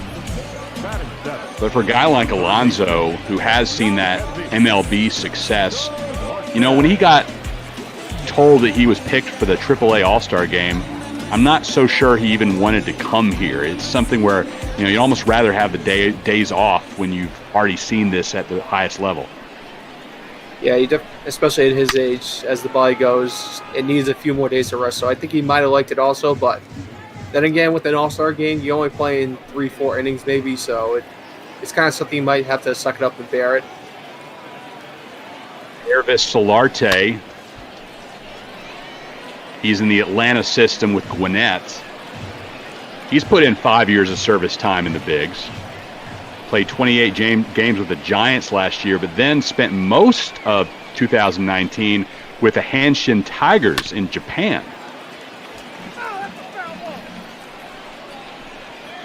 Yeah, you see that sometimes to, maybe try and spur the, back end of the career for some of these guys. I mean, you think of Eric Thames, probably the biggest name, to go over across the world in Asia and really revitalize their careers. So, Ervis Solarte, just trying to, maybe take a page out of his book and, not have the back end of his career as, poor as the first half was. 1-2 pitch. Into left field, drifting foul, but Chris Owings will get to that one. Second out of the inning. Batting eighth, the left fielder, Luke Tendler. And that'll bring up Luke Tendler from Pawtucket. And Phil, you were mentioning that this is the last time that the last season that the Red Sox will have their team there in Pawtucket. Yeah, Pawtucket have an aging stadium, and they're going to be moving out to Worcester, Massachusetts coming up next year. So they're going to be called the Woo Sox out there. I'm not sure who chose that name, but I would have definitely done a different one. But yeah, the last season for Pawtucket, going to lose a lot of memories there, including the longest professional baseball game at 33 innings. I've sat through some long ones in college baseball, but never 33 innings. I think the longest I experienced was 23. And it was a game that lasted until about 2:30 in the morning. So if they're going 33 innings, yikes. Yeah, definitely. And fun fact from that game, there were two Hall of Famers that actually played in that game. We have Cal Ripken Jr. for the Orioles, and then we have Wade Boggs for the Sox. Both played in that game. Tendler from Pawtucket, for now at least, is retired. We're through two complete, still scoreless.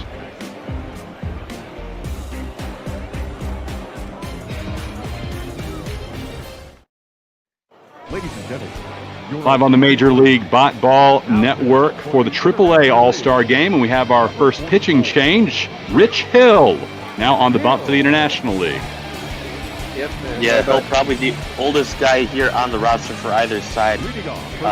Longtime Major League pitcher for the Oakland Athletics, Los Angeles Dodgers, among other teams, but signed with the Minnesota Twins. They got some, arms to compete with up at the Major League level, so they sent him down to AAA, see if he could pitch well enough, and it looks like he is, make it to the All-Star game.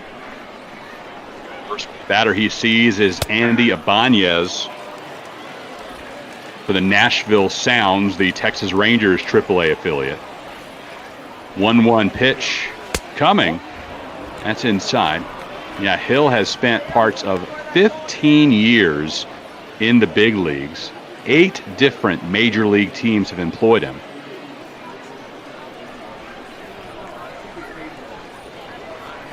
Two-one pitch coming. Oh, that's too high.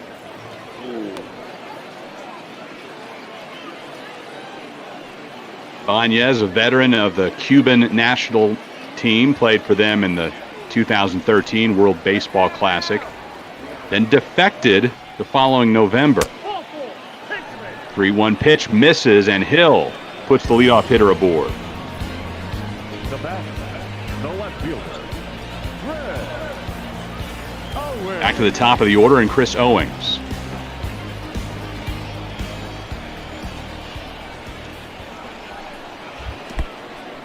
In the dirt. Runner going nowhere. Owings, a first-round draft pick by Arizona in 2009. He was the D-backs opening day shortstop in 2014 and got off to an incredible start. The NL Rookie of the Month in April of that season. 1-0 pitch, fouled off.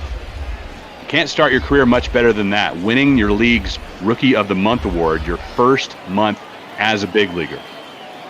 No, definitely. It's always nice, especially for a Major League Club, to see you come out of the gates absolutely swinging and firing. It means you were actually working in the offseason, trying to hone your craft, and was ready to go from day one.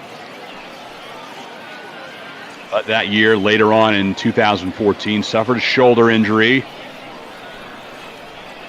And since then has yet to get back up to the same type of standards he tried to set in that opening month. Signed a minor league deal with the Rockies back in January. And obviously has worked his way up to become an all-star here at the AAA level this season. Waiting for the 3-1 pitch.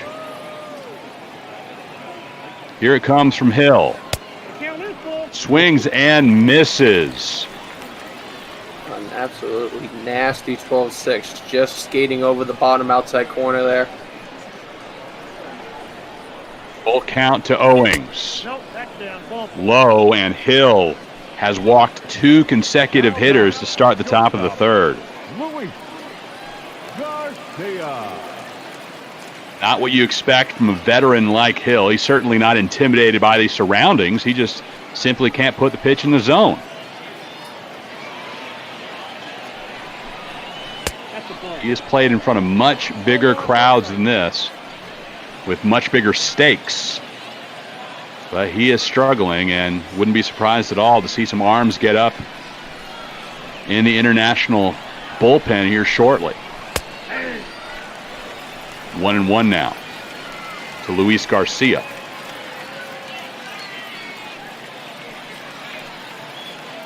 Reading through some coverage of Garcia, Patrick Reddington wrote a piece for SB Nation in April asking if Garcia is the next big thing in this organization.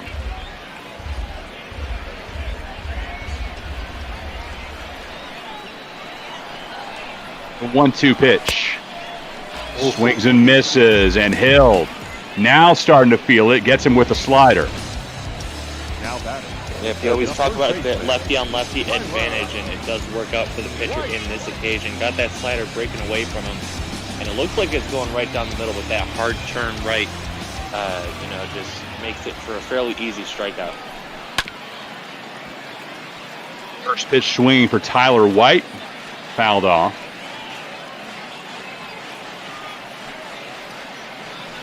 Astros traded him to the Dodgers last July, and then he went on the injured list on August 14th with a right trapezius strain and got shut down for the season, missed the playoffs, and then in February he was outrighted to the minors. 1-1.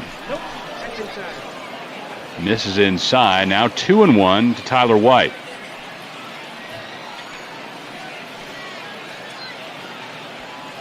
Plenty of great AAA venues, including right here at PNC Field, but the Oklahoma City Dodgers have one of the coolest setups in AAA. Bricktown Ballpark, just gorgeous, and you can walk out and go to a lot of great restaurants and shops. An awesome area there in Oklahoma City.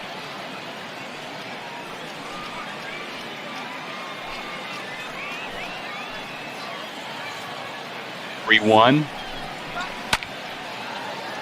Opposite field, Johnson gives chase, gets it off the bounce, and coming to home is Andy Ibanez. The Pacific Coast League takes a 1-0 lead.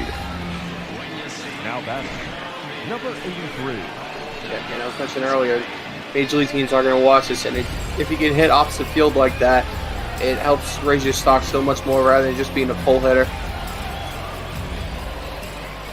Tyler White with an RBI single to start the scoring. And the PCL out to a 1-0 advantage as we play here in the top of the third. And Chris Shaw steps in.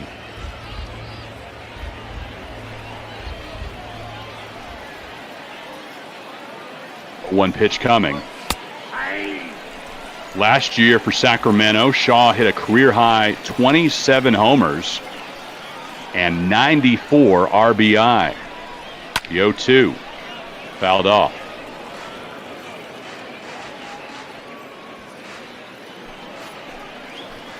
Really looks like he could become a long-term contributor at the big league level, but for now, back in AAA.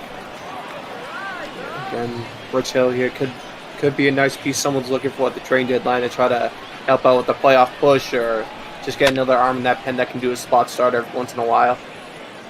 1-2 pitch into center field. Dominguez under it. He'll get it over to third to keep Owings from advancing. A little bit off the mark, but Hill there to back it up. And Beef Wellington will come up next. Oh, I didn't even get that right away, but that is a good nickname for him. You just thought he looked beefy. I just thought he looked beefy, but Beef Wellington also, it just works out perfectly. It's the right field. Daniel Johnson in foul territory. He'll make the catch, and Beef is retired, but the PCL gets a run on the board as Andy Ibanez comes in. 1-0 Pacific Coast League. Your attention, please. Now, First pitching change for the PCL as Jared Eichhoff will come in to the ball game. The El Paso Chihuahua. Leading up for the International League All-Star. I mean, I'm sure this is probably getting old, but everyone's talking about how great of names that these minor league teams have, and I can't agree more. You got the El Paso Chihuahuas, the Round Rock Express, the Las Vegas Aviators, just to name a few. It's really kind of just exciting to see how much more freedom they have in the minor leagues. Sometimes they take it a little bit too far. I would say the old New Orleans baby cakes. I don't know that you should make a grown man be called a baby cake.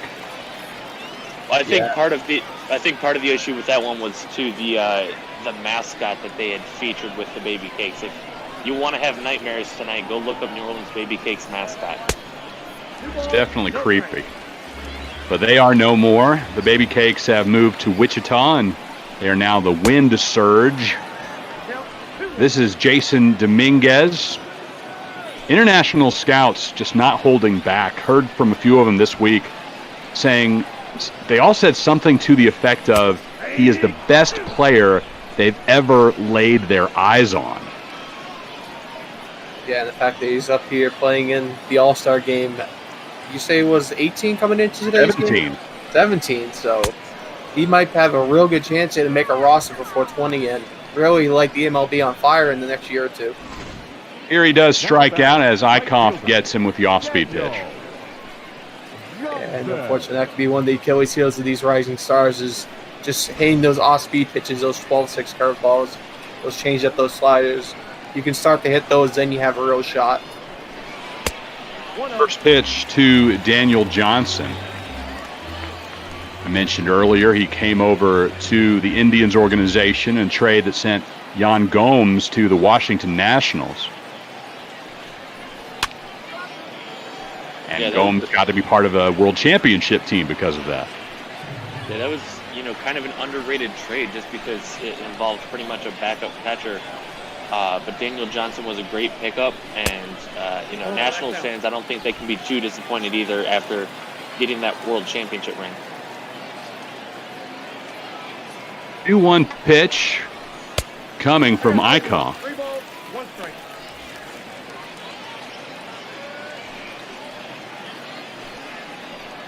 Eichhoff drafted by the Rangers in the 15th round in 2011.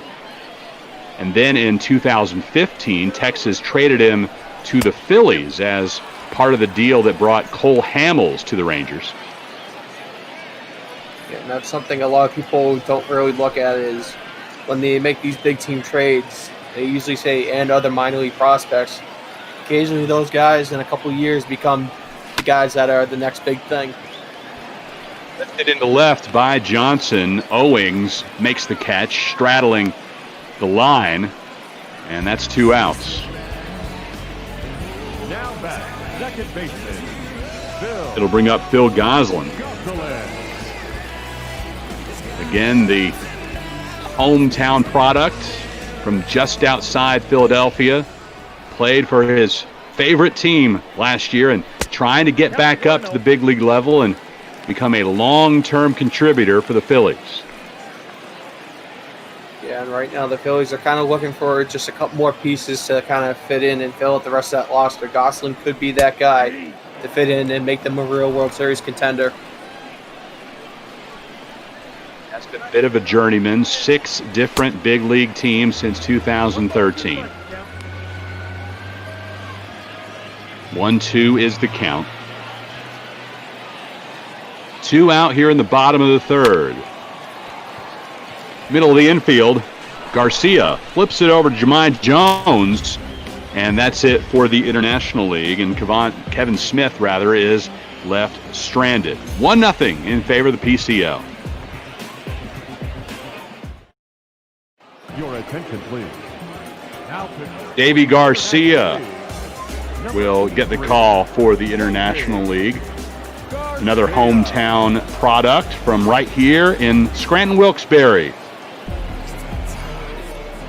Yeah, out of all the names that we see here today, I mean, you've got lots of great prospects, but this guy is probably the one I was most excited to see.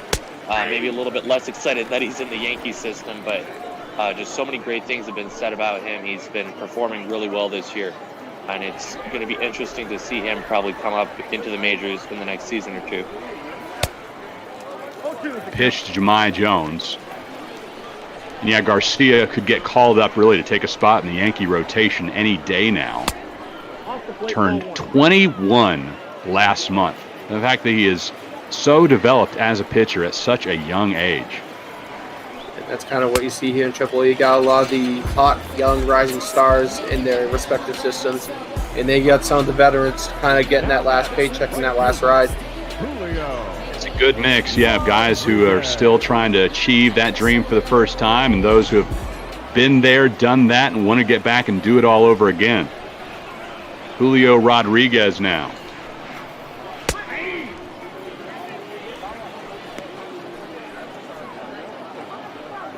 Oh, 1 the count.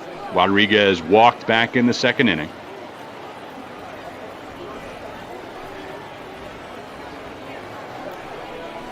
He's been a quick riser. Started last season in Class A and now a AAA All-Star. He is retired as Alonso gets it over to Garcia. Yeah, that's kind of a fine balance that these major league clubs have to deal with their minor leaguers is where exactly to place them. Usually if you're a first-year guy and you're not going much higher than AA, and that's only if you're an elite prospect here. So it's very rare to see guys below 20 up here in AAA. Ray of the aforementioned walk-off stolen base. I certainly remember seeing that highlight. It was back during his sophomore season in 2015. Stole home in the bottom of the ninth to beat Wake Forest. I've never seen that play in person. The stolen base to end a game. Goslin under it to make the third out. 1-2-3. Down goes the PCL here in the fourth. Pacific Coast League still leads 1-0 as we head to the bottom of the frame. Ladies and gentlemen, your attention please. And Matt Andrizi will come in for the Pacific Coast League, the Salt Lake City B. Still one of the more unique team names. Usually teams will get names off of something local or something related to the city that they're in. Just the Salt Lake City Bees, it just seems kind of random to me. I'm not sure if it is to anyone else. That is the Angels AAA team. He sees Elvis Vizcaíno to start things off. Andrizi was selected by the Padres back in 2011. They traded him to Tampa Bay in 2014, and after a year at Durham, he made his major league debut in April of 2015.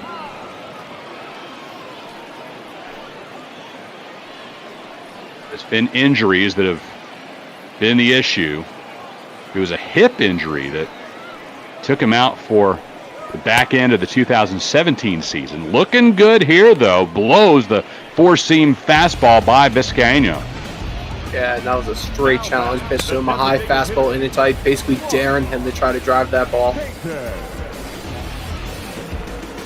Looked like he was having some words with the home plate umpire. I don't really know what ground he has to stand on. He swung and missed on that last pitch, but maybe just some frustrations that need to target. I was going to say, yeah, I think in general, umpire's been a little bit too liberal at the strike zone, and that might be what he's barking at, but in general, I think it's been a fairly consistent strike zone, though, which is all really players can ask for.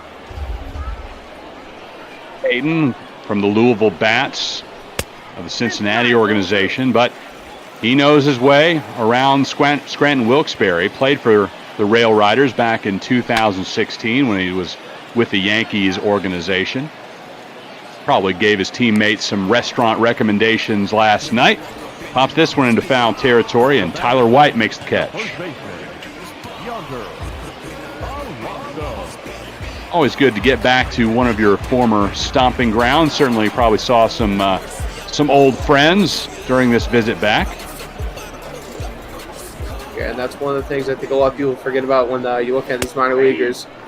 They do move around a lot, but at the same time, they do get out into the community and get to know people around town. So it's always nice when you can come back and say hi to some old people you've met. Dr. Alonso defected from Cuba in 1996 and played his college baseball at Miami. That one's in the dirt on a third strike. He's trying to make it, and he will not be able to. Unable to reach base. A strikeout recorded by Andrizzi and finished off by Castillo. We're through 4.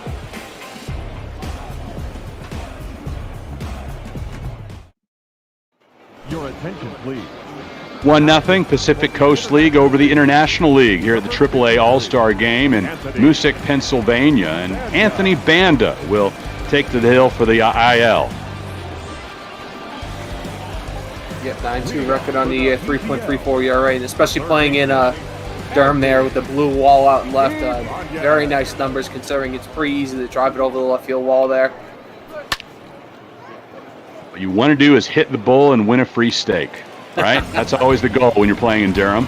First pitch swinging, and Daniel Johnson brings it in. Retires Andy Ibanez. Yeah, fun fact, I think that was a prop exclusively for the movie, but it became so synonymous. Yeah, it became so synonymous with the team that they thought, we'll just take it and play it in the park. Gotta go with what the people like, and yeah, I think too many people probably would make the pilgrimage to Durham after seeing the movie and would want to see that. So it's probably a good move by the Bulls. Chris Owings back to the dish. Flew out in the first, walked in the third.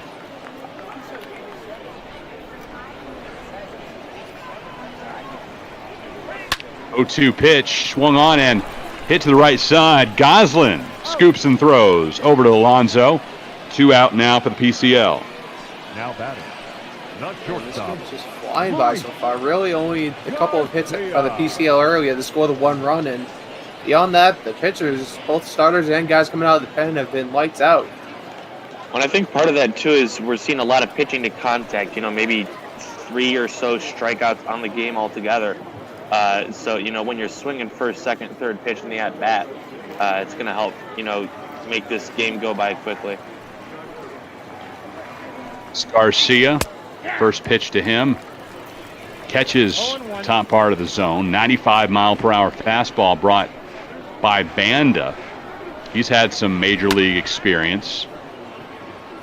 Most recently with the Rays. Now back in Durham, trying to make his way back to the show. We're through 4.5 innings. PCL leads 1-0 here on the Major League Bat and Ball Network.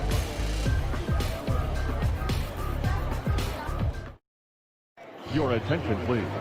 Every half inning, you can anticipate a pitching change from here on out, and Jake Kalish will be the latest pitcher for the Pacific League. Yep, Kansas City Royals prospect doing very well, 8-3, 2.25 ERA, and then that batting average against lefties and righties is what really sticks out to me, just around 220. Either way you go with it.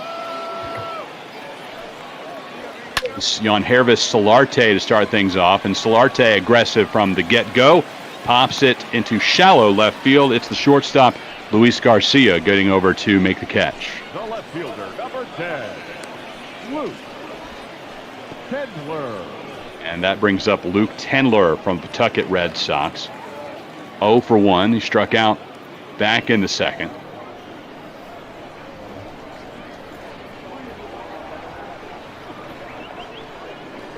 First pitch to Tendler.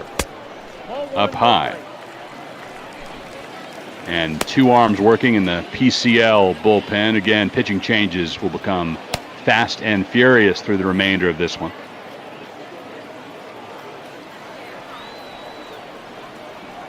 See how long it takes for respective managers to start emptying their bench with position players, but so far no changes there. Then it gets really challenging, guys. Keep up with your scorebooks and make sure you have everybody in the right defensive position. If we give a wrong name here and there on the back end of this game, please excuse us. Yes, hopefully everybody brought 3 erasers, as we're probably going to have about 15 to 20 changes, and guys are going to be moving all over the place to fit the right spots. 2-1 the count, Tendler. Here it comes. Popped up. Rodriguez under it. Easy play for him. 2 up, 2 down for the International League.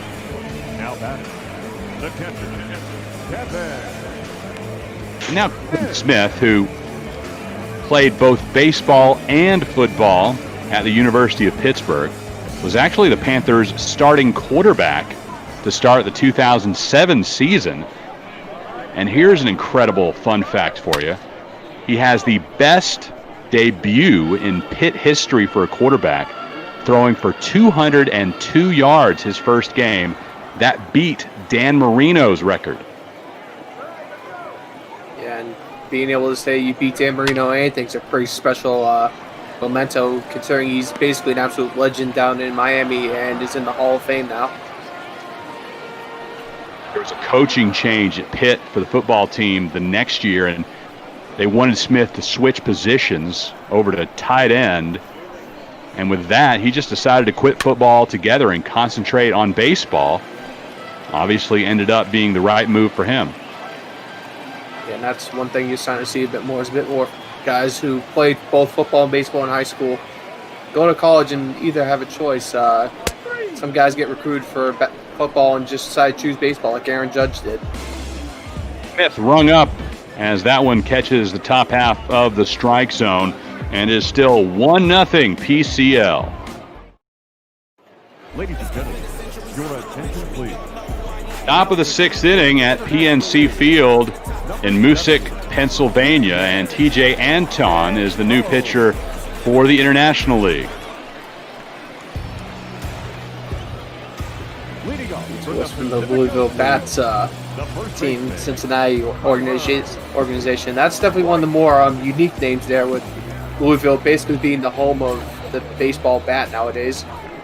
Well, it's absolutely perfect. Their stadium is right down the street from the Louisville Slugger factory and museum, so fits perfectly. And obviously you have the obvious imagery there with the bat, but they also use the bat of the flying variety as their mascot. Tyler White, the first man to see Anton.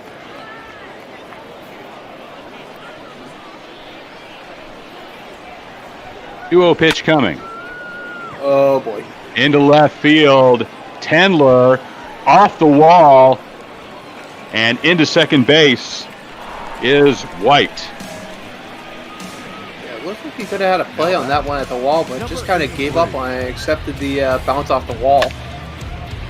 It was going to be tough, though. It was very hard hit and almost on a line drive, but You know, player safety in these games especially is the most important thing. So really good idea to not lay out for that one.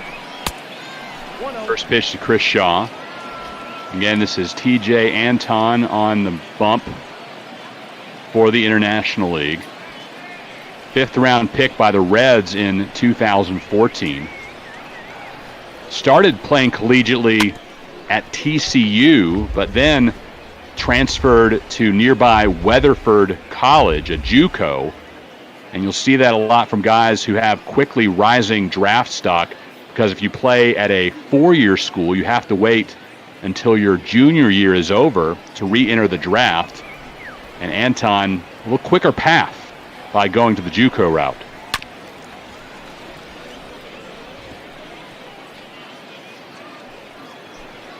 Missed the entire 2017 season after Tommy John surgery. 1-2 pitch, down low.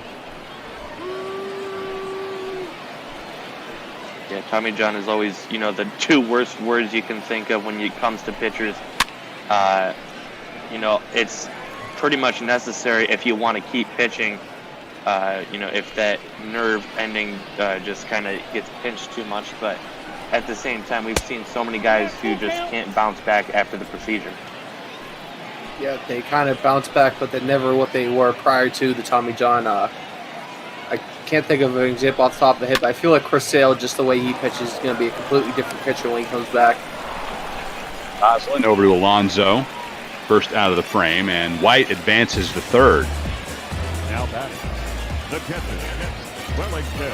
A nice productive out. You always love to see that, especially from the youngsters. That's another thing that we were mentioning, you know, with the good eye at the plate, fouling off pitches. But if you can give yourself up and move that runner up into scoring position over to third base for the next guy in your lineup to maybe drive him in, big league teams are definitely taking notice of that.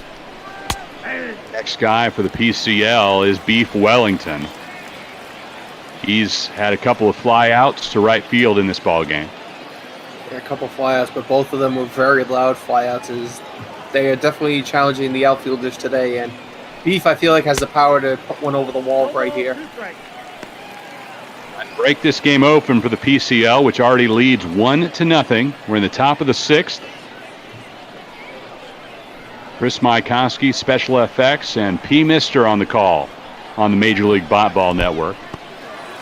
In the dirt, check over to third, and nothing doing as Smith fires it to Solarte.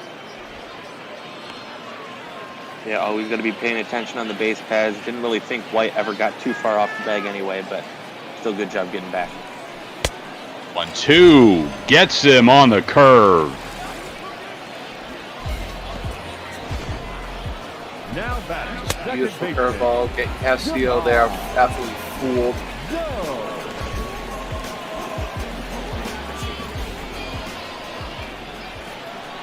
Jahmai Jones.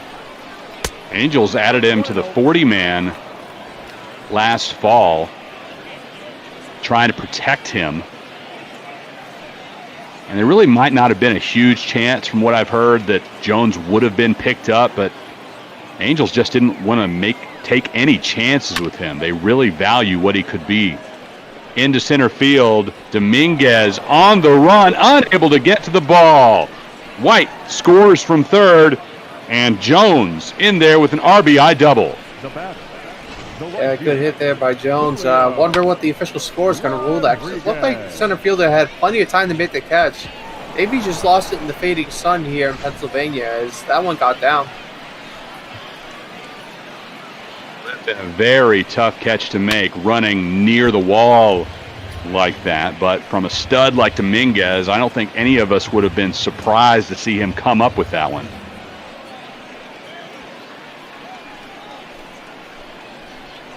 Julio Rodriguez,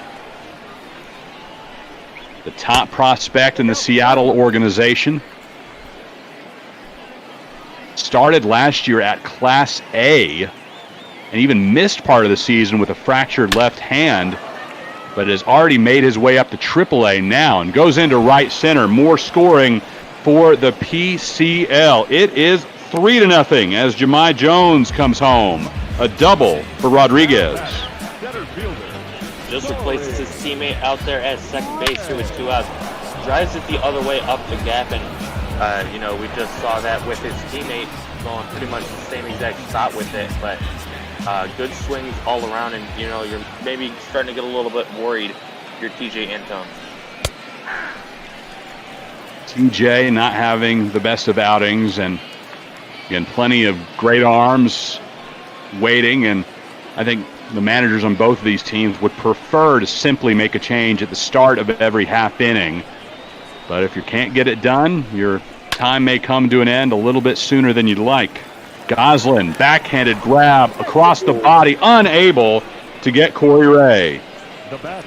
Yeah, good job to be able to corral that ball. Real tough throw thrown across the body like that. So not surprised they pulled Alonzo off the bag there, but good job just being able to hold the runners on the corners now. Bottom of the order, and Rangers prospect Andy Ibanez.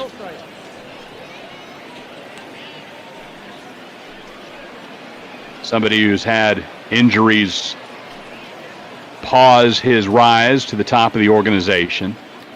A finger injury when he was with AA Frisco in 2017, and then he strained an oblique muscle during spring training last year.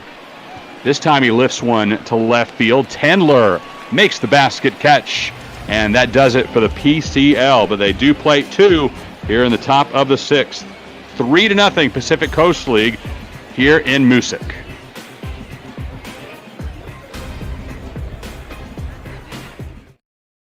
Your attention, please. Tell you about Parker Dunshee in just a moment, but do want to remind you that every subscription and donation tonight here on the Major League Ball Network goes to NAMI, the National Alliance on Mental Illness. NAMI is the nation's largest grassroots mental health organization. You see, if you're in the Twitch chat right now, you see the link after we typed !donate into the chat. If you're watching on your web browser, right beneath the video window, you'll see a PayPal icon and ways to subscribe. Again, all of that money going to NAMI as we play here on the Major League Ball Network.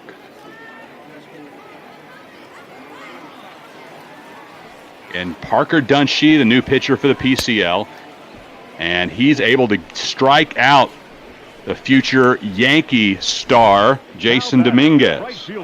On 3 straight pitches, no less, so he is definitely cooking out of the gate here. And good placement in that last one, getting him to reach out to try to make contact. She plays for the Las Vegas Aviators, the Oakland affiliate.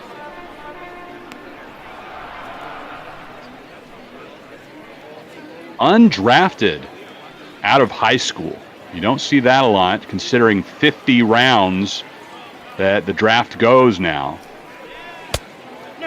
Ended up going to Wake Forest, playing great college ball. Yeah, and I think with the CPA coming up and a couple other things moving around, I think they're looking at reducing the size of that down to, I believe, 25 rounds versus the current 50. Try to get a few more undrafted free agents in there. Underneath that one, and Daniel Johnson is retired. 2 up, 2 down. Yeah, Dunshee, after going undrafted there after high school, got picked by the Cubs in the 14th round after his junior year at Wake Forest, but decided he wanted to come back and be a Demon Dinkin for a senior season, and his stock went up. 7th round pick by Oakland in 2017.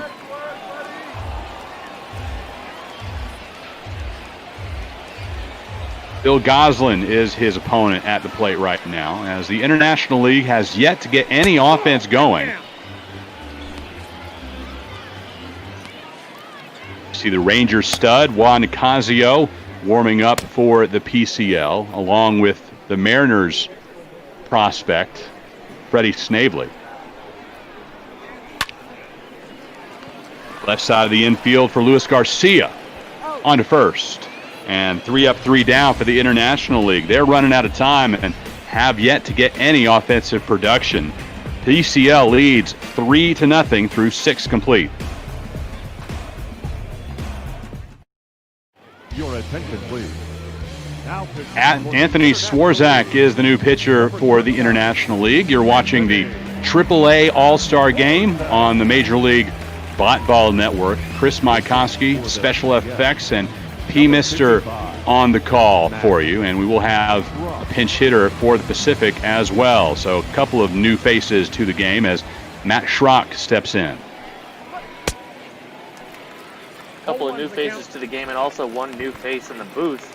We want to remind everyone that Shark Shavery, our resident Twitch organist, is here to join us for the 7th inning stretch. And got anything special lined up for us tonight? Well, I do have, my rendition of All-Star I have been playing for these All-Star games.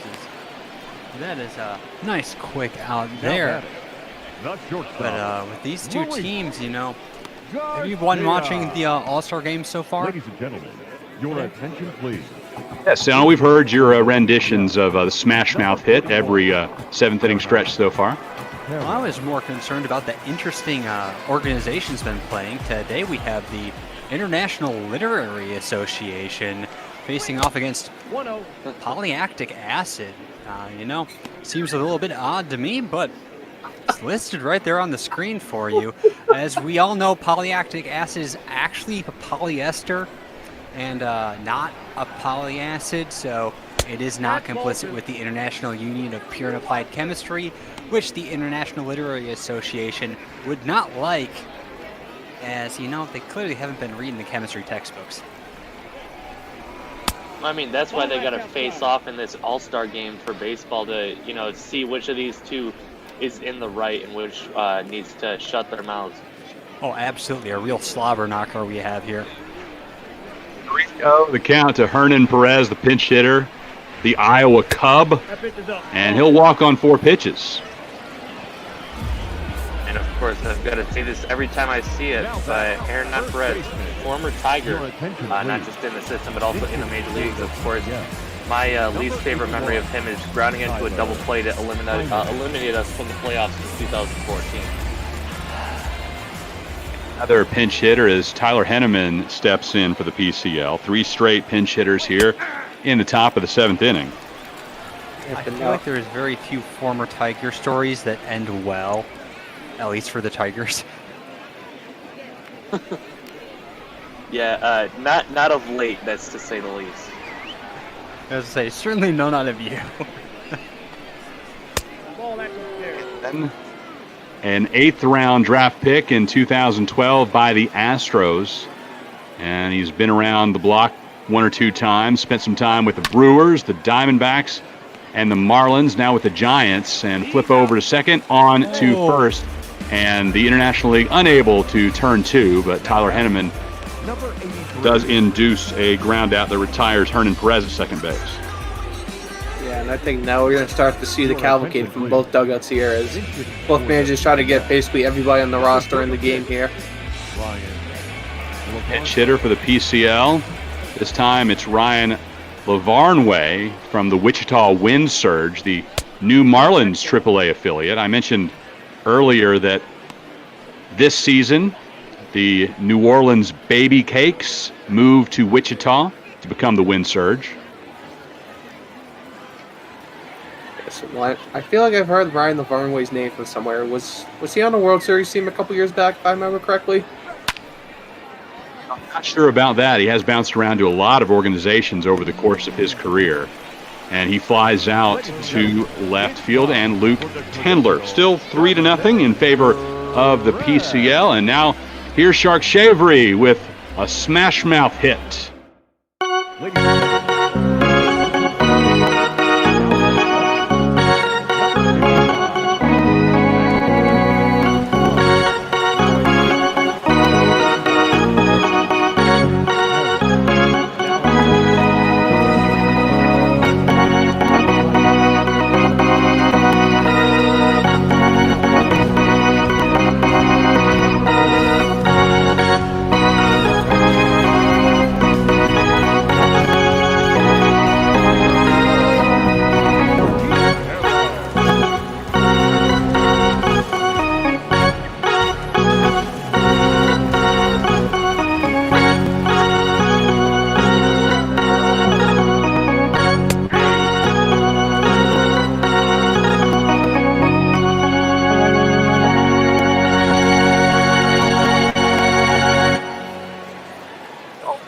live organist in Twitch baseball broadcasts, and he is ours. It's Shark Shavery. Thank you, sir. You're very welcome. Again, all of the other ones are zombies, the only alive organist here. So I may be sleep deprived, so I'm going to go take a nap before Jake W. Dean does his player stuff. But exciting game here. I'm looking forward to see what the result is. See you later, guys. Sir, Camilo Quintero came on as a pinch hitter and grounded to first. And now for Mark Payton, it's Ali Sanchez stepping in. They're all facing off against the new pitcher for the PCL, Juan Nicasio, the journeyman who's now in the Ranger system with Nashville and really has been lighting it up at the AAA level.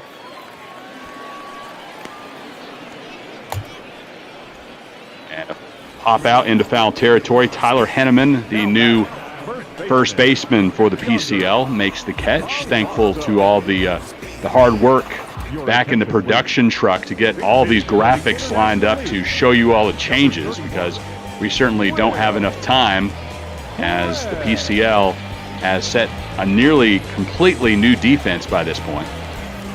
Yeah, fairly close to it. But going back to Ryan LaVarnway, I do remember he was on the Red Sox during the 2013 run. I believe he only got a couple games due to injuries, but he was on the Red Sox back during that 2013 run. So that's why that name rang a bell towards me. Now Will Craig.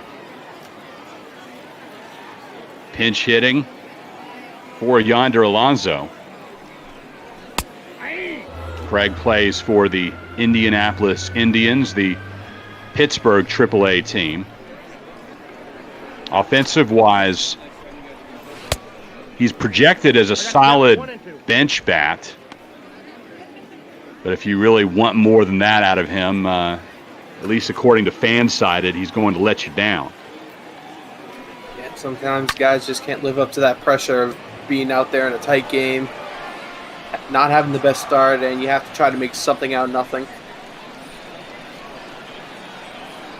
1-2 pitch coming to Craig.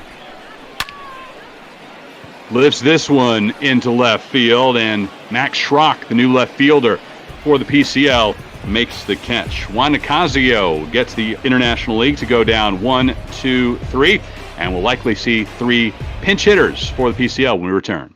Ladies and gentlemen, your attention, well, please. all I'm going to say is if Will Craig is going to let me down like that again, I might as well go for, another AAA affiliate and prospect Rick Astley. Will Craig. Now for the International League. As we all know, he's never going to give you up. Oh, there it is. There it is. He's never going to let you down. I was waiting for that. I'm like, is he going to actually do the song, or is he just going to try and make a Rick Astley joke? I was waiting for special. I mean, we have a live organist. Why not have a live singer as well here in the booth? Well, if you guys do want to, hear what I sound like singing, you can listen to my mental breakdown. I called a 15-2 Tigers loss just the other day. Of course, the Tigers are my favorite team, and I broke down, so I ended up singing the stretch once it came time. Have to go back into the archives for that one. Well, unfortunately, Beef's day is over, and John Hicks is pinch hitting for him for the PCL. And that's an ugly swing on the cutter. And once again, just got to mention John Hicks, former Tiger. That's a ball. 1-2 now to Hicks. Also played in the big leagues for the Mariners. Now with the Arizona system, playing for the Reno Aces, and lifts this one into deep left field. Will it carry? No! Off the top of the wall. It hits the Volunteers of America sign, the very top of that sign. Tough luck for Hicks. Yeah, and here in PNC Field, they're having extremely tall walls basically down the corners. That one misses by maybe 6 inches getting out of here. And most of the ballparks in AAA, that'd be well gone, but not here. Your attention, please. What a shot. Nearly put it out of the ballpark and gave his team a 4-0 advantage. Instead, he's standing at second base, and another pinch hitter will try to bring him around. It's Anibal Sierra. First pitch swing, he hits that one foul. Sierra with the Round Rock Express, the Houston Astros organization where he's spent his entire career. Spent most of last year at AA Corpus Christi.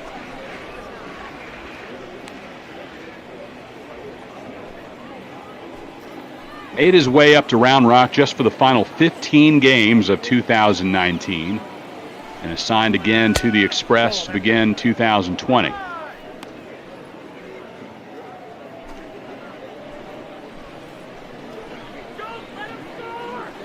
2-1 as he works against Nick Ramirez. That's Camilo Quintero now playing shortstop. Gets it over to Will Craig, and a tough play at first base. They're able to get the out. You see that both starting pitchers went 2 innings in this one, both doing well. It's been the relievers that have let the International League down. That's usually how it goes in these types of all-star games. You only get to 1 or 2 innings when you start out there, and then you got 1 inning to prove yourself coming out of the bullpen. So tough luck for some of these guys, but we all know that their prospect status is still going to be riding high after this. Back in Ramirez, and he can't make the play. It'll be runners on the corners for the PCL with Corey Ray due to the plate, and he will be allowed to hit for himself. He remains in the ball game. Count 1-0.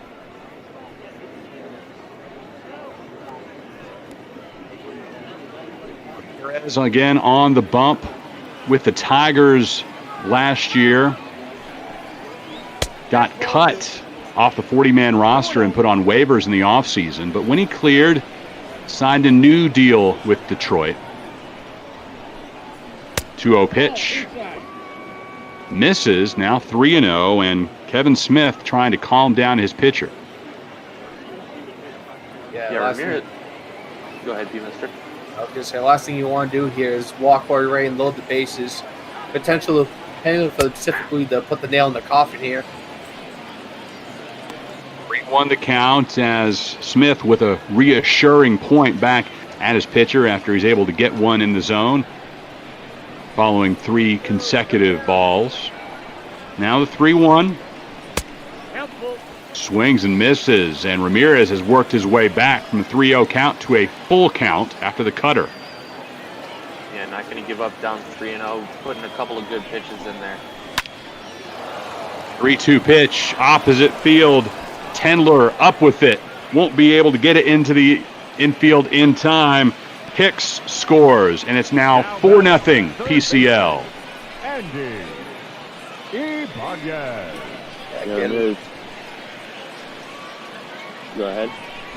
I was going to say, again, we're starting to see here from the Pacific League a lot of hits the opposite way here. Major League clubs are definitely going to start looking at it and potentially try to sign these guys for the cheap. See what roster moves are made over the next couple of days as Major League teams get back to action, starting with 1 game tomorrow and then a full slate on Friday. But a good time to make some call-ups and get your roster set for the back end of the season. 0-2 pitch into right field. It will drift foul. And the count remains 0-2 against Andy Ibanez.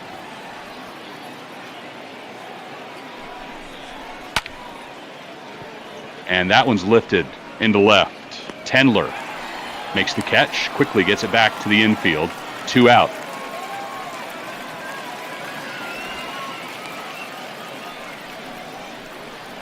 Top of the order, and Max Schrock due to the plate for the PCL. Your attention, please. And you guys were mentioning earlier is we're actually going to see a pinch hitter here. Damian Morrison, lefty coming in. But, you were mentioning that they're going to use this game, Major League clubs, to potentially see who they want to bring up, but I'm sure a lot of other teams who don't own these guys just yet are going to be very interested to see who's producing well and who might be worth pursuing, to get back in a blockbuster trade deal. That you have scouts from every major league organization in the building here tonight in Scranton Wilkes-Barre, and many more tuned into our broadcast. As I talked about, those moves, promotions, demotions, but Special making the great point that could be some trades that get work out in the coming weeks. Morrison in the Florida system with Wichita. 1-2 pitch.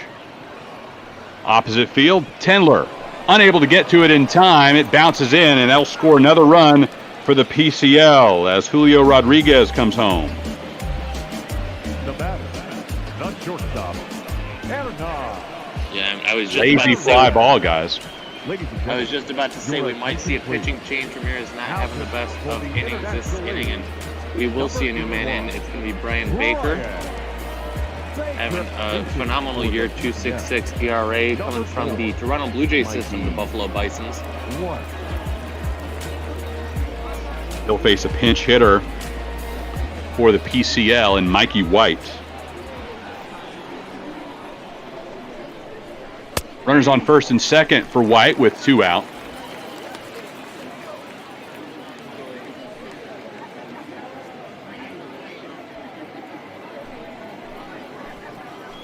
White, an Alabama alum, now playing in the Oakland system for Las Vegas. In the dirt.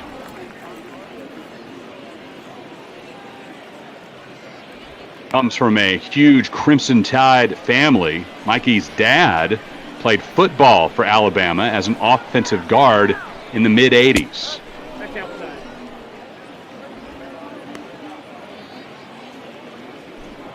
The younger Mike, not quite as big of a build as Papa.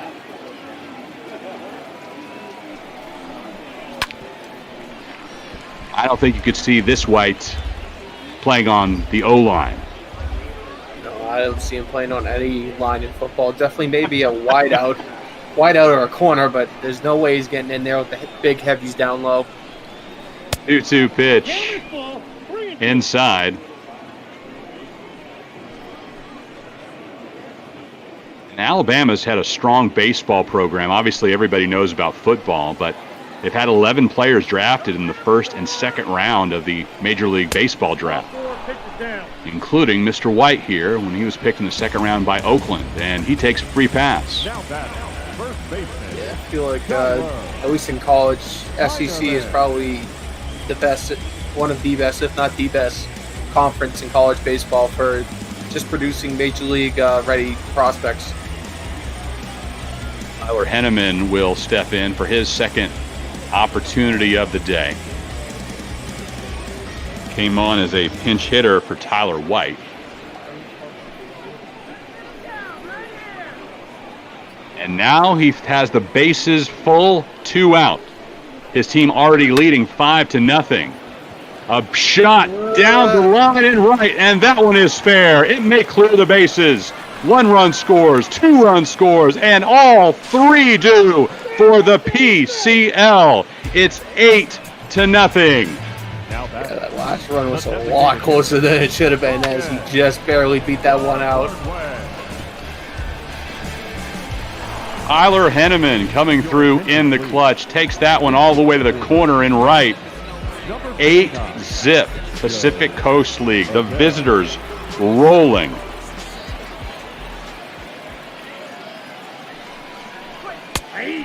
New hitter is the Angel prospect Joe Adell. Yep, and I wouldn't be surprised to see him just outright make the Major League team next year.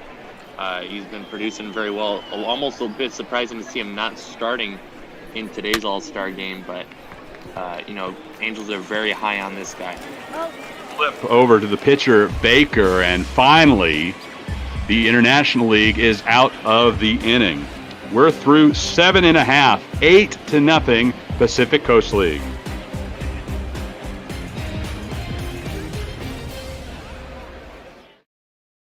Your attention, please.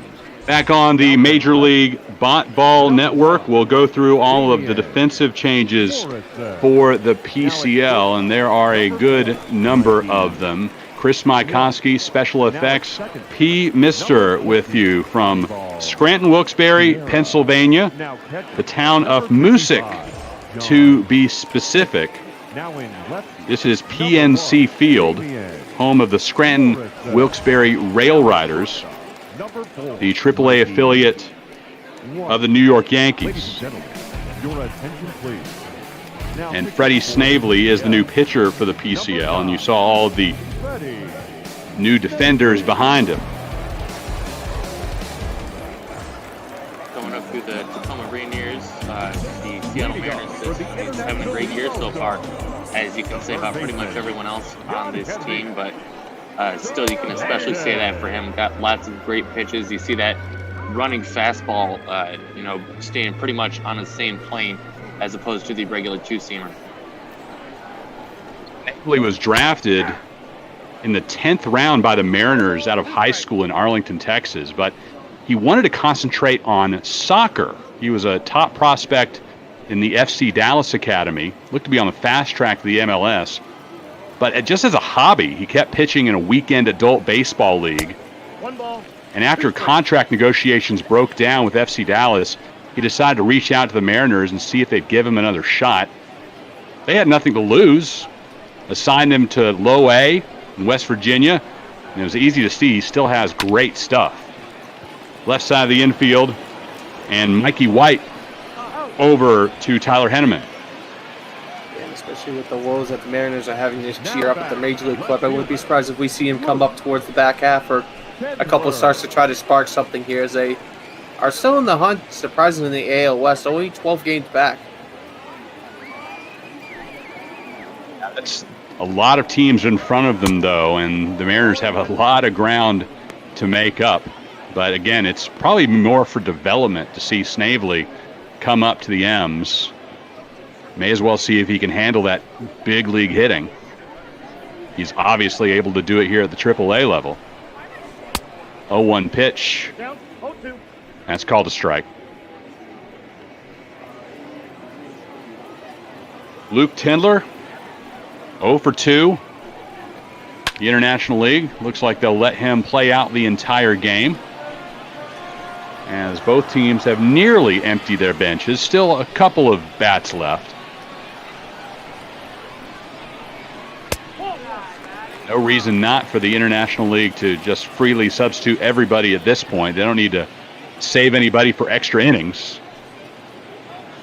Yeah, this is basically one of the last cracks here for the International League to get who's ever still sitting on the bench in for an at-bat, as this game is pretty much over already. It's just a matter of formalities at this point.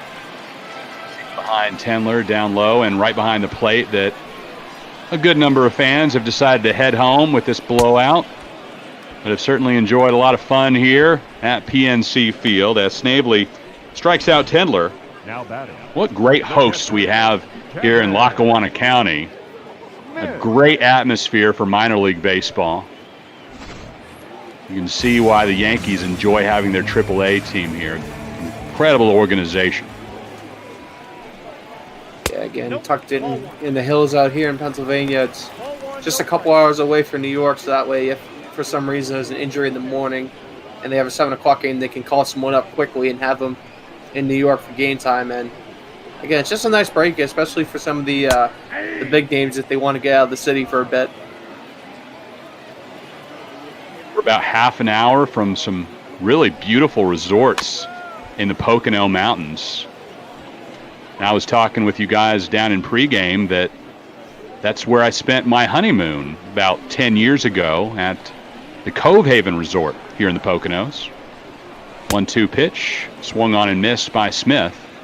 But great to be back here near the Pocono Mountains in Moosic. We are through 8 complete. 8-0 PCL. They'll look for more insurance runs when we return.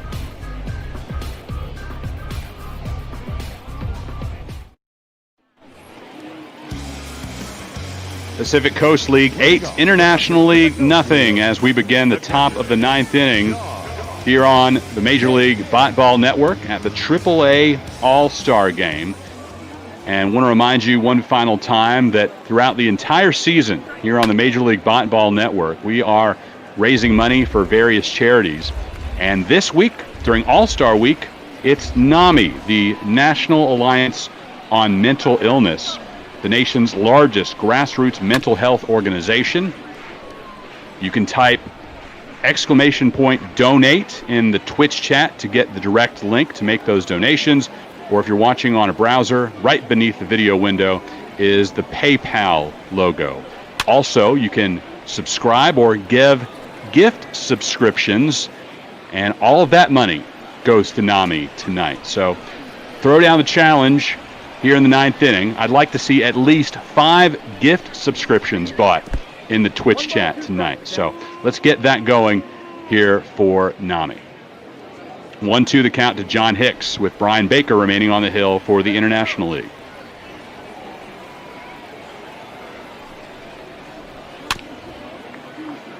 One-two, hit to the left side of the infield, and Solarte up over to Will Craig at first base. The batter number 14, second baseman, Anibal Sierra. And Anibal Sierra will get his second chance.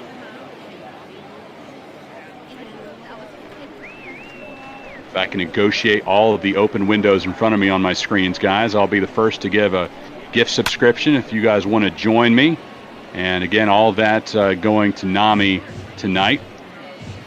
Also want to remind you that the Major League Ball Broadcaster Tournament resumes right after this game. 0-1 pitch into left field, and it will be a slow roller into the corner. Anibal Sierra with a double. Well, really quickly, I do want to make a bit of a scheduling correction. We had to mix some things around, but the broadcaster tournament will not actually be resuming until 9 p.m. Eastern time tonight. But up until then, we're going to see an all-star game rerun starting right after this one, followed by a broadcaster home run derby before we get to the semifinals. That's good. Well, later on tonight, again, as special mention, is the semifinals. It'll be an all-New York matchup in Game 1. The New York Rockers, led by Big Fund, and New York Blueberries, controlled by Jeremy G. 0-1 pitch to Julio Rodriguez, down low. And then in the nightcap, the second semifinal. I got that mixed up, excuse me. The New York matchup, New York Rockies, New York Blueberries, is the second game. The first semifinal will be Hot Take Jake versus Jaden Becker. Jake's team, the Mark Grace Slump Busters, against Becker's Brooklyn Bulldogs. And of course, at the conclusion of all of that, we will have the championship match on at around 11 p.m. Eastern time, as we see a nice strikeout there, getting them on the outside corner. 2 down for the PCLs. We take a look at the pitch track, and that cutter just catches the outside part of the zone. And given that it is 8-0 in the 9th inning, getting late here in Moosic, our home plate umpire might be given a little bit more room off the edge of the plate, trying to end this one. Yeah, he probably has a dinner reservation downtown in about 20 minutes to a half hour, so he wants to get out of here and try to make that on time. A bunch of fans located right behind the plate, and those high dollar seats have already got home or got to their dinner reservation with the lopsided score. 0-2 count, 2 out. Top of the 9th inning. Ray with an ugly swing, and Baker gets out of the inning with the cutter. Heading to the bottom of the 9th. It'll take a miraculous rally for the International League to get back into this one. 8-zip PCL. Your attention, please. Now, the Pacific Coast League has won 3 consecutive AAA All-Star games, and Alex Santiago will try to make sure it's 4 in a row. And I think with this lead here, that's pretty much all set in stone. It's just a matter of if the International League can break up the shutout a little bit. First hitter he'll see Riley Unroe pinch hitting in the number 1 spot for Jason Dominguez. Dominguez had a rough night, a couple of strikeouts. Santiago, born in Portugal, moved to Baton Rouge, Louisiana when he was 10, when his dad was transferred by Exxon. Took up baseball originally just because his parents thought it would help him fit in. Ended up being a savant. Fell in love with the game. Into center field, Corey Ray under the baseball. 1 up, 1 down. Not only did he get introduced to baseball by playing in Little League, but of course he would go out to watch the LSU Tigers with friends. And when you go to LSU games, you don't just enjoy the atmosphere inside the stadium. You get that Cajun cooking out of the tailgate parties. Yep, I've yet to been down there myself, but I'm sure that's going to be one of the first things I do once I get down to the Louisiana, Baton Rouge, or New Orleans area. Alex Box Stadium, one of the best atmospheres in college baseball. And Brent Rooker now stepping in for the International League. Had the good fortune of working for the NBC and Fox affiliates down in Baton Rouge earlier in my career, and getting to cover Paul Maneri and the Bayou Bengals.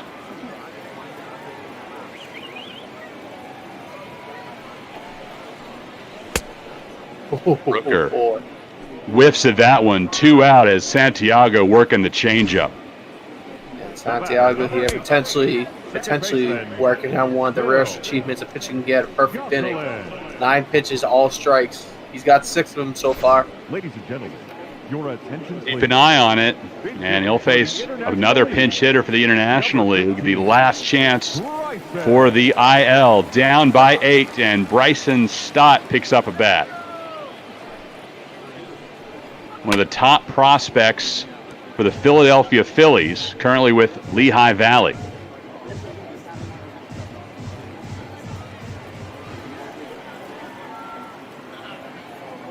Stott's been a quick riser. Ended last year with short season single-A Williamsport, and already up to triple-A this year and an all-star. The 0-2 up high.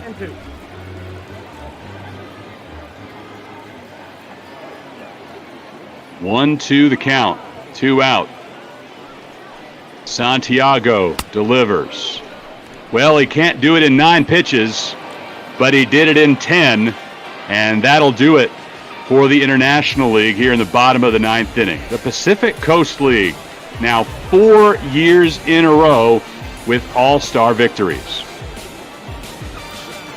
Yeah, and that may be showing a trend long term here, as it seems like over the past few years the National League has really started to pick up some traction over the American League, and the Pacific Coast League loaded with a lot of the National League team affiliates. Well, it goes in spurts in this all-star game rivalry. The International League won it for 4 consecutive years, and now the PCL has done it for 4 years, highlighted by a 5-run top of the 8th inning, and our MVP is pitcher Forrest Whitley. 2 perfect innings with a pair of strikeouts. And only 1 walk to boot in those 2 innings, so not giving up a lot of walks or really anything else to work with for the International League.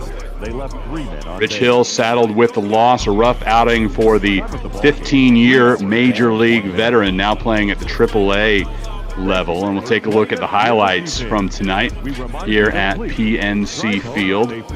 Starting off with Mr. White, Tyler, the Oklahoma City Dodger, lining one to center field and scoring the first run of the ball game.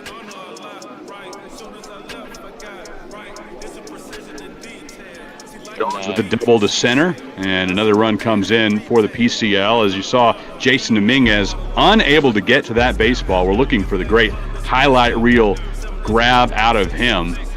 And then it's Rodriguez doubling in a run, and it's now 3-0 Pacific Coast League in the 6th. Yeah, and I mean, at this point, you thought that International League just had to have something coming back, but down 3-0, they really couldn't muster any offense, and this is where it all started to explode on them. Former Louisville Cardinal Corey Ray with a liner for an RBI, and then Van Morrison's nephew with a hit into left field. RBI single, 5-zip PCL. Again, this is all part of a 5-run top of the 8th inning. Tyler Henneman with a 3-run double into the corner in right, cleared the bases, and that was our final score, 8-zip. And we'll see the final pitch thrown by Mr. Santiago. Just a dominant performance up and down for these Pacific Coast All-Stars. And, you know, I mean, it's really accentuated by, you look at that box score, just the one hit for International League all game long. So just an incredible outing. It makes sense that a pitcher won the MVP. And like P. Mr. mentioned, could be some dominance coming up pretty soon for the National League. Mentioned that potential call-ups coming, and got the inside scoop. They didn't want to tell him before the game, wanted to let him focus, but I can tell you that Juan Nicasio, the closer that's currently with the Nashville Sounds, will any minute officially become a member of the Texas Rangers. They were waiting until after tonight's All-Star game to make that announcement, but he's not heading back to Nashville. He will head straight to Dallas-Fort Worth instead and arrive in time for the Rangers series this weekend against the Twins in Arlington.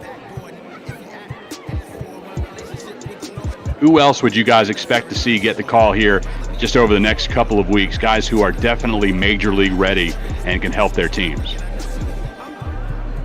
Well, I think you got to look, you know, partially to the systems and what each guy needs. You know, maybe some guys like Zach Godley might be doing pretty well, but the Tigers don't need a starting pitcher just at the moment.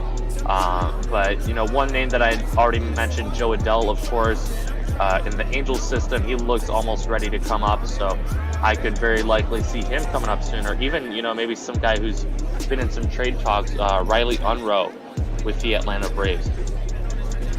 Guys, it's been fun. Again, they treated us so well in Moosic, Pennsylvania, and now we will give way. Again, this has been the AAA All-Star Game on the Major League Ball Network. Next up, a replay of last night's Major League All-Star Game. Enjoy.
I guess I'll mute myself and we can hear Virtual Cookie All right, everybody, let's get to our feet and let's get ready to meet our 2020 ML Bat Ball All-Stars.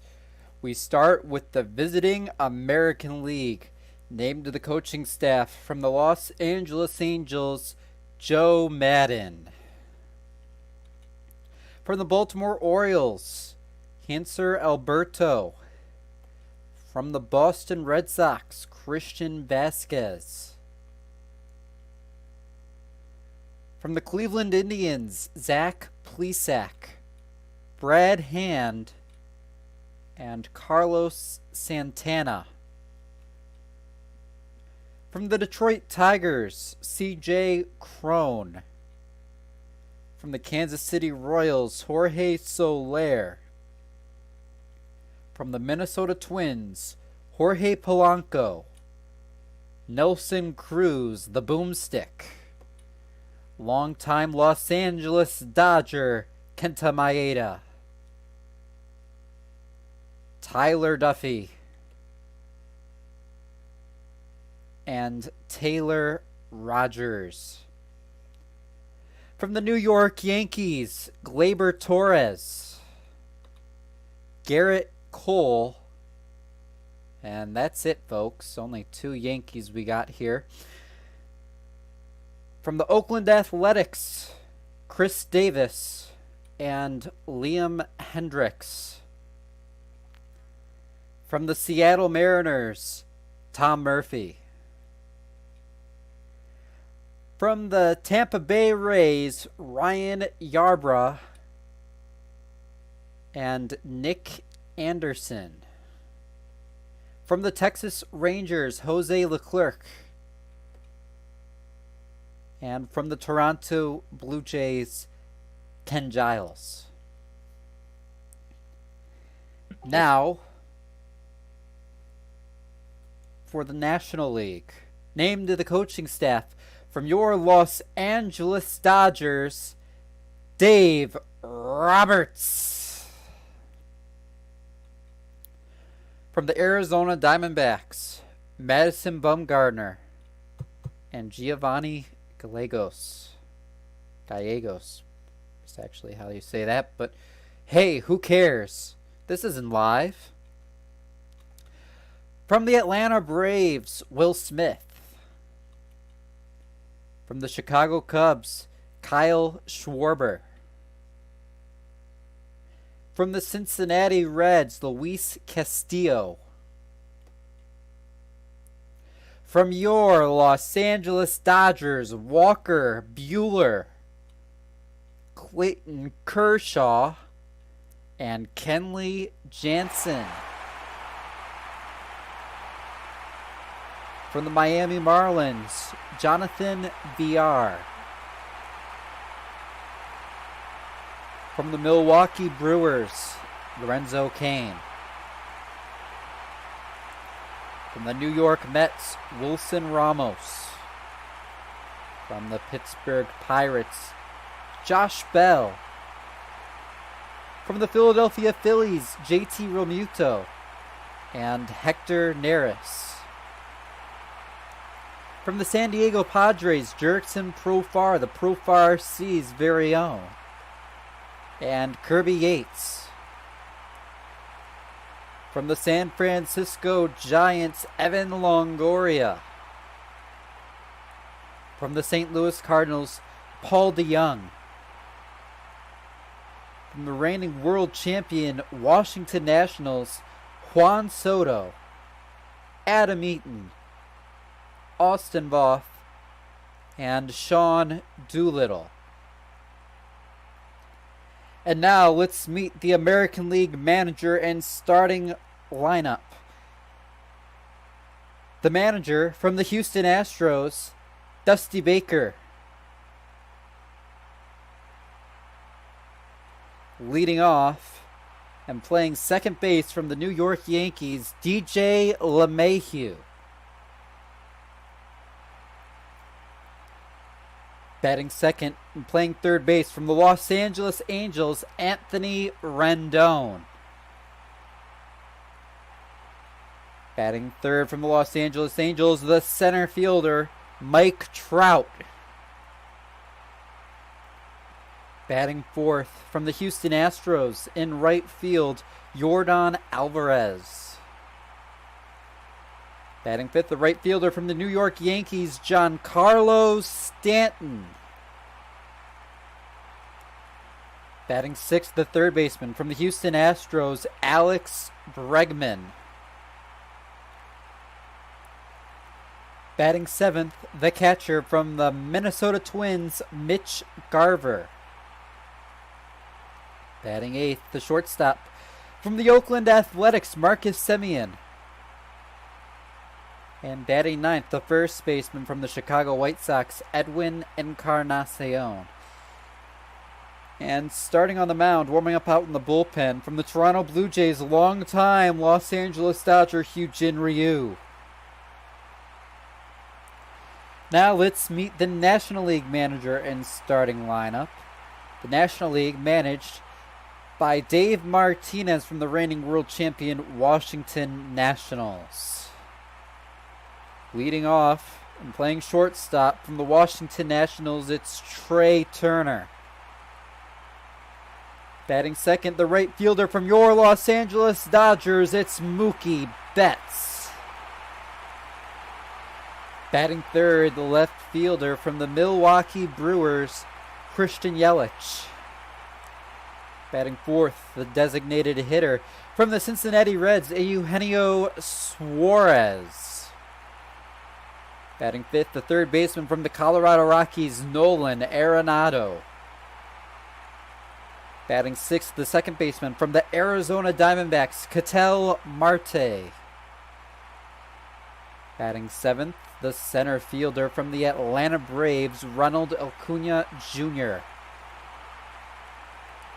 Batting eighth, the first baseman from the Atlanta Braves, Freddie Freeman. And batting ninth, warming up out in the bullpen, from the Washington Nationals, the catcher, Kurt Suzuki. And he will be catching the National League starting pitcher from the Chicago Cubs, Jose Quintana.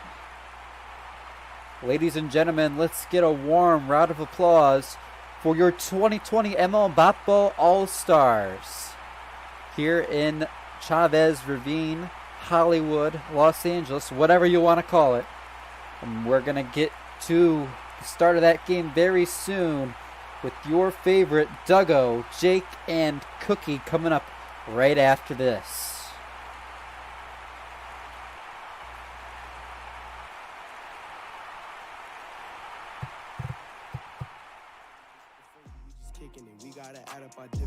And I think we're back, ain't we? I think we are too.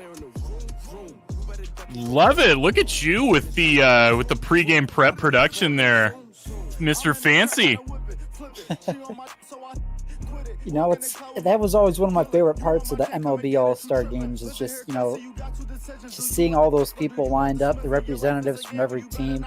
Obviously, we couldn't really line up all these people on a virtual field, so, that's the best we could do. But, it was a lot of fun to put together. I wish I would have edited in some boos and yays where it would have been appropriate at Dodger Stadium, but... Trash cans? Maybe some trash cans, too, yeah. God, could you imagine, realistically, though, any sort of Houston Astro getting announced as an all-star at Dodger Stadium, the reaction would be visceral. It would be such a visceral reaction, but it might also be the only thing that I will ever agree with Dodgers fans upon. I know I'm certainly never going to agree with the appropriate time to arrive and leave a baseball game. Yeah, you arrive in the fourth, leave in the sixth. I mean, that's the way to do it. Third and the seventh are the innings I typically go with. But every time I've needed to leave a baseball game early, I've always looked and been like, hey, should we make Dodgers fans and get out of here? What are y'all talking about? I go in the first inning and I leave in the ninth inning. Isn't that how you're supposed to watch baseball? Hey, man, sometimes by game 62 you've been to on the year, you're like, all right, I need to take a nap. This one's over. I'll catch the next one tomorrow. I mean, I'm not leaving before the seventh, no matter what the score is, but I can understand it. Yeah, I'm usually the type I get there about a half hour before the game begins, and I stay until the very end. But I mean, Dodger fans, maybe not so much. But never. Let me tell you, as a season ticket holder in a stadium infested with Dodgers fans, it's not like you, Cookie. Duggo, your mic seems very loud. Oh, yeah. Oh, wow. Yep. Okay, I'm glad it's not just me. Nope, you're good. That's, there we go. A little bit better. Yeah, so we're going to get this one underway. All-Star game. Oh, look at those graphics. Oh, they're just so pretty.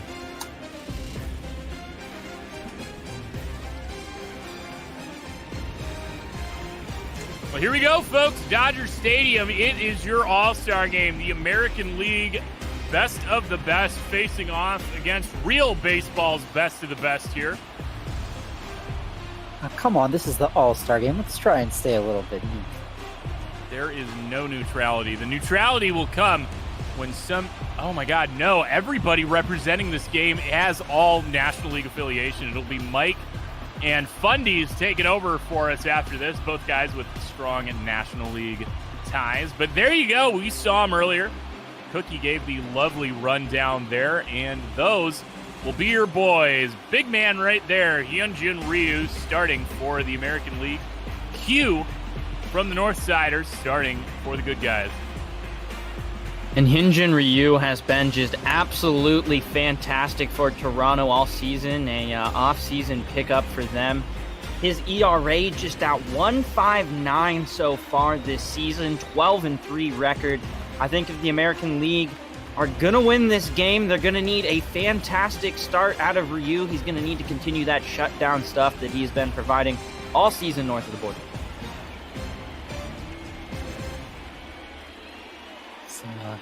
National anthem using, Ryu, a homecoming of sorts, and it'll be exciting to see him pitch in his former stadium facing the National League All-Stars. Lots of faces he's probably fairly familiar with.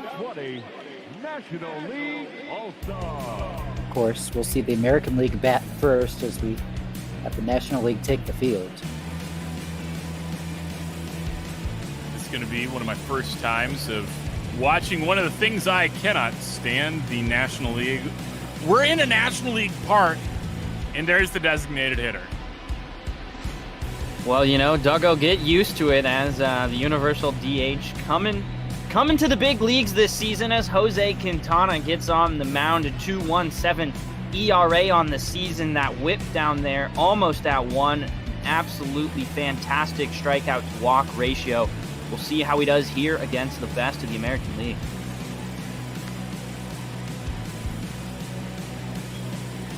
Yeah, should be a fun matchup. Lots of great starters in the NL. Of course, we'll look at the starting position players right now. We've already introduced them to you multiple times, folks. We won't say them all again, but Madison Bumgarner, Clayton Kershaw, Walker Buehler, all options we could see out of the pen here in the first few innings. All been having phenomenal campaigns, but I think the Cubs pitching staff has been far and away the best in all of baseball, so it's nice to see one of their guys, Quintana, get the nod. As the first pitch of the ball game comes in from Q and is fouled off by American League leadoff man here tonight, DJ LeMahieu. 7:05.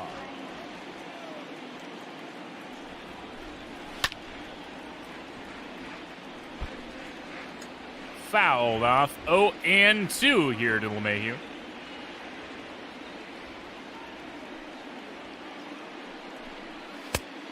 I got the count. 1-2. 1-2 is the count. A lovely 74 degrees here in Southern California. And where's PK when I need to know what zip code I'm in here? Maybe watching in chat. Who knows? Man, I thought the home run derby was last night, as that one's going to be driven deep into the gap. Yelich's toss in will be good for a double here as LeMahieu gets it started in big fashion. That was a hanging curveball, and it was hit. Not much to analyze. Yeah, just kind of surprising that Quintana starts off giving up that double. We saw such a huge improvement this season. In the 2019 campaign with the Cubs, just a 4.68 ERA, 13-9 record, and not the same level of strikeouts that we're seeing this season. So it's really been a new version of Quintana's pitching this season in Bop Ball that's allowed him to be so successful. So now Anthony Rendon, a new addition to the American League. He gets started right where DJ left off. Another gapper, and that one gets over the fence. So here come the home run derby references. That one is into Alameda County. Sure, let's do that. As Anthony Rendon makes this a 2-0 ball game. Yeah, that ball got out of here in a hurry. The AL is going for 8 straight, and they're not showing much mercy. That one, it wasn't a moonshot, but Oppo Taco for Rendon gives them the early 2-0 lead. Batting third, from the Los Angeles Angels, the center fielder. Of course, that'll bring in the best player in all of baseball. I don't think there's any contesting that. Mike Trout making what feels like probably his 500th straight All-Star game. Well, despite there not being 500 straight All-Star games, Mike Trout once again having a great season and continuing there as it gets hit out to left field. So 3 straight hits to start off the ball game for this American League All-Star squads, and they're absolutely rolling against Quintana. Everything has been into the gap, and just a good job of Yelich making sure that stays just a single. Man, we could have seen 3 straight extra base hits to start this one off. Instead, Trout held to a single. I don't know if I believe that. But, man, you want to talk about disappointment? RBI man, Yordan Alvarez quickly goes 3-6-3.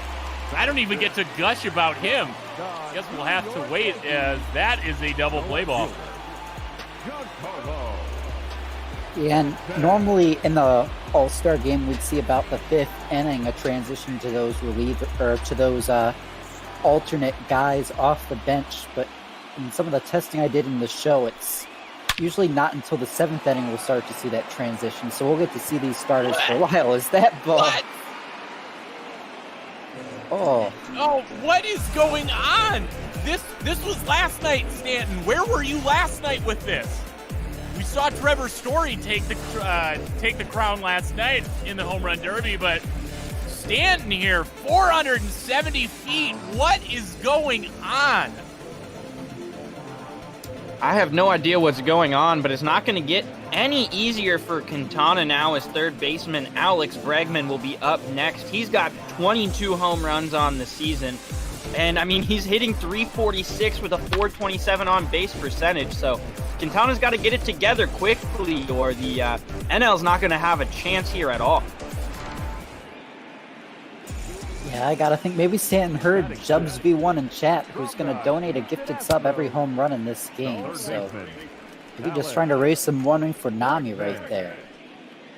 Oh man, if this keeps up the way it's going, man, hope you took out an insurance policy on it. They are just first pitch swinging on everything here. Somebody tell these guys the announcer tourney is just a little bit later, man. And that's going to be Bregman grounding out one third baseman to another as the inning finally over after a pair of big old ding-dongs here at Dodger Stadium make it a 3-0 game.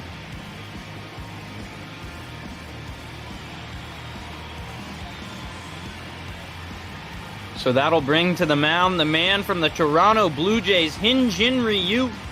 Hails from South Korea, having probably the best season of any pitcher in Bop Ball, that 1.59 ERA. Clearly in the lead of the American League.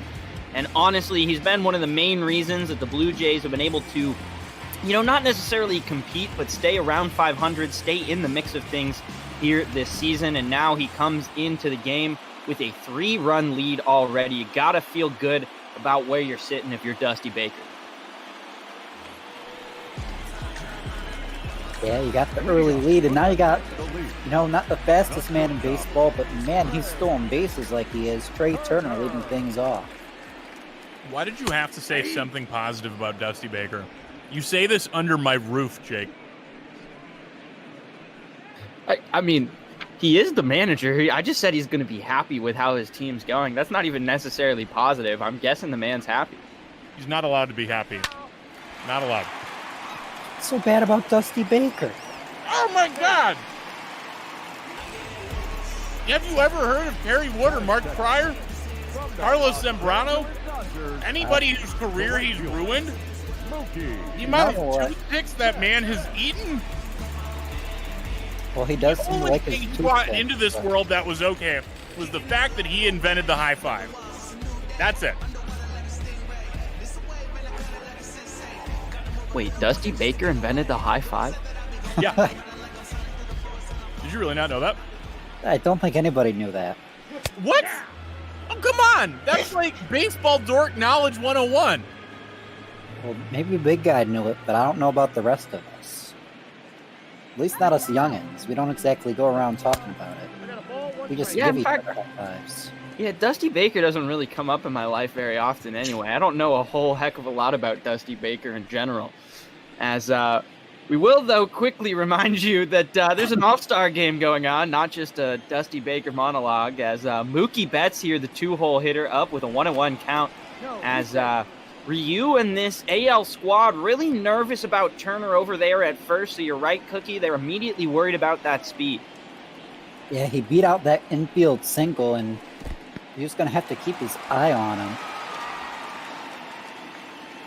Of course, the hometown guy, Mookie Betts, up right now. They'd love to see him do something. Ooh, that throw over was close. Not a bad move from Ryu, but I mean, he's going to take something absolutely special to get Turner on the base pass. Another look over there keeps him honest. But I think Jaden's got a good point and a really good question that I don't know the answer to. Why am I the angriest man on bot ball?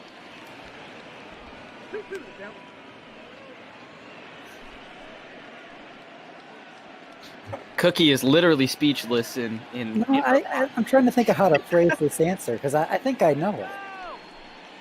Well, the 2-2 pitch comes in from Ryu. It's hit up the middle. That's a beautiful double play ball. So the hometown crowd doesn't get the hit they wanted from Mookie Betts. Instead, the first Dodger to come up here today immediately grounds into a double play. The left fielder, Christian. Tough luck for the National League. Already 2 down quickly, and it's the guy who almost won the MVP last year before going down with an injury, Christian Yelich, in the 3-hole tonight. I'm really curious as to what it is you think the reason is, especially if you're avoiding saying it. Well, it's because, you're a personality on there. You're trying to put on a bit of a show, and people like it when people get a little bit heated and mad and angry. And well, yeah. If you're not playing a character, you're not doing your job. As much as, oh God, I'm going to make a point that I'm going to hate. There's a reason guys like Stephen A. Smith and Colin Cowherd and the other one that I want to punch in the face all have jobs, man. It's not because they're good. It's because they play a character that people tune in for. I hate that I just compared myself anywhere close to those guys. But it's part of the fun, man. I mean, it is. But that's why Duggo's the angriest man, is because, there's no doubt a lot of us think Duggo's one of the best, and that's why, because he really embodies that side of playing the character. That's why we all love Duggo so much. But right now, it's a full count to Christian Yelich. The pitch in, fouled off, so he'll stay alive there with 2 down in the inning. Ryu trying to get through this first without much trouble would really be the polar opposite of the top of this first. Oh, I thought he went there. I did too, but the appeal down to third says no, he did not, so that'll be ball 4, the 6-pitch walk there. The designated hitter, Eugenio. Yeah, it's a little bit of something going. Second base runner of the inning for the National League. The first erased on a double play. They can't do that again. 2 down, but Eugenio Suarez getting the nod at DH will step in. Ooh, that was a bad swing right there. Really low. I just don't even know even if that is in the zone, what you're going to do with a pitch that far down with that much movement towards the ground. 1-1. Yeah, I was about to say, like, you're gonna bring up that I'm the angriest guy on the network here, and then you're gonna bring up the universal DH is a great thing for the sport of baseball. Like, are you just trying to get me unhinged today? I believe that's probably the goal. We should probably leave that for for tomorrow or the day after's broadcast and try and give all these stars playing today a little bit of love as the Reds Suarez hits one down the line foul. Hey man, I just saw how much of a blast that everything was with the home run derby, and let's be real, a lot of these national broadcasts says that's gonna be a strikeout from the number one strikeout man in the National League, Eugenio Suarez, as the National League leaves one on as they still trail the American League All-Stars by 3. Leading up for the American League, the catcher, Mitch. Yeah, that derby was a lot of fun last night. One of the best calls in all of baseball history, I think. Well, now we're going to have Mitch Garver at the plate, the catcher for the Twins. We talked about it a little bit in the pregame show. He's just killing the ball for a catcher. That 344 average, 27 home runs, 65 RBIs. And the impressive thing is, while he does have 73 strikeouts, he also has 40 walks on the season.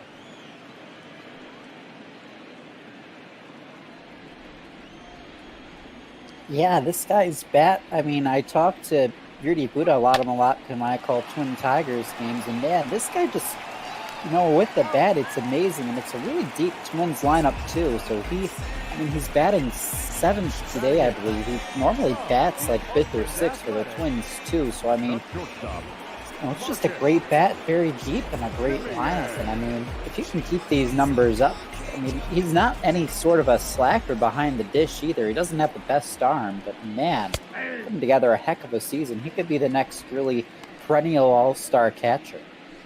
It's just really nice that the Twins were able to do that, kind of make it wasn't as seamless as many Twins fans might like, but, to be able to go from Mauer to somebody else who's all-star quality like that's got to be kind of a relief, as that is a ground out from MVP finalist Marcus Semien.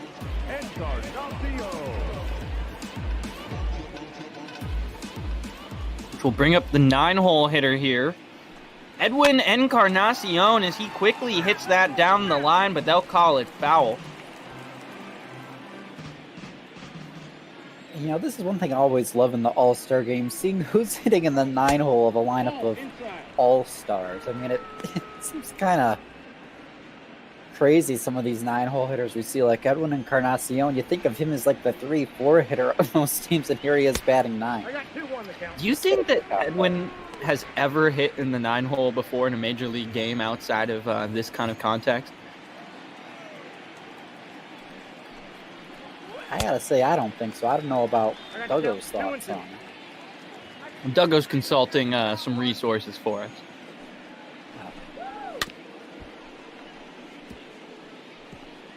So we'll see. Batting 9th, Edwin Encarnacion has played 67 games and taken 167 plate appearances from the 9-hole. Interesting. And what might be a little more interesting to everyone here is Jubs owes us another sub. It's a home run to left to line drive with 2 away for Encarnacion to make it a 4-0 AL lead. Yeah, the big flies keep being the strategy here for the American League. And, given the style of play between the two leagues, that does make sense. Jose Quintana, though, I just don't know how much longer you want to leave him out there. Just really doesn't seem to have it against his all-star lineup. Yeah, usually we'll see those starters go about 2 innings in the all-star game. We'll see if they stick with Quintana through 2 full. He's already gotten 5 outs. Nope, that's the ball. I think if this was the real All-Star game after giving up 3 in the first, they wouldn't have given him a second inning. But What do you mean? This is a real All-Star game. I mean, I suppose. This is the only All-Star game we get this year. Oh my God, it continues to rain here. Back to back as LeMahieu is 6 total bases on the day. It is just the second inning.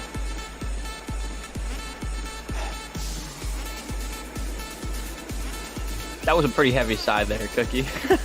I mean, I'm just trying to think of how I can frame Duggo with this. I mean, how can you say the AL is not? I mean, maybe you don't like the rules better, but there's no question the AL is the better league right now with how this game is going so far. Hey man, just because you can hit a bunch of dingers doesn't mean you know how to play good baseball. It certainly helps when, the score is quickly 5-0 in the top of the second. Much like I'm sure my quarterfinals game is going to go later today. Yeah, it's going to be fun. For those of you who don't know, you got to see me lose to Jaden Becker before this game got underway. Mostly Duggo and Jake playing at 10 and 11 Eastern time tonight. And probably both promptly get eliminated, but, we'll give them a chance. Hey, I'm just hoping I get a hit, okay? Just a hit. It's my first day playing the show 20 instead of the show 19, so it's going to be a rough one, okay?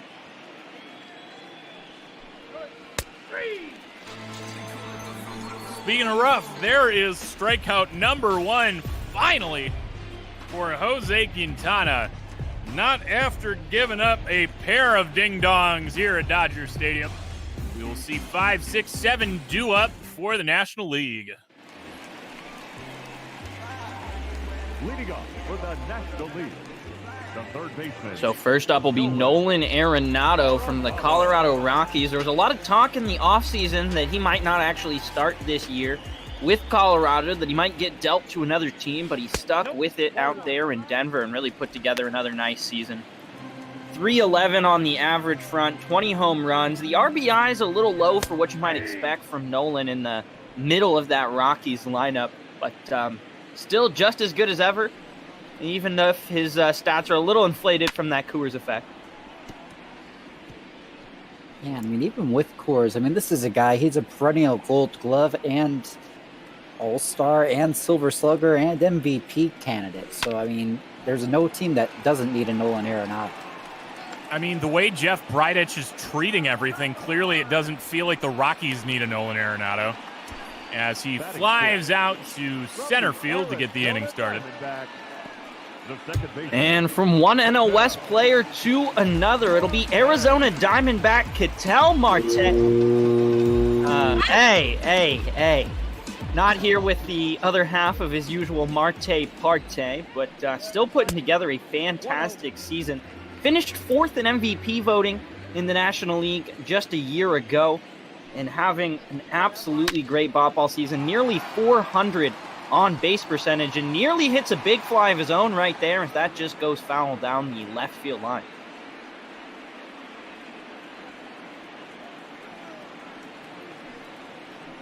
Just had to give the crowd reaction for you all. He's not going to get boos. It is LA. He's not a giant.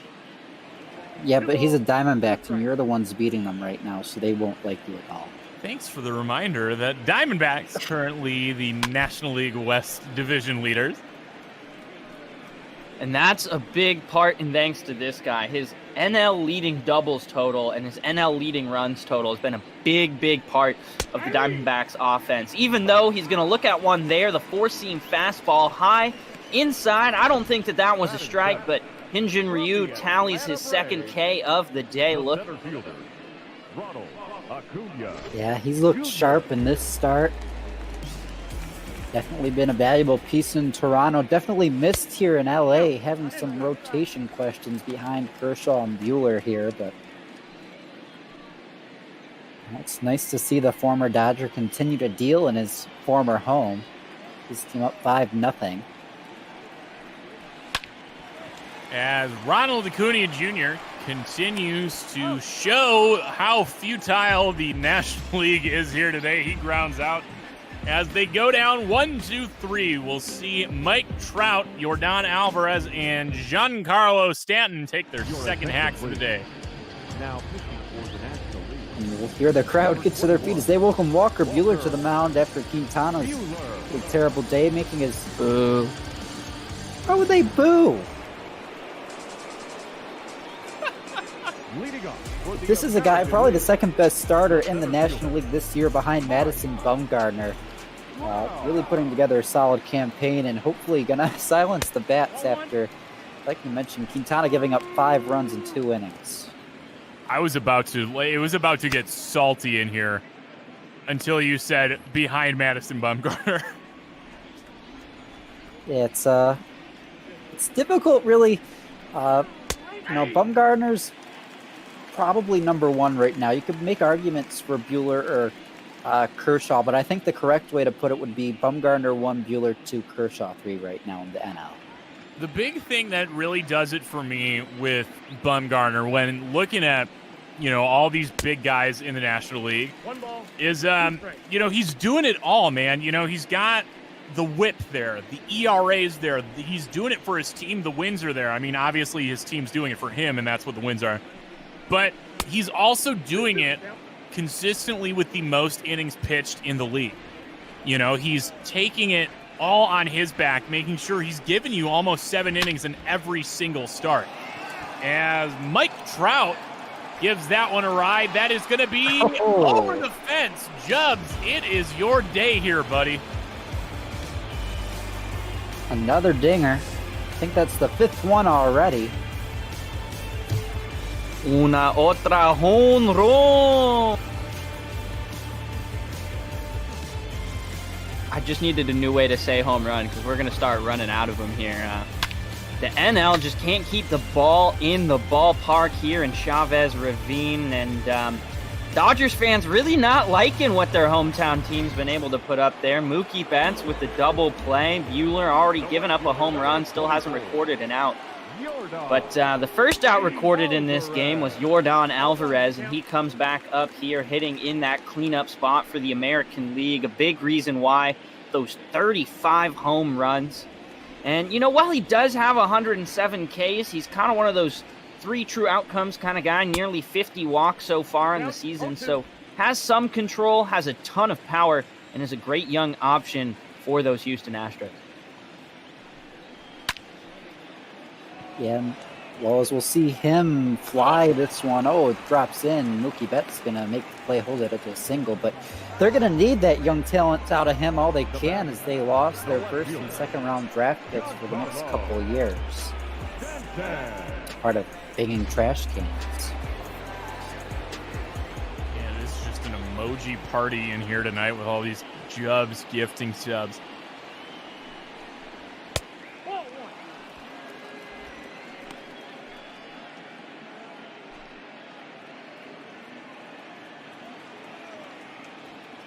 So, it's Giancarlo Stanton. Had home run number 2 of the night. Quickly ahead 2-0. We did see Austin Voth of the Nationals up in the bullpen. I got to think, maybe they go to him. Buehler can't settle in here. Yeah, you just got to get to your 3 batter rule limit, and then I feel like maybe it's time to make a move once again. Although down 6 already at this point, do you just kind of want to let Buehler go, especially in front of his hometown crowd here in LA? But he loses him there. That slider just slid a little bit too far in, and Giancarlo Stanton's taking a walk. There you go. I feel like Stan's one of those guys who just try and show everyone up in the All-Star game and be taking cuts like wild. I don't know. Stanton's always been one of my favorite guys when it comes to power. Just wish he could get contact a little bit more, but I mean, even so, he doesn't have bad contact so far this ball season. The 306 average acceptable. The 382 on base percentage is darn near fantastic. So I understand what you mean, but it's not like he's so power dependent without that contact that the average really begins to suffer there, and you really need those home runs to see him be a productive offensive threat. You know, he's useful in other parts of the game, not just home runs. Yeah, that's a good point. And, touching on those numbers, I mean, he has an OPS over 1,000 on the year, 33 home runs, and 100 strikeouts to 45 walks in the first half, as we will see Alex Bregman, some cheers from the crowd as he goes down on strikes. So not only cheers for Buehler getting his first out of the inning, but also, screw the Astros. Asterix.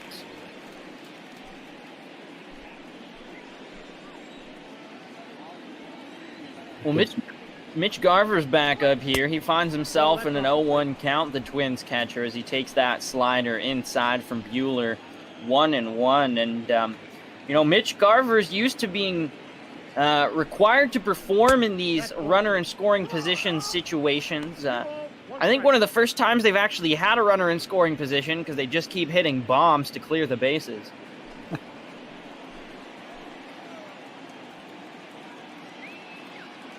Alvarez over at second. Stanton at first as he fouls that back. 2-2 is the count.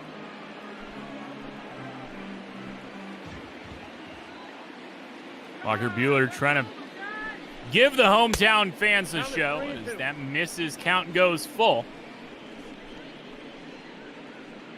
It's just a little bit high. Looking for that high outside corner, but obviously missed it.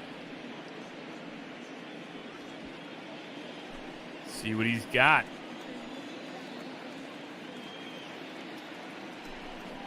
Payoff pitch, swing and a miss. Back-to-back strikeouts for Buehler, so a little bit of a bounce back here today.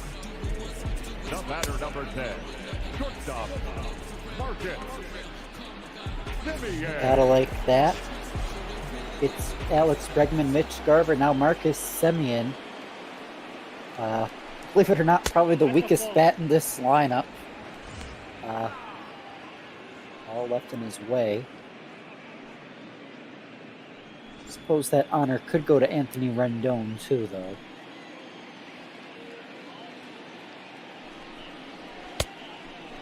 Hearing all this talk about Moises Alou and the good old piss hands. Now I'm thinking about Dodgers legend Rich Hill. Good old Dick Mountain. Is Rich Hill really a legend in Dodgers lore, Cookie? Can you give us the official determination on that one? I mean, Dodgers are kind of my secondary team. I don't live in LA, so I don't know what they say about Rich Hill, but as he's a University of Michigan alum, I mean, Rich Hill's way up there for me. That's all I really got to say on that. Well, Buehler gives up a walk there to Marcus Semien, the shortstop. So now the bases are going to be juiced. There are two down here for the American League, but Edwin Encarnacion comes back up. His first at-bat was a solo shot back in just the last inning, as the American League has been able to get all the way back through their order. We'll see what Edwin does here. Hanging breaking ball is not able to punish that. Fouls it off 0-1. Kind of interesting, we talk a lot about that AL Central kind of three-team race being one of the more interesting things in ball. Edwin Encarnacion, the only representative from those White Sox here today. I think that just kind of shows you the level of team baseball the White Sox have been playing. Not that, any one guy's doing it all the time, kind of like a Yordan Alvarez type for the Astros or something like that. Everyone's contributing equally. The pitching staff's contributing relatively equally. And so there isn't necessarily those individual stars. It's just a well-constructed baseball team. I was curious. The two teams with the most representatives are the Minnesota Twins and the Washington Nationals. They at least lead their respective divisions. The Nationals actually might have one more than the Twins, all told. I don't remember the final tally, but those are your star-heavy teams, I suppose. Buehler's going to get that strikeout to end the inning. 3 Ks for Buehler with a home run and some extra base runners sandwiched in between. But that home run's the only run he'll let up here in the third inning. So, he does a better job than Quintana here, and now the National League really just needs to focus on getting any semblance of offense, but that's not going to be an easy task against this guy, Garrett Cole. That 2.46 ERA is impressive, but look at those strikeout numbers. Already has over 160 strikeouts in this ball season. He gets people to swing and miss with ease. Yeah, he was a great pitcher for Pirates, but once he came to Houston, it really seemed like he stepped up another level and was right up there with Justin Verlander and Zach Greinke later last year in the top of that rotation, doing some pretty outstanding things. And now, obviously, signed the biggest contract ever for a pitcher in the offseason to come to New York. Yeah, man, it just seems like every year that Houston gets a brand new star pitcher. It's just not fair. Of course, they haven't done anything with him for a while, so, And they were cheating, If you have that good of a pitching rotation, you should be able to win a World Series without cheating.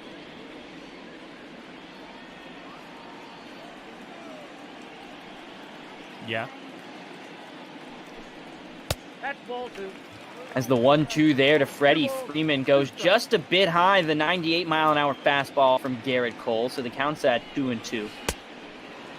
Swing and a miss, and Garrett Cole gets his first All-Star strikeout here in 2020. Batting ninth from the Washington Nationals.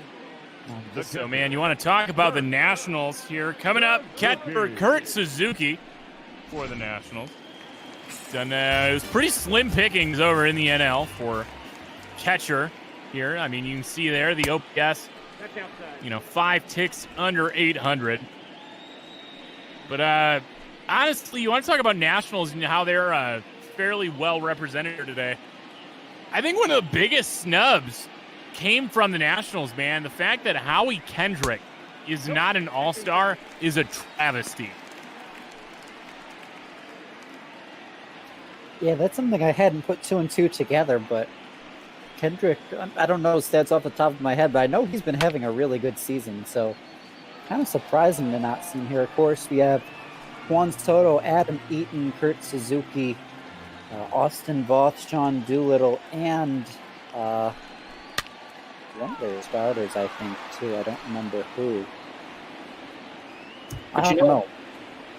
Yeah, I mean, definitely a snub, but, at the end of the day, you still got to fit on somebody from, all the teams and fit everyone into this lineup. So inevitably, there's going to be good players that don't get opportunities, and I think he's feeling just fine with his 2019 World Series ring. Got it pulled up here as that one pulls foul. Vicious foul here. Count full here to Suzuki. I'll get into the nitty-gritty after this at-bat. Cole looking for back-to-back strikeouts. Does not get it on a foul ball. Of course, Suzuki's teammate, Trey Turner, on deck. That was the name I was reading just a second ago, the 6th representative from the Nationals here today. Well, there we go. He gets another strikeout there on the slider. So Garrett Cole with the swing and miss action, doing exactly what he's done in the regular season, and the American League just continues to roll over this NL All-Star squad. Lineup going to turn around to another National here, Trey Turner. The stolen base extraordinaire in the National League. 31 stolen bases. But his boy, Howie Kendrick, got his line right here. 319, 381, 568. Good for a 949 OPS. 20 home runs, 20 dingers, 72 RBI, and a 42 to 33 strikeout to walk ratio. For a guy that is 36 years old. 14th year in the league. 2 balls, 1 strike.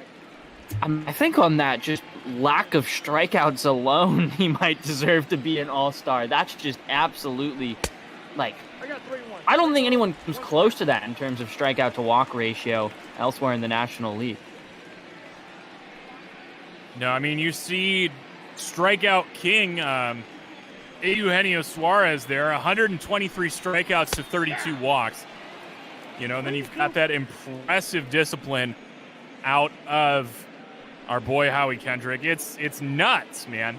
That's all the kind of stuff that really sells snub for me, especially after somebody who very well could have been the World Series MVP as Turner puts that one past a leaping Yordan Alvarez. It was never going to be pretty with him playing in the right field out here, but that is an easy triple here for Trey Turner with 2 outs. Yeah, the one quirk with voting here is that there is no DH vote for the AL, so we saw a couple DHs in, Stanton and Alvarez make the team on the field, so we're going to see some funky things like that go on today. Yeah, but then Anthony Rendon, a guy who can actually probably play in the field, sitting there at the designated hitter.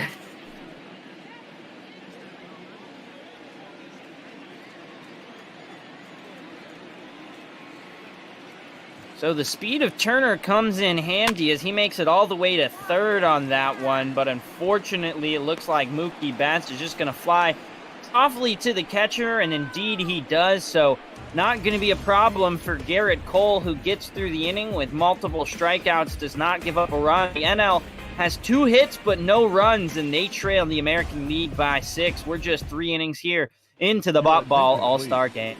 Now pitching for the National League. We're going to have another Dodger come to the mound, Clayton Kershaw, making his 21st appearance. And like we mentioned earlier, one of the top 3 pitchers in the NL. And Buehler preceded him, gave up the home run and loaded the bases, but stranded them that way. And the other top guy, Madison Bumgarner, I'm kind of doubtful we'll see him today. He started on Sunday, but if we do, I imagine we'll see him coming out in the 5th. Yeah, part of me, there's a little part of me that thought he might end up starting this game. Depending on how Sunday went. Did not go the greatest for Madison. Did give up 3 earned runs in an eventual 5-3 loss to the White Sox before the break started. But doubtful we'll see him here after that action on Sunday. We'll likely see him come in next sometime this weekend.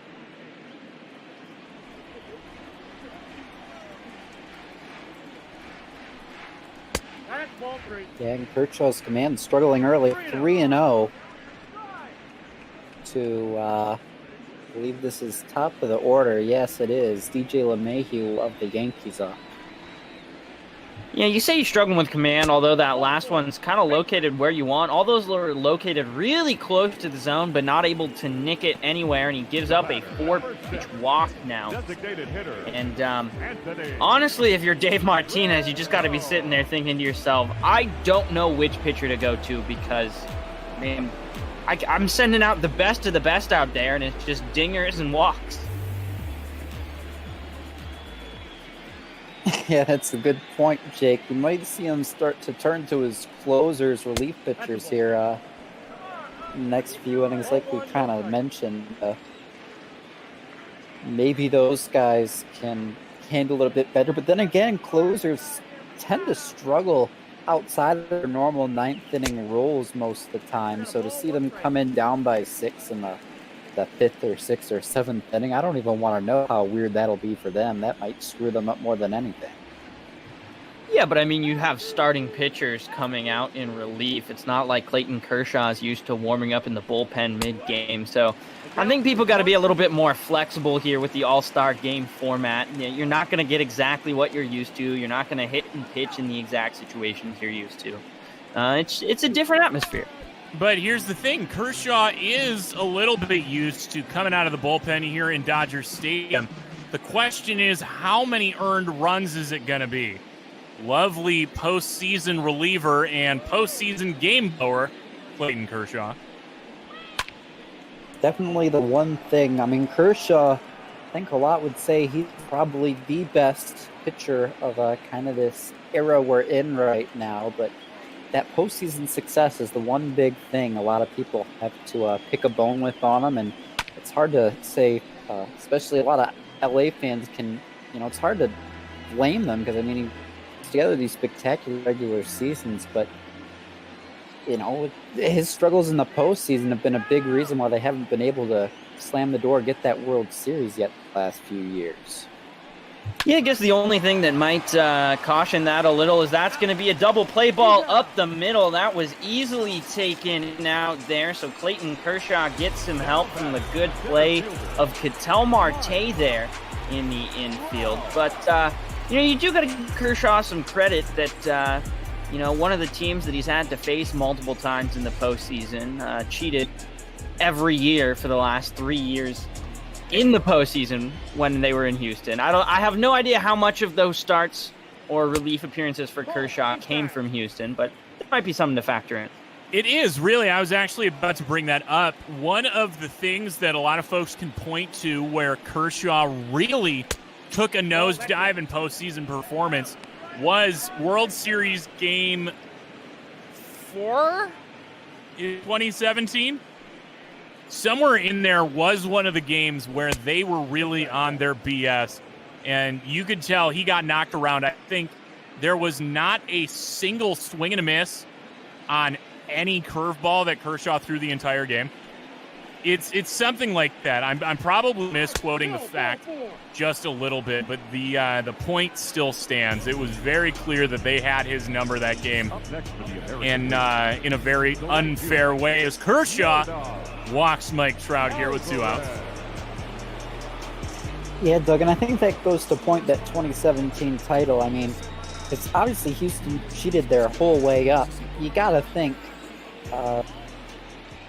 the Yankees or the Dodgers, as much as literally everybody who isn't a fan of those teams hates those teams, one of those teams definitely deserved that title. Yeah, I mean, you can't give it to them in retrospect, but the Asterix definitely don't deserve the title, that's for sure.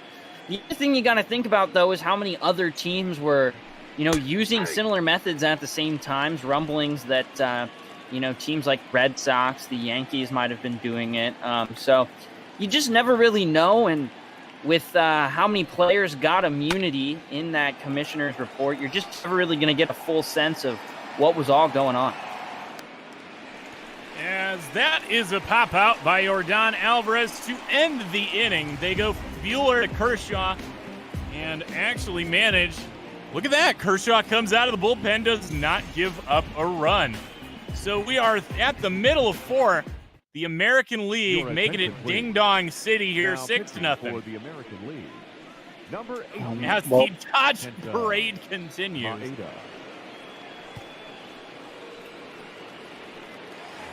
Gotta guess Big Sexy in chat, but yeah, Kenta Maeda, now with the Twins, former Dodgers starter. Now the 4th current or former Dodgers starter in today joins Ryu, Kershaw, and Buehler. He'll be pitching for the American League here in the 4th, facing the heart of the order for the National League, still looking to get on the board. Oh, I spelled Big Sexy completely wrong. That's what happens when you just kind of jam your keyboard.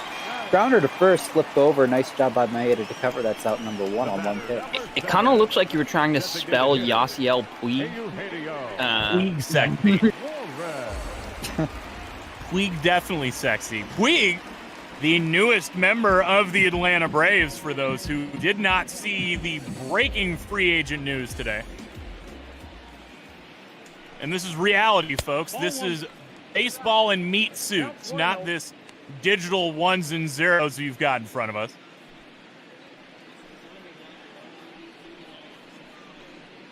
However, I will say that, some important transactions going to be announced later in this All-Star game. There might be a little bit of a move going down between the Marlins and the Athletics, so stay tuned as that one's grounded over to first. An easy play there, and that'll be 2 down here in the bottom of the 4th for the National League. So Kenta Maeda getting it done. Yeah, having a nice inning, and you hinted that transaction. I will point out to everybody, the Marlins' only all-star is Jonathan Villar, and you got to think they'd be the ones dealing some major league piece here. So I don't want to speculate too much, but... Well, I can't speculate as I am the Oakland trade rep / general manager, so I know exactly what went down, but I'll let y'all speculate for the time being. That one's roped out to deep left field, going back, it's gone! That's a home run for Nolan Arenado. 410 feet, not even 100 miles per hour off the bat, but it doesn't matter. The National League is on the scoreboard. They're now just trailing by 5. It's 6-1 here in the All-Star game from Los Angeles. And the National League's gonna put up a board number 1 on this touch 'em all time by Nolan Arenado. Yeah, Story may have won the Derby last night, but it's his teammate Arenado hitting the first dinger for the National League here tonight. Shout out to Shark Shavery. I knew he would give me crap if I didn't get in the touch 'em all time Nolan Arenado call. I want to give a big shout out.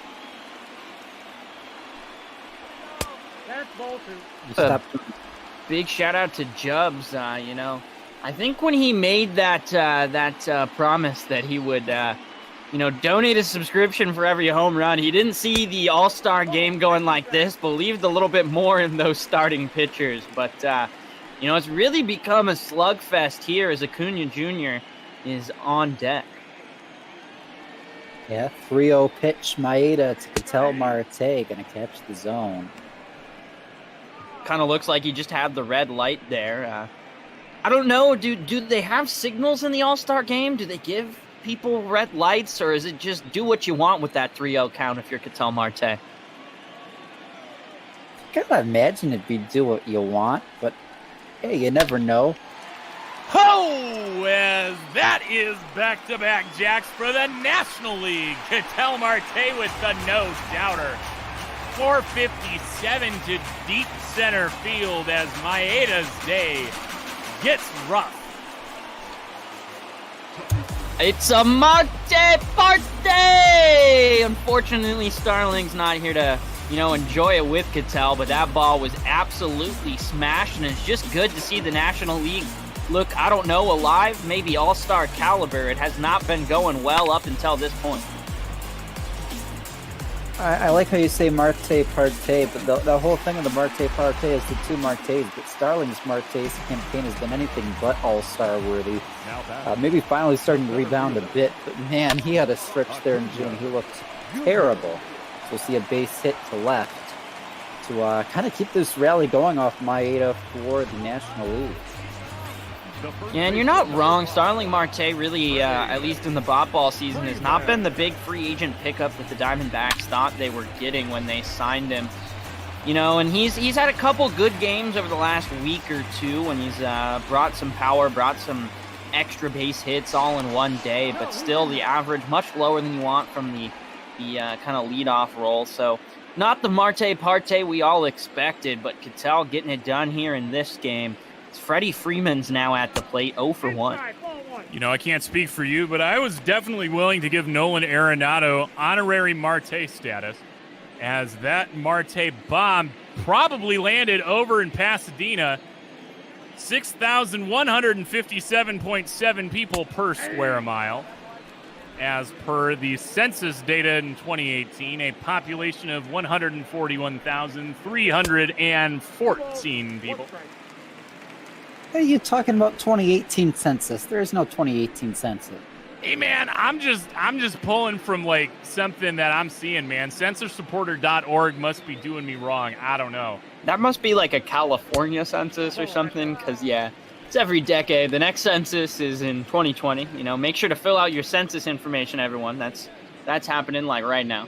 That is important when it comes down to congressional representation and allocation of federal funding, folks. So you may think it's all a joke, but those kids in public school don't think it is, as Freddie Freeman goes down the line, foul, full count.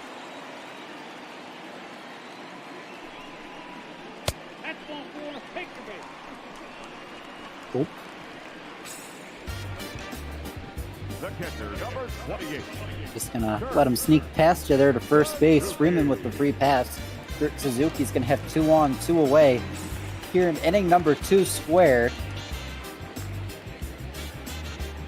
So, God, I wish we didn't have Push to talk on, because we just had a nice little conversation about federal funding and the fact that I work for a school district, and how federal funds for public schools do get allocated and this, that, and the other.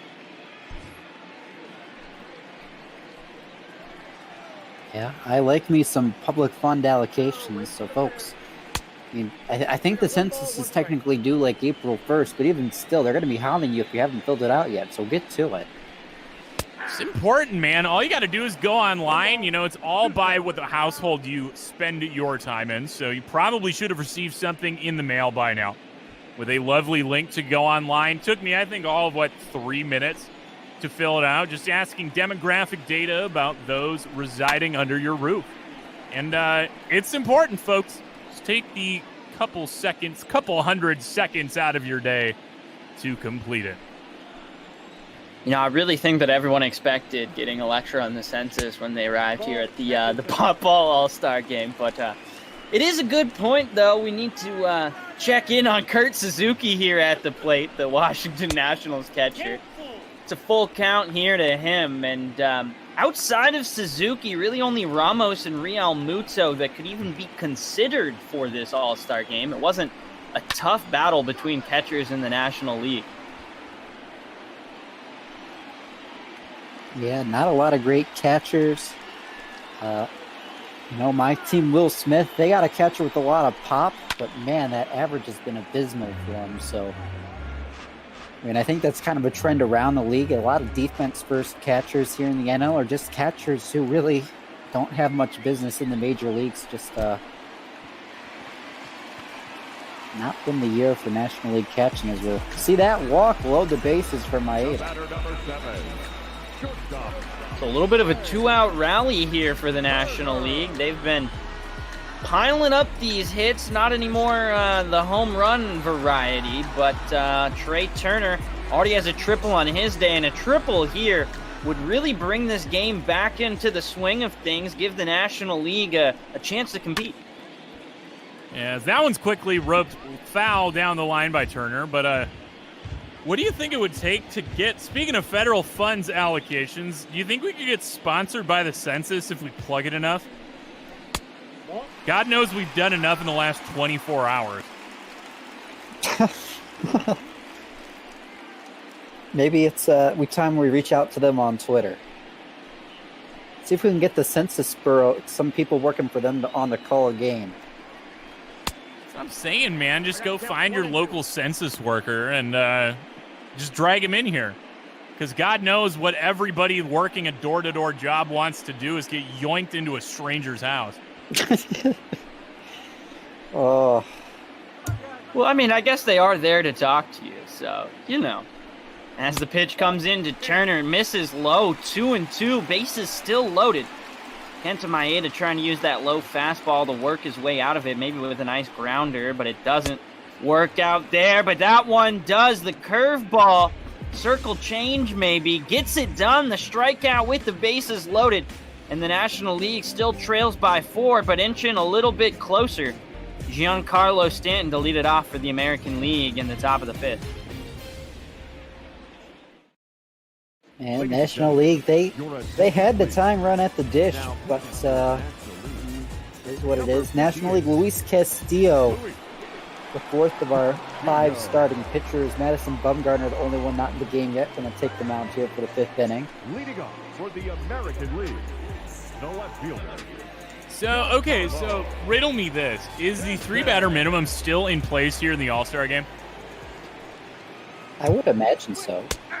Because is that not like a staple of how the All-Star game works when you've got to rifle through 1,500 different relievers?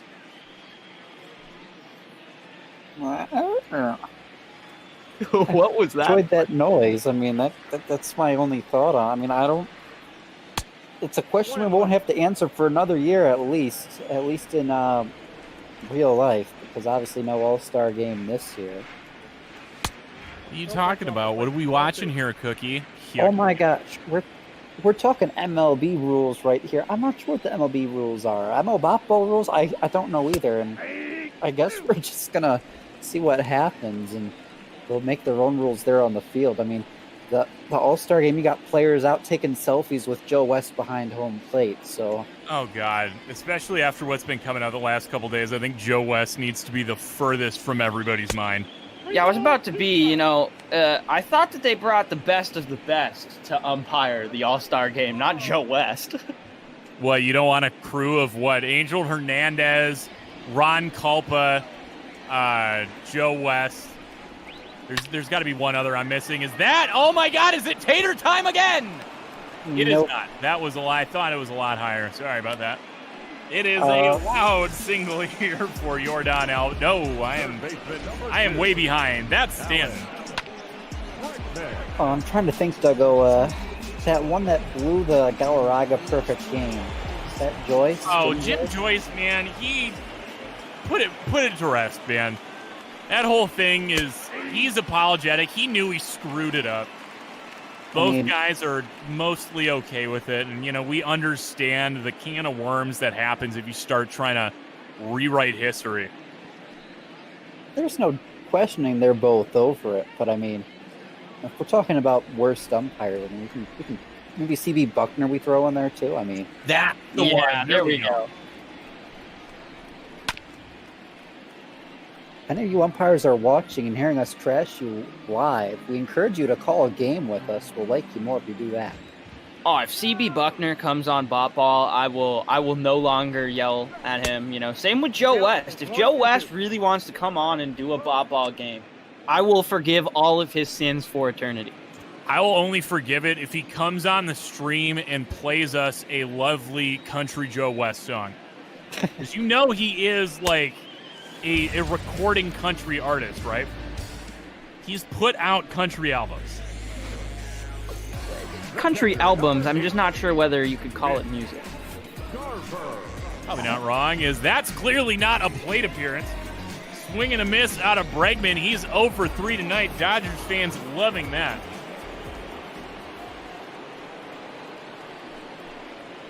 At the ball. Yeah, Mitch Garver. That was a nice pitch from Castillo on the circle change, but they call it a ball. Man, I'm really hoping bigger things out of Garver than an 0 for 2 day today, especially how the AL's been playing and how much I've been in particular hyping him up. But looks like the hitless parade's going to continue for him. Yeah, just got far too underneath that ball there, and Mookie Betts able to track it down with ease out there in right field. So Mitch Garver doesn't look like his normal self today. That strikeout was atypical, and then just a lot of weak contact so far. I'm used to him just barreling that bat and hitting the ball far, at least, loud outs, not just these kind of lackluster pop flies, the lackluster ground out.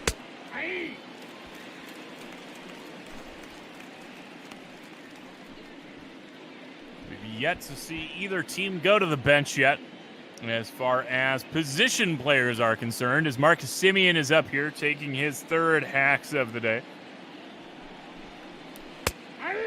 Yeah, like we mentioned earlier, that probably won't be till the 7th inning we start to see that happen.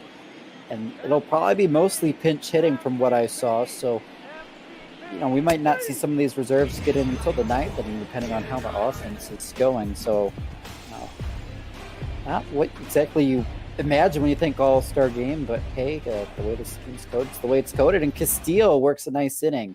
Your attention, please. Now, second straight 0 put on the board for the American League, and Ryan Yarbrough on the what team? Tampa Bay Rays. Come on, Cookie. I said, does anybody need me to put the team data next to any of these guys? And nobody said yes. I knew his team. I'm just trying to think of what the Rays were called because I had the logo in my head, but I couldn't think of the Rays part. Just Tampa Bay. I couldn't even think of the Tampa Bay part. I could just think of the TB. But that could have worked, I think. I think we would have all at least known what you meant. Ryan Yarbrough, ace pitcher on tuberculosis. Off the plate, ball 1. Fires in a ball there to Mookie Betts, 1-1. He plays for the Devil Rays, right? Wade Boggs does too, from what I remember. May he rest in peace. As that's a pop out here to start the game, or start the inning. Jesus. Wade Boggs also could drink an unreasonable amount of beers on one plane flight, so, you know, I'm going to give him a free pass for having to play in Tampa. We do welcome the guys that are going to carry the second half of the ballgame for you. It's Big Fun and Mike A. What is up, y'all? They're just watching this pretty wild All-Star game. AL just coming out scorching hot. Calmed off a lot since. And that with a great shot in the bottom of the fourth to even this up as Turner struck out with the bases loaded as a potential tying run. So still a lot of time left in this one. I, for one, am just glad to see offense back in the All-Star game. I know we had that bomb fest back in 2018, but for the longest time, it has just been nothing but 98 and 99 out of the bullpen throughout the night. Nobody gets any good contact. I like to see some offense in my All-Star game. Well, there's been plenty of that, at least in the long ball variety. Unfortunately, both of these teams, when they've gotten, you know, a bunch of runners in scoring position, really haven't been able to come up with the contact necessary to drive them home the traditional way.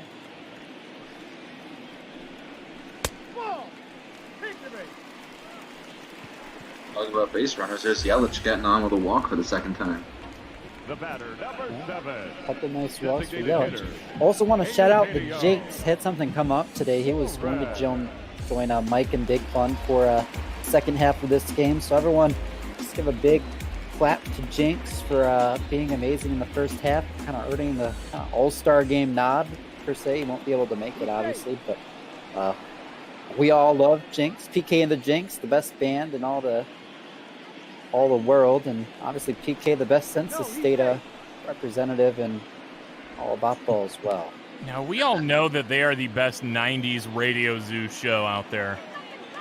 Yeah, their prank calls are legendary during the drive time hours. I mean, like, tell me I'm wrong that it's every single 97.9 station across the country, doesn't matter what city you're in, that's the station those guys are on. Whoa. Space Runner breaking for second, and Yelich has his first stolen base of the All-Star game. Well, I was going to make fun of Yelich for taking so many walks, because I don't think any kids ever dreamed of going to the MLB All-Star game and then getting a base on balls twice. But hey, you know, he's doing something exciting now. He stole. Now, will he steal third? That would be really something to write home about. I'm ready to see it. Although you got to be nervous because Eugenio Suarez is up here, so the chance that they just strike him out and then get you at third for a double play to end the inning is kind of high.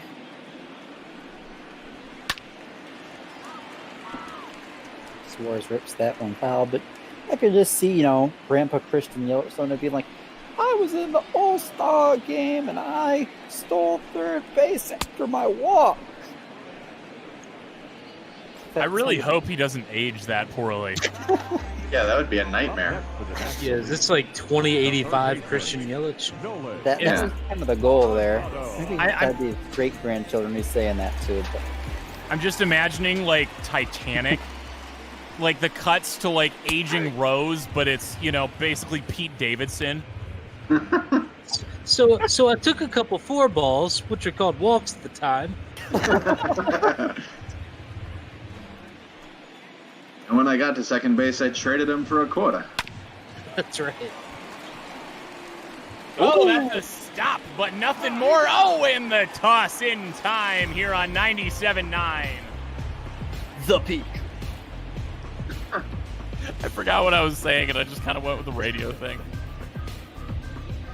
All right, so it's still 6-2 American League. You're watching 97.9, the home of ML Basketball.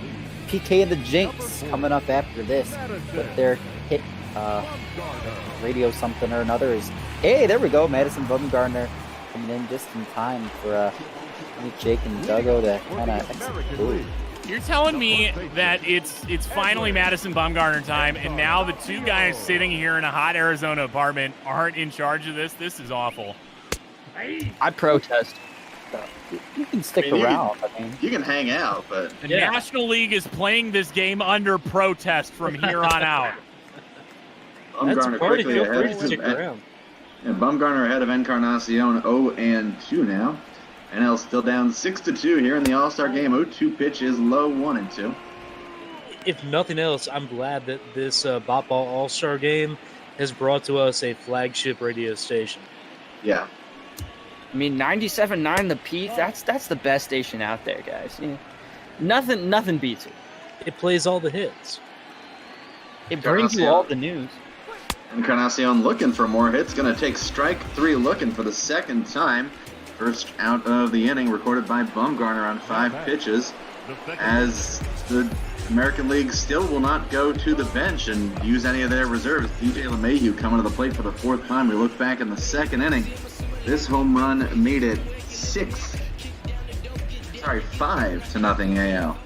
That was an absolute trace around by LeMahieu. But Baumgartner, big credit there. He's had such a great season, and he comes in with that Mad Bum mentality as he gets one over to jump up in the count 0-1. Mad Bum getting a little bit long in the tooth, but man, things that reminded me I'm getting long in the tooth when those 97.9 stations went from 80s, 90s and now to 90s, 2000s and now. God, I hate it. It happened without you, with you barely noticing it. Yeah, because everybody's rolling around with their Spotifys and their Apple Musics and their talkies. They're watching their Zunes. Oh my God. 2-1 from Bumgarner. This one's hit towards second base, scooped up nicely, and making the play is Ketel Marte for the second out.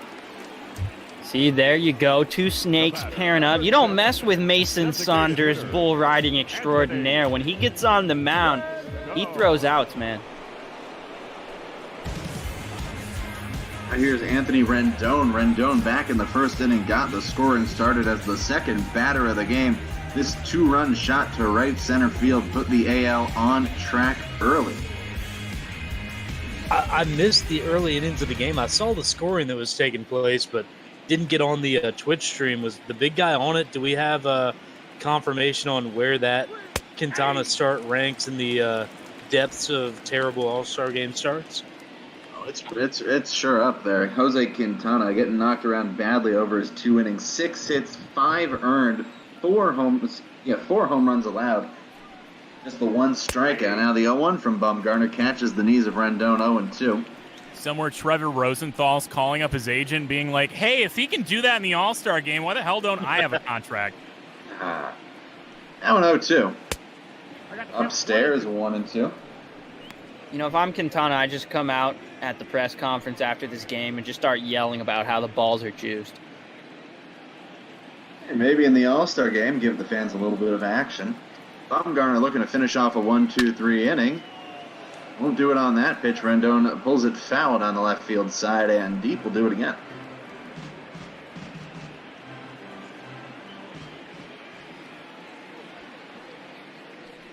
Now that 1-2 is low and inside for the ankles of Rendon. 2-2.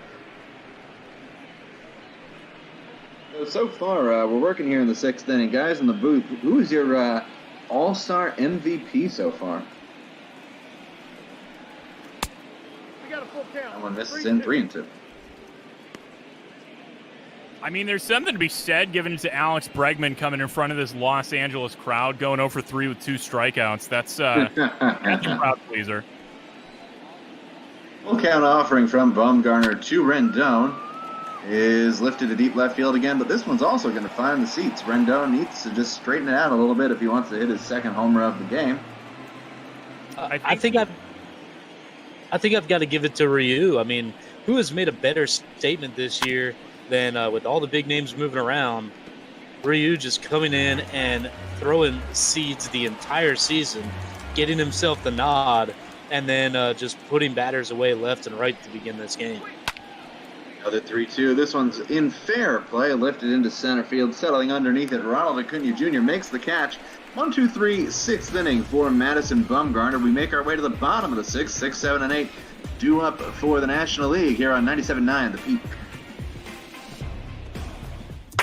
I'm glad that my nickname's sticking around, but with the end of the day for Bumgarner, I think that'll do it for Duggo and myself. Thanks for allowing us to come on this All-Star game call, and you'll be in good hands. Mike and Big Fun are two of the best, so enjoy the rest of the festivity. Before we dip out, you're talking about an actual MVP for this All-Star game. I think the one thing that needs to hold true no matter what is that just like his career, Mike Trout is very deserving of it and is going to get snubbed.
Let's get right to it.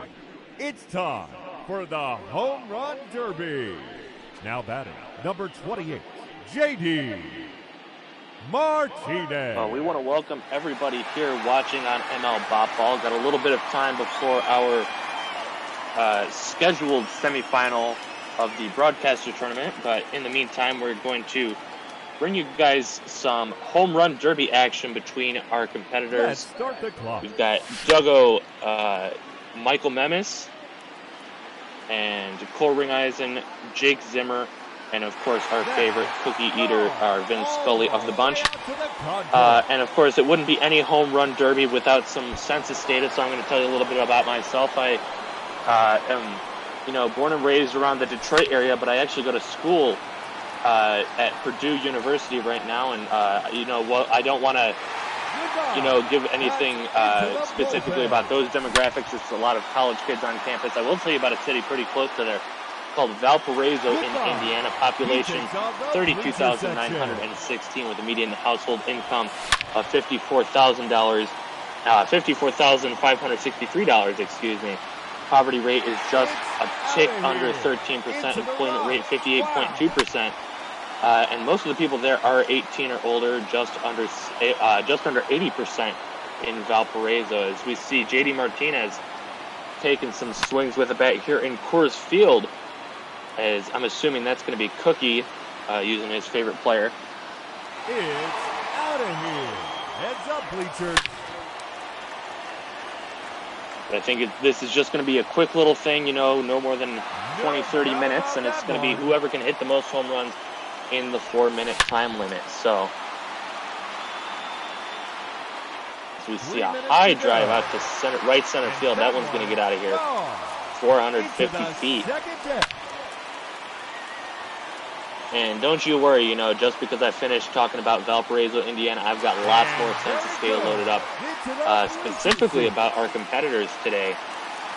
And I'm not quite sure whether or not we're going to be viewing their screens right away. It's kind of hard to tell, but I think everyone's just kind of going off on their own. So let's tell you a little bit about our competitors. Of course, Cole Ringeisen, native of the great state of Wisconsin. Capital city of that is Madison, and according to the 2010 U.S. Census, they had around 258,034 people living in Madison.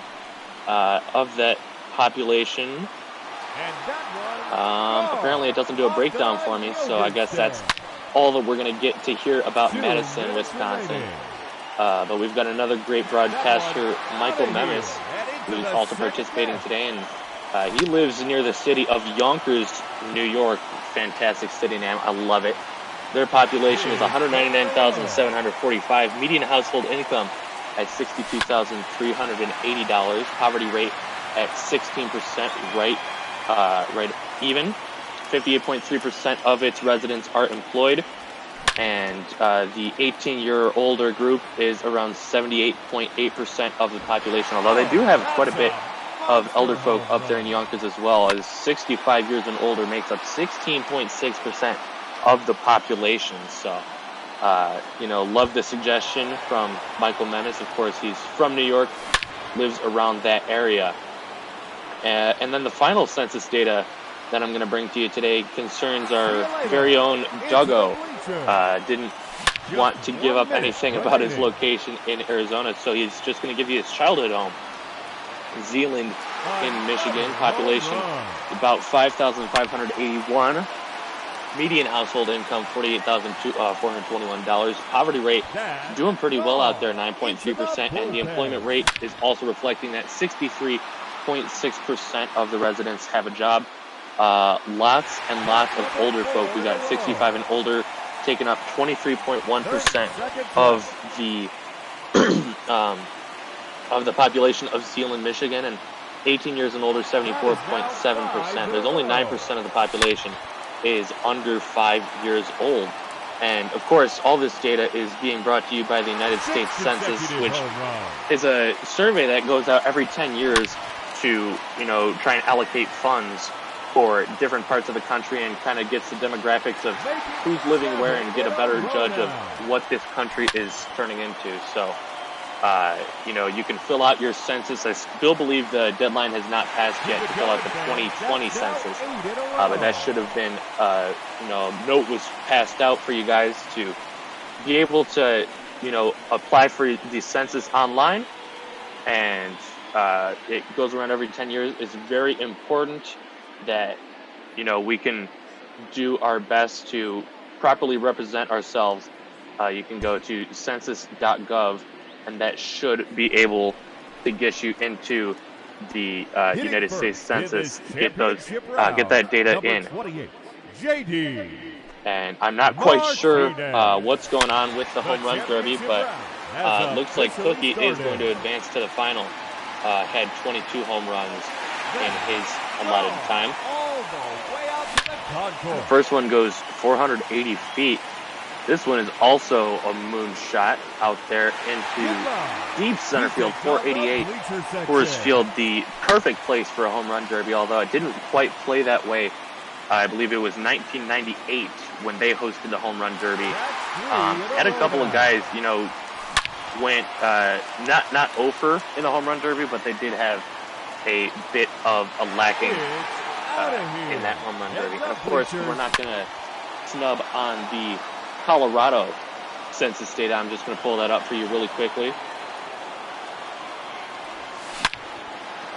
And random city that popped into my head first up is Aurora in Colorado, population of 363,550 people. Median household income $62,541. Poverty rate around 12%. Employment rate 67.4%. So lots of people in poverty, but also lots of people who do have a job. So, you're going to take the good with the bad. 74.3% of residents are a legal adult, 18 years and older. 65 years and older makes up 10.8% of residents. And only 7.1% are 5 years and younger. That one goes 500 feet off the bat of J.D. Martinez. So if you guys are just joining in, watching this is the very last minute ML Bopball Broadcasters Home Run Derby, because we have a little bit of time to kill before we get to our tournament. My name is Special Effects. I'm going to be calling the first of those two semifinal games with Aiden Blanc just after this home run derby finishes up, and it's going to be a great one we got for you guys. I believe it is, hold on, I got to pull this up. It's going to be Jake W. Dean versus Jaden Beckers. So Jaden, of course, the flamboyant and eccentric personality that we've got in our competition. He's already demanded and proclaimed that he's going to win the whole thing, and he's been doing just that, dominating opponents at every level. Won 2 games yesterday against Tyler Danberg and Cookie, knocking out the number 2 seed. We see J.D. Martinez having a field day out here in Coors, where his bat is able to, really carry even a lot more on those home run balls. He's at 11 home runs. I'm not quite sure who else is competing, as that one's launched out to left center field 500 plus feet. As you know, only in Coors is that going to be a home run. 494, wow. Just some awesome home run statistics. I hope that I didn't disappoint with my census data. Of course, PK is the professional census reader, and I'm just trying to fill in with him as we got our little Bop Ball Broadcasters home run derby. How about that one? Just 1 minute. We are showing you guys Cookie's screen. He's playing with JD Martinez, launching home runs, 480 on that one. 53 seconds left in the round. His third consecutive home run.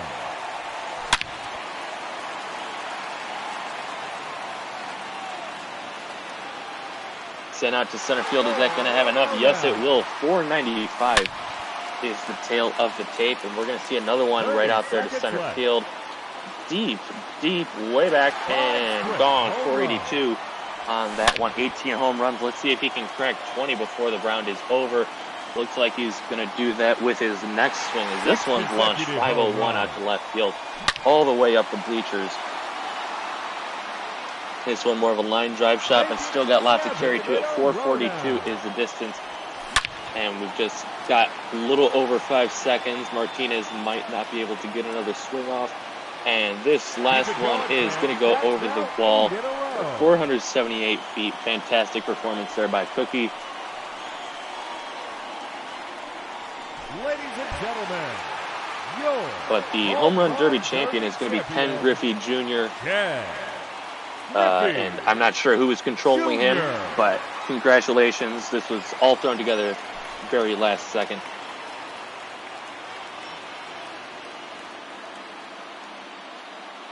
But 25 home runs in the first round and 25 in the second round. For Ken Griffey Jr., he ends up winning the Bop Ball Broadcaster Home Run Derby, edging out JD Martinez in the final. 50 total home runs for Griffey, Martinez with just the 43. And that should lead us into our Bop Ball Broadcaster Tournament. Like I mentioned, we've got a couple of great semifinal matchups coming up for you guys tonight. First of which I'm going to be calling Jake Dean versus Jaden Becker, the 3 and 7 seeds duking it out here at 9 p.m. Of course, right after this, we're going to have a 4-9 matchup, Big Fund, taking on Jeremy Goldstein. And then the winner of both of these two matches is going to meet up in the finals. That will be at 11 p.m. Eastern Time.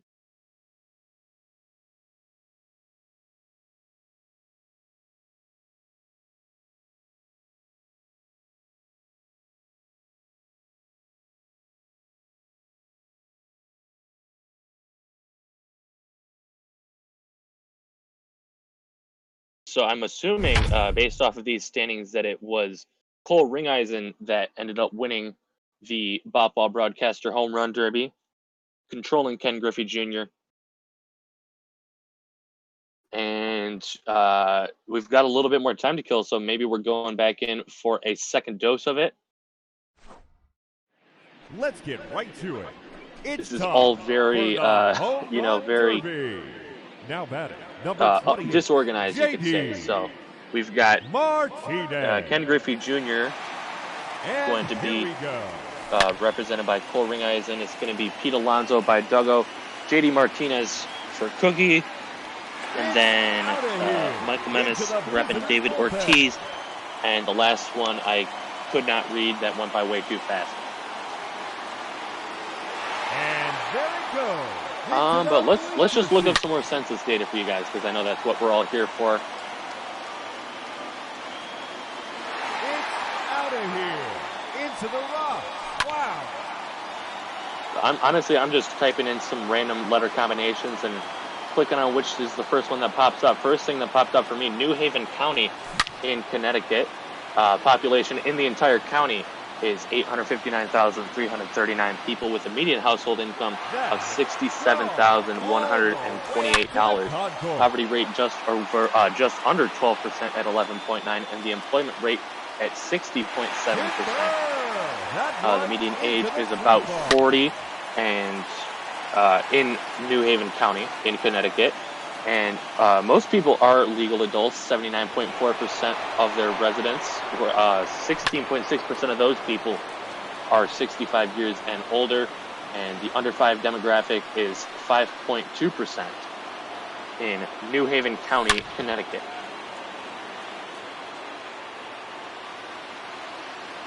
And that one gone into the second That one is net. hit 469 feet.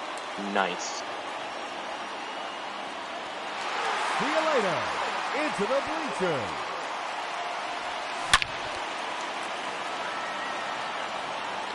All right, and then the next census data randomly selected is going to be Naples, a city in Collier County, Florida. The breakdown isn't quite as how I would like it, but 263,847 people living in Naples, Florida. So That is now 5 in a row.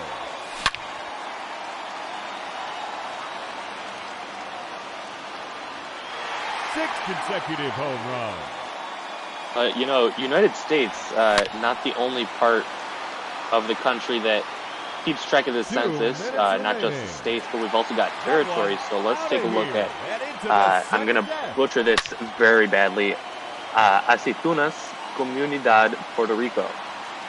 Their population is 1,764, plus or minus 452 people is the approximation. And I'm also not going to get a good breakdown of this. I do apologize, not coming prepared with the census data.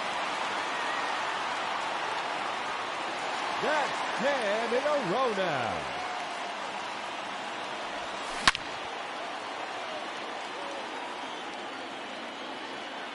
But the next city that randomly pops up is going to be Munising in my home state of Michigan. So Munising has a population of 2,242 people with a median household income of $33,750 per year. Poverty rate is very high, 17.6%, and the employment rate reflects that as well. Only 44.9% of people in Munising are employed. The median age in Munising is 46.8, give or take 5.6 years, and the 18 and older group is 79.9% in Munising, 65 years and older, 24.3%, and only 5% of residents of Munising are under 5 years old. This, as always, is based off of the 2010 U.S. Census.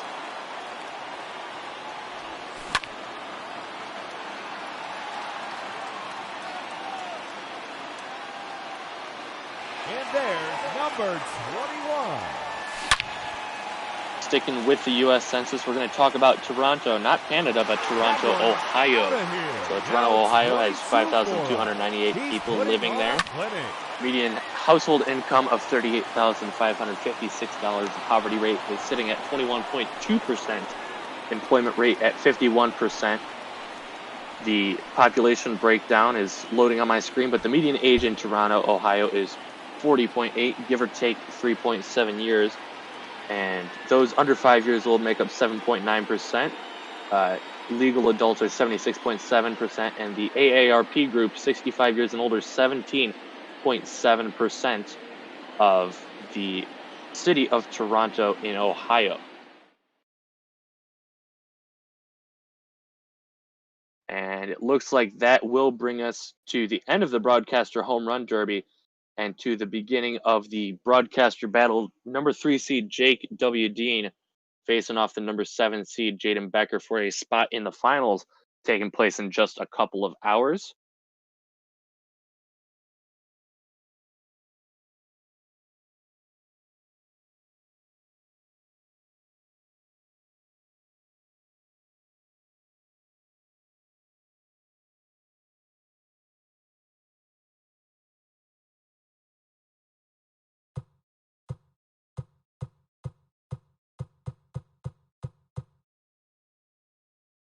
So while we get things set up, I'm going to read off the starting lineups for you guys. So Jake Dean's side is going to feature Craig Biggio behind the dish and batting leadoff. Then we've got Anderson. Cannot say whether or not it's Garrett Anderson playing third base. Ryan Sandberg at second. Didi Gregorius at shortstop. David Peralta in left. Mark Reynolds over at first base. Duke Snyder in right field. Mike Trout batting eighth in center field. Corey Kluber is on the mound. And he's going to be facing off against Corey Kluber for Jaden Becker's side. As we've got Andre Dawson leading off in center field. George Brett at third base. Gary Sheffield in right. Yoenis Cespedes in left. Cal Ripken Jr. at shortstop. Ryan Sandberg at second. Buster Posey, that can't be right, playing center field. Or no, that's catcher. The position is slightly incorrect. And then Don Mattingly batting eighth. And playing first base, Corey Kluber, the pitcher, bats ninth. And I'm joining the booth by a couple of our home run derby participants, Cole Ringeisen, Jake Zimmer. How you fellas doing tonight? You know, I keep somehow not living up to the performance that I need to be. These people are elite, special. They really are. That's all I'm in here for, just to tell you that this competition's incredible. So, everybody in that derby, man. Cookie's real good too. I underestimated Cookie from the home run derby perspective. And how you doing, Cole? I'm doing well, and I just want to say that Ken Griffey Jr. is pretty good at this home run derby thing. Been selected to the most home run derbies, and he shows you why. Winning the first one, I couldn't quite see who won the second one. It didn't show up on my end of the screen, but I can only assume he probably took the 2-game sweep in that one. But, you know, you guys have any interest in tonight's ball game? We've got Jake Dean, Jaden Becker here going toe-to-toe in our Today we've got a broadcaster good matchup tournament. in store. This is going to be one One great matchup. You've heard Jaden say time and time again that he's the best team and no one can defeat him. So I'm very interested to see what he's going to come out with. You know, Jake is obviously no slouch either, but Jaden has made it very clear he's coming for blood. So I'll be watching from the Twitch feed for sure. Yeah, I couldn't have said better myself. We'll see how Jake W. Dean capitalizes on his big upset against Tim Moore. Yeah, big upset indeed. Everyone was kind of getting on the Tim Moore hype train, but Jake was able to pull out the 4-2 victory in his last effort. And of course, Jaden is, you know, a tough task to follow up right after that. Self-proclaimed best man in the tournament, and he's proven himself sticking by his words and putting his money where his mouth is. You know, It was the first round too. It was the first round that he said he's out for blood, pretty much. So he's got a target on his back, and you know what? I really think he's the favorite to win the tournament at this point. I'm just gonna say it. So he doesn't have an easy path for sure, because he is got Jake Dean playing with house money. So see how this ends up. And, you know, I don't know whether or not you guys were paying attention to any of my ramblings during your guys' home run derby, but I did try and throw in some last-minute census data. So feel free to go back and watch some of that. You can learn about all the great American cities in all of our states, and even mentioned a territory or two. Got some Puerto Rican cities. Where's the so? Tell us your findings. What's the thing that you found that you didn't know beforehand?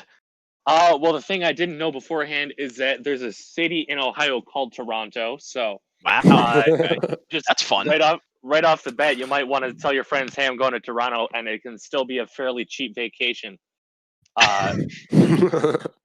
Special, what I want you to do when you have a second for your next broadcast is go to, you know, like they're going to hate me for saying this, but it's not really upstate New York. It's kind of, you know, near Newburgh or Poughkeepsie or whatever it is. There's a town called Florida, New York. So go ahead and do some research on it. I think the viewers would love it now. The viewers would love it for to know all about Florida, New York. I know I would.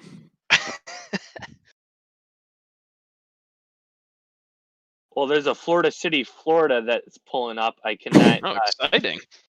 I'm not finding Florida, New York. Although the drop-down bar only does go a few lengths, so might not be able to pull that up for you. But I will be able to tell you, Florida City, Florida, just outside of Miami, it appears. But population as of the 2010 U.S. Census is 696 people. The median household income $35,794. Poverty rate at a staggering 38.3%, with an employment rate at 53.4%. People and population. That's a place I don't want to be for sure. I will say though, if you are maybe like looking for a party, you got some young guns living in Florida City. 27.5 is the average age, give or take 2.5 years, in Florida City, Florida, compared to the median age in the United States of just under 38. There's a lot of young children as well. Under 5 years old makes up 9.3% of the population. 18 and older is 63.9%. And the 65 and older community, 7.3% of the population of Florida City, Florida. Bop Ball brought to you by the census, folks. It doesn't get better than that. I'm just hoping that I could live up to even the tiniest, standard that PK set with us the other night in the original MLB Home Run Derby. Was that not incredible? Was it not? I mean, I have never. I'm sitting here making dinner, casually watching the Home Run Derby, and I just hear PK rattling off all this stuff about Costa Mesa and Pasadena and all this stuff. I'm like, where does it end? Oh, I love it. It could have listened for another 3 hours. So it's programming at its finest, folks. You don't have real sports, but you have census data. It's incredible.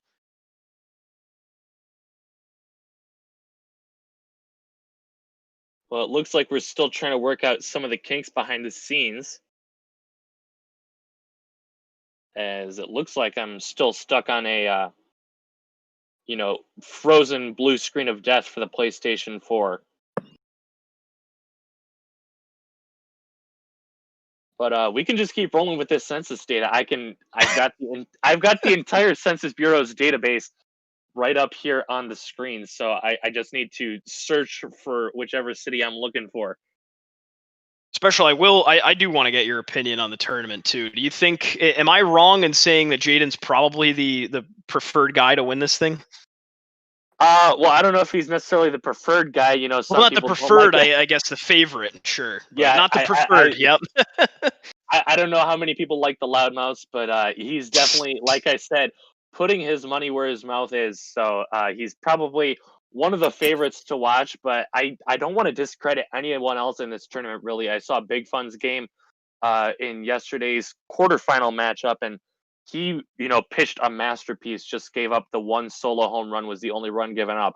Well, people forget that was against me. I was there, so I witnessed it.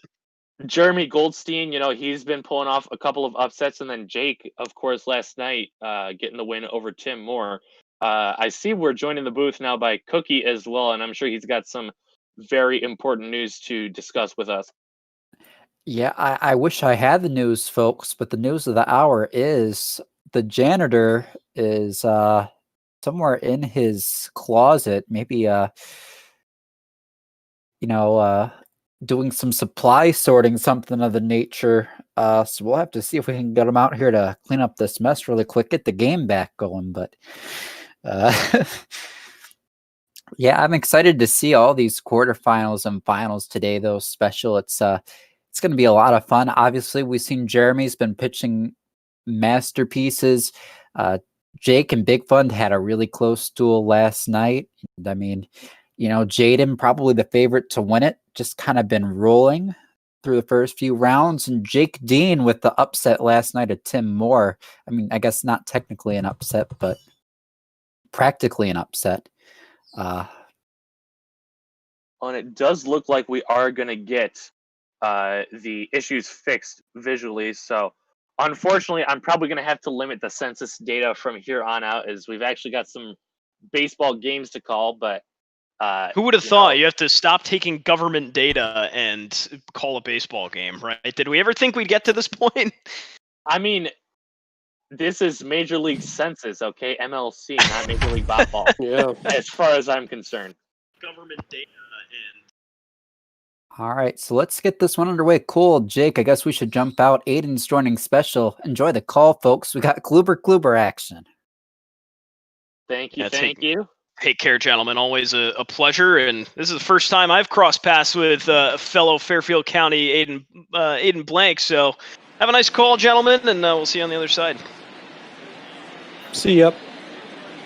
I'll tell you what, guys. I think Jeremy Goldstein might be the favorite, at least to get to the championship. He's got our guy Hal Newhouser going later tonight. Special. I don't know if you saw that first game that Jeremy played, but he threw technically a no-hitter. We had to stop and restart the game midway through, but he threw a no-hitter with Hal Newhouser in a perfect game in game 1. So I would say Jeremy's probably the favorite in game 2. I don't really know a ton about these two teams, so I couldn't really give you a favorite here. Yeah, well, it's going to be a very difficult game for both guys. Of course, it's going to be difficult for everybody moving forward as we're into the semifinals. Only the best of the best are the rest that are left over. As I get into my rhyming mood already here in the first inning, we're in for a long night. But as Cookie mentioned, it's Corey Kluber on the mound versus Corey Kluber on the mound. Brooklyn Bulldogs, Mark Grace's Slump Busters going up for Jake Dean and Jaden Becker. As there's a swing and a miss, so strike 3 gets us underway. Andre Dawson is set down on strikes. George Brett is going to follow him, and then Gary Sheffield is waiting on deck. Quite a lineup to start this game. Quite the lineup indeed. Of course, Diamond Dynasty is always full of the superstar names. As there's an ugly swing right there. Jake showing that Kluber changeup and just how good it is at deceiving the hitters. Quickly in an 0-2 count. This one's slapped over to first. Flips it to the pitcher covering, does Mark Reynolds, and that'll be a quick out number 2. Good start for Kluber out of the mound. A solid start.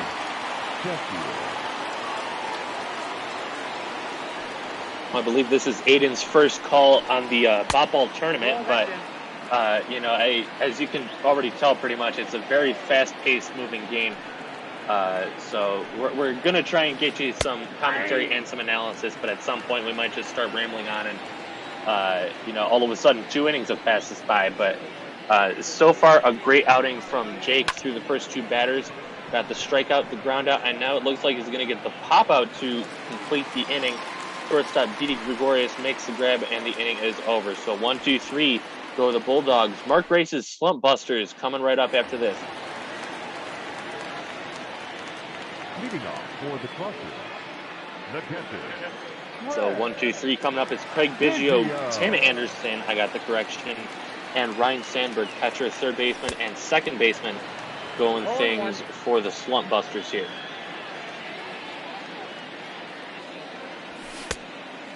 No balls, 2 strikes.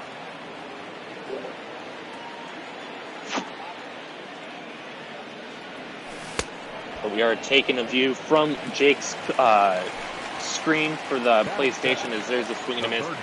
3-pitch strikeout to start out the evening for him. Tim Anderson, him of the iconic bat flip. I can say words, I promise. Bat flip, you could say. Of course, with that home run against both the Tigers and the Royals, had a very similar kind of throwing the bat back to his dugout after he hit the home run. Yep. I remember that well. And personally, I remember it too well as a Tigers fan. Of course, he walked it off against Joe Jimenez to get the White Sox to win. He's a great player, and he's going to be great for many years to come for the Chicago White Sox. He gets set down quickly. 2 down already. Ryan Sandberg will try and keep this inning alive here in the first, but he's already down 0-2.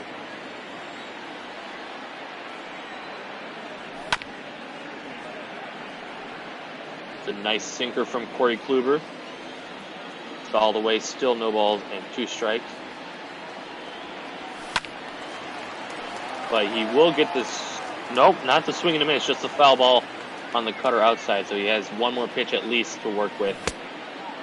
But not going to do it that time. Slurve out of the zone, gets him swinging. And there's 1-2-3 down on strikeouts to end the first inning. No score, no hits. Head to the second. I'll tell you, Special. I did not expect it, but we might see a pitcher's duel. We'll see which Corey Kluber can outlast the other.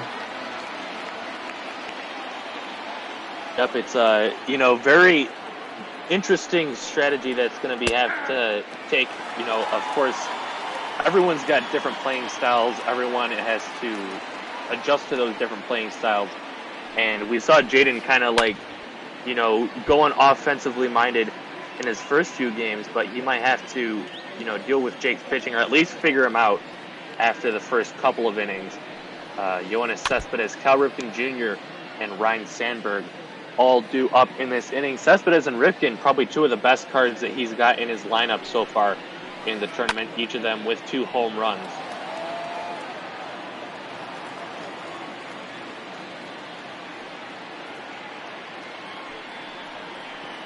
Yeah, and obviously Cespedes, that stronger bat, not there, but generally the stronger bat hitting in the cleanup spot. A quick strikeout for Corey Kluber, and we're going to see Cal Ripken Jr. playing here in his home ballpark, Camden Yards, Oriole Park in downtown Baltimore.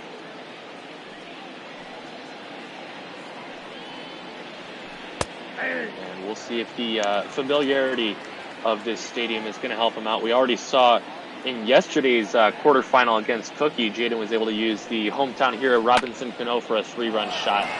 And right on cue, we got a fly ball left field deep going back on the track, but it is caught on the warning track by David Peralta. So 2 down now here in the second inning as Jaden looks to be locking in on some of these pitches. Not going to lie, I thought that he'd kind of run out of room there, but lucky for him, he was able to hang in there, and the game remains scoreless. Game remains somewhat of a pitcher's duel.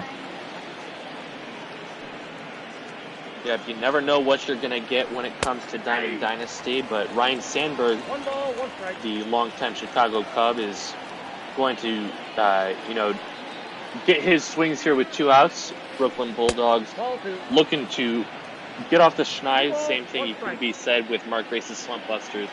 As you mentioned already, it's a pitcher's duel here early on, and it's going to remain that way. It looks like ground ball to first, picked up by Reynolds. He's going to do it himself, and the half inning is over. We head to the bottom of the second, scoreless here in Baltimore.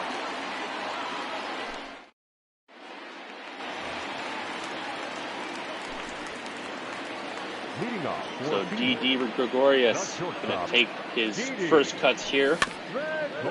Fouls off the sinker. And even though he never played for the Orioles, he's got to still be pretty familiar with this stadium, being a longtime Yankee. As the cutter's sent back now, no balls and 2 strikes.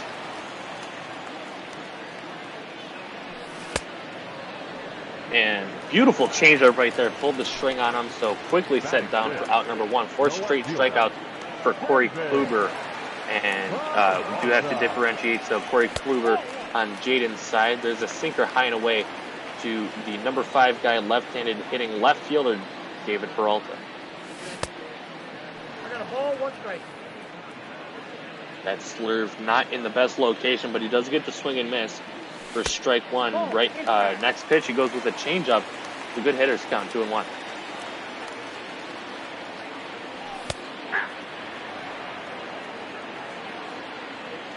The sinker will grab the inside corner. 2 balls, 2 strikes here in inning number 2. And there's 5 straight strikeouts for Corey Kluber. Gets him chasing that changeup, 2 down.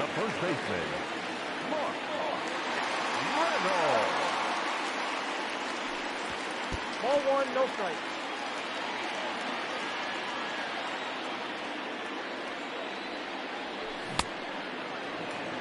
The count 1-1. So in steps the blind man at the dish himself, Mark Reynolds. Very impressive that he didn't really do anything.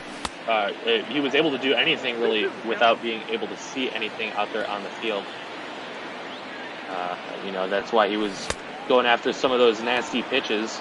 And he's going to swing through that sinker for strike 3 and out number 3. 6 straight Ks for Corey Kluber and the Bulldogs. Now, Corey Kluber going to get ready to take the mound for the Slump Busters. He's put in a lot of work today. 7, 8, and 9. Posey, Mattingly, and Kluber. You're watching ML Bopball Twitch. Yeah, the Broadcasters tournament, we're down to 4. We started with 12, I think. something around there. Top Yes. 4 seeds ended up getting buys. This might go. Competitors, and this one's lined out to deep left field. That's going to be our first base runner of the game. Throw back into the infield is quick, and not going to be quick enough, though, to get Posey at second base. So this is the area where Jaden might be able to start to break Jake. Yeah, I mean that should have been a caught ball. He was totally misplayed it in the outfield, and now he's given his opponent a chance to come right back into this thing. But as we've already seen, Corey Kluber is very capable of getting the Ks. And, you know, we'll have to see if he can do it here against Don Mattingly. Of course, he would love to avoid the K. And if not hit a home run, at least get that over to third base with less than 2 outs. Fouls off the sinker, 1 ball and 2 strikes. And spoils another one, so we'll do it again.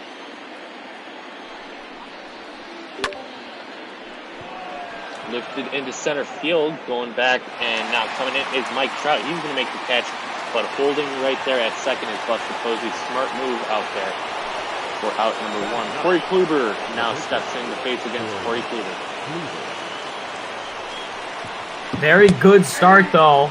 That was a big out. They needed to get that. It prevents the runner from advancing. Not out of the water totally. If you can get one more, that would be very, very good. And obviously now he might.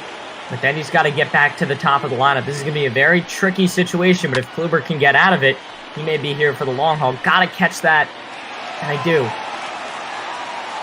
Tough play there for D.D. Gregorius, but he makes it look easy. Smooth as silk out there at shortstop. So like you mentioned, we will go back to the top of the order. Andre Dawson, who's center fielder today for these Brooklyn Bulldogs, going to take outside ball 1.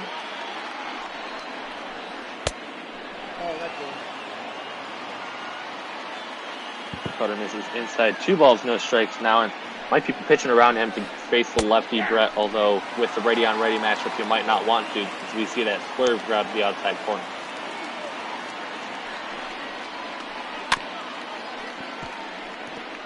Taps the change-up foul, so from 2-0, he evens the count up at 2 balls, 2 strikes.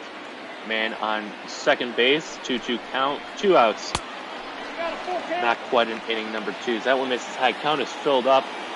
Nobody will be off and running because no one's forcing them to. Pops it up. Shallow left field going out is Gregorius. This one should be an easier catch for him, and he will make it for out number 3. So Brooklyn finally gets a hit, a leadoff double from Buster Posey, but they can't do anything with it. Head to the bottom of the 3rd here. 0-0.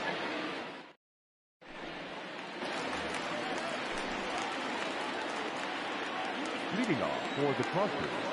So 7, 8, and 9. Duke Snyder, Mike Trout batting in the 8th hole, and Corey Kluber coming up for the Slump Busters as this first pitch swinging, sent over to second, swings it on to first for out number 1. Very good start to the inning. I mean, again, there hasn't been a ton of offense special. We're going to have to enjoy it while we get it. But a good start to this inning. Neither side has been too off. Offensively, it's just been both pitchers, both Corey Klubers, have been very, very dominant. Well, we do want to remind everyone that after Corey Kluber's done pitching for both teams in this one, he's got to make a quick turnaround and pitch for Big Fun's side at the 10 o'clock Eastern Time matchup. Oh. It's going to be Big Fun versus Jeremy Goldstein, 4 versus 9. Corey Kluber going for Big Fun, Hal Newhouser for Jeremy Goldstein. So very fun matchup indeed. Trout looking to work a walk here with just the 1 out. Instead, he's going to get a single, works it the hard way, and he's on at first with 1 out. Good start to the inning. It seems as though it's now in the 3rd inning. Everybody's kind of starting to figure out both of these Corey Klubers a little bit more. Before it just, I know you would agree, probably kind of just looked a little off. They couldn't quite figure him out, and they were stuck just swinging at random pitches. Now they're becoming a little bit more selective. They got a good selection of what he's going to throw, and they're a lot more confident at the plate. As we see the National League Special bunt sacrifice. Throw to second was late, but the relay to first was in time to get Kluber still. So man on second with 2 outs. Craig Biggio going to try and drive in that first run of the ball game. Going for his utilityness, and he's going to slap one over to third. Great play there by George Brett. He's going to throw on to first or out number 3. So both teams get one hit here in the third. Brooklyn and Mark Grace's team not going to get on the scoreboard just yet. Should be only a matter of time before the offenses start to move. You know how it goes, Special, in MLB The Show. When you're playing against somebody else, you just need a few innings to kind of adjust. And within 3-4 innings, you're ready to go and you're hitting. So Corey Kluber going to stay out there on the mound and change uniforms one more time. As we're going to see 2, 3, 4, Brett, Sheffield, and Cespedes. And I can only imagine what it would look like if all 3 of those guys ever played for the same team.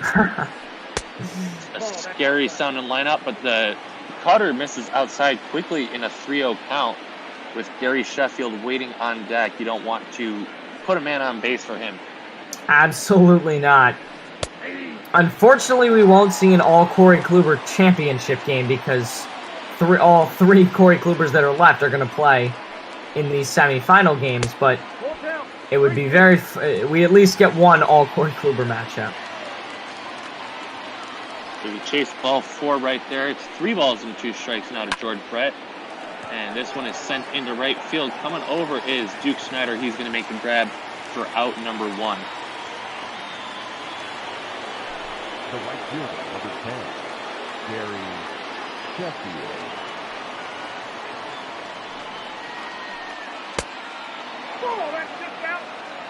Gary Sheffield, former Tiger, as I have to point out on every single broadcast where I see one. Not known for his time in Detroit, only spent a couple of years there, but he bounced all around the league, probably most notably with Florida Marlins or the Los Angeles Dodgers, I would say, as once again, he's going down to a 3-0 count is Corey Kluber. And he's trying to be a little bit too cute on the corners here. And it's not been working out. There's a 4-pitch walk there to Gary Sheffield. Yeah, he's trying to start to use more breaking balls rather than just fastball. And that's what you got to do once you get into the later innings and they've seen everything in your repertoire. You got to start being a little bit more crafty, and so far that's what he's starting to do. He's doing a lot better job in this at-bat, quickly up 0-2 on Cespedes. Though that pitch location wasn't where he wanted it. Left a hanging breaking ball down the middle. Line drive into center field. Runner goes first to third, and Cespedes is on at first. Runners at the corners with just the 1 out. Cal Ripken Jr. trying to break open the scoreless tie. Good guy to do it, and at Oriole Park nonetheless. It would be quite the iconic moment if he were able to drive in that first run of the game. But of course, I'm sure he'll take a walk as Jake continues to struggle finding the strike zone with Kluber. 2 balls, no strikes. Puts the sinker in there. Jaden wasn't looking for it. 2-1.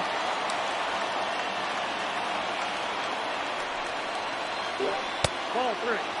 With the high 4-seamer, not going to get him to chase. Ryan Sandberg is waiting on deck. Sends it foul, 3 balls and 2 strikes. See if we want to get a hit and run going over there at first base, although I would assume that's unlikely, and it will not happen. As there's a line drive, base hit into left field. Fair ball down the line. Jaden's going to take the lead with the Bulldogs. And a slow turn there at first, headed to second, but he will make it in. So Cal Ripken Jr. with the RBI double in this 1-0 Bulldogs. The second baseman, Ryan Sandberg. 1-0. Ryan Sandberg trying to keep this train rolling and open the floodgates even further. This team's already up 1-0, but runners at second and third with just the 1 out. So it would almost be a disappointment if he wasn't able to drive in at least one of those runs, but it will be a disappointment. Popped up shortstop Didi Gregorius getting lots of action today. He will make the catch for out number 2. Number 1 out away, and it would be a huge out if he can get it right here. And he has to do it against Buster Posey, the first guy who was able to get a hit off of him. It was that double in the 3rd inning. But he's in a good spot here, 0-2 now. As you see the pitch breakdown there this inning, 11 balls, 13 strikes. Having trouble finding the strike zone. This one's sent out to right center field. Should be enough room, though, for Trout. He's going to make the catch on the run, and the inning is over. Cal Ripken Jr. rips open the scoreline, and rips the double into the left field corner. It's 1-0 headed to the bottom of the fourth. Leading off for Phoenix, the third baseman. 2-3-4, just like it did for Jaden. It's going to come up for Jake here in the bottom half of the fourth. So third baseman, second baseman, and shortstop Tim Anderson, Ryan Sandberg, and Didi Gregorius are going to be taking their cuts here. And it's 1-1 on Anderson. Kluber winds and delivers. Good changeup right there. Pulled the string.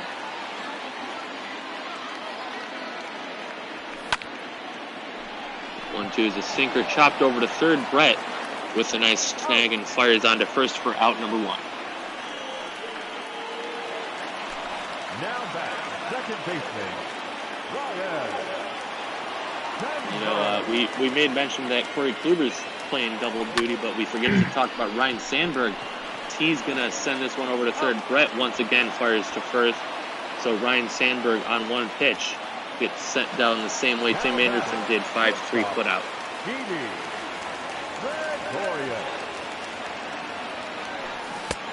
Didi Gregorius going to whiff on the changeup, try and get something going here in the fourth inning. His team is already down 1-0 to Jaden. He's going to try a bunt, but he misses. No balls and 2 strikes.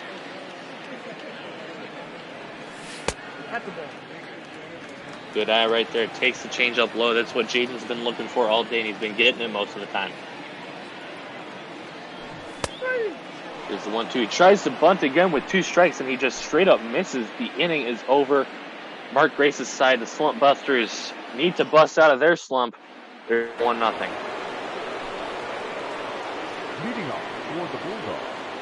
I do want to remind you guys that here on the ML Bop-Ball Network, we've got a very interesting, video chat going on between the 2 broadcasters that are participating in today's game. So I'm going to toss in the link to our Discord if you want to join in and listen to all the trash talk that's going on. This one skied out to center field. Mike Trout is going to make the catch for out number 1. Now batting, the pitcher. Yeah, I love watching those. I've been in a few of those. I've watched a few of those. It's very, very fun to watch. The trash talking never stops. It's been a very fun All-Star week, and I think you would agree with that. I mean, everyone always hates the All-Star week because, there doesn't seem to be much going on, but we want to try and get you as much baseball content as we can. So that's why we're packing these broadcaster tournament games in here, 3 in a row to end off your Wednesday night. Corey Kluber doing pretty good for himself at the plate, 2-1 in the count. As Kluber delivers to Kluber, misses low, 3 balls and 1 strike. Once again, Jake not able to locate the strike zone.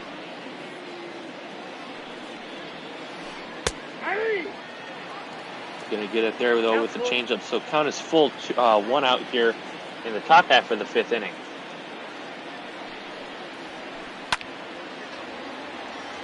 Sends this one skyward and foulward. Is that even a word? I don't know, but it's out of play. It's out of play, 3-2. Still to Corey Kluber.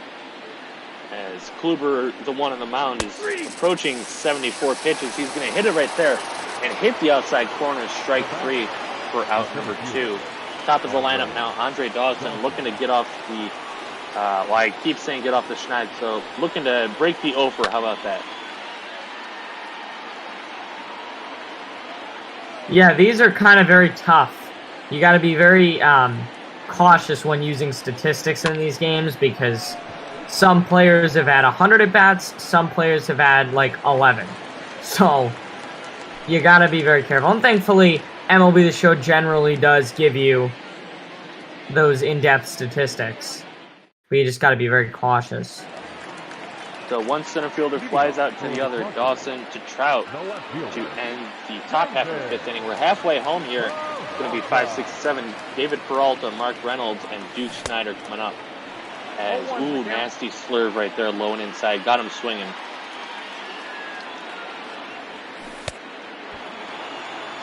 And once again, he's just toying with him out there on the mound, throwing pitches well out of the zone. And Jake is going right after them, quickly down 0-2. Fouls away the sinker.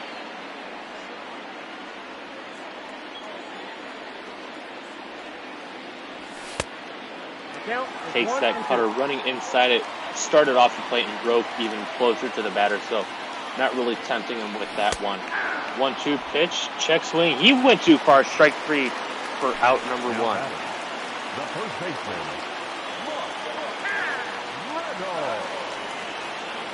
You see a little bit of confusion between Buster Posey and Corey Kluber, so shakes it off and now resets the first pitch. Cutter left right down the middle. Reynolds not able to do anything with it.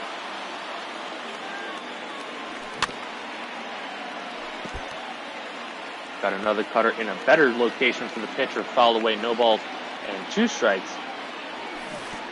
1 ball. And he thought about going after that splitter, but he learned his lesson, at least for the moment. 1 ball, 2 strikes.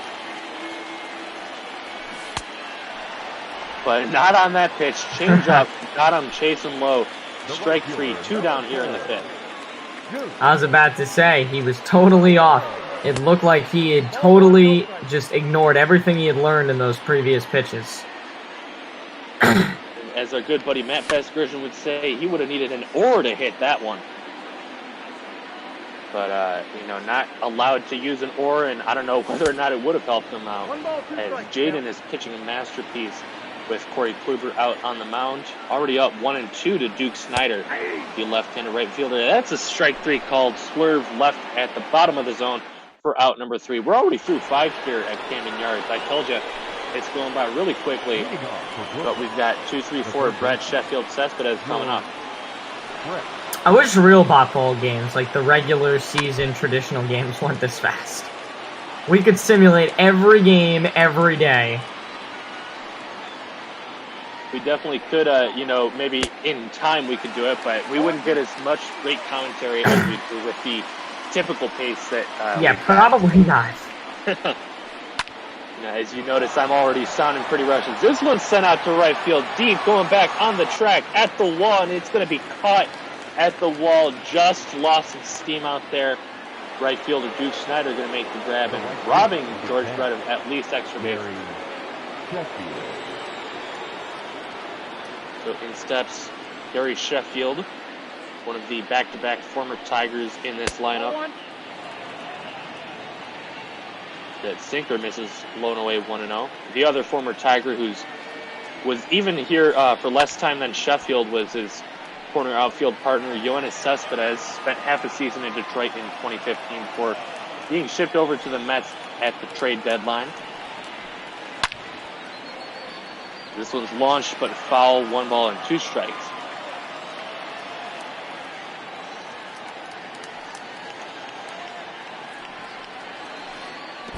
The 1-2 pitch, swing and a miss, strike 3, as the pitch in the dirt is thrown over to first to complete the strikeout for out number 2. And Cookie is, reminding you, Aiden, that we do have the option actually to, make these games that fast if we maybe had, there's a faster style of presentation on MLB The Show, and that's how we were able to air all 15 opening day games on the ML Bop Ball Network. Oh, that's right. I forgot about that. But and that's just the automatic default on Diamond Dynasty. Yeah, but like I mentioned, it's better for commentators' sake, I guess, to not have it that speed. I'm running out of breath here. I'm sounding like an auctioneer, trying to get you guys everything filled in with what's going on. It's more like the real life when it's that slow. Really good play in the field.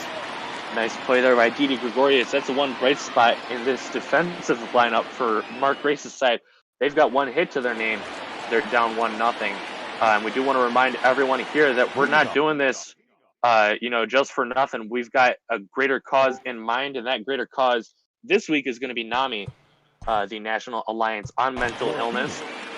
It is the nation's largest grassroots mental health organization dedicated to doing something. I've got the spiel right here. I just need to pull it up. It's the nation's largest grassroots mental health organization dedicated to providing advocacy, education, support, and public awareness so that all individuals and families affected by mental illness can build better lives. And so we've got a PayPal link.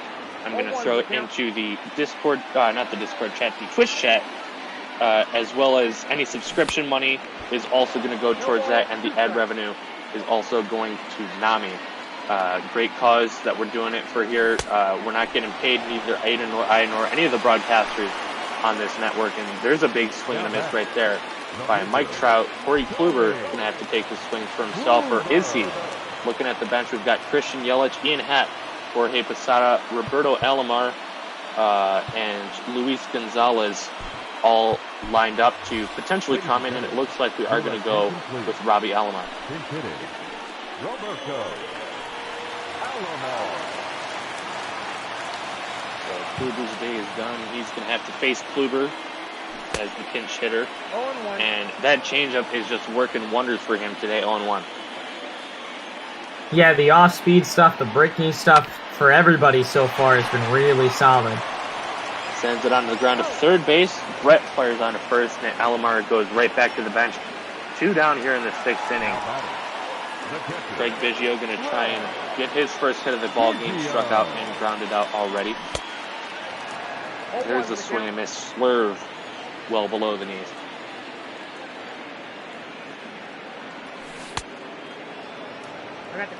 Change up, cut through and miss. No balls and 2 strikes.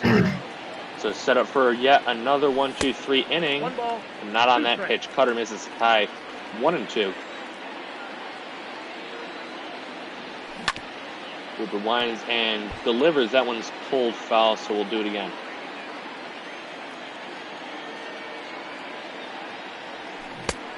The 1-2 pitch, swing and a miss. That slurve and that changeup are all working perfectly. 6 innings done here in Baltimore, and I'm smelling some blood in the booth. We've got Shark Shavery, our very own Twitch organist, getting ready to do the 7th inning stretch at the conclusion of this half inning. Indeed. I have been lurking for a little bit, but with that overlay off, I am extra stealthy, and I've been commenting on the interesting groups that are playing throughout this All-Star Day, now into the tournament, and today we have Metal Gear Solid facing off against New Jack Soul Group, Belle Biv DeVoe. It is really fascinating watching a video game play a real-life music group that has only even released 4 albums. Their most recent one 3 years ago. Well, I do not remember what those 2 teams' names you just said were, but the first one, send it over to the second one for for out number 1 here as we see Prime Fernando Rodney, former Tiger, taking the mound for the Slump Busters. Of course, he's formerly from pretty much every team in baseball.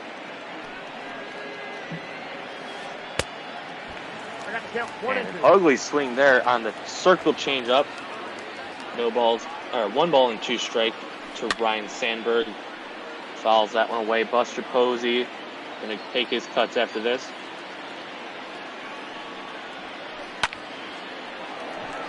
So in skied out into center field, coming in is Trout, long run, and he's not going to get there. Falls in for a little bloop single. So potentially some more offense here to come in the 7th. Jaden, uncharacteristically quiet on the offensive side. He's going. Not going to get any help here as it's sent out to center field. Trout's going to make the catch. He was caught relieving off of first. And the throwback in pulls the first baseman. So my, oh my, we had the potential for an 8-3 inning double play. But so much went wrong with that. And Jaden is still alive even after that base running blunder. Very, very lucky. But the luck might run out as he's quickly down 0-2 now with Don Mattingly still looking for his first hit of the game. Looks like catcher's setting up high, and it will be high. Runner was going, catcher not paying attention, so easy stolen base there for Ryan Sandberg. I almost thought it was Buster Posey, but no, he was the one who got caught out in center field. The fastball misses low and 2 balls, 2 strikes.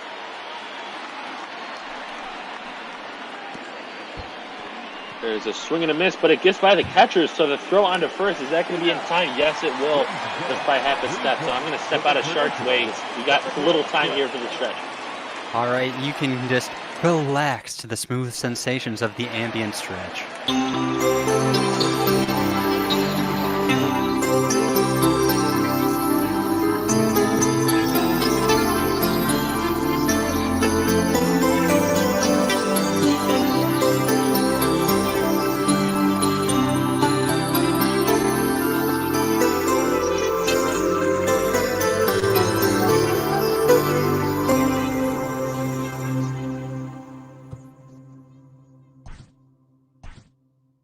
Magnificent as always, although you got to be a little bit careful with that stretch. I usually do these calls from my bed, so you don't need me passing out halfway through the 7th. You're telling me I basically did not sleep last night.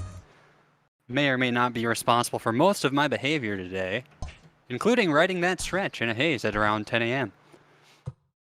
So I'll let you get back to it. I'm going to go step back into the tourney voice chat to see what's going down there. So have a great call. Thanks, Shark. Looks like some substitutions may be coming here. And we will have to wait to see if anything is made. And no, it will not be made. It looks like it's going to be 2-3-4. Tim Anderson, Ryan Sandberg, and Didi Gregorius still going up against Corey Kluber, who's having a magnificent outing. Lots of strikeouts. Pitch count just under our favorite number, 69. As that sinker misses inside. So we will see the 69th pitch of the ball game for Kluber right here. Is that Popol's favorite number? Is that like a legal thing? 1 and 2. As long as they keep sponsoring us, we can say it's they're our favorite number. There's a swing and a miss, strike 3. So quickly down goes Tim Anderson. While we're on the topic of sponsors, we also want to remind everyone that Kronk is the drink. Buy Kronk, drink Kronk. It's all coming together. You bet it is. That one's fouled away. No balls, 2 strikes on Sandberg from the Slump Busters. 1 ball, 2 Takes strikes. that changeup blown away, so 1 ball, 2 strikes. Still anyone's ball game. It's 1-0 here. We've seen some late inning drama before, but that sinker is going to grab the outside corner. Another strikeout for Kluber. 2 of them going to this man, Didi Gregorius. 0-1.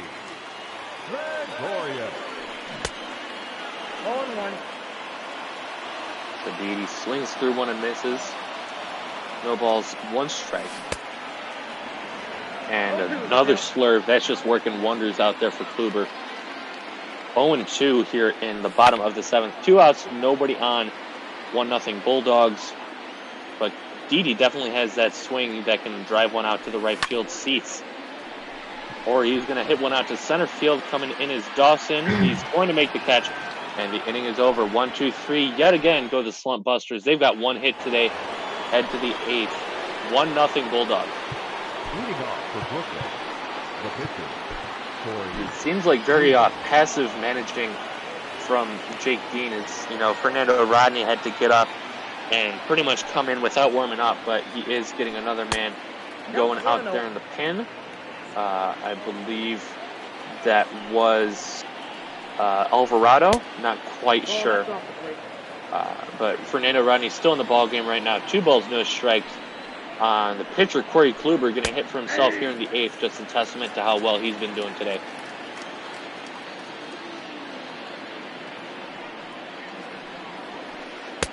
Jake opting for the pulse pitching. Not something you see too often from these guys, but if it works, it works. And it's been working pretty well aside from that 1 stretch in the 4th inning that allowed the run. And is he going to go right down the middle? Yes, he will. Slaps it right back up the middle. Second baseman Sandberg flips it over to first. Mark Reynolds with the grab for out number 1. The center fielder, number 10, Andre Dawson.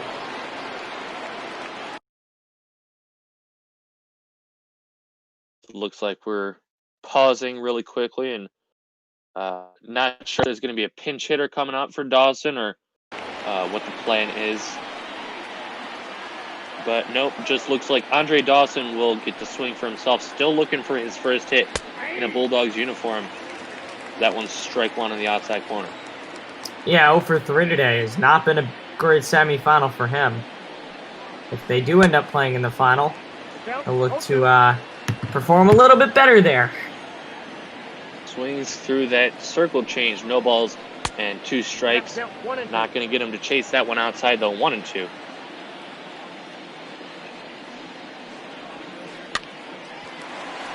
The slapper over to first, picked up. He's going to do it himself. Is Mark Reynolds. 2 down here in the top of the 8th. The third baseman, number 5, George Brett. So George Brett, 0 for 3 today.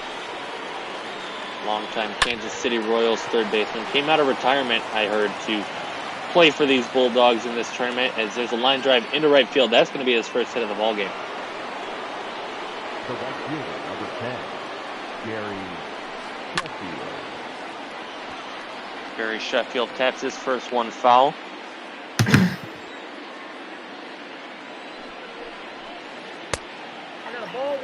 Takes outside to even the count up, 1-1 strike. Brett with a decent amount of speed over at first, but I don't think Jaden really has any need to try and steal with him. Sinker's fouled back, 1-2 strikes. 1-2 lifted out to left field, hooking, foul. Not quite home run distance, but definitely a dangerous swing. Yeah, that could have done some damage if it had been fair. Fastball outside, evens the count, 2 strikes, 2 outs, and a man on first. And another plus. As I do apologize, but the connection on our end at least is frozen up, so I cannot tell you what has happened just yet. But it does work back out, and the slider misses low. But he will get the swing and a miss circle change on the very next pitch. Inning is over. We should be heading to the bottom of the 8th should the connection hold. And yes, it will. Enough, I guess. David Peralta, Mark Reynolds, and Duke Snyder due up. There's a sinker driven back up the middle. First base hit since the Mike Trout single back in the 3rd. And David Peralta is representing the tying run all the way at first base already.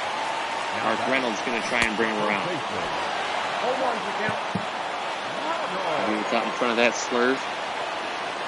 First strike 1. And well out in front of that changeup. Making him look silly yet again is Kluber. Strike 3 on the inside corner. Slurve with that breaking action back into the zone for out number 1. Duke Snyder going to take a sinker low. I mean, one swing of the bat, you know, it's enough to give these slump busters the lead in this one. So you can't feel all defeated. It's only a 1-0 game. You've had great performances on the mound by Corey Kluber and Fernando Rodney. Just got to have the offense pick it up. There's an awful swing at the changeup, 1-2.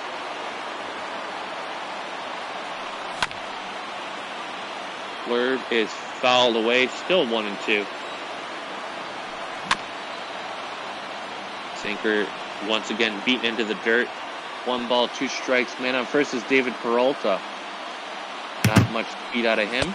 A little bit surprising that he didn't try and go for Ian Happ or Christian Yelich off the bench. Instead, there's a swing and a miss. Strike 3, so 2 outs. And the only other man with a hit today, Mike Trout, coming up. Went too far on that pitch in the dirt, 0-1. Swinging and a miss on the sinker. He's set up for yet another K. 0-2, swinging a fly ball, center field deep. This one's going back on the track at the wall. It's gone! My, oh my, goodbye home run. And just like we mentioned, just needs one swing of the bat to turn this game around. 2-run shot for Mike Trout. Holy moly. We're going to see a pinch hitter coming in, Luis Gonzalez, in a brand new ball game. 2-1. The Mark Ray Slumpbusters lead the Brooklyn Bulldogs. 0-1 is the count. Unbelievable. And you know they're getting out hit today. 5-3, they're being out hit. But their hits matter. That's the difference. And they're going to be 3 outs away in the top of the 9th of winning this game and moving on to the championship.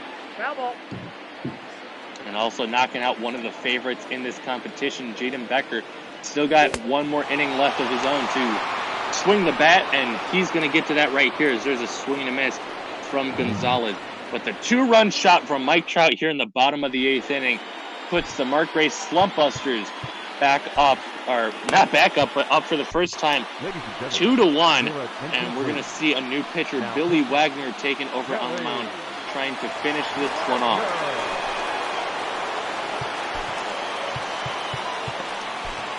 Leading off for the Bulldogs, We're also going to see a couple of guys, or just the one guy, warming up in the bullpen to potentially relieve him if his outing does not go as planned. First pitch is fouled away, 0-1. And I don't know about you, Aiden, my heart's racing in this one. Oh yeah, I mean, I can't wait for this second. I would have a hard time. The second game would be any better than the first.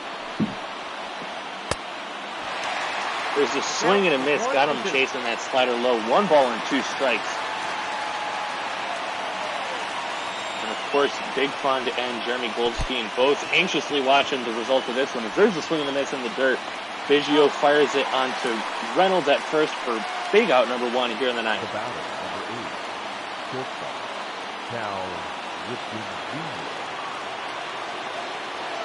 Cal Ripken Jr. He's done so many great things here at Oriole Park in Camden Yards. Already has an RBI double today. Drove in the only run of the game for the Bulldogs. Can he do something here? Takes and makes the count 2-0.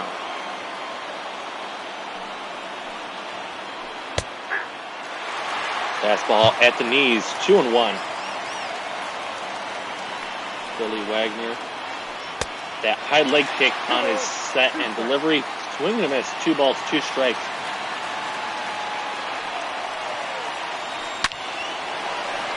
This one's ripped back up the middle. That's going to be a base hit. And the tying run is yet again on first base. No, this time it's for the Brooklyn Bulldogs. Now back, second baseman, Ryan. See Raleigh Fingers getting ready in the pen. Not quite to where Jake wants it just yet.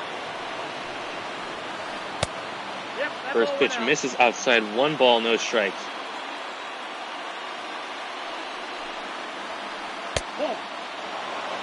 2-0 now, as Jake had some troubles earlier finding the strike zone. Still having these issues in the 9th inning. Trying to put away just a 1-run lead. Not going to do it with that pitch either. 3 balls, no strikes. Buster Posey waits on deck. The 3-0 swing and a miss on the curveball. Got him to pace ball 4, but a nasty location on that one.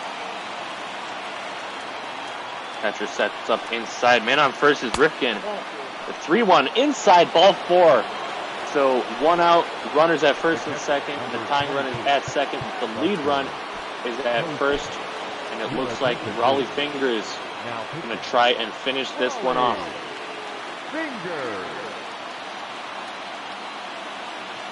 Buster Posey with a double in this one. It's a 4th ball. Grabs the outside corner, 0-1. Swinging a fly ball into center field. Hit it too hard. Mike Trout is going to make the catch. 2 down in the 9th. 1 out left for Jaden to try and advance to the final. Again, everybody's on the edge of their seat. One exciting matchup. Can't wait to see how this one ends. Don Mattingly, last hope. He's going to take the 4th ball low, 1-0.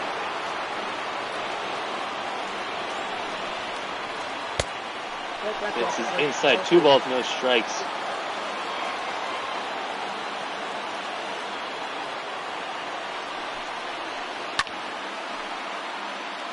Swing and a foul, 2 balls, 1 strike. Don Mattingly, the number 8 hitter, first baseman for the Brooklyn Bulldogs. Flies this one into center field. Coming hard is Trout. He's gonna reach out. He's gonna make the catch. And Jake W. Dean, the 3 seed, is making it to the Bop Ball Broadcaster Tournament Final.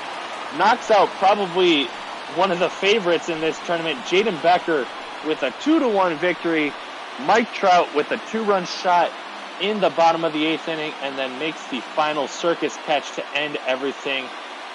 My, oh my. There's not much to say that hasn't already been said. This is one of the premier games that we've featured here on ML Bop Ball. Yeah, I mean, credit to Jake.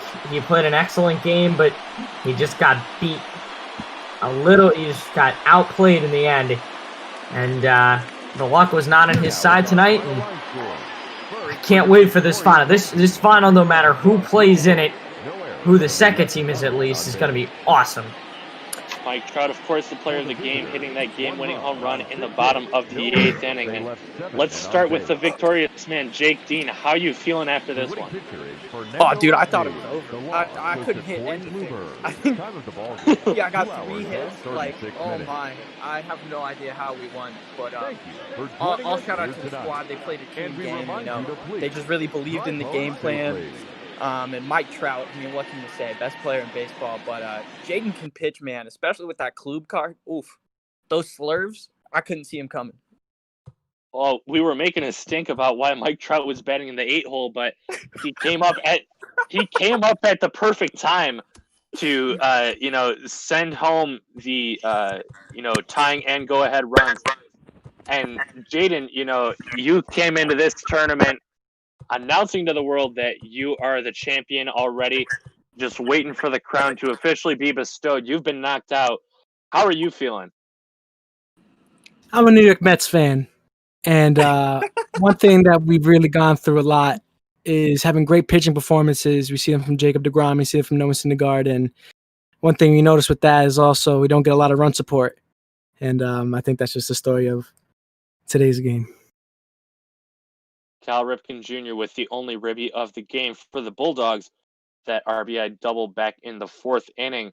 Not able to get it done in front of his old stomping grounds, but I think they want to get us out of the booth really quickly. Brother Beard and Grady Etherboss getting ready to call the next semifinals. So congratulations, Jake, and congratulations, Jaden, just not quite making it there.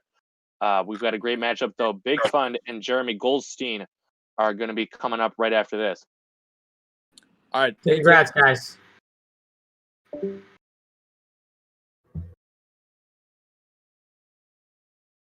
All right, so that's just about going to do it for special effects. Aiden Blank.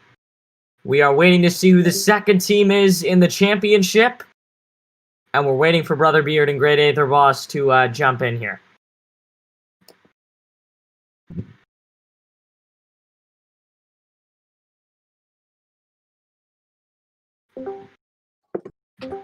Here they are. We were just waiting for you guys.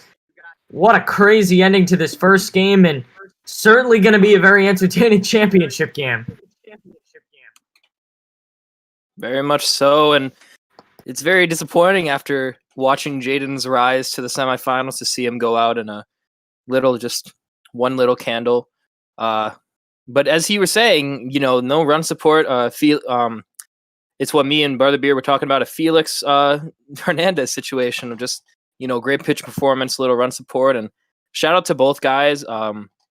Great game all around, very low scoring, but it was very defensively based, and I loved it.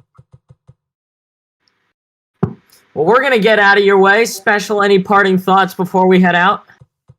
Nothing in particular. Just make sure you stick around for this one. Great matchup. Championship game is at 11 p.m. right after this one Eastern time. And then regular MLB programming is going to take back over tomorrow, at least for a little bit.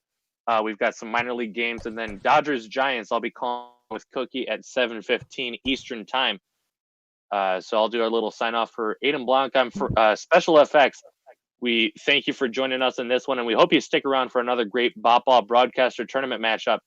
Take it away, Brother Beard and Great Ether Boss. Well, thanks, guys. That was a fantastic matchup going late into the ball game. And now we're going to find out who they're going to face, who the untested and unknown quantity of Jake Dean is going to face in the finals.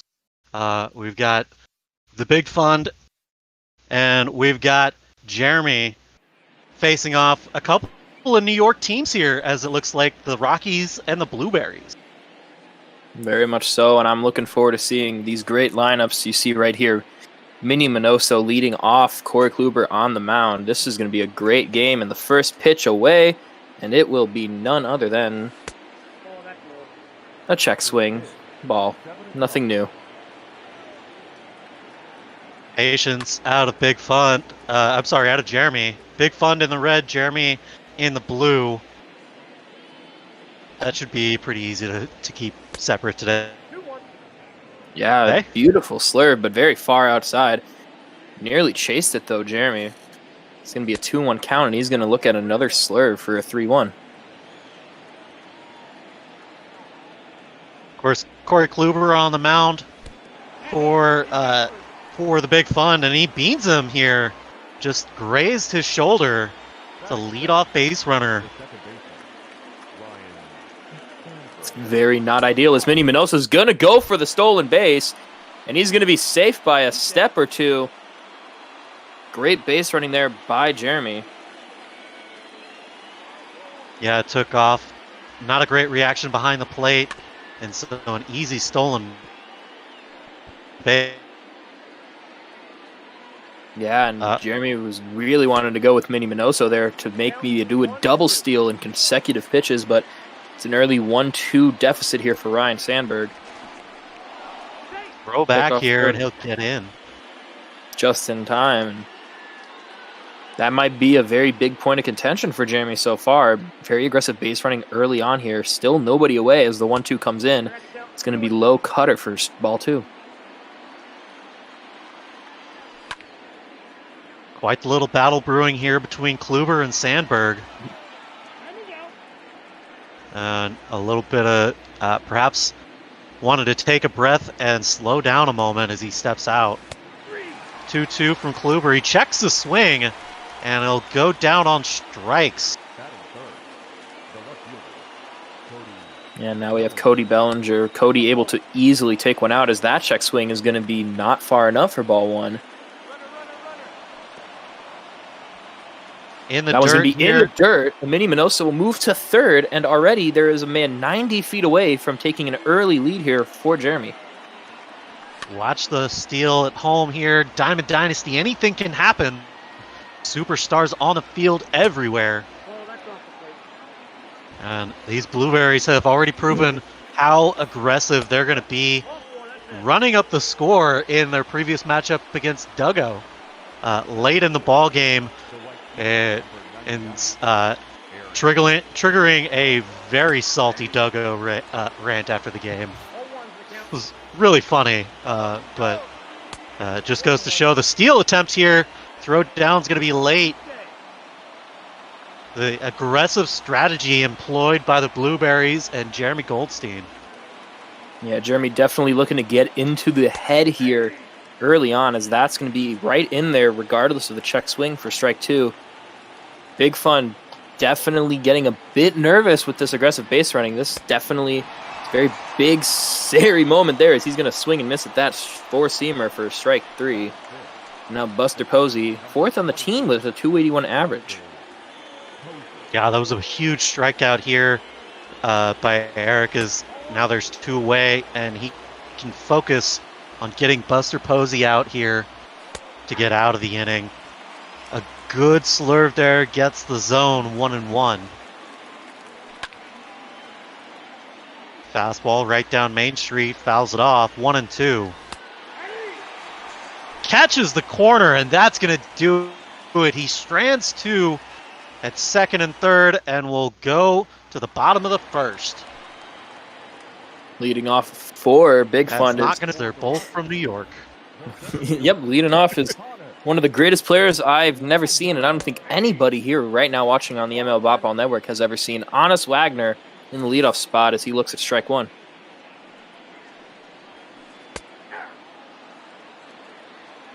Hal Neuhauser hitting the triple digits on that four-seamer. He's going to swing and miss at that. Strike 3. 3 pitches, 3 strikes. And now Ryan Sandberg hitting 382 in the number 2 spot. Big strikeout to lead off the bottom of the 1st here. Score still tied at 0.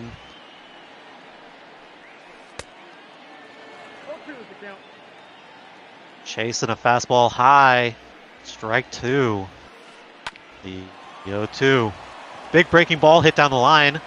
A throw over from 3rd in plenty of time to make the stop over there on the hot corner.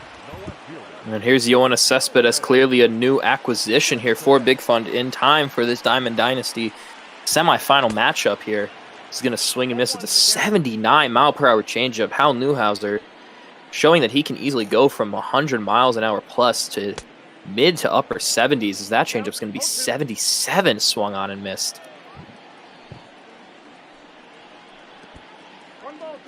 And of course, we get a little behind-the-scene action here on the broadcast, looking at the Blueberries stream, just trying to get Cespedes to chase literally anything.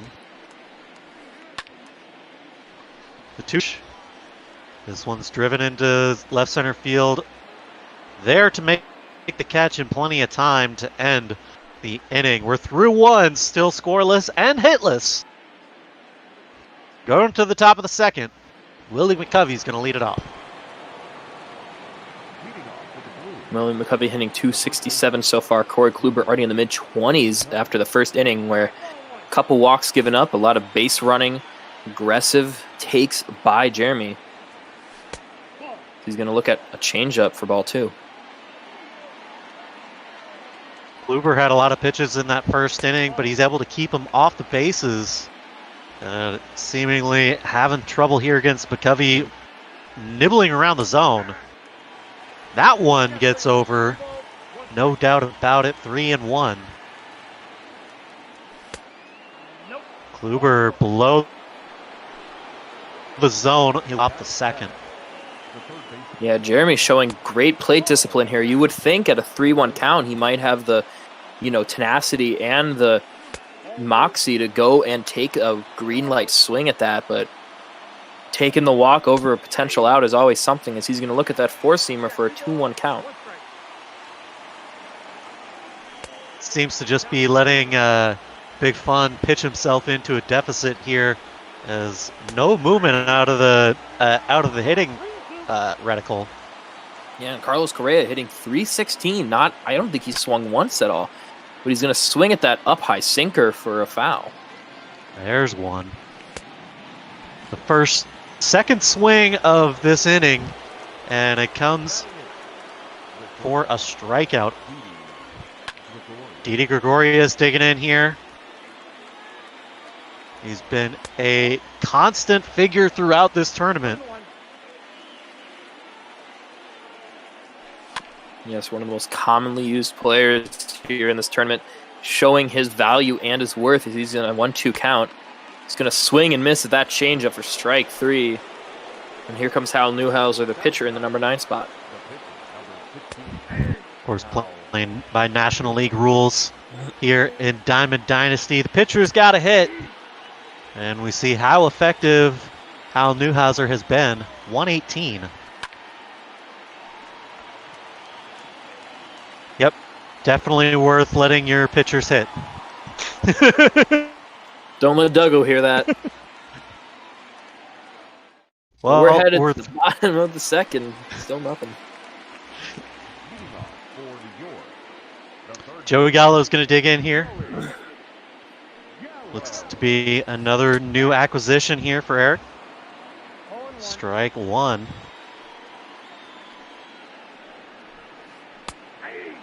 He tries to lay down a bunt, but it misses the zone. 0-2.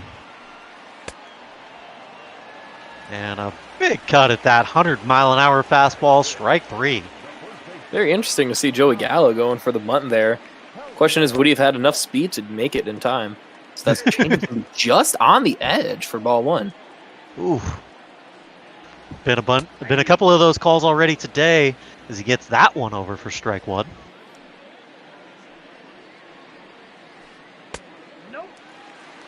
Big curveball outside, 2-1 here.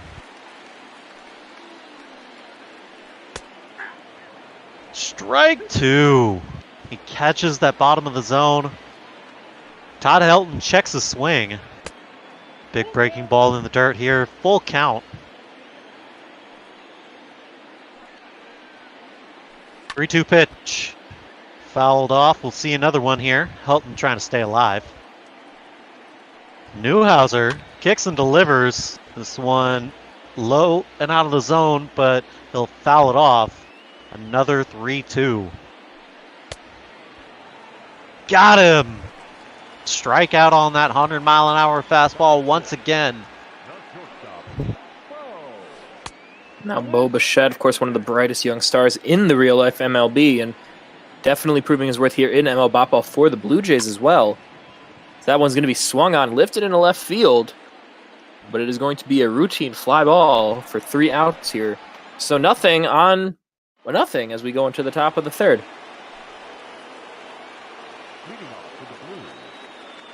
It's going to bring up the top of the order, Minnie Minosa. Of course, he got on base from that hit by pitch back in the first inning and then did some aggressive base running throughout to scare around Big Fund. It's a 1-1 count. Stealing second and third is perhaps taking the same strategy here, leaving the bat on his shoulder, 1-2. Ooh, chases the changeup below the zone for a strikeout.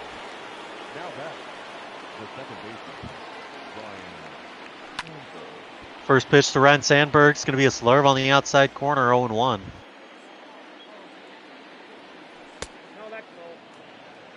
Ooh, just misses there, 1-1. 50th pitch of the ball game for Corey Kluber. This one's below the zone, 2-1. Yeah, Kluber seems to have gotten it under control after that scare early in the first inning. Only 50 pitches sounds like a lot, but when you think about it, he's only had 25 of them in the past 2 innings. This is going to be swung on, fouled, down onto the first base dugout. Yeah, he definitely had a extended first inning, got out of the second rather quickly, and is moving right along here in the third. Yeah, Sandberg was looking for something out of the park there, but it's a 2-2 count. It's going to be far outside, nearly in the dirt, full count. Payoff pitch coming in from Corey Kluber. It's going to be swung on and missed. Strike 3. No, it's fouled. Yes. 3-2 pitch once more. That one is fouled off. I need to look at my glasses, make sure they're not any foggy. 3-2. Did he go? No, says the first base umpire. Ball 4. Blueberries battling the Klubot. Bellinger gonna watch the sinker right over for strike 1. He goes for first. And he'll be in there easily. More than a couple steps ahead of the throw. Ryan Sandberg with another stolen base. He looked like he was in the first pitch, but an 0-2 count now instead is really was focusing more on that stolen base than the swing, as that one's going to be high and inside near the elbow for ball 1.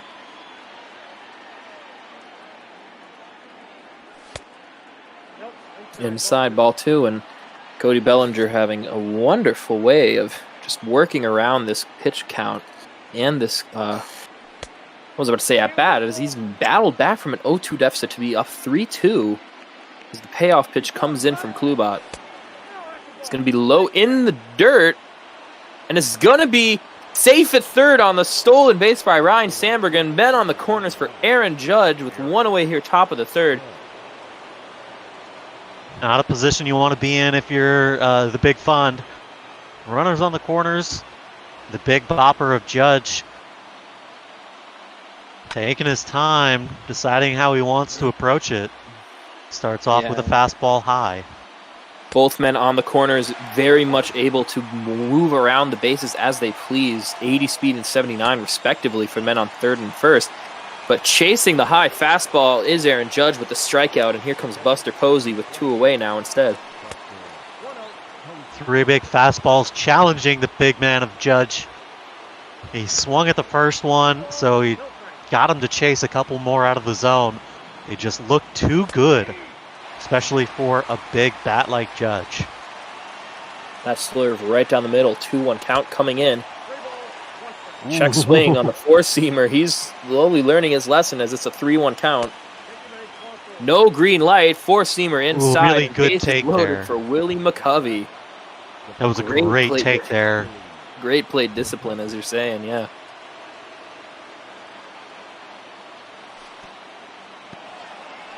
In the dirt, nobody's gonna move. Quick throw nowhere back to go. Safe. Very inside, near the stomach. 2-0 count. 74th pitch of the game for Corey Kluber was just above the middle.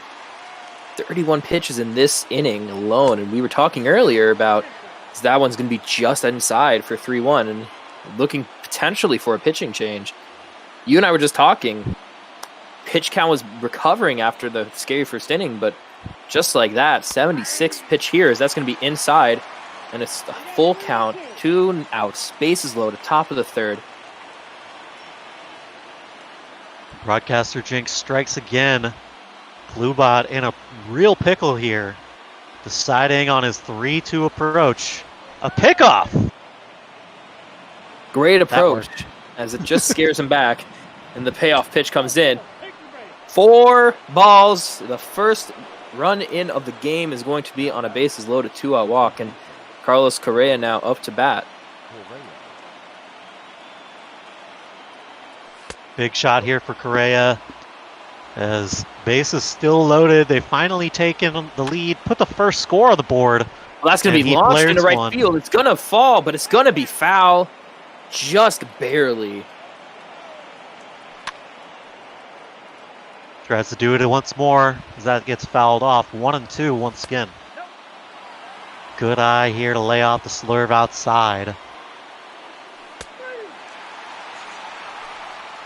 Check swing. He gets him. Didn't go anywhere. 1 run on still no hits. All from walks. And amazing base running here. It's 1-0 here in the bottom of the third.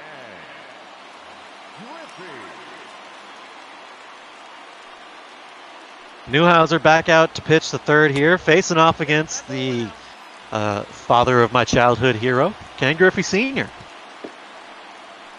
I'm pretty certain that that childhood hero also was happy to have the childhood hero be his own father. Of course, Ken Griffey Sr. wasn't bad in his own right, mind you. He was definitely good in his time, and of course he was one of the best father-son duos in sports history with his son Ken Griffey Jr., who of course is what should have been a unanimous Hall of Famer as he grounds out to the shortstop, but those old man Hall of Fame voters, they just don't know any better. I will never understand how the Baseball Writers of America can look at themselves in the mirror and not vote for Ken Griffey Jr. across the board. I don't get it. I also don't understand how they can look at Edgar Martinez's body of work and not vote for him, but that's another story for another time. There's going to be a fly out here for the second out in the bottom of the third. Klubot coming in to bat here. Interesting choices. He might take a chance to get an actual bat here instead of your worn-out pitcher. Well, I believe he might be warming somebody up in the bullpen, but not ready to do anything here just yet. Klubot's going to swing and miss at strike 3, and I think he was really just wanting to get this top of the third, this third inning as a whole over. So here we go, top of the fourth, still 1-0. Didi Gregorius leading off in the 8th spot. Someone's going to be lifted into the right center gap. Will be caught for out number 1. An amazing grab there. A beautiful bit of fielding there out in right field. He's able to track that down. A really good hit at a ball way out of the zone. First pitch in there for strike 1. Klubot coming back with the cutter, strike 2.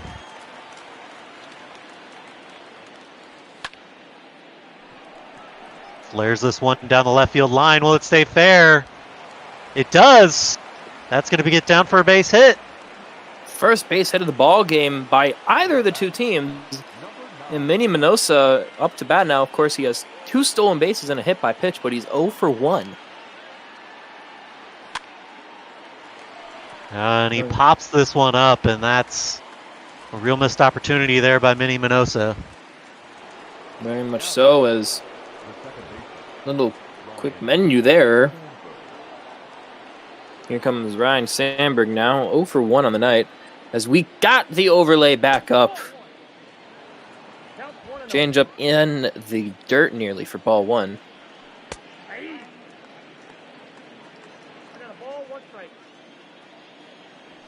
Kluber still going strong here. 90th pitch. This one's driven high and deep into center field. there in time to make the catch. That's going to be the third out here. Blueberry's still on top, 1-0. Leading off for the Rockies, the center fielder, Honest Wagner back in the leadoff spot. Lift that one into the left field area. Off of the wall is going to be an easy two-bagger. Bit of a defensive error there. He's going to go for third, and the throw is in time. No, it's going to be safe at third. A leadoff triple for Honest Wagner. And just like that, the Big Fund is in scoring position.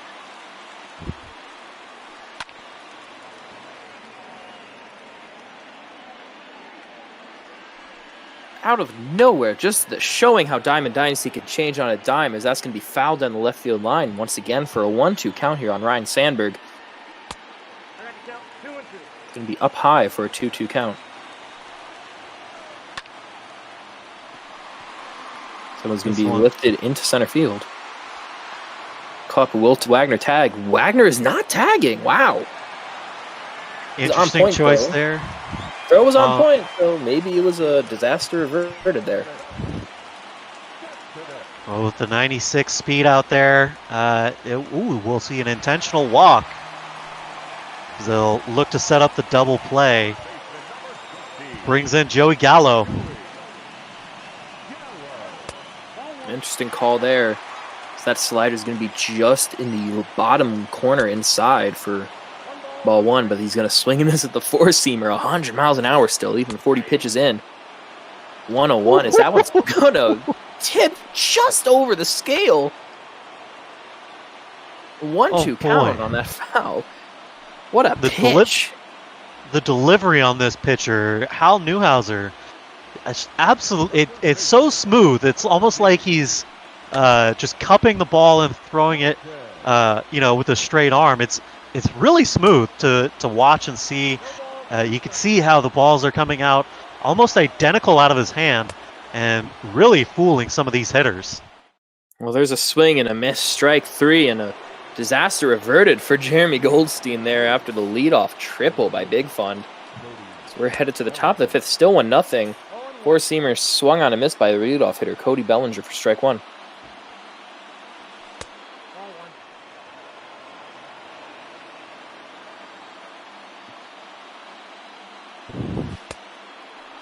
Kluber's still out here, 2-1. He might be warming somebody up there. We do not know for sure. I'd expect so, as Corey Kluber is in mid-80s, I believe, on the pitches. Mid-90s, in fact. Already in the top of the fifth. Just showing how well Jeremy has run up the pitch count for the Big Fund.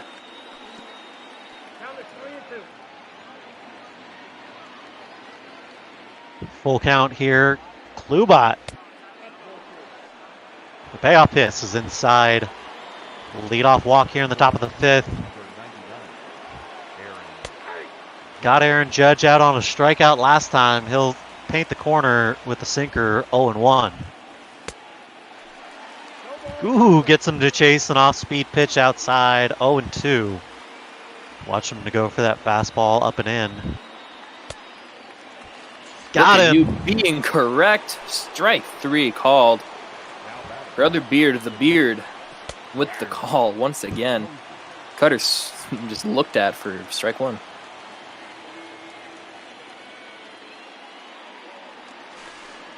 Pick off over here at first. He's back in plenty of time.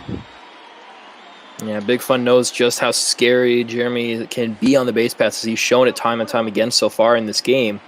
Of course, he did not have his first hit until the fourth inning, yet he's threatened multiple times and scored without even getting a hit. As another pickoff to first will be safe.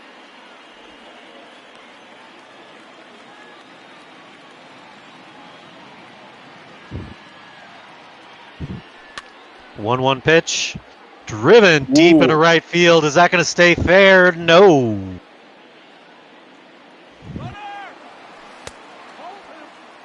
The stolen base attempt here. Throw down in time. That's the the second out of the ball game. Inning. Half inning? Inning. Words are hard sometimes. He was just mesmerized by the fact that the stolen base attempt did not go unpunished this time.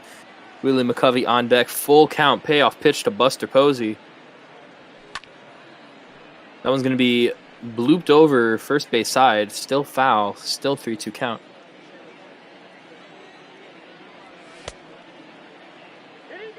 Check Did he swing. go down? Not go. It's going to be another walk. Really battling here, driving the pitch count up. Kluber already approaching 110 pitches, and that's going to do it for him. Jose Alvarado is going to come in and try and pick up the slack. Left-handed fireballer rockets in one there at 101 miles an hour. He checks his swing and confirms the third base umpire. Slider misses outside, 2-1. It's good strategy here to switch up the pitching. Started with the right-handed Kluber. Bring in the left-handed Alvarado to get the final out here. Got to hit the zone, though, as he ends up walking him here.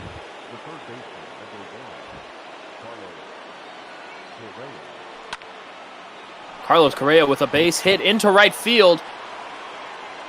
He's Runners sending around. one home. Gonna be potentially a double. No, it's gonna be out, but it will still score the run. And it's gonna be a 2-0 ball game here in the favor of Jeremy. We're going to the bottom of the fifth. Quick timeout here.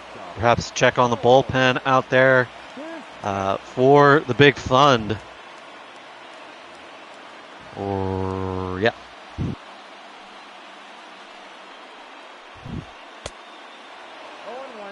Strike one hit.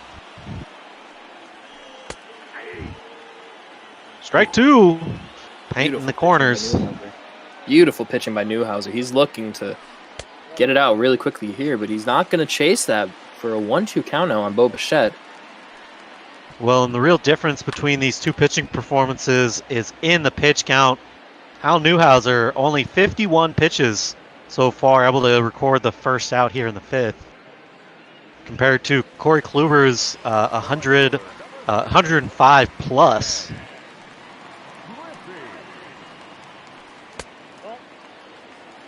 First pitch here to the Griff, misses outside, 1-0. Griffey, of course, a member of that World Series winning Big Red Machine back in the 70s. And what a machine that was. Definitely one of the greatest dynasties in MLB history when you don't include any decade of the Yankees other than the 80s. I generally prefer to not include the Yankees in anything. I do too, and I'm a Red Sox fan. So I have an obvious, get out of jail free card with that. Everybody else has to explain oh, why are you not including the Yankees? Oh, well, you see, they're really good and I respect them, but they have so many World Series, we have to talk about the other teams at some point. For the Red Sox, it's just, I'm a Red Sox fan. There's your answer.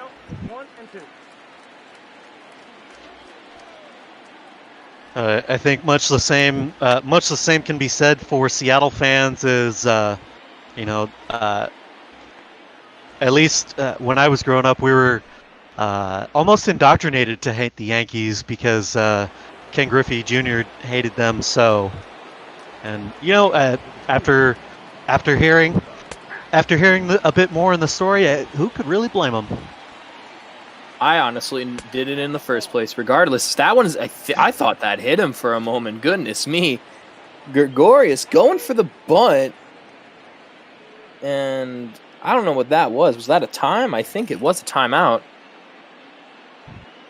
You can step off, reset. Just saying, hey, stop that. He's gonna put it inside for a 2-1 count. You're only at 2-0, and you've only got 2 hits. Stop it. Cease.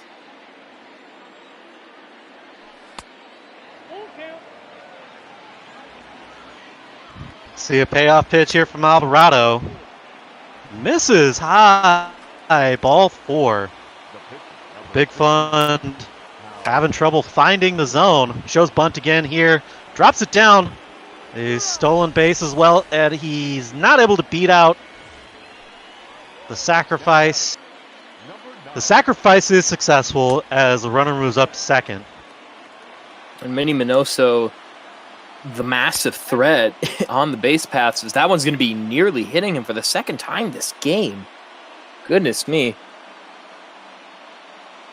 Big Fun might be warming somebody up in the bullpen now, once again to relieve Alvarado. This is a 2-0 count here on Minnie Minoso.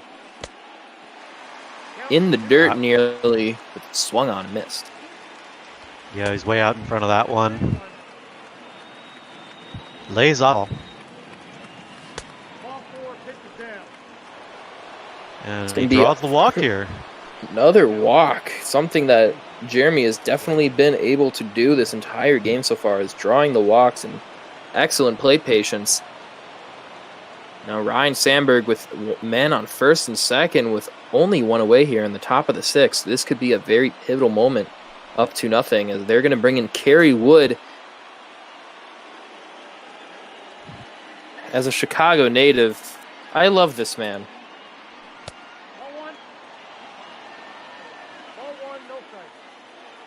And facing off against a member of the old guard of the Cubs and Ryan Sandberg here, 0 for 2 on the night.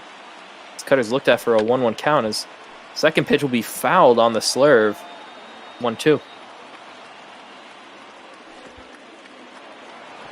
That one's in the dirt and away. Both of them moved. I'm just keep interrupting you, and I'm sorry. It's all good. Runners moving up 90 feet. Now they're both in scoring position with first base open. A full count here from Kerry Wood. Fouled it off.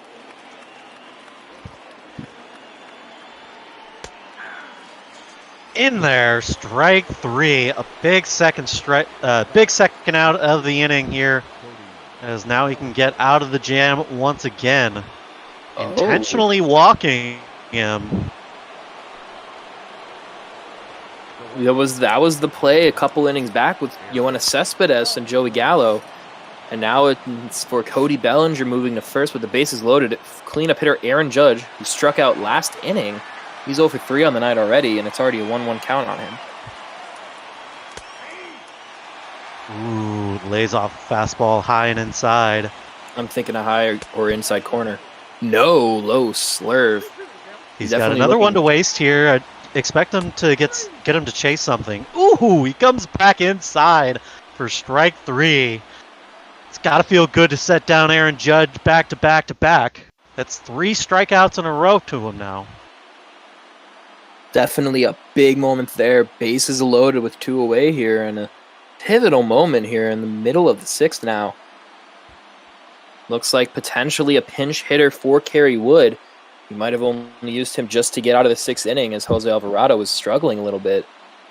We'll see what happens here. Of course, Kerry Wood is the 9 batter that's leading off the bottom of the 6th, and we will see a pinch hitter in the form of...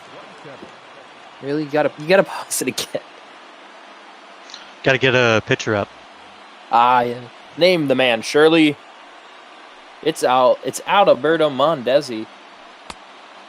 Beating it off. It always makes me chuckle every time I see Adalberto's name up there. It's just a mouthful. Adalberto Mondesi. I'm just gonna call him Modesto. I don't care. Routine single over into left field for Modesto. So he's also definitely able to steal some bases. The question is, will he in this at bat? As Honest Wagner, of course, he had that leadoff triple a couple innings back to really scare the bejesus out of Jeremy G in that inning. Dancing over, he takes a look over. One of his bro too. Yep. We keep doing it. Pick off throw. First base is safe.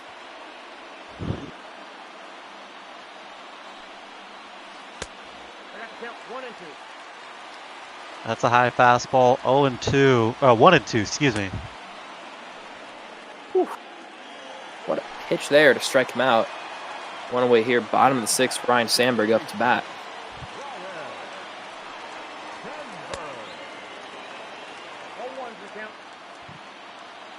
Still interesting that Modesto over there has not even tried to go for a stolen base. That one's going to be fouled on the third base side for an 0-2 count. Going to be blooped into center field, base hit. Mondesi going the third on the play, run on the corners in the bottom of the sixth with one away here. Very big chance, once again, scoring-wise for Big Fund against Jeremy G.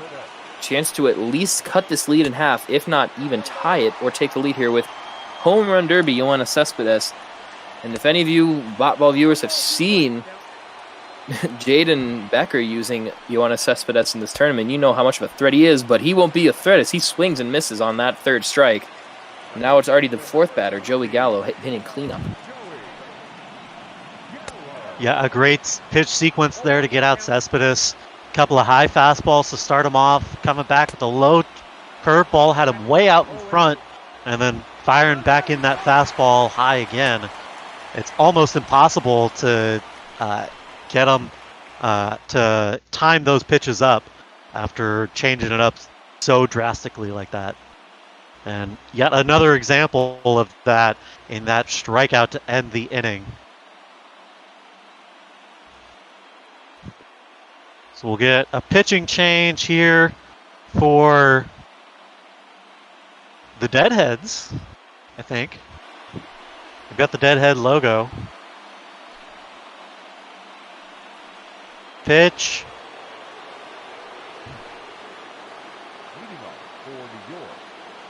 We've reached the seventh inning. Do you smell the blood in the water? Because there's a shark circling about. Do you smell what the shark is cooking? No, but I do hear what the shark is playing. I feel like that should be the line, not do you smell what the rock is cooking, as that one's going to be lifted high and deep into right center field. And that is going to be gone for a home run. A solo shot here in the top of the seventh. Jeremy G piling it on here as he pushes his Blueberries lead to 3.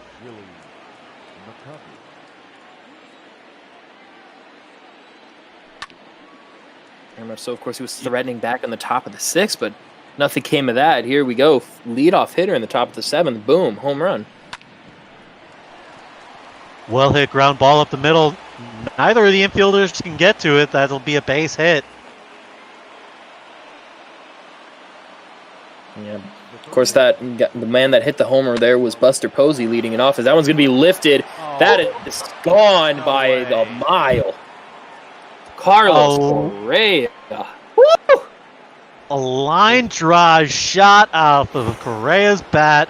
And, folks, this game is now 5-0. And it could be 6 there. Wait, no. Not What could is be. going on? That is 6. Does somebody want to go check on the salt truck coming off of Eric Garment at the moment? I'll be right Lefty back. Grove into relief, but is it too little too late? Hal Newhouser hitting 9th. If Hal hits a homer, I'm out of here. If Hal hits a homer, I'm telling it. If Hal Newhouser hits a home run, Beard, I'm telling you, I'm out of this. I think at that point I'm going to start calling unsportsmanlike conduct penalties. I'm gonna investigate where the trash cans are placed throughout this this stadium. I haven't seen any of the Stros, so I don't believe any of them are anywhere near. But you never know, I suppose. Shark, what did you find out? All's quiet on the Western Front. Not a whole lot, just kind of depressed defeat. The brooding silence.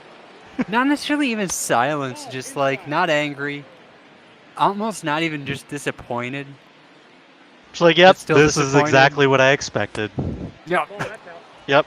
No, I don't know why I expected anything different. It was just a matter of when, and I guess it was now. Just high and outside. Where was that pitch going? 3-0 count. The pitching has definitely suffered coming from the Rockies lineup, as that's going to be another shot. Does it have enough? It's got warning track power.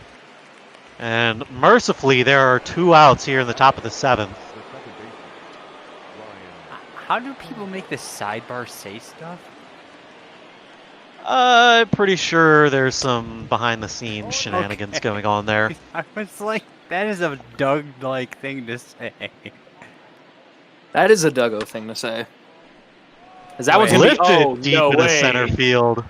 Camping underneath that one for the 3rd out. Damage done here by these blueberries. And now, finally, what we expected like 20 years ago, it felt like. Shark Savory, take it away with your beautiful, beautiful rendition of Take Me Out to the Ball Game. Oh, it's not Take Me Out of the Ball Game. It's... Uh-oh.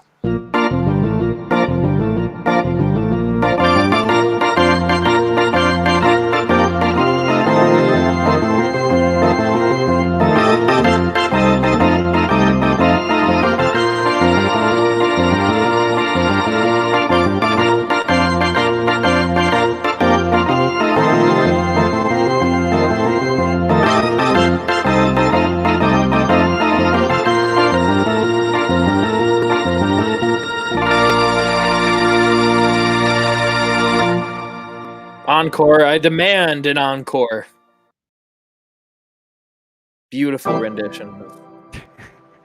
Oh, for a second I thought we actually did get an encore. No. Oh, no. No way. I just played one note and everybody... It's a chord. Let's be clear. It was 3 notes at the same time. I apologize. I have not played piano semi-professionally in any way, shape, or form, much less professionally like you, Shark, since the days of... what album came out in 2010? Whatever album the Black Eyed Peas made. I was hoping you weren't going to clarify the band. What was that album in 2010? You know the one. You know what I'm talking about. You know which band I'm talking about. One of the thousands of bands that exist throughout the years of 2010. But thank you very much for that beautiful piece of music to really bring us into this home stretch of what originally was a relatively quiet game. As that was going to be a base hit into right field, but an offensive explosion changed everything. A home stretch to bring us into the home stretch? I can't English. With that, I will step on out. So have a good rest of your call. I think I know how this is going to end, but technically Stranger things have happened, my friend. That's true. Have a good night. Yeah, you too.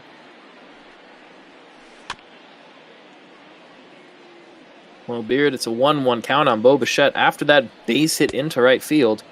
by Todd Helton. It's now going to be swung on and miss for 1-2 as pitch comes in from Newhouser. That's going to be swung on the sweeping curve. Strike 3. Bo Bichette looks silly out there. Whew. Well, there's going to be a routine grounder double play opportunity. And he's safe at first. Ken Griffey Sr. with an amazing base running there to be safe and break up the double play there. Still 2 away. Senior a dive into first base there. Got to go with the aggressive base running. He's going to take off. The throw down is going to be not in time. Is it going to be enough to get a rally going here? As Ken Griffey Sr. Now into scoring position. They can't get him in, though, as that's going to do it here in the 7th. Well, up to bat, Cody Bellinger for Jeremy G. Top of the 8th, still 6-0 here. 26,240 people here in Citi Field, or if you're a hipster, Shea Stadium area.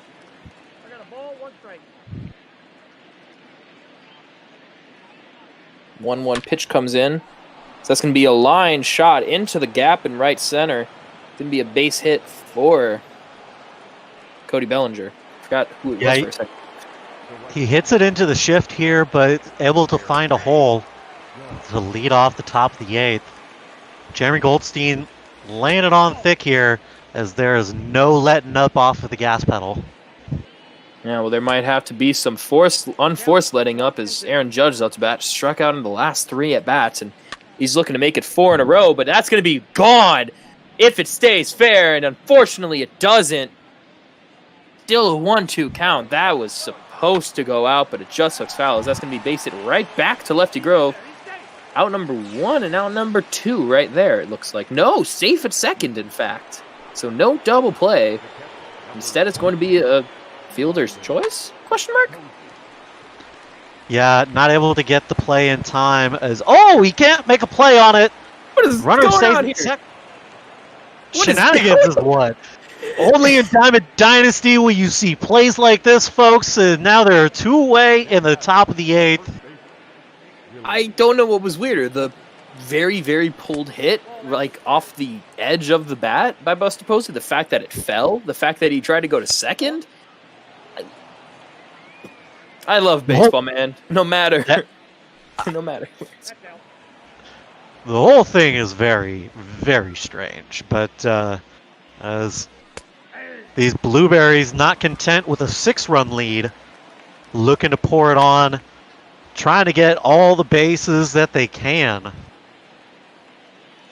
course, I remember hearing Jeremy say the other day that no lead is safe here in Diamond Dynasty, so you take every chance you can get, lead or not. So we'll go to the bottom of the 8th. Big Fun running out of outs here. He's only got 6 of them left. And it looks like Hal Newhouser's day is going to be potentially over in some semblance sooner or later. Is Craig Biggio up to bat? I'm assuming in the number 9 spot as a pinch hitter. Yeah, it looks to be that way. It looks to be that he's getting a pitcher up, ready to go to take a spot. First pitch here is going to be Kevin Biggio. Oh, Kevin Biggio. Hey, shout out Kevin Biggio. He's going to look for the bunt. It's going to fall foul. Al Newhouser up at 92 pitches now, about to be 93 on this pitch to Kevin Biggio, 1-1 count. It's going to be foul tipped on the changeup 1-2.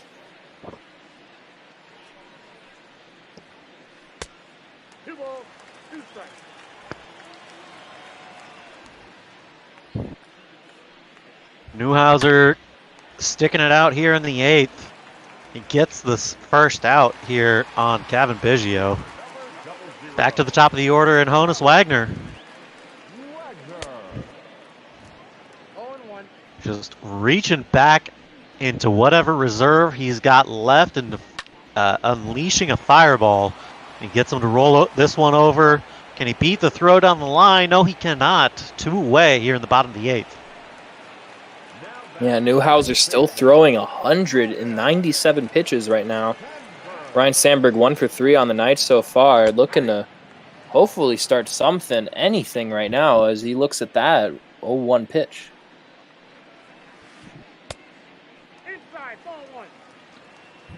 Yeah, this 0-1 is inside. Pitch number 100 out of Hal Newhouser.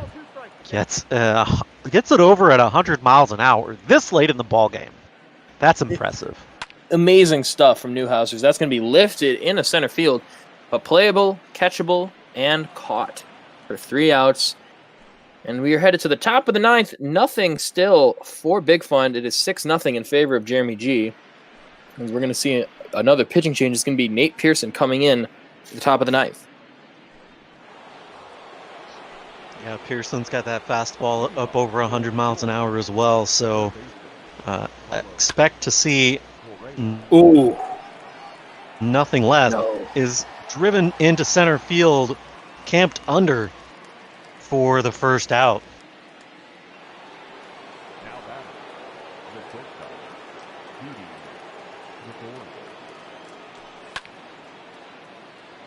Didi swinging at the first pitch here, 0-1.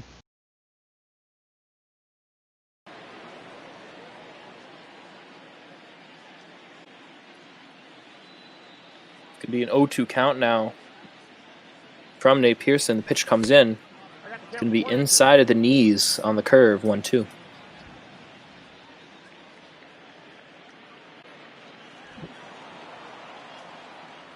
Swung on and fouled. Still a 1-2.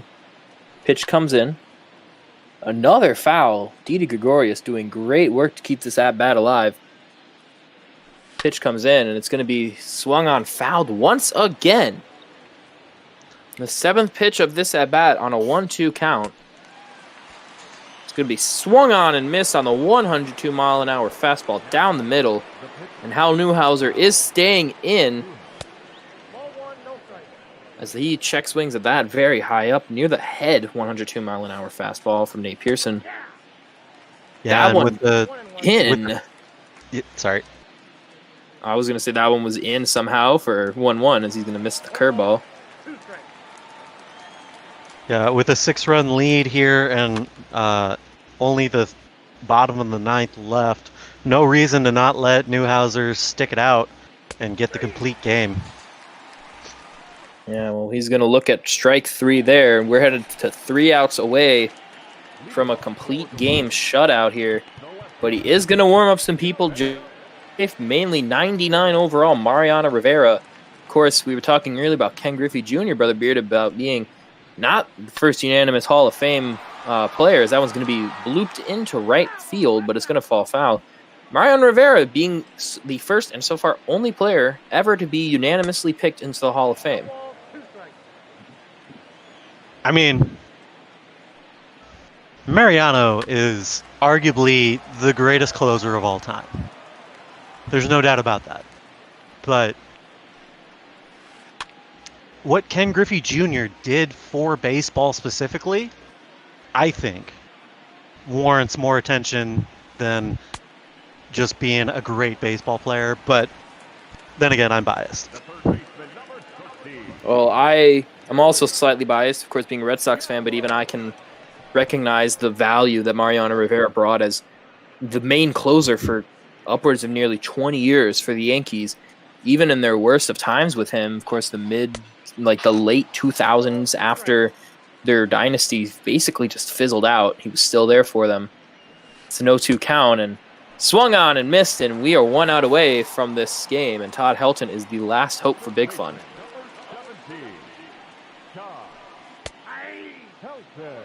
Checks the swing there.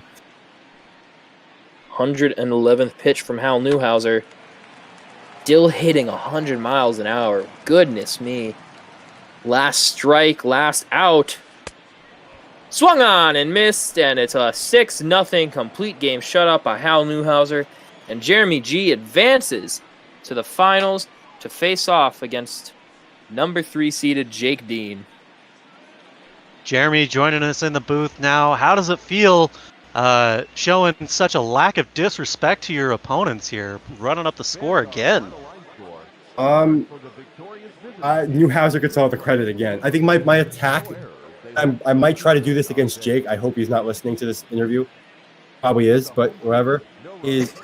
My plan going in was to make Kluber throw a lot of pitches in those first 2 innings. Like, I didn't really have a hit at all.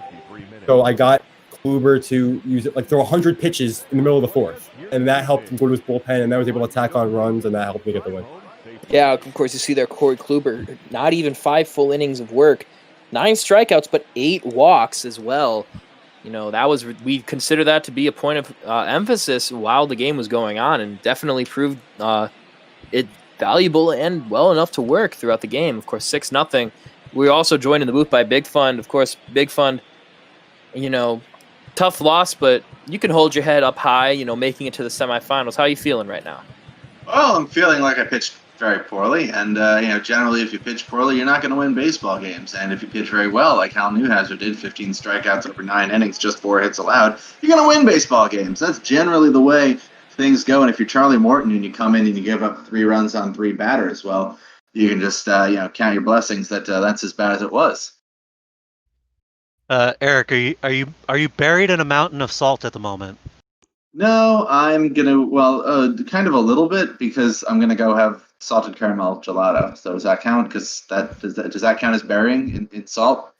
Because I want that. I went and bought it earlier, and I'd like to go eat it. I also love salted caramel gelato. I would love to Yeah, join I you. got a little Talenti salted caramel. We're gonna have a blast. Yeah, I would love to join you, but unfortunately, I'm going to be watching the finals, and I'm also being called by like 8 people to get on my Xbox. So, well, thanks for having me in the post to talk about my terrible deflating loss, and have a great final, Jeremy. Best of luck in the final. Yeah, great game, man.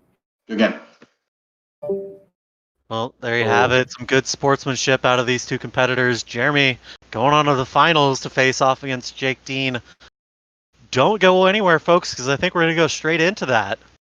as Garrett I guess he's invited. gets Go ahead. I've heard of it.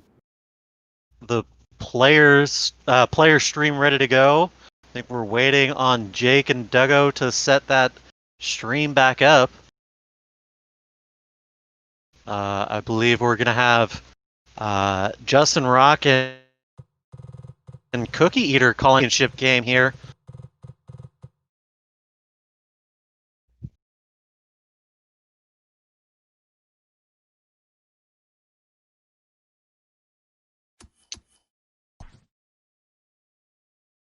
The tail going into this contest is going to be thusly. Jake Dean, the number 3 spot, getting a first round bye. Moved on to the second round facing off against the number 6 seeded Tim Moore. He in his first ever Diamond Dynasty game here in 2020 to move on to face off against Jaden earlier tonight. And that got him to the finals. Jeremy G having to play that first round game, going up against the hometown favorite of Duggo, the number 1 seed. And he absolutely trounced him in that ball game. And comes back and has a tier against Eric and his Rockies. We'll see the number 9 seed Jeremy take on the number 3 seed Jake. As I believe we're getting ready for the ball game here. Yeah, we're just taking a look at this lineup right here. Very well rounded. Is going to be Cookie and J-Rock in the booth. And we are joined by Cookie. Cookie, how you doing today? I'm doing pretty good. How are you two doing? Doing all right, man. Doing all right. We enjoyed a wonderful game, very high-scoring game once it got into the swing of things. We were also joined in the booth by J-Rock. J-Rock, how are you doing today as well? Doing well, guys. How you guys doing this evening? I'm doing very well. Again, we watched a wonderful game. We're ready to see this final matchup between Jeremy G and Jake Dean. You guys ready to call a wonderful game, I'm hoping? Yeah, it should be a lot of fun, sort of consistent dominance from Jeremy throughout the tournament, and Jake, who might be the most self-depreciating player in the history of the show. And that's saying something, given gamers.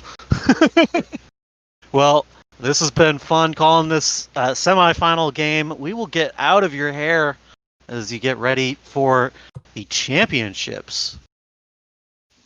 Very much so. And my final words, as I always have, are missing some random former Red Sox player, and this former Red Sox player is one that really hurts. I miss Mookie. Come back. I also don't miss nobody, actually. I also miss Kevin Pillar. Shout out Kevin Pillar. Millar? Kevin? I don't know. Well, that's MVP vote receiving Kevin Pillar you're talking about. Very true. Well, for Brother Beard and myself, I am Great Ether Boss. Have a wonderful night. Boys, have a wonderful call. And this is the finals. Yeah, we got the championship game on tap. Great Aether Boss. Thank you very much. As we get ready to get started at Chase Field, fittingly enough, Mark Race's Slump Busters, run by Jake Dean. The New York Blueberries, run by Jeremy Goldstein, Justin Rock. Cookie with you here tonight for the championship game, the 3 seed against the 9 seed. It's been a fun tournament so far, Cookie, and we're finally seeing the championship game come to fruition. Yeah, this is a couple of the best guys we got. Jake coming out of nowhere, making it to the finals, and Jeremy, his pitching's been on point for the whole thing. So I'm really looking forward to see this matchup. Has Jeremy given up a run yet? I know he was talking about not giving up a run last night, and he didn't give up a run just a few moments ago with Hal Newshauser going the distance. So has he just given up donuts the whole way? I believe so, because the only other game he pitched in would have been his first one, and he actually almost threw a perfect game. If not, he did throw a perfect game against Stan Wilkins for the first game in the tournament. Oh, is that? That was a different game that got frozen. We were talking about a potential perfect game, I think, at a different point during the tournament. As you see the leadoff base hit here to start things, as now here's Ryan Sandberg. Will dig in, and he takes a strike. It is 0-1. Got a lot of legends here tonight in this championship game, as runner going here. Seen Jeremy be very aggressive on the bases in this series. Minnie Minoso swipes second base. Yeah, nice steal. Aggressive start for the Blueberries. They're probably just trying to get on the board early, take that stress off. Hal Newhouser making his third start for the Blueberries in this tournament. Corey Kluber hitting the outside corner there with a nasty breaking ball. So on away here in the first inning, and that'll bring up Cody Bellinger, the Player of the Month award for June in MLB The Show Diamond Dynasty. They will unveil July's Player of the Month series, moments, whatever in the world you want to call it. I believe tomorrow. I know Jonathan Scope is a part of it, Ramon Laureano, Yasmani Grandal, and I don't know if they've announced who the fourth person, who the piece de resistance will be. As the runner goes again, Bellinger, a swing and a miss, and another swipe from Minoso, but 2 strikes now on Cody Bellinger. Yeah, and that's something I'm really looking forward to, Justin. See those new cards. I mean, I guess technically they're old cards because they're from previous years, but, there's been a lot of nice Player of the Month fan favorites coming back, so it's going to be fun. That Yasmani card, especially, I think he could be my bench catcher. Never had too many catchers. Just finally completed that Evolution Ivan Rodriguez mission from about April. As we see a deep fly ball out to center from Bellinger, and that will chase home the game's opening run. The aggressive base running from Jeremy pays off. Minoso, the single, 2 steals. Bellinger drives him home. Blueberries take a 1-0 lead. Yeah, aggressive base running pays off, and that means the cleanup guy, Aaron Judge, going to have nobody on. It's better to see Judge without anybody on base, but you prefer there not to be a run across the top of the first inning. But we'll see how Jake bounces back here as a breaking ball from Kluber fouled away. 1 ball and 2 strikes. And one of my favorite things about the Player of the Month things is just like having guys from different teams and having different options to go with. So to have another Diamond Oriole and Jonathan Scope and Grandal and some of these different guys, Laureano with the A's. Looking forward to seeing what the new guy will be, just to have something new to do, new missions, next thing to check off the list. As we get into the middle of July, and Greg Biggio digs in for the bottom of the first inning, and he swings and misses. It's 0-1, and Al Newhouser from the olden days, the 40-era Tigers. They had rubber arms back then. He's going back-to-back after a 15 strikeout, I think, performance just a few moments ago back on the hill in Arizona. Yeah, I mean, this guy has been putting up zeros, like we said. I mean, the Blueberries altogether have been putting up zeros, but Newhouser's been a big part of that. He hasn't let anyone come across the plate. I mean, he is such a cheat code in this game. He's one of my favorite pitchers to use in Diamond Dynasty as well. I think the guys were talking about it in the last game, Brother Beard and Ether. Talking about that fastball from Newhouser right around 100, 101, and then you just saw the difference in speeds there going to the change-up breaking ball options in the mid to upper 70s from Newhouser. That difference in speeds is just absolutely backbreaking when you're playing online, as see a strikeout and a flyout to begin the night for Newhouser in this one. And that's something really interesting. I mean, his curve and changeup are almost the exact same speed. They're both in those kind of mid to high 70s, and then couple that with the 3-mile-an-hour fastball. Once you get that confidence up and you can dot the corners with those pitches, I mean, he becomes almost unhittable. I think he's almost worse than Kluber. I think he's definitely harder to face, Kluber, for that point that you make. I mean, Kluber's breaking ball, that sweeping curveball, sort of probably the most dangerous pitch in the game this season. But Newhouser, that change in speeds is so huge, and it's what's made guys like Aroldis Chapman a little bit better as he's gotten older in the game, as he's developed the slider go along with that high velocity fastball, as Newhouser can mincemeat at Jake Dean in the first. So through one with the Blueberries, holding a 1-0 lead over Grace's Slump Busters. But as we've seen through Jake's 2 previous games, he has a flair for the comeback and the dramatic late in ball games. Sort of the unsung hero coming up late in contests. Yeah, it's been come from behind in both the games for Jake. They've both been low-scoring affairs, and just it was Trout in the first semifinal today hit the 2-run bomb to put him on the board, give him the lead, and ultimately was the difference. I don't remember who hit the big home run game last night to push them over the up. I know Didi hit a home run, I think, at one point in the game last night, but I don't think he was the one that hit the go-ahead shot to put Slump Busters over the top and into the semifinal round as we see Willie McCovey step in here. 1-1 pitch coming from Kluber is one down and in, 2 balls and 1 strike. The one reason I like Newhouser slightly more than Kluber is just ability to pitch that fastball up in the zone. Sinker's nice, but I always like to try and change speeds and change eye level, and that's what Newhouser can do as opposed to Kluber, but never complain with keeping the ball on the ground as full of soft outs here to begin the second inning. Yeah, you know, Justin, that's kind of the reason for me. I mean, I have that Kluber card. He's not in my rotation anymore, and it's because, I mean, all of Kluber's stuff is really down in the zone, and the way I like to pitch, I like to attack that fastball up and in with Kluber. I think he does have that four-seamer. Yeah, you see it's his fourth pitch, but I mean, I know there's a lot of hype. People are like, oh, the sinker cutter's the way to go, but I really like going kind of more four-seam slide or four-seam curve. I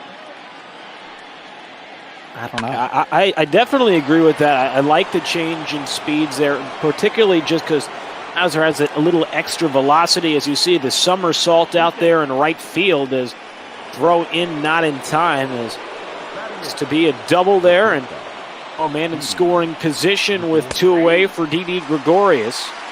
And he'll take a strike. It is 0-1.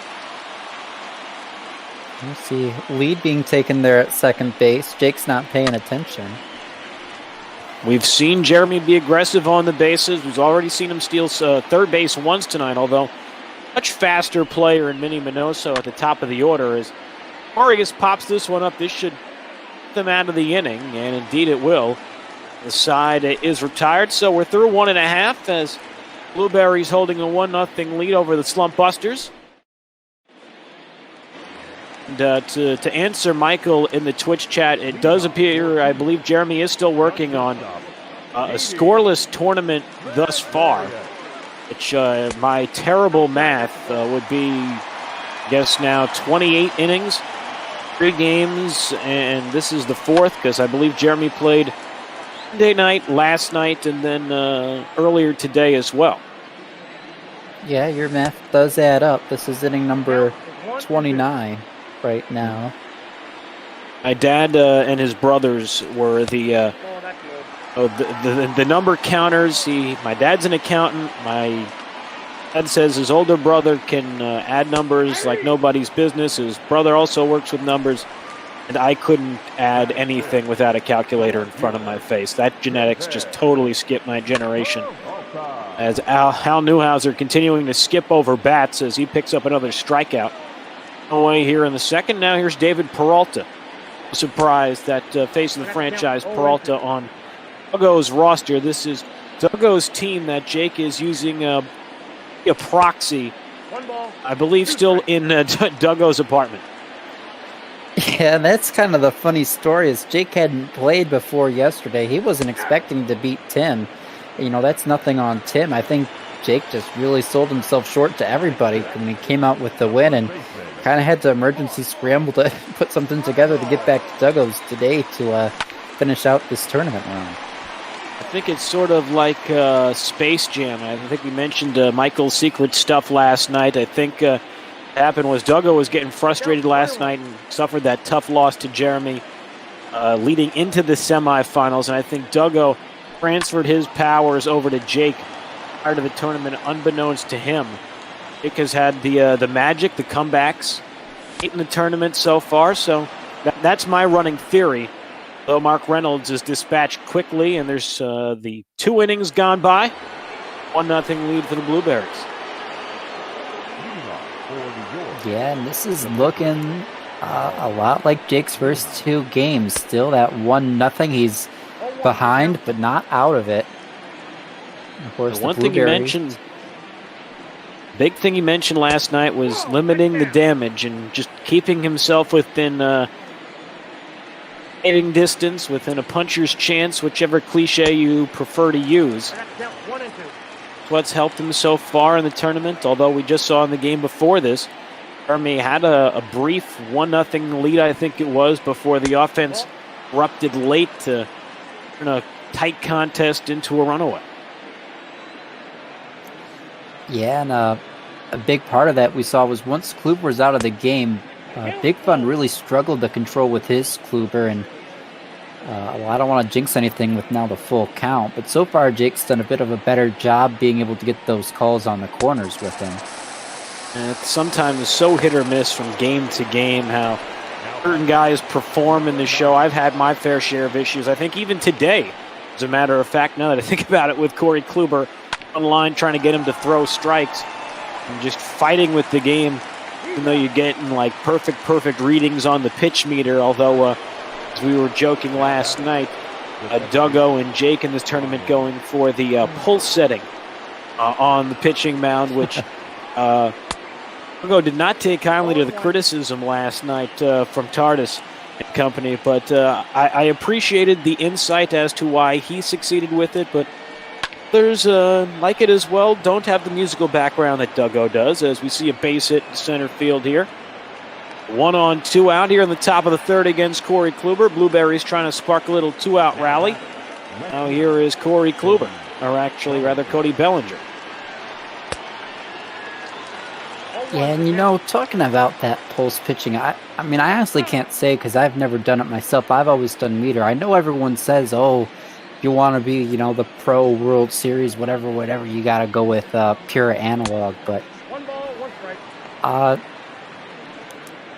really like meter. I think it's nice to, I even know where to miss my spots on the meter to kind of control the ball based on where I put it, if you know what I mean. Like I know exactly what you mean. Like certain situations, trying to keep the ball down so you have it go a little bit past that marker. As you see, the aggressiveness from Jeremy on the bases backfiring as a rocket of a shot down to second and a man caught stealing.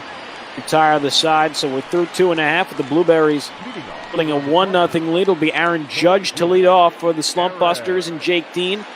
Bottom of the third at Chase Field, Justin Rock, Cookie Eater here for you. And Aaron Judge, it's been power in the series for Jake, and Aaron Judge just made sure that Jeremy gave up a run in the tournament after 29 scoreless innings. It will come to an end. We are tied at 1 as the judge vendors his verdict. Hey, that's what you like to see. First pitch of the inning, just took it yard.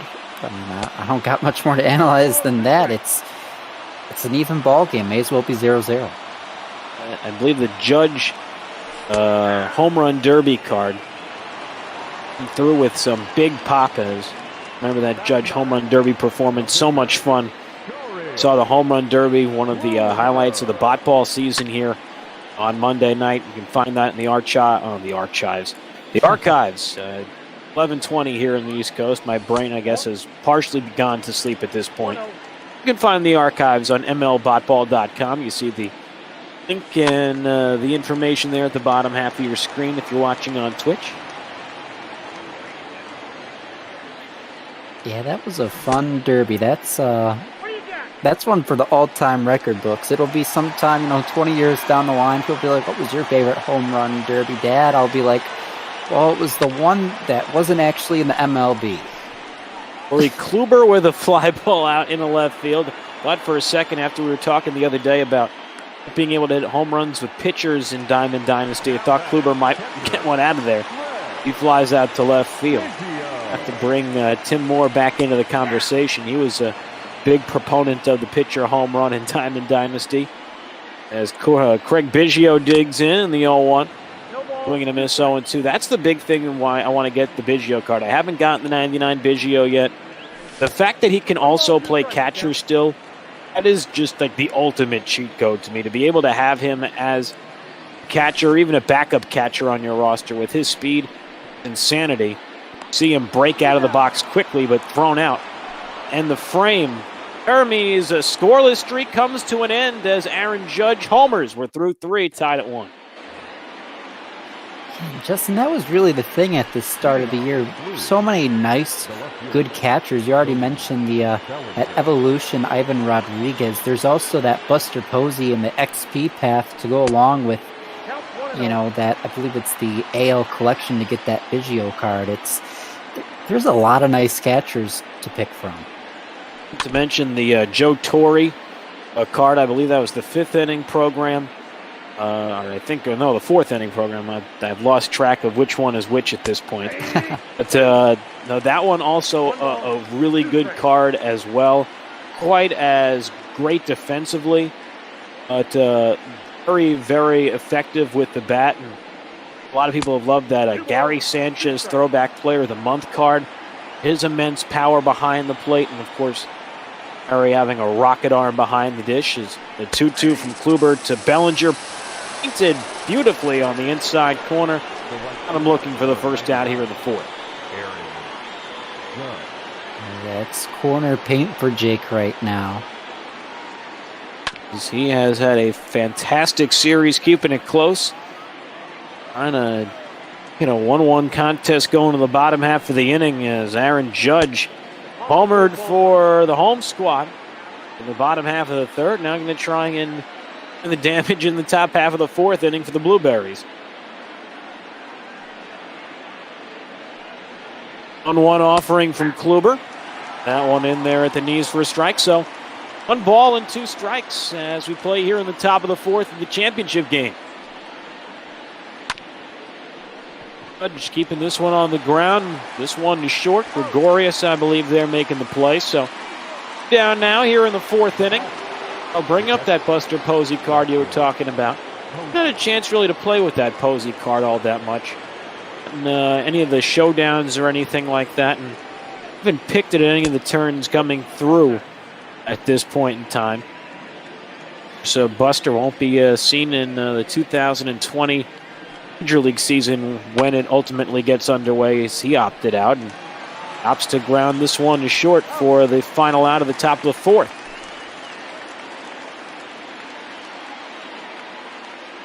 Yeah, that's a nice story, Posey. Obviously, I don't think there's any reason we wouldn't respect players' decisions to opt out, because it is such a strange environment we're in today. But Posey adopting a couple of twins. A couple of premature twins he and his wife are adopting, and obviously that leads them to a whole nother realm of potential infections and complications that come with that. So just a noble thing in adopting twins, but twins that obviously are going through some health issues, and using his financial resources to help them through their trying time, and ultimately raising them. Giants are going to have a down season anyway. Aren't expected to do much. And obviously he's beloved in San Francisco, and for good reason. He won 3 World Series titles in his first 5 years in the major leagues. And I think it's a no-brainer move for him. And luckily I think he's in a situation where he's not going to get much flack for making the decision he did there, Cookie. Yeah, I don't think so either. And, he'll be back next year, I would assume. And, isn't going to be missing much this season. As you know, San Francisco not really in it. And really short season, too. So, I'm looking forward to seeing him back in the diamond. But at the same time, I'm really excited to see him get to be a dad as well. Yeah, absolutely. Is this a bunt laid down by Didi trying to beat the shift? And got it too close to the pitcher, and a nice play made by the catcher, Mr. Posey, for the final out of the inning. So we are through 4 innings of play in the desert. We are tied at 1. Jeremy and Jake fighting it out for the bragging rights in the Broadcaster Championship. The tournament began on Monday, coming to its conclusion today. Of course, the All-Star break coming to its end today as well. Our first major league game back will be tomorrow night, and also be some minor games throughout the day as well. I'll be on a late night contest tomorrow at AAA game. You on any broadcast tomorrow or Friday, Cookie? I'll be on the return to the MLB Call My Dodgers with special right before you at 9 o'clock. But then after that, I am moving across the state, so I'm going to be out of commission for a few days. Very nice. Well, best of luck in your travels to wherever it may be for the upcoming next weekend or whatever it is. As we're getting towards the weekend, tomorrow will be Thursday. As there's a strike to Willie McCovey, it's 3-2.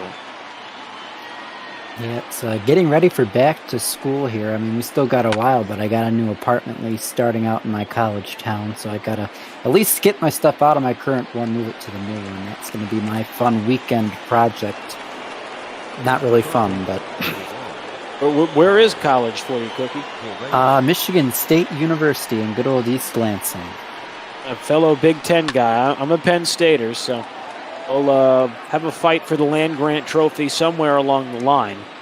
As a strike there to Carlos Correa, it's 0-1. A lot of good family and friends are Michigan State alumni or students. As this is a ground ball to first, and 2 away now in the top of the 5th inning. D. Gregory is stepping up to the dish, and in the Twitch chat, F. Corporal found out some love for Purdue and Boiler up in Lafayette, Indiana. Yeah, I gotta say, I love all the Big Ten schools. I might go to Michigan State, but I mean, I grew up a Michigan fan, and I'm a big fan of seeing too whenever either of these Michigan teams play Penn State, because they're always awesome. And really, I guess anything but Ohio State in the Big Ten, I'm a really big fan of it. I think that's a common consensus around the other 13 Big Ten schools is anybody but Ohio State.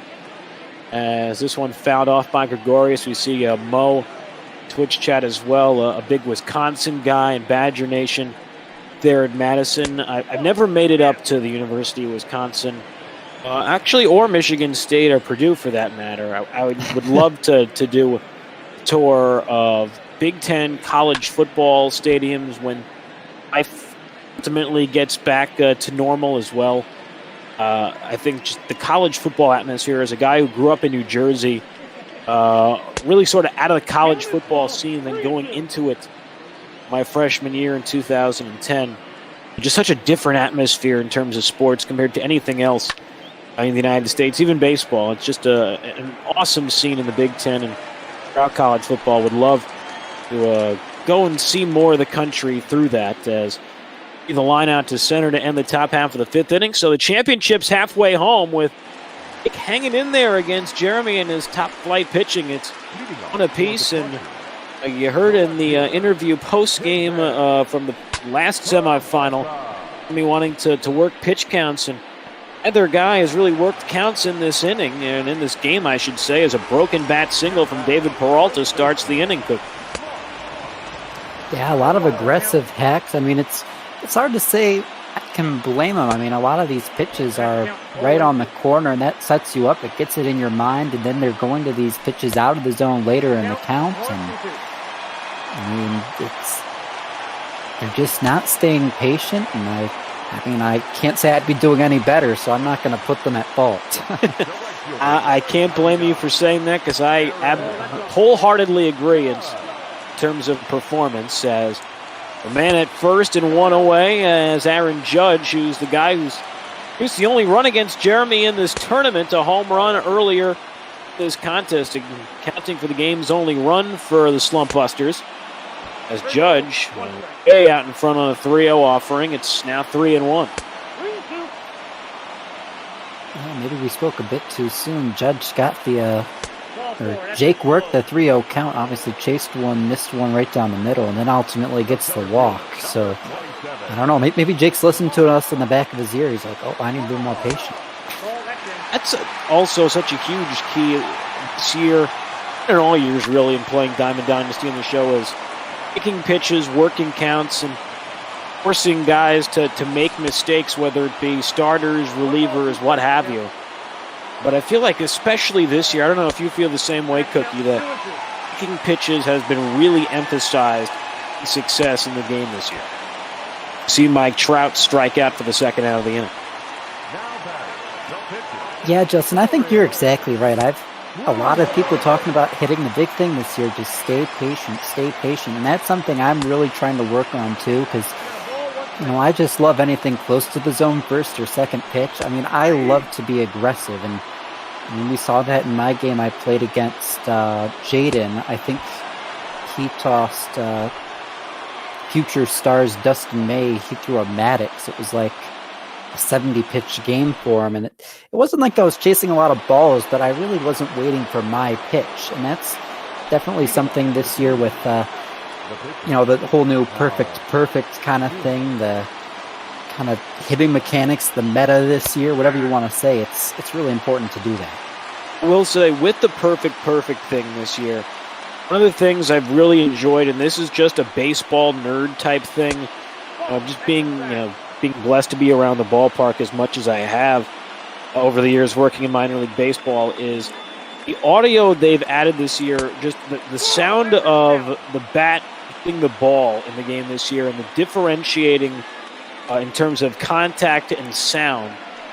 Perfect sounds different than a ball that hits off the end of the bat. And I don't know about you, Cookie, but I've really enjoyed that this year just from an aesthetic standpoint.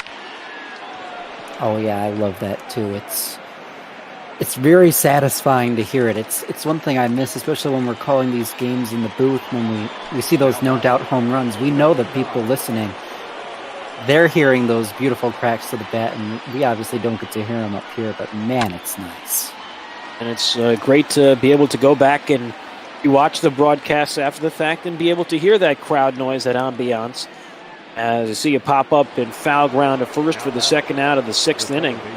And seen some great pitching throughout the tournament, and we've got a fantastic duel today between Kluber and Neuhauser for the championship. Two guys trying to maybe work on Maddoxes of their own. Kluber a little bit up there in pitches now, nearing the 80-pitch plateau for the top of the sixth. Both guys heeding our word to take some more pitches, as Kluber looks like he'll get through the sixth with just one run allowed and under 80 pitches. He's done a good job since that opening inning. We're through 5.5, tied at 1. Yeah, and this is where things are going to start getting interesting because, Justin, I don't know if you know this, but when we got to the semifinals, we lifted a lot of rules we had in place to try and even things out for, everyone playing their first, second games. You can bring your starters in relief now. Originally, we were banning that, and obviously that team overall, that card limit overall, we lifted as well. So, these guys could bring out their number 2 guys in the rotation if they want, pinch hit for maybe their pitchers here if they're not 100% happy, try and get something on the board. I think that's fair. I like the idea of, sort of leveling the playing field through the entry rounds, the early rounds of the tournament. Then once you get into the nitty-gritty of the semifinals and the championship, no holds barred, let it fly, best against best. Really see who's going to win as you see a strikeout for the opening out, the sixth inning, although I guess Jake benefiting there from using Duggo's account. This roster would be a little more interesting if Duggo, or actually Jake, I should say, be using a brand new Diamond Dynasty roster off a game he hadn't played. in what do you think he said, 4 months last night? Yeah, it's been a while since he's been playing the game. I believe, talking to him before the game yesterday, he hadn't even played the show 20. He had last played in 19. So, yeah, it would have been completely from scratch for him. And, well, definitely nice to have those diamonds today. Ryan Sandberg with a drive out to left field, but this one will hang up there and stay in the ballpark for the final out of the sixth inning. Only 2 runs and 5 hits through 6 combined were even. Leading off for New York, the left fielder, Cody Bellinger. Pitchers duel continues as we move to the top of the 7th inning. Cody Bellinger Ping into the box, a bunt laid down, third base side, and Cody's going to beat it out to begin the 7th. Jeremy getting aggressive again, trying to lay a bunt against the shift, as now here's Aaron Judge with a man on as Shark Shavery joins the booth. How is it going? Fantastic. How are you doing this evening, Shark? Oh, not too bad, and enjoying the attorney voice chat. Relatively chill, other than sometimes Duggo screaming in the background off mic. That was a part of the ambiance last night in the quarterfinal matchup. Jake was playing in the later innings, hearing Duggo screaming in the background. Before we knew what happened, watching things play out in the Discord channel, as you see a pitch out here, staying put at first base. To be fair, not that different from some ballpark environments I've been at, where there are random people yelling for no reason. That is very true. Can say the same for broadcast environments, depending on which minor league you're in. Tangent on that. This guy actually recently passed away, kind of sad, but in Bluefield, Virginia, West Virginia, it's right on the border. The Blue Jays have a rookie league affiliate there. And there always was this guy who sat behind home plate that would just scream the whole game. And, like, none of it was, most of it was incoherent. I mean, like, our players would look up from the dugout and the bullpens and, like, what in the world is that? And the guy sort of looked like Wilford Brimley. He had a cane and a wheelchair, and there was one point I'm doing the game, I'm in, like, the back of the bleachers. And I get a message from our team vice president saying, is there a guy screaming standing right next to your crowd mic? As a runner goes and stolen base there, second out of the 7th inning, and I go, no, the microphone is nowhere near this guy. He's about 13, 15 rows away, and like 3 to 8 sections down. He's just screaming at the top of his lungs as a base hit in right field. A play at the plate, the throw by Judge, and he got him! Oh, man. Oh, I did not see that on my screen, but what a throw there to keep this game tied. It, like, froze as the action was happening, but that was great. And you know what? I told you I believe in you, Jake, and here we go.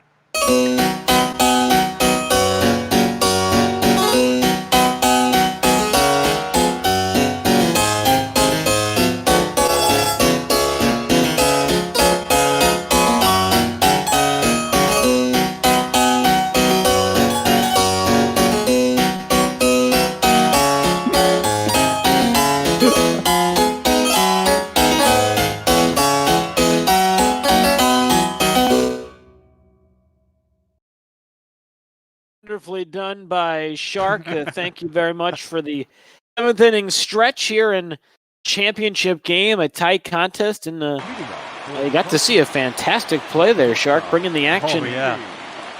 That's great, and I can't say I'm terribly superstitious or even a little stitious, but Jake was like, you know what? That stretch was good luck last time, so let's hear it again, and I am happy to oblige, and I am looking forward to seeing how this one plays out. Have a great rest of your call. Thank you very much, Shark. Big thanks to him, as always, for adding a little musical ambiance to our broadcasts here on our Twitch channel. Justin Rock, Cookie with you here. The bottom of the 7th inning, game tied at 1, and Hal Newhouser hit that home run to Aaron Judge, still chugging along it nicely. He strikes out the first man he faces in the bottom of the 7th. Yeah, and man, I'm still just thinking about that throw, Justin. It was an absolutely fantastic throw from Aaron Judge. He's done it all for Jake Dean. He's going to have to write a check to Aaron Judge should he win this tournament. The home run to count for the only run Jeremy's given up in this entire tourney. And throwing out what could have been the go-ahead run for Jeremy in the top half of this frame, as there's 2 out. Nobody on, and here comes Mark Reynolds.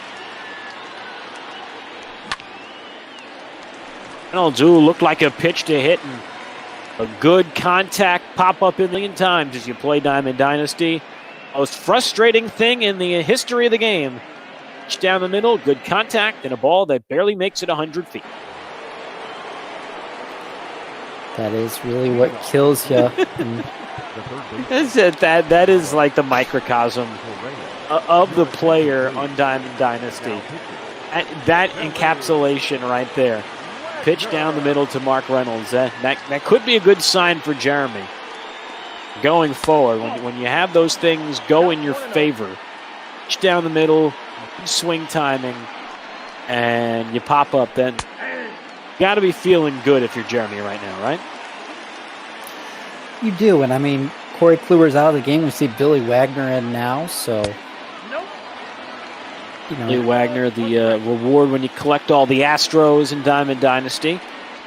Trying to finagle myself with Justin Verlander and get that Billy Wagner card. Yeah, man, his signature series last year, that was the no-doubt closer in my pen.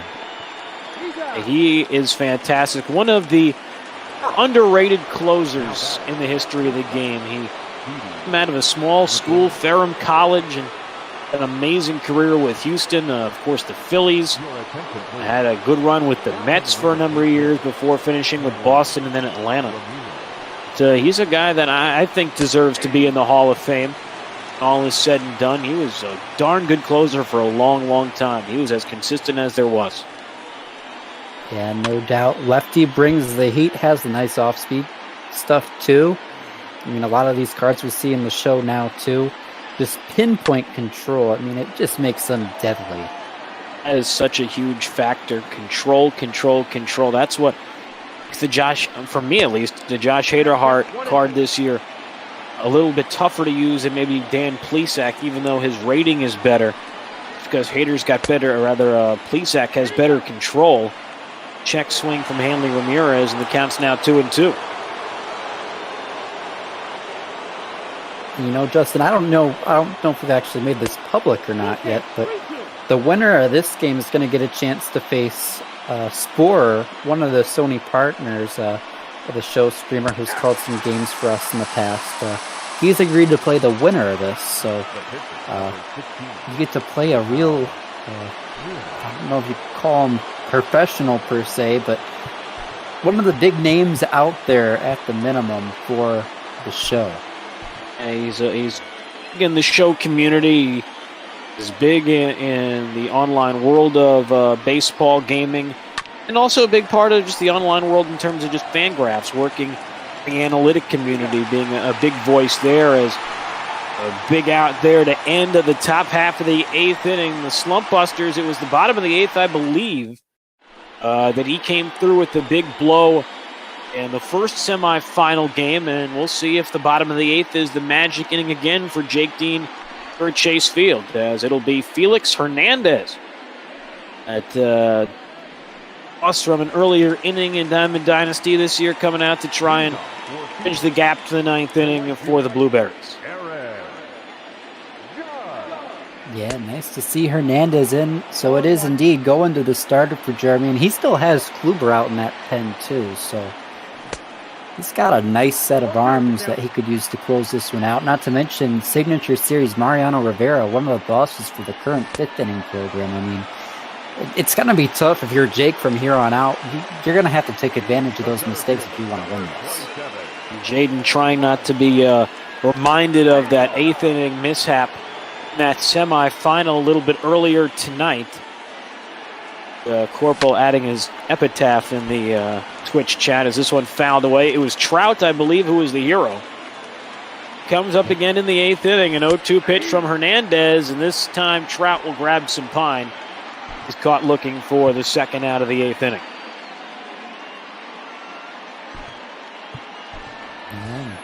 Maybe a fellow Ian pinch hitting. Ian Happ stepping into the box. My old buddy got a chance to call his first AA home run when worked for the Tennessee Smokies. My favorite guys, his last name is Happ, his nickname is Happy, yet everyone always comments on the fact that it never looks like he's smiling ever. That one low, 1-1. He does have a great sense of humor about it. There's a great video on YouTube you can find from time in AA with the Smokies as this one fouled off. It's 1-2, where he pokes fun at his Pittsburgh accent and the Yinzer accent and all sort of the Pittsburgh culture in that video as well. He's a Pittsburgh guy from Western PA, so a lot of fun with Ian Happ down in Tennessee a number of years ago, as ends up striking out against King Felix to end the 8th inning. And interestingly enough, Cookie, as we go to the 9th inning, tied at 1 in this championship game. Your attention, please.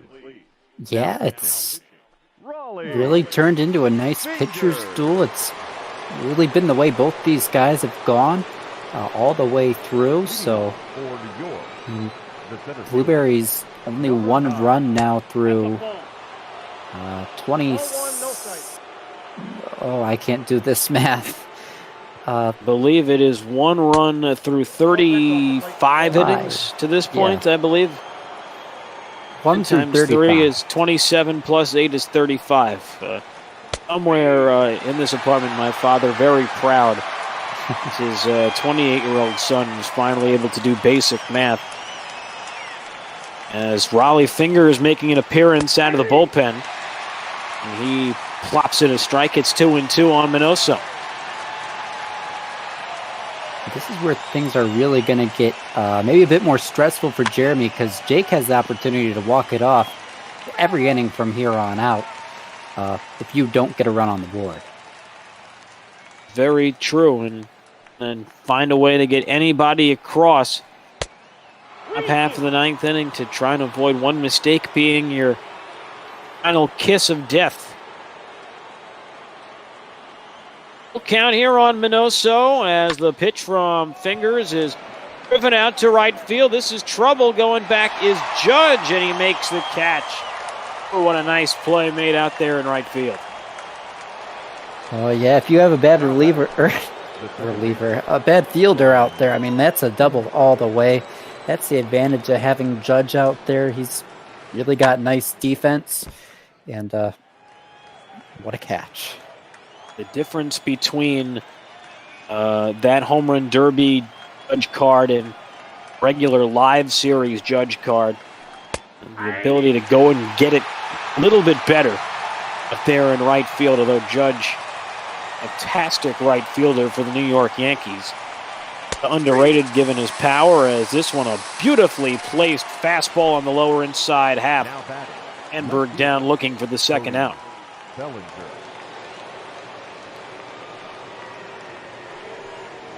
Bring up Raleigh Fingers as this one in the air to left field, down the line, and this one will get in there for an extra base hit up against the bullpen wall, going towards third. The throw offline, and diving in there safely is Bellinger with a 2-out triple, and let the histrionics begin. Oh boy, this is getting very interesting. And now we see a pinch hitter here with 2 outs, and the go-ahead run at third base. It'll be Ken Griffey Sr.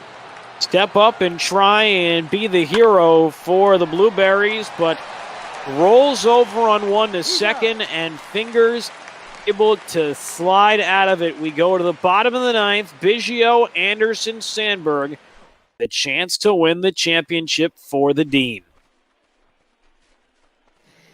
Yeah, and I don't know about you, Justin, but that Ken Griffey Sr. card, I don't know if you've got to play with it at all. I haven't been able to get anything going with it, so I mean, probably had the best stats of anyone on his bench, but going for the lefty-righty matchup there, I understand that. Probably, I don't have the numbers for what his righty contact is. I'm sure it's absolutely absurd, but I have felt a similar experience struggling with that Ken Griffey Sr. card online. I don't know what it is. It's got good stats, a good all theory, a good card. Just for whatever reason, I have not produced with him either. Biggio with great speed leading off here in the bottom of the 9th, and Felix Hernandez did some marvelous work in the 8th. They get another strikeout to begin the 9th. Here is Tim Anderson. He was one of the guys who homered for Jake, I believe, yesterday. A big quarterfinal triumph.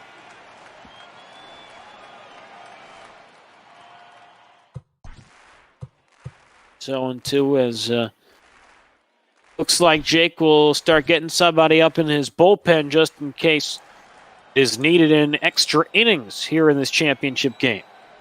Fernando Rodney. Fernando Rodney. I mean, we did see that in that quarterfinal yesterday where Fernando Rodney both simultaneously won and lost the game in the most Fernando Rodney stat line in the history of baseball as Ryan Sandberg fouls it off. It's 0-1. Yeah, Fernando Rodney experience. Jake's definitely got a hope for the win version of that Fernando Rodney today. Not on the winning end of it last night. So try and hope for his sake that he doesn't get the other side of the coin tonight, as now 2-2 on Ryan Sandberg. That pitch misses up and in. 3-2. Didi Gregorius on deck for the Slump Busters. The payoff pitch fouled away. You know, fun fact, if we don't see a walk-off here, this is going to be our first extra inning game of the tournament. Not seen extra inning game yet in this tourney. Will we get one here tonight? Indeed we will. Sandberg strikes out. We go to the 10th inning in Arizona, tied at 1 between the Berries and the Busters.